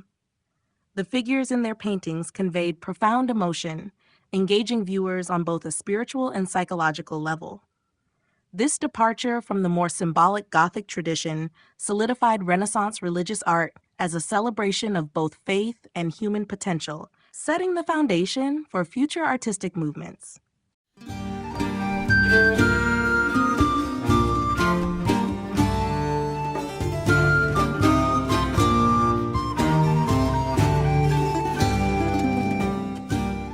Chapter 9: The Northern Renaissance, Parallel Developments. While the Italian Renaissance was characterized by a revival of classical antiquity, the Northern Renaissance developed along a different path, shaped by local traditions, religious influences, and an emphasis on meticulous detail. Centered in regions such as Flanders, the Netherlands, and Germany, the Northern Renaissance maintained a strong connection to Gothic art, but incorporated new techniques and ideas that paralleled those in Italy. Unlike the Italian focus on perspective, anatomy, and classical harmony, Northern artists were renowned for their mastery of oil painting, their attention to minute details, and their deep interest in portraying everyday life alongside religious themes. One of the most significant differences between the two movements was the medium of choice. While Italian artists predominantly used fresco and tempera, Northern artists pioneered the use of oil paints, which allowed for richer colors, greater depth, and subtle gradations of light and shadow. This innovation was largely credited to Jan van Eyck, whose works, such as the Arnolfini portrait, showcased a remarkable ability to render textures, reflections, and intricate patterns with astonishing realism. The use of oil paints enabled Northern artists to achieve an unparalleled level of detail, making their works almost photographic in precision. Religious themes remained dominant in Northern Renaissance art, but they were often depicted in a more intimate and personal manner. Artists such as Rogier van der Weyden and Hans Memling created deeply emotional religious scenes, emphasizing human suffering and devotion with expressive faces and naturalistic settings.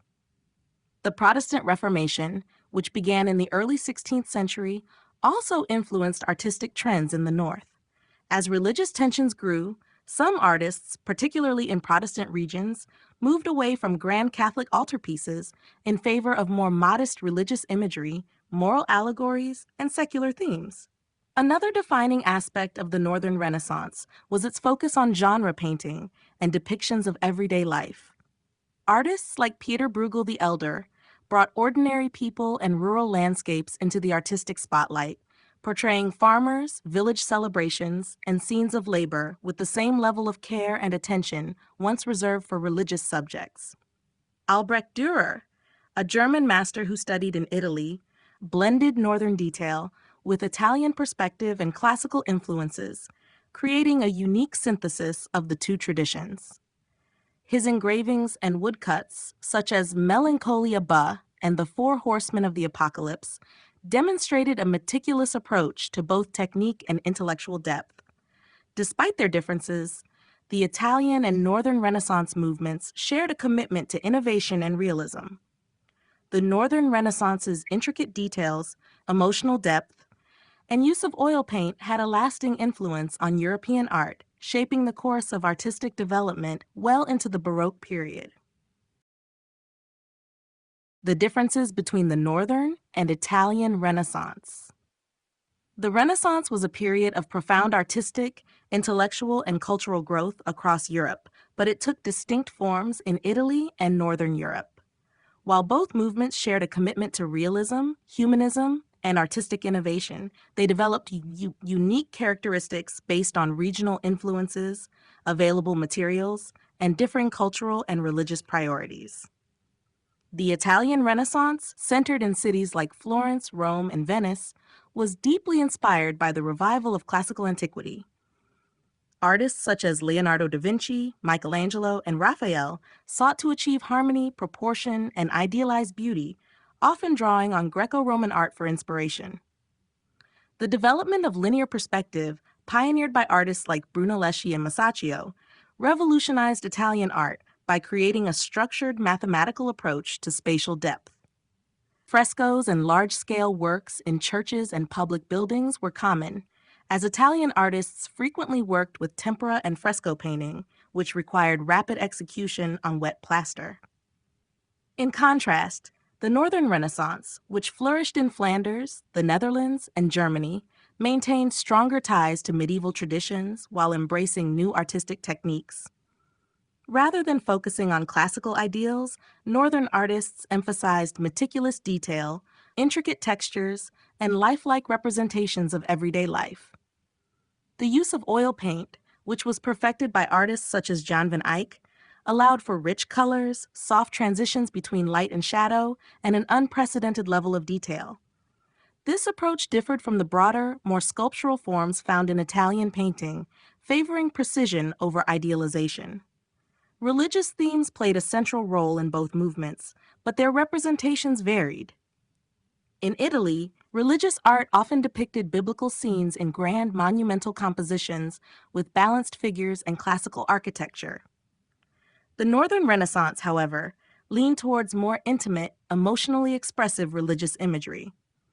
Artists like Rogier van der Weyden and Hans Memling created deeply personal devotional works, while Hieronymus Bosch introduced surreal, symbolic interpretations of religious themes. The Protestant Reformation also shaped Northern art, leading to a decline in large altarpieces and a rise in secular subjects, such as portraiture and genre painting. Another key difference lay in the representation of human figures. Italian artists idealized the human form, drawing inspiration from ancient sculptures and anatomical studies to achieve perfect proportions. Northern artists, on the other hand, depicted figures with greater individuality, sometimes exaggerating features to highlight personality, status, or moral lessons. This is evident in the works of Albrecht Dürer, whose engravings combine scientific observation with artistic refinement. Despite these differences, both the Italian and Northern Renaissance profoundly shaped the future of Western art. The Italian emphasis on perspective and classical beauty influenced artistic traditions across Europe, while the Northern commitment to detail and realism paved the way for later movements such as Dutch Baroque and Romanticism. Key figures: Jan van Eyck, Albrecht Dürer. Jan van Eyck and Albrecht Dürer were two of the most influential artists of the Northern Renaissance, each contributing significantly to the development of painting, engraving, and artistic theory. Their work set new standards for realism, technique, and the use of materials, leaving a lasting impact on European art. Jan van Eyck, a Flemish painter active in the early 15th century, is often credited with revolutionizing the use of oil paint. While oil painting was not his invention, he mastered its application, creating works with an unparalleled level of detail, depth, and luminosity. His most famous painting, the Arnolfini portrait, 1434, is a prime example of his skill in capturing textures, reflections, and complex symbolism. The painting's rich colors and layered glazes showcase Van Eyck's technical brilliance, while the intricate details, such as the reflection in the mirror and the realistic fabric textures, highlight his meticulous approach. His religious works, including the Ghent altarpiece, 1432, display an extraordinary ability to render light, flesh tones, and architectural space with a precision that was unprecedented in European art. Van Eyck's signature, often accompanied by the phrase "Als ich kann," as best I can, reflects his confidence in his artistic mastery. Albrecht Dürer, a German painter, engraver, and theorist, was one of the first Northern artists to absorb Italian Renaissance influences while maintaining the detailed realism characteristic of Northern European art. His travels to Italy in the late 15th and early 16th centuries exposed him to the principles of perspective, anatomy, and proportion, which he integrated into his own work. Dürer was a master of printmaking, and his engravings, such as Melancholia Was, 1514, and Night, Death, and the Devil, 1513, showcase his ability to create highly detailed, thought-provoking compositions filled with complex symbolism. His woodcut series, The Apocalypse, 1498, demonstrated his innovative approach to storytelling, combining dramatic, expressive figures with intricate backgrounds. Dürer was also deeply invested in the intellectual side of art, publishing treatises on perspective, proportion, and measurement that influenced generations of artists. His self-portraits, particularly the one from 1500 in which he depicts himself in a Christ-like pose, reveal his awareness of the artist's elevated status in society, reflecting the Renaissance ideal of the artist as both a craftsman and an intellectual. Both Van Eyck and Dürer played pivotal roles in shaping the Northern Renaissance, blending meticulous detail with technical innovation. While Van Eyck's work set new standards in oil painting, Dürer's engravings and theoretical writings helped bridge the gap between the artistic traditions of Northern and Italian Europe, ensuring their legacies endured for centuries. The influence of oil painting in the North. Oil painting played a transformative role in the development of Northern Renaissance art, allowing artists to achieve unprecedented levels of detail, realism, and depth. Unlike the tempera used in Italy, which dried quickly and limited blending, oil paint provided Northern artists with greater flexibility, richer colors, and a longer working time. This shift in medium led to a new approach to artistic expression, influencing both technique and subject matter. Jan van Eyck is often credited with perfecting the use of oil paint in the early 15th century. His meticulous layering technique allowed for the creation of luminous surfaces and intricate details that were previously unattainable. Works like the Arnolfini portrait and the Gent altarpiece demonstrate his ability to render textures such as fur, velvet, and glass with astonishing realism. The smooth transitions between light and shadow, combined with vibrant, deep colors, set a new standard for painting in the North. His innovations influenced generations of artists, establishing oil as the dominant painting medium. The versatility of oil paint enabled Northern artists to explore new themes and compositions. Detailed portraiture became more prominent as the slow-drying paint allowed for careful modeling of faces, clothing, and accessories. The ability to build up transparent layers, or glazes, created a striking illusion of depth, making figures appear lifelike. This new level of realism was particularly effective in religious altarpieces, where artists could depict sacred figures with a tangible presence, enhancing the spiritual experience for viewers. Albrecht Dürer, though primarily known for his engravings, also embraced oil painting techniques after his travels to Italy. His self-portraits and religious works reflect a mastery of blending and a sophisticated use of color that mirrored Italian advancements while maintaining the Northern tradition of minute detail. Dürer's ability to combine the precision of oil with mathematical principles of perspective helped bridge the gap between the Northern and Italian Renaissances. The widespread use of oil paint also contributed to the success of the Northern Renaissance beyond Flanders and Germany. Dutch and Flemish painters, such as Rogier van der Weyden and Hans Memling, continued to refine oil techniques, leading to the highly detailed, light-infused works that defined later movements like the Dutch Golden Age. Oil paint's adaptability made it the preferred medium across Europe, influencing artists from Titian in Venice to Rembrandt in the Netherlands. Ultimately, the mastery of oil painting in the North revolutionized artistic practice. The ability to create more naturalistic textures, enhance depth, and refine color contrasts solidified its place as the foundation of European painting for centuries to come.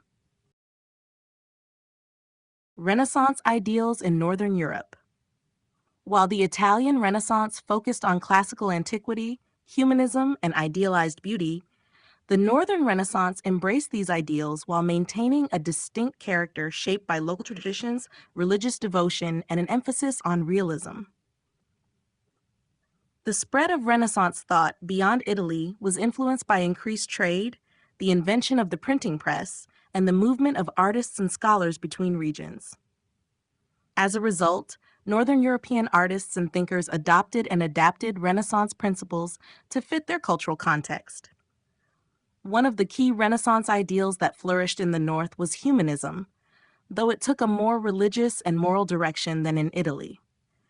Thinkers such as Erasmus of Rotterdam emphasized the importance of education, classical learning, and moral virtue, advocating for a reformation of religious practices based on reason and biblical study. Unlike the secular approach of Italian humanists, Northern intellectuals sought to reconcile Renaissance humanism with Christian faith, leading to movements such as Christian humanism, which influenced later Protestant reformers. In the visual arts, the Northern Renaissance was defined by an intense focus on naturalism and detail. Rather than idealized figures inspired by Greek and Roman sculpture, Northern artists sought to depict the world with striking realism. This is evident in the works of Jan van Eyck, Albrecht Dürer, and Hans Holbein, who meticulously rendered textures, individual facial features, and even atmospheric effects. The Northern Renaissance placed great value on precision and the faithful representation of everyday life, making portraits and domestic scenes just as significant as grand mythological or religious subjects. The invention and widespread use of oil paint contributed to the Northern Renaissance's distinct aesthetic. Unlike fresco or tempera, oil allowed for deep, rich colors and subtle gradations of light and shadow, enhancing the illusion of depth. Artists such as Rogier van der Weyden and Hieronymus Bosch used this technique to create compositions filled with symbolic details, reflecting the Northern interest in allegory and moral storytelling. Religious art remained a dominant theme, but it often depicted biblical stories with a heightened emotional intensity, emphasizing human suffering and redemption. The Northern Renaissance also embraced the Renaissance fascination with perspective and proportion, though often in a more intuitive manner compared to the mathematically precise approach in Italy. Artists like Dürer sought to bridge this gap by studying Italian techniques, incorporating classical ideas into their work, while maintaining the Northern tradition of intricate detail.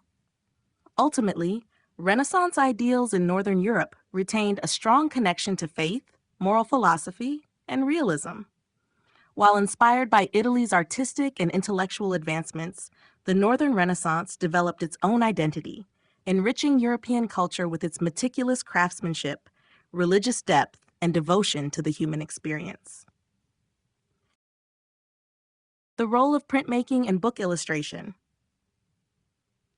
Printmaking and book illustration played a crucial role in the Northern Renaissance, revolutionizing the way art and knowledge were disseminated. Unlike in Italy, where large frescoes and grand oil paintings dominated, Northern European artists embraced printmaking as a means of reaching a wider audience. The development of woodcuts, engravings, and etchings allowed for the mass production of images, making artistic and intellectual ideas more accessible than ever before. One of the most significant impacts of printmaking was its ability to reproduce artworks and religious imagery on a large scale. Before this innovation, paintings and illuminated manuscripts were one-of-a-kind pieces, often reserved for the elite. Printmaking, however, democratized art by making high-quality images available to the middle class. Prints of biblical scenes, saints, and moral allegories became popular household items, reinforcing religious devotion and spreading Renaissance ideals to broader audiences. Albrecht Dürer was a leading figure in the development of printmaking as an artistic medium. His mastery of engraving and woodcuts elevated the status of prints from simple reproductions to highly detailed, expressive works of art. His series, such as The Apocalypse and Melancholia Was, showcased his ability to combine intricate detail with deep philosophical meaning. Dürer's travels to Italy also influenced his approach, allowing him to merge Northern precision with Italian humanism and perspective, further advancing the quality of printmaking. Book illustration also flourished during this period, particularly with the rise of movable type printing, following Johannes Gutenberg's invention of the printing press in the mid-15th century.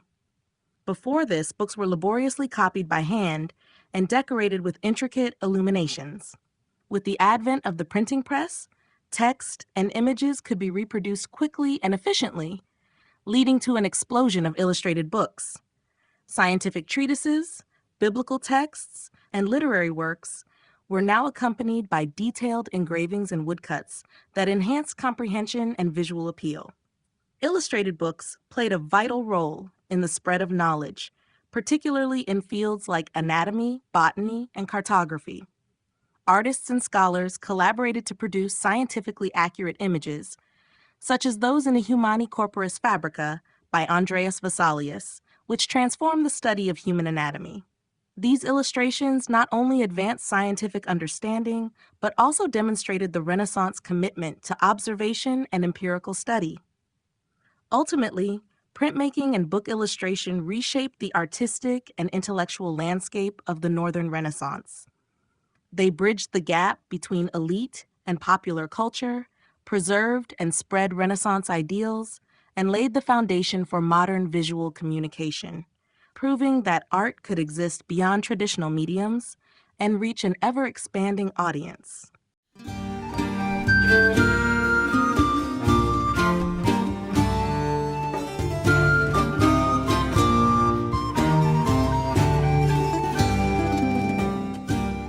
Chapter 10: The High Renaissance, Peak of Artistic Achievement.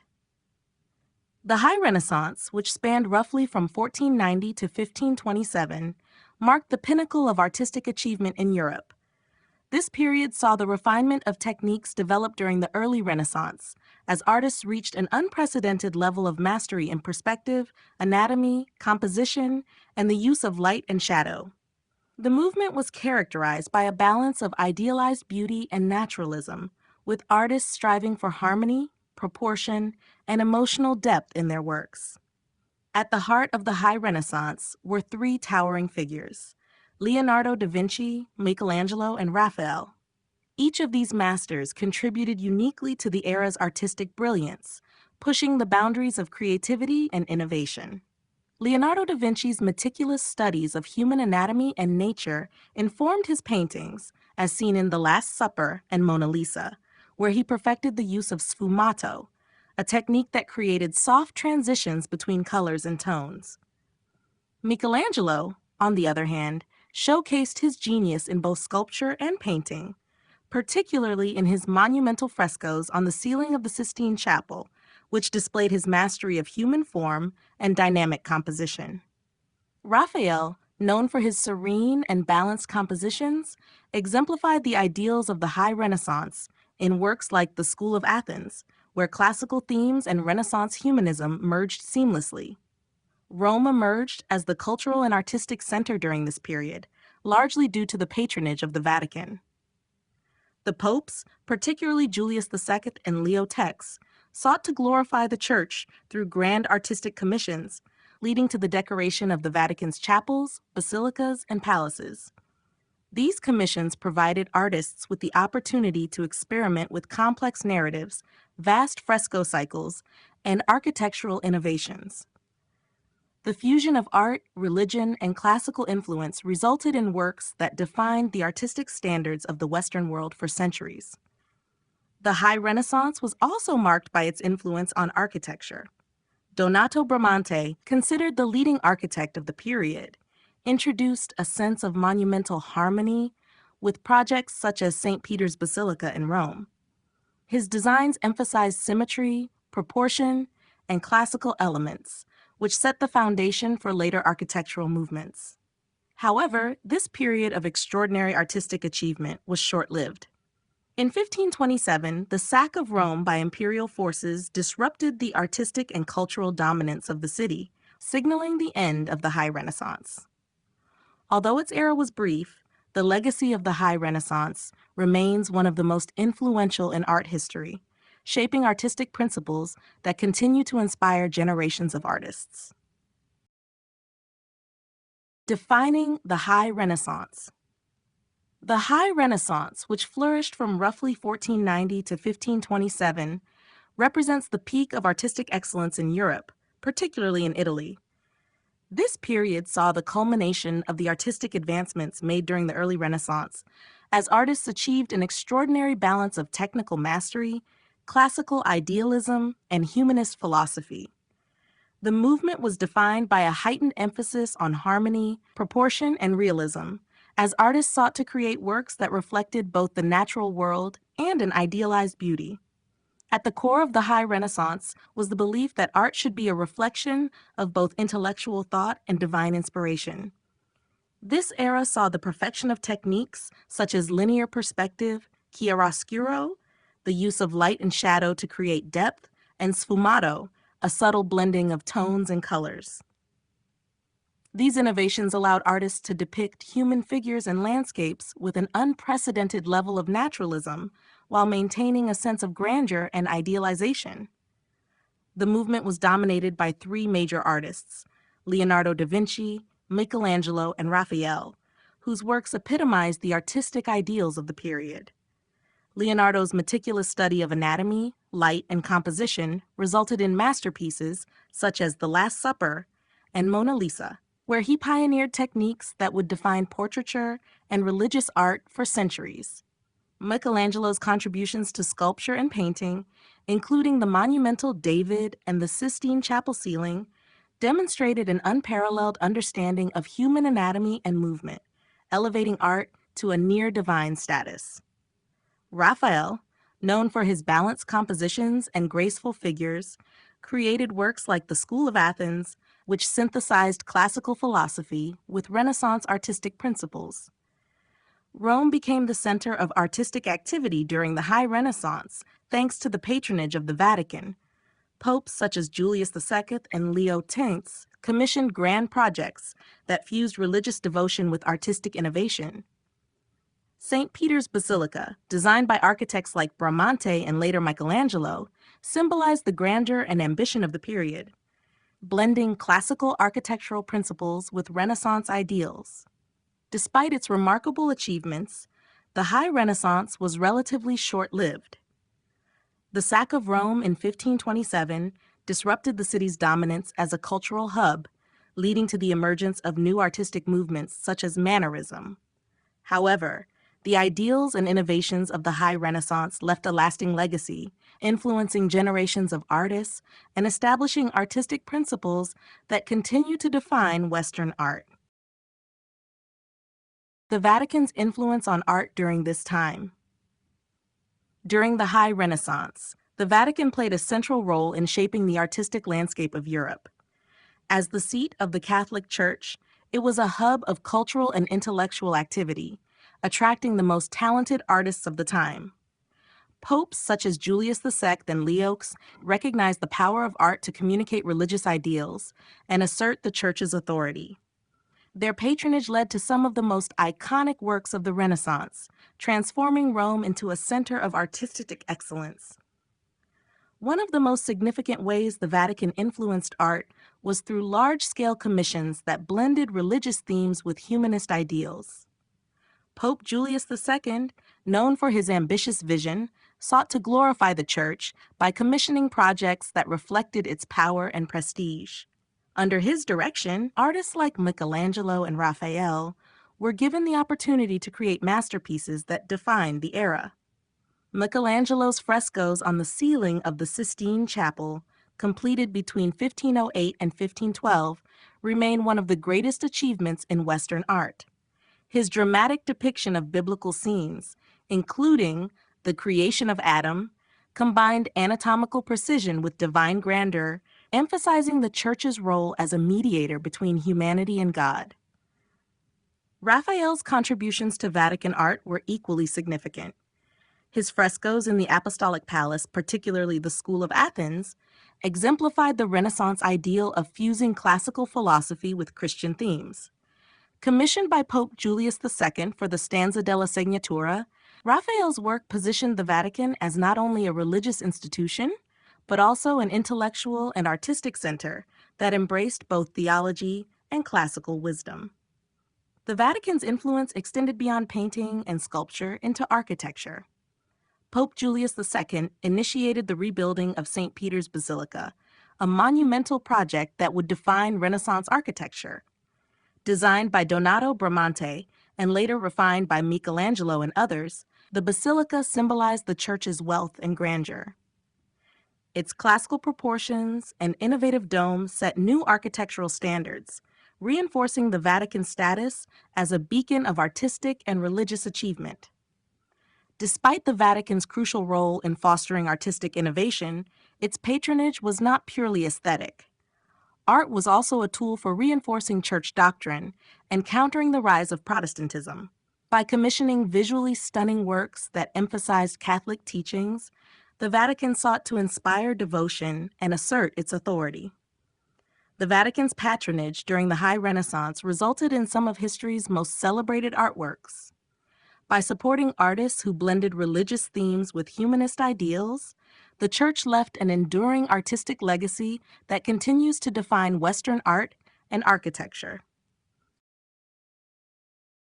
Artistic innovations of the period. The High Renaissance marked a period of extraordinary artistic innovation, with artists refining techniques that had emerged during the early Renaissance and pushing them to new levels of sophistication. This era saw the mastery of perspective, the heightened use of light and shadow, advancements in anatomy, and a more naturalistic approach to composition, all of which contributed to a heightened sense of realism and emotional depth in art. One of the most defining innovations was the perfected use of linear perspective. While the technique had been explored by early Renaissance artists like Brunelleschi and Masaccio, High Renaissance masters such as Leonardo da Vinci and Raphael elevated it to new heights. Their paintings displayed a mathematically precise depth that created the illusion of three-dimensional space. Raphael's The School of Athens exemplifies this mastery, with its vanishing point leading the viewer's eye toward the central figures of Plato and Aristotle, creating a sense of balance and harmony. Another major development was the refined use of chiaroscuro, the contrast between light and shadow to create a sense of volume and depth. Leonardo da Vinci was particularly influential in this area, using a technique known as sfumato, a soft blending of tones that eliminated harsh outlines. This can be seen in Mona Lisa, where the delicate transitions between light and dark give her face a lifelike, almost mysterious quality. Michelangelo also applied dramatic lighting effects in his frescoes, particularly in the Sistine Chapel ceiling, where figures emerge dynamically from the background. The study of human anatomy also reached new levels of precision, leading to more accurate and expressive representations of the human form. Leonardo da Vinci's extensive anatomical studies, documented in his sketchbooks, informed his ability to depict musculature and movement with remarkable accuracy. Michelangelo's deep understanding of anatomy is evident in his sculptures, such as David and Pietà, where the naturalistic portrayal of muscles and posture conveys both strength and emotion. Composition also underwent a transformation, with artists moving away from rigid symmetry and instead favoring dynamic arrangements that guided the viewer's eye across the canvas. This can be seen in Leonardo's The Last Supper, where the placement of the figures and the subtle gestures of Christ and the apostles create a narrative tension. Similarly, Raphael's frescoes achieve a perfect balance between complexity and clarity, making his scenes both intellectually engaging and visually pleasing. These artistic innovations defined the High Renaissance, setting new standards for realism, emotional depth, and technical mastery. The period's advancements in perspective, light, anatomy, and composition not only shaped the art of its time, but also laid the foundation for future generations of artists. Major works: The Last Supper, The Creation of Adam. Two of the most iconic masterpieces of the High Renaissance, The Last Supper by Leonardo da Vinci and The Creation of Adam by Michelangelo, exemplify the era's artistic brilliance. Both works showcase technical innovation, deep symbolism, and a mastery of human expression that have made them enduring symbols of artistic excellence. Leonardo da Vinci's The Last Supper, painted between 1495 and 1498 in the refectory of the convent of Santa Maria delle Grazie in Milan, is a groundbreaking depiction of Christ's final meal with his disciples. Unlike earlier versions of the scene, Leonardo infused it with dramatic tension and psychological depth. He captured the moment Christ declares that one of the apostles will betray him, sparking a wave of emotional reactions. The composition is structured around a central vanishing point located at Christ's head, reinforcing his importance within the scene. The arrangement of the apostles in dynamic yet balanced groupings enhances the naturalism and narrative clarity of the piece. Leonardo's innovative use of light and shadow, along with his mastery of perspective, makes The Last Supper a defining work of the High Renaissance. Despite its fragile state, due to experimental painting techniques, it remains one of the most studied and admired works in Western art. Michelangelo's The Creation of Adam, part of the Sistine Chapel ceiling frescoes, painted between 1508 and 1512, is one of the most recognized images in art history. Located at the heart of the ceiling, it depicts the biblical moment when God gives life to Adam. The composition is strikingly simple yet deeply powerful, with the nearly touching hands of God and Adam symbolizing the divine transmission of life and intellect. Michelangelo's mastery of anatomy is evident in the muscular yet relaxed form of Adam, whose outstretched arm and passive posture suggest both anticipation and dependence on God. The celestial figures surrounding God, particularly the female figure believed by some scholars to represent Eve or wisdom, add to the painting's complexity. The dramatic contrast between the vigorous movement of God and the languid pose of Adam heightens the painting's emotional impact. Both The Last Supper and The Creation of Adam stand as testaments to the High Renaissance's emphasis on human emotion, anatomical accuracy, and visual storytelling. These masterpieces continue to influence artists and captivate audiences, underscoring the era's profound impact on the course of Western art. The legacy of High Renaissance artists. The High Renaissance left an enduring legacy that continues to shape the world of art. The masters of this era, Leonardo da Vinci, Michelangelo, and Raphael, set new artistic standards in composition, perspective, anatomy, and emotional depth. Their influence extended far beyond their lifetimes, inspiring future generations of artists and establishing the foundations of Western artistic traditions. One of the most significant contributions of High Renaissance artists was their mastery of human anatomy and naturalistic representation. Leonardo da Vinci's studies of the human body, based on meticulous dissections, provided invaluable insights into proportion and movement. His Vitruvian Man became a symbol of the perfect balance between art and science, a principle that guided artists for centuries. Michelangelo's sculptures, such as David and Pietà, demonstrated an unparalleled understanding of musculature and expression, influencing sculptors well into the Baroque and Neoclassical periods. The High Renaissance also perfected the use of perspective and composition, creating a sense of depth and harmony that revolutionized visual storytelling. Raphael's School of Athens exemplifies this achievement, combining a balanced architectural setting with lifelike figures in dynamic yet orderly arrangements. His ability to infuse his paintings with grace and clarity became a model for future artists, particularly in the academic traditions of the 17th and 18th centuries. Beyond technical advancements, the emotional intensity captured in High Renaissance works profoundly influenced later artistic movements.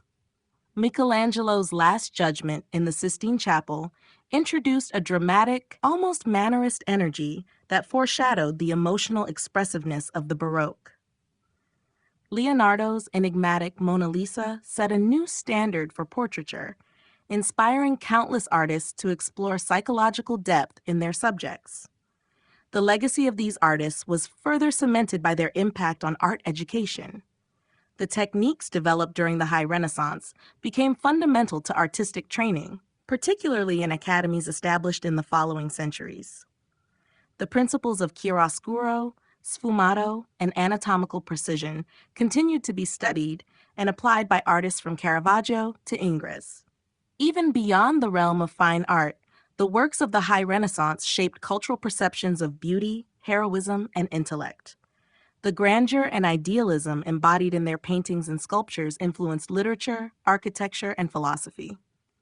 Today, their masterpieces remain some of the most celebrated and studied artworks in history, ensuring that the artistic ideals of the High Renaissance continue to inspire new generations.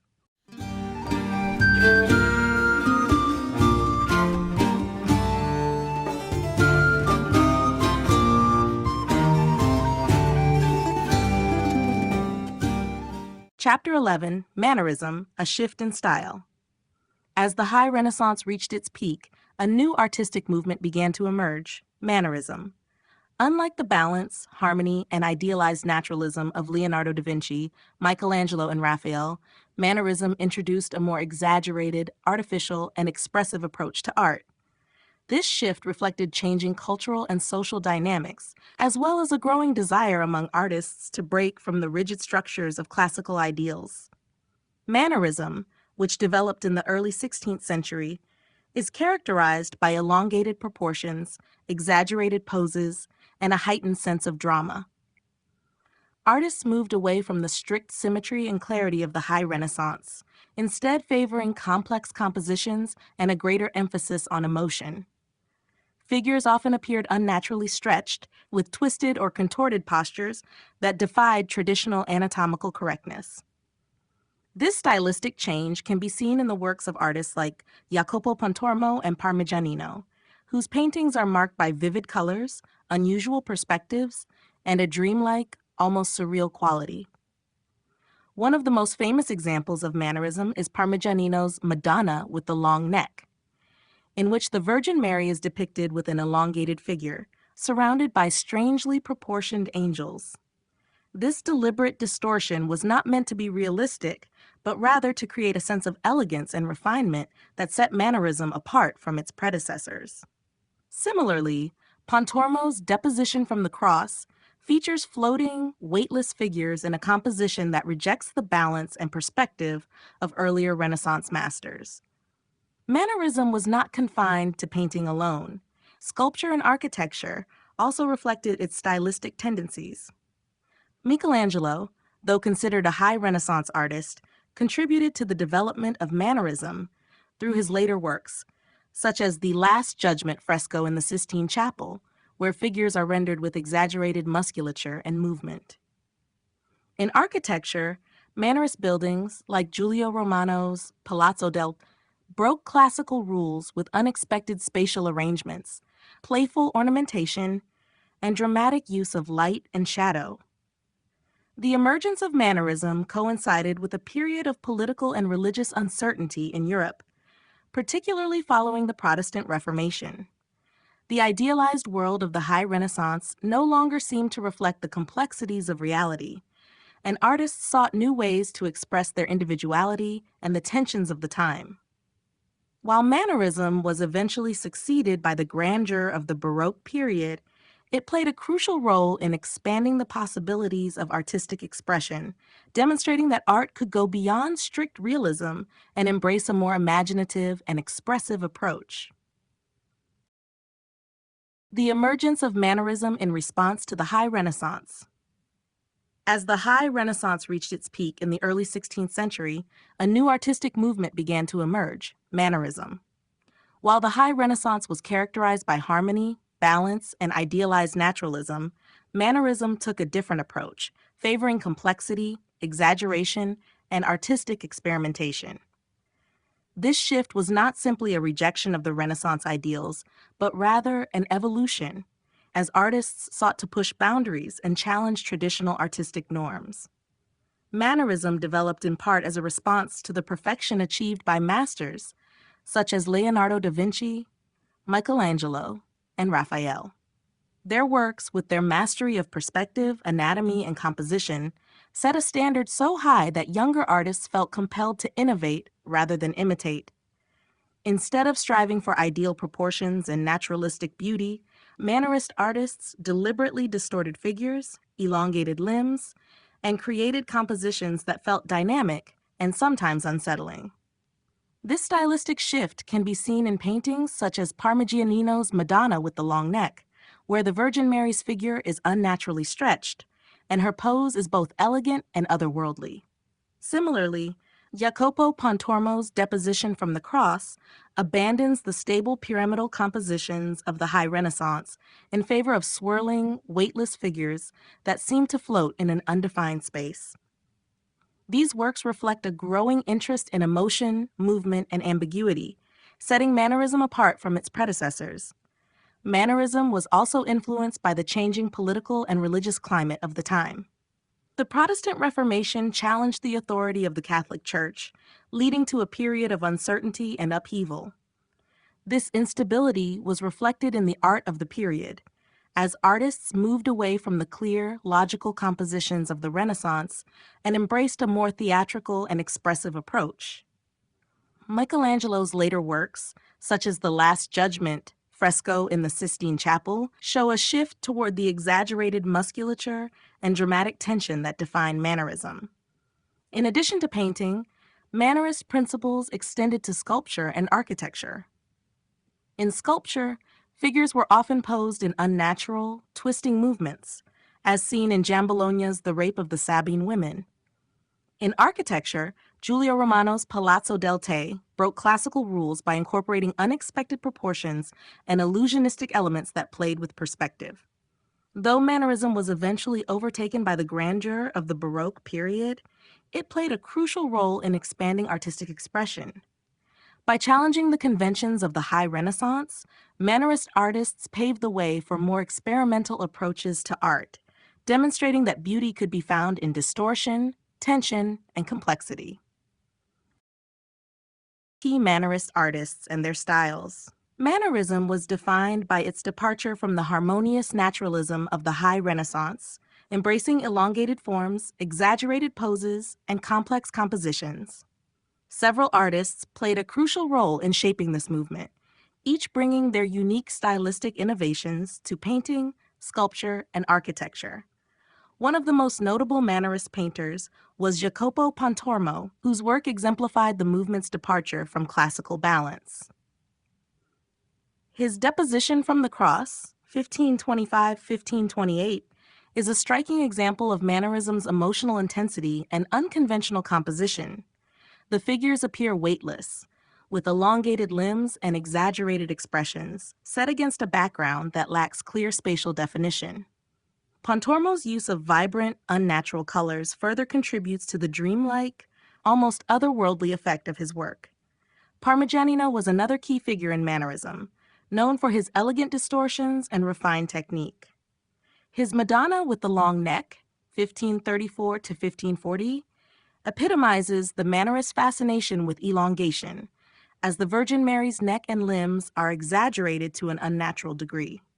This painting also demonstrates Mannerism's love of complex and ambiguous compositions, as the placement of figures and the unfinished architectural background create a sense of mystery and disorientation.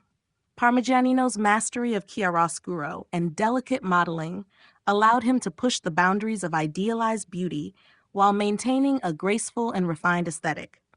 In Spain, El Greco took Mannerist principles to new heights, merging them with his deeply spiritual and dramatic style. His figures are often elongated to an extreme, with expressive gestures and intense emotion. Works such as The Burial of the Count of Orgaz, 1586, display his use of contrasting colors, supernatural lighting, and dynamic composition to create a sense of divine transcendence. El Greco's art bridges the gap between Mannerism and the early Baroque, emphasizing theatricality and heightened emotion. In sculpture, Giambologna was a leading Mannerist artist known for his dynamic compositions and mastery of movement. His The Rape of the Sabine Women, 1579 to 1583, demonstrates the figura serpentinata, or serpentine figure, where twisting forms create a sense of energy and tension. Unlike the stable, balanced poses of the High Renaissance, Giambologna's figures seem to spiral upward, engaging the viewer from multiple angles. Architectural Mannerism also flourished, with Giulio Romano at the forefront. His Palazzo Te in Mantua defied classical expectations by incorporating playful distortions, unexpected proportions, and illusionistic elements. By deliberately breaking architectural rules, Romano introduced a new sense of artistic experimentation that would influence later movements. These artists, each in their own way, pushed the boundaries of artistic convention, demonstrating that beauty and meaning could be found in complexity, exaggeration, and ambiguity. Their contributions ensured that Mannerism remained a significant bridge between the Renaissance and the dramatic grandeur of the Baroque period. The use of exaggerated proportions and distortion. Mannerist artists intentionally moved away from the balanced harmony of the High Renaissance, instead favoring exaggerated proportions and deliberate distortions to create tension, drama, and complexity. This stylistic shift reflected a desire to break conventional artistic norms, emphasizing artificiality over naturalism and elegance over realism. One of the most striking aspects of Mannerist art is the elongation of figures, which creates an ethereal, almost unnatural beauty. Parmigianino's Madonna with the long neck, 1534 to 1540, exemplifies this tendency, as the Virgin Mary's neck and fingers are unnaturally stretched, giving her an almost serpentine quality. The infant Christ's body is also elongated, appearing oddly disproportionate. This distortion enhances the painting's gracefulness, but also introduces an unsettling sense of imbalance, a hallmark of Mannerist aesthetics. Pontormo's Deposition from the Cross, 1525 to 1528, further illustrates the use of exaggerated proportions to create emotional intensity. The figures appear weightless, their limbs extending unnaturally as they float in a shallow, ambiguous space. Instead of a structured, grounded composition, the figures twist and turn in dramatic, almost choreographed movements. This manipulation of anatomy and spatial relationships heightens the painting's sense of unease and otherworldliness. In sculpture, Giambologna's The Rape of the Sabine Women, 1579 to 1583, embodies the concept of figura serpentinata, a twisting, spiral-like pose that forces viewers to walk around the sculpture to fully grasp its movement. Unlike the balanced, grounded figures of the High Renaissance, Giambologna's composition emphasizes instability and continuous motion. The figure's elongated limbs and exaggerated postures intensify the drama of the scene, making the sculpture feel dynamic and almost weightless despite its massive scale. El Greco took distortion to an extreme, using elongated figures and exaggerated gestures to convey intense spirituality. In works like The Burial of the Count of Orgaz, 1586, his figures appear stretched and almost ghostly, with unnatural proportions that heighten their emotional expressiveness. This distortion of the human form served to create a sense of divine presence, making his paintings feel mystical and transcendent, rather than strictly realistic. Even architecture saw the influence of distortion, as Giulio Romano's Palazzo del Te in Mantua deliberately played with classical forms, incorporating irregular spacing, illusionistic frescoes, and unexpected structural elements to create a sense of playful disorder. These intentional distortions in proportion and perspective defied Renaissance logic, introducing an experimental approach that foreshadowed later artistic movements. Mannerist artists embraced exaggeration and distortion as tools for artistic expression, moving beyond the perfection of the High Renaissance to create works that were sophisticated, complex, and often unsettling. By challenging conventional notions of proportion and form, they expanded the possibilities of visual storytelling, paving the way for the theatrical grandeur of the Baroque period. The decline of idealized beauty. During the High Renaissance, artists like Leonardo da Vinci, Michelangelo, and Raphael pursued an idealized vision of beauty, characterized by harmonious proportions, balanced compositions, and lifelike naturalism. However, as artistic tastes evolved, this emphasis on perfection gave way to a more expressive, exaggerated, and often unsettling aesthetic. The decline of idealized beauty marked a shift towards a more subjective and dramatic approach to art, reflecting the complexities and uncertainties of the late Renaissance and early Baroque periods. Mannerism played a crucial role in moving away from the balanced classical ideals of the High Renaissance. Instead of depicting figures with perfect anatomical proportions and serene expressions, Mannerist artists deliberately elongated limbs, distorted poses, and used unnatural color schemes to create an effect that was more theatrical than idealized. Parmigianino's Madonna with the long neck exemplifies this trend, with the Virgin Mary's exaggerated features and the strange, almost unsettling proportions of the surrounding figures. This departure from classical beauty was not due to a lack of skill, but rather a conscious effort to introduce tension, elegance, and complexity into the artwork. Another factor in the decline of idealized beauty was the changing cultural and religious climate of the late 16th century. The Protestant Reformation and the Catholic Counter-Reformation had a profound impact on art, shifting its focus from the serene, balanced compositions of the Renaissance to more emotional and dramatic representations of religious themes. Artists were encouraged to create works that inspired devotion and awe, rather than celebrating the perfection of the human form. This shift is evident in the works of El Greco, whose elongated, almost spectral figures convey a sense of spiritual intensity rather than physical beauty. His painting The Burial of the Count of Orgaz rejects classical proportions in favor of exaggerated, twisting forms that heighten the emotional impact of the scene. In addition to religious influences, the growing interest in psychological expression contributed to the decline of idealized beauty.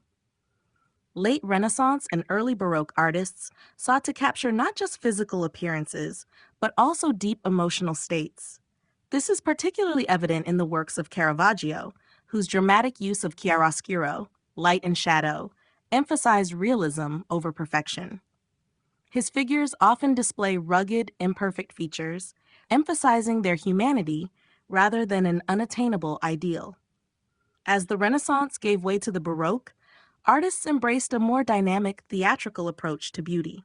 The emphasis shifted from balanced idealism to movement, emotion, and dramatic contrasts.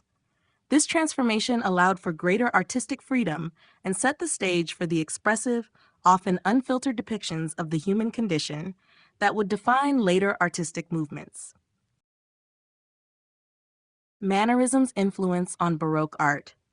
Mannerism, emerging in the late Renaissance, served as a bridge between the classical harmony of the High Renaissance and the dramatic intensity of the Baroque period.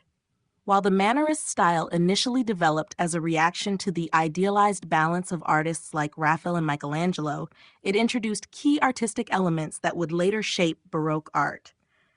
The exaggerated forms, heightened emotional expressions, and complex compositions of Mannerism created a sense of dynamism that the Baroque style would refine and amplify. One of the most significant ways Mannerism influenced Baroque art was through its rejection of strict classical proportions and symmetry.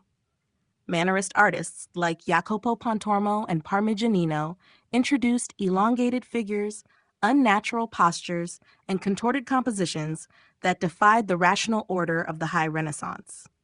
These elements carried over into the Baroque period, where artists such as Peter Paul Rubens and Gian Lorenzo Bernini pushed movement and expression even further. Baroque painters and sculptors took the Mannerist inclination for theatricality and made it even more immersive, using intense light and shadow, rich color contrasts, and dynamic poses to heighten emotional impact. Another key aspect of Mannerism that influenced Baroque art was its emphasis on tension and instability. High Renaissance art typically portrayed figures in poised and balanced stances, reflecting a sense of order and calm. Mannerist artists, however, disrupted this balance by placing figures in exaggerated, often awkward positions, creating a sense of unease and complexity. This dramatic tension evolved into the Baroque style's focus on movement and energy, seen in works like Caravaggio's The Calling of St. Matthew, where figures twist and reach out in lifelike, immediate gestures. Mannerist architecture also played a role in shaping the Baroque aesthetic. The unconventional and highly decorative designs of architects like Giulio Romano and Giacomo della Porta introduced exaggerated ornamentation, playful distortions of classical forms, and dramatic contrasts in scale. These ideas laid the groundwork for the grandeur of Baroque architecture, exemplified in the extravagant designs of Gian Lorenzo Bernini and Francesco Borromini, whose buildings featured bold curves, dramatic facades, and intricate decorative elements that conveyed movement and theatricality. Ultimately, Mannerism served as a transitional phase that helped break the rigid classical ideals of the High Renaissance, paving the way for the expressive, emotional, and immersive qualities of Baroque art. While Mannerism itself was often seen as a refinement of Renaissance techniques, it planted the seeds for the Baroque movement's full embrace of drama, intensity, and grandeur, which would come to define European art in the 17th century.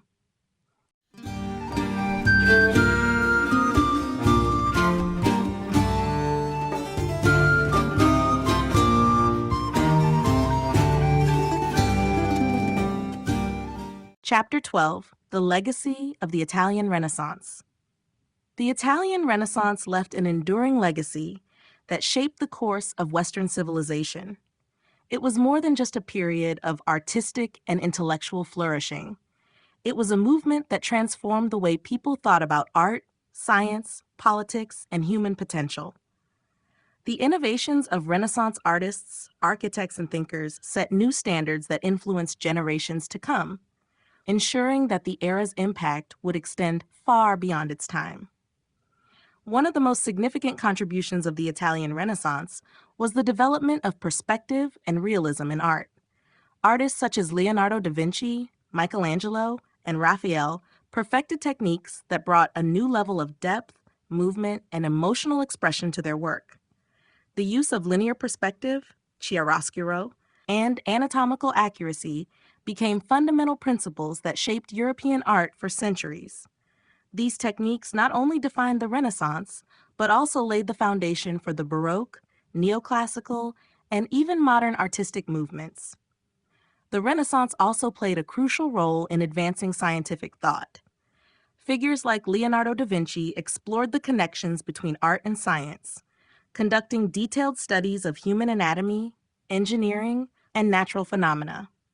Their work helped spark a more empirical approach to knowledge, influencing later scientific developments during the Enlightenment.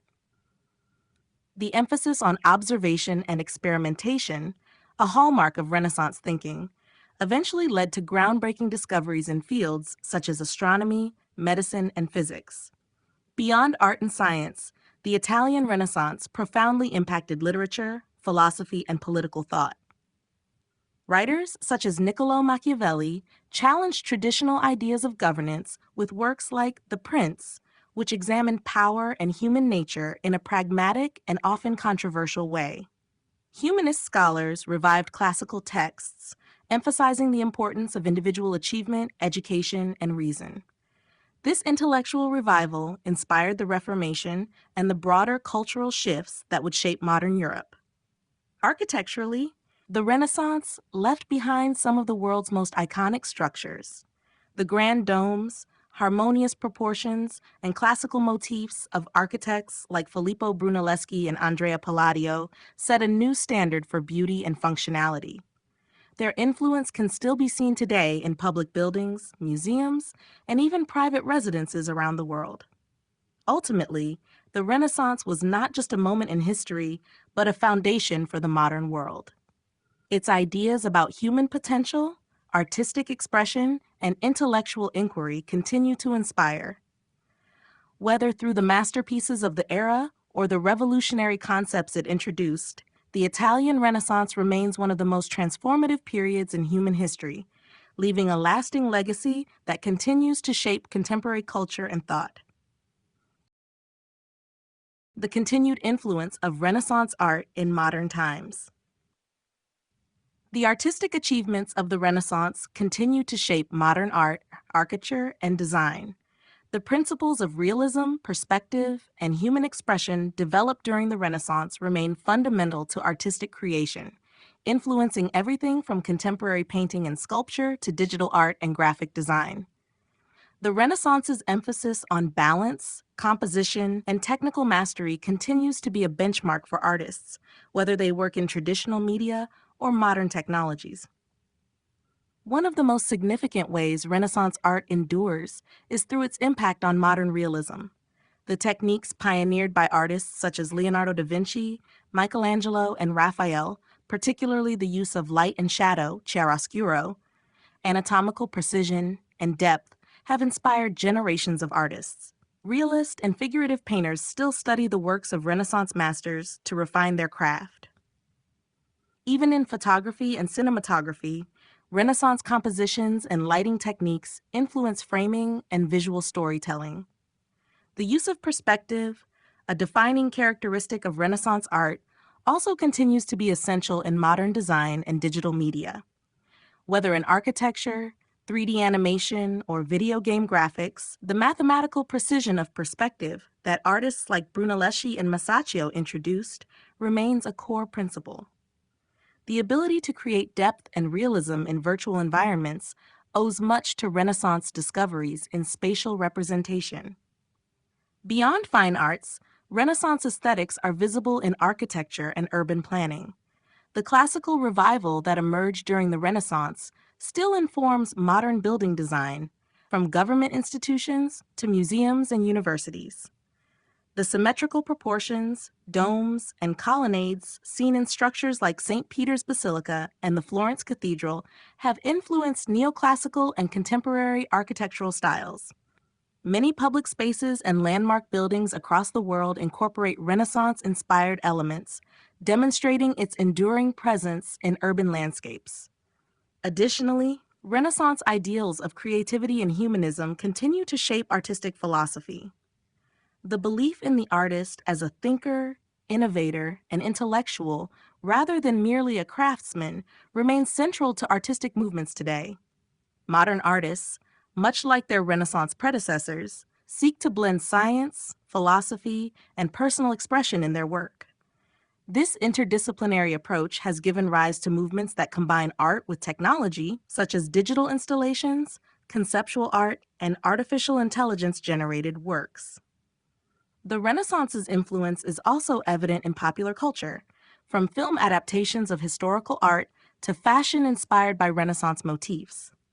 Its themes of beauty, exploration, and human potential continue to captivate audiences, proving that the Renaissance was not just a historical period, but an artistic revolution whose impact remains deeply embedded in the modern world.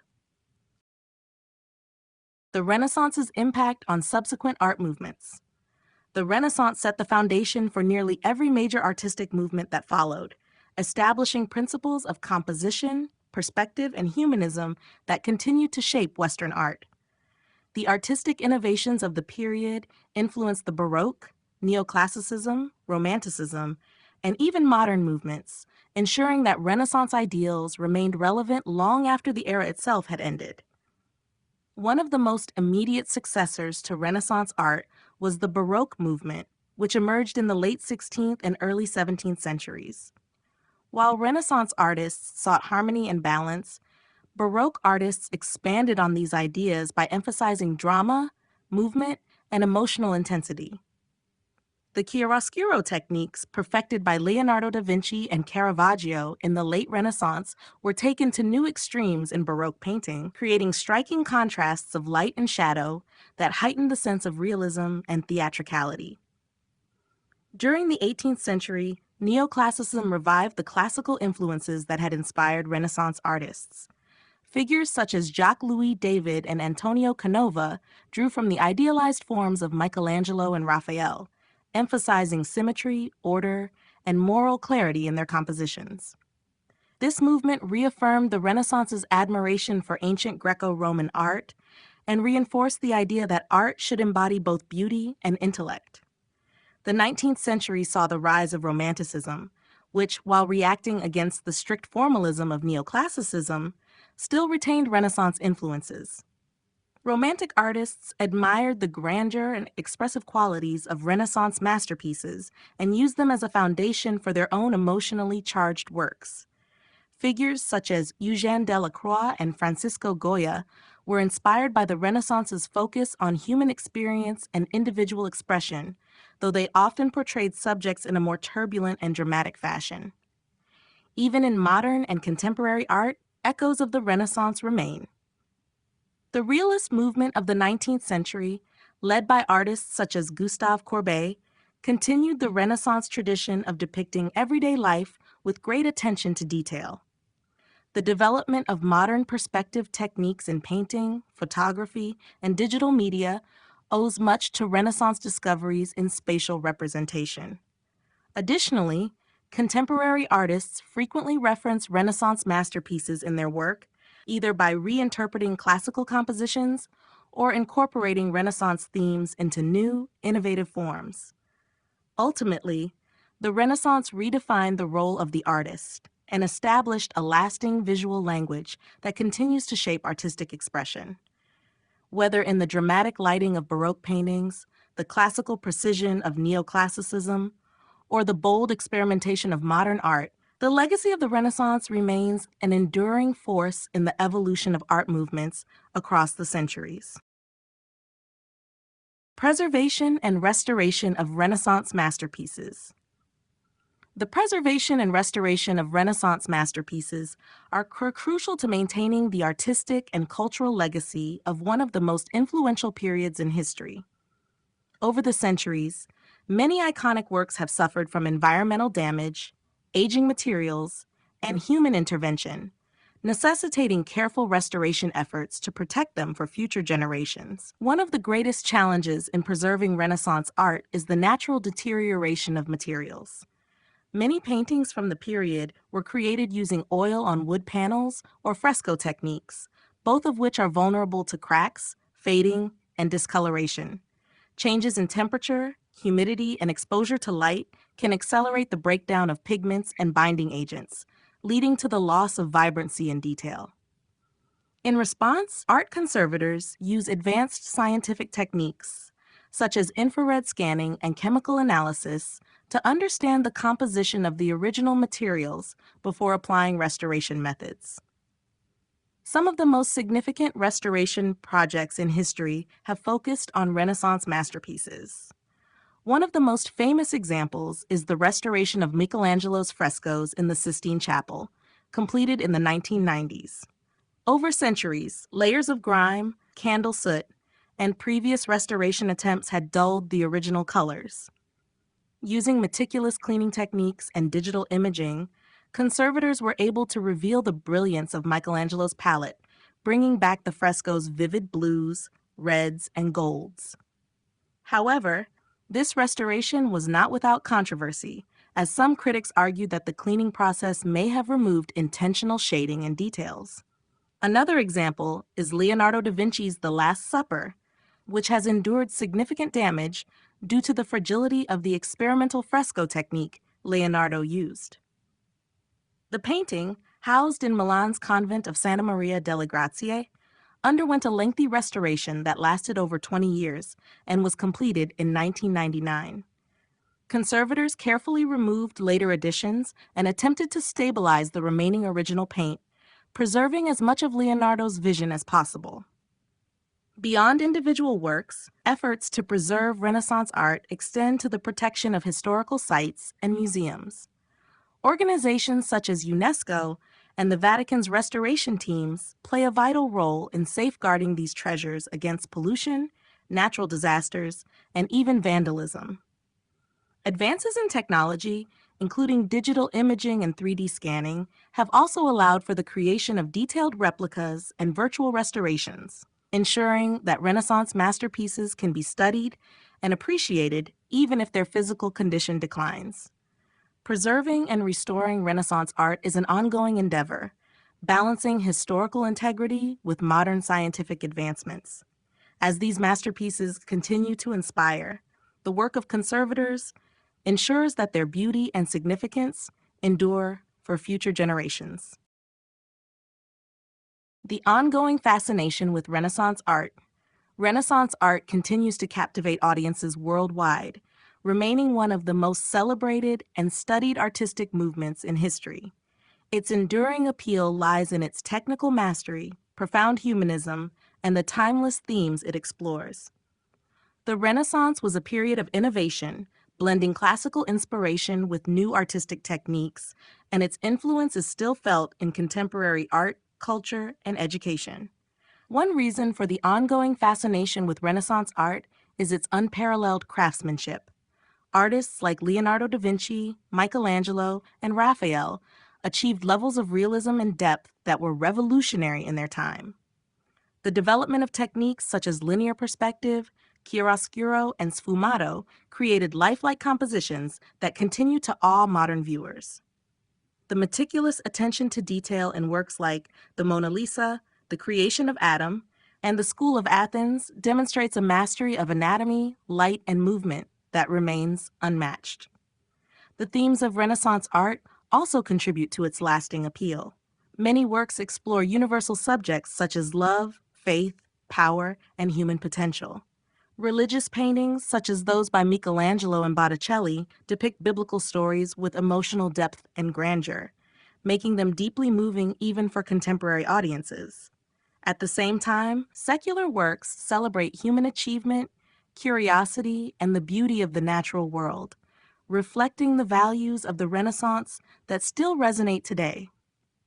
Another factor behind the continued fascination with Renaissance art is its historical significance. The Renaissance marked a turning point in the evolution of Western culture, bridging the medieval and modern worlds. The artworks of this period provide insight into the intellectual, political, and social climate of the time, making them invaluable for historians and art lovers alike. Museums and galleries around the world, from the Louvre in Paris to the Uffizi Gallery in Florence, attract millions of visitors eager to see these masterpieces in person. In the digital age, Renaissance art remains widely accessible and continues to inspire. High-resolution scans, virtual museum tours, and online courses allow people to study these works in incredible detail, deepening their appreciation for the skill and vision of Renaissance artists. Additionally, the influence of Renaissance aesthetics can be seen in fashion, film, and modern design, proving that the movement's artistic principles still shape visual culture. Ultimately, the fascination with Renaissance art endures because it speaks to something fundamental about the human experience. Its beauty, innovation, and depth transcend time, ensuring that these masterpieces remain as relevant and inspiring today as they were centuries ago. The global dissemination of Renaissance art and ideas. The Renaissance was not confined to Italy or even Europe. It sparked a cultural transformation that spread across continents, influencing art, philosophy, science, and society. The dissemination of Renaissance art and ideas was driven by trade, exploration, printed books, and the movement of artists and scholars, ensuring that its impact reached far beyond its origins. One of the key factors in this spread was the invention of the printing press by Johannes Gutenberg in the mid-15th century. This technological breakthrough allowed for the mass production of books, making Renaissance ideas on humanism, classical learning, and artistic techniques more accessible.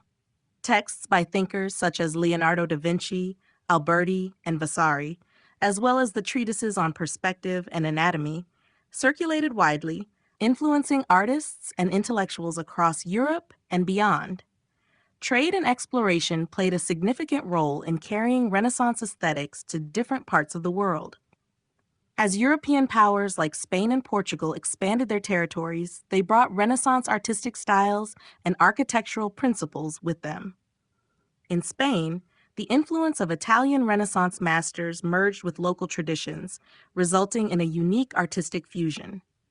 Similarly, as the Portuguese established trade routes in Asia and South America, they introduced Renaissance-inspired religious art and European artistic techniques to new regions. Artists themselves also contributed to this global spread. Many traveled across Europe to study and work in different courts and cities. Albrecht Dürer, for instance, brought Italian Renaissance ideas back to Germany, incorporating linear perspective and classical proportions into Northern European art.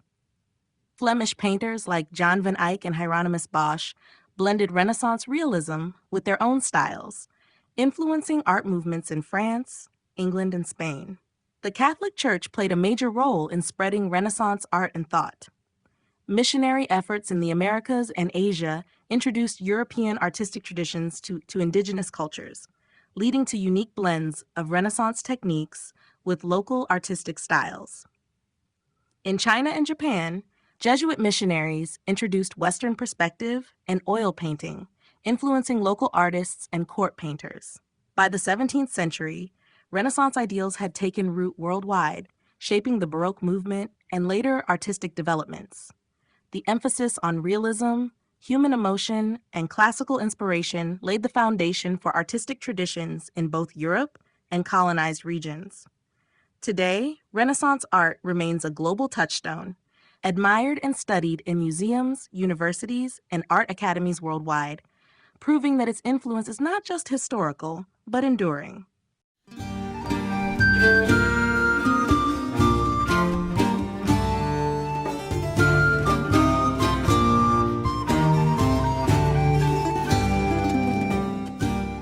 Chapter 13. Conclusion. The Italian Renaissance was a transformative period that reshaped art, culture, and intellectual thought, leaving a lasting impact on the world. It marked a shift from the medieval worldview to one that celebrated human potential, artistic innovation, and scientific inquiry. The masterpieces created during this time, from Leonardo da Vinci's Mona Lisa to Michelangelo's Sistine Chapel, remain some of the most celebrated works in history, embodying the ideals of beauty, balance, and technical mastery. The influence of the Renaissance extended beyond Italy, shaping artistic movements across Europe and later inspiring global artistic traditions. The Northern Renaissance, with figures like John van Eyck and Albrecht Dürer, adapted Italian techniques to their own cultural contexts, demonstrating the adaptability and universality of Renaissance ideals. Meanwhile, trade, exploration, and the printing press ensured that Renaissance ideas reached new audiences, fueling intellectual movements such as the Enlightenment and modern scientific thought. One of the defining aspects of the Renaissance was its ability to bridge the past and the future. By reviving classical ideals and combining them with new discoveries in anatomy, perspective, and naturalism, Renaissance artists and thinkers created a foundation for future generations. Their innovations influenced Baroque art, the neoclassical movement, and even modern artistic expressions. The study of Renaissance works continues to shape art education and appreciation today, reinforcing the era's enduring legacy. Despite its remarkable achievements, the Renaissance was not without its challenges. Social structures remained rigid, limiting opportunities for many, particularly women and lower-class artists. Religious tensions also played a role in shaping artistic production, as seen in the Reformation and Counter-Reformation. Yet, these challenges did not stifle creativity. Rather, they led to some of the most profound and thought-provoking works of the period. In the modern world, the Renaissance remains a source of inspiration, not just in art, but in philosophy, science, and humanism. The themes of individual creativity, intellectual curiosity, and artistic excellence continue to resonate, reminding us of the power of human expression. Whether through museum exhibitions, academic studies, or digital recreations, Renaissance art and ideas are preserved, admired, and reinterpreted by new generations. The Renaissance was more than just a historical period. It was a revolution in thought and creativity that continues to shape the way we see the world. Its legacy endures, proving that the pursuit of knowledge, beauty, and innovation is timeless.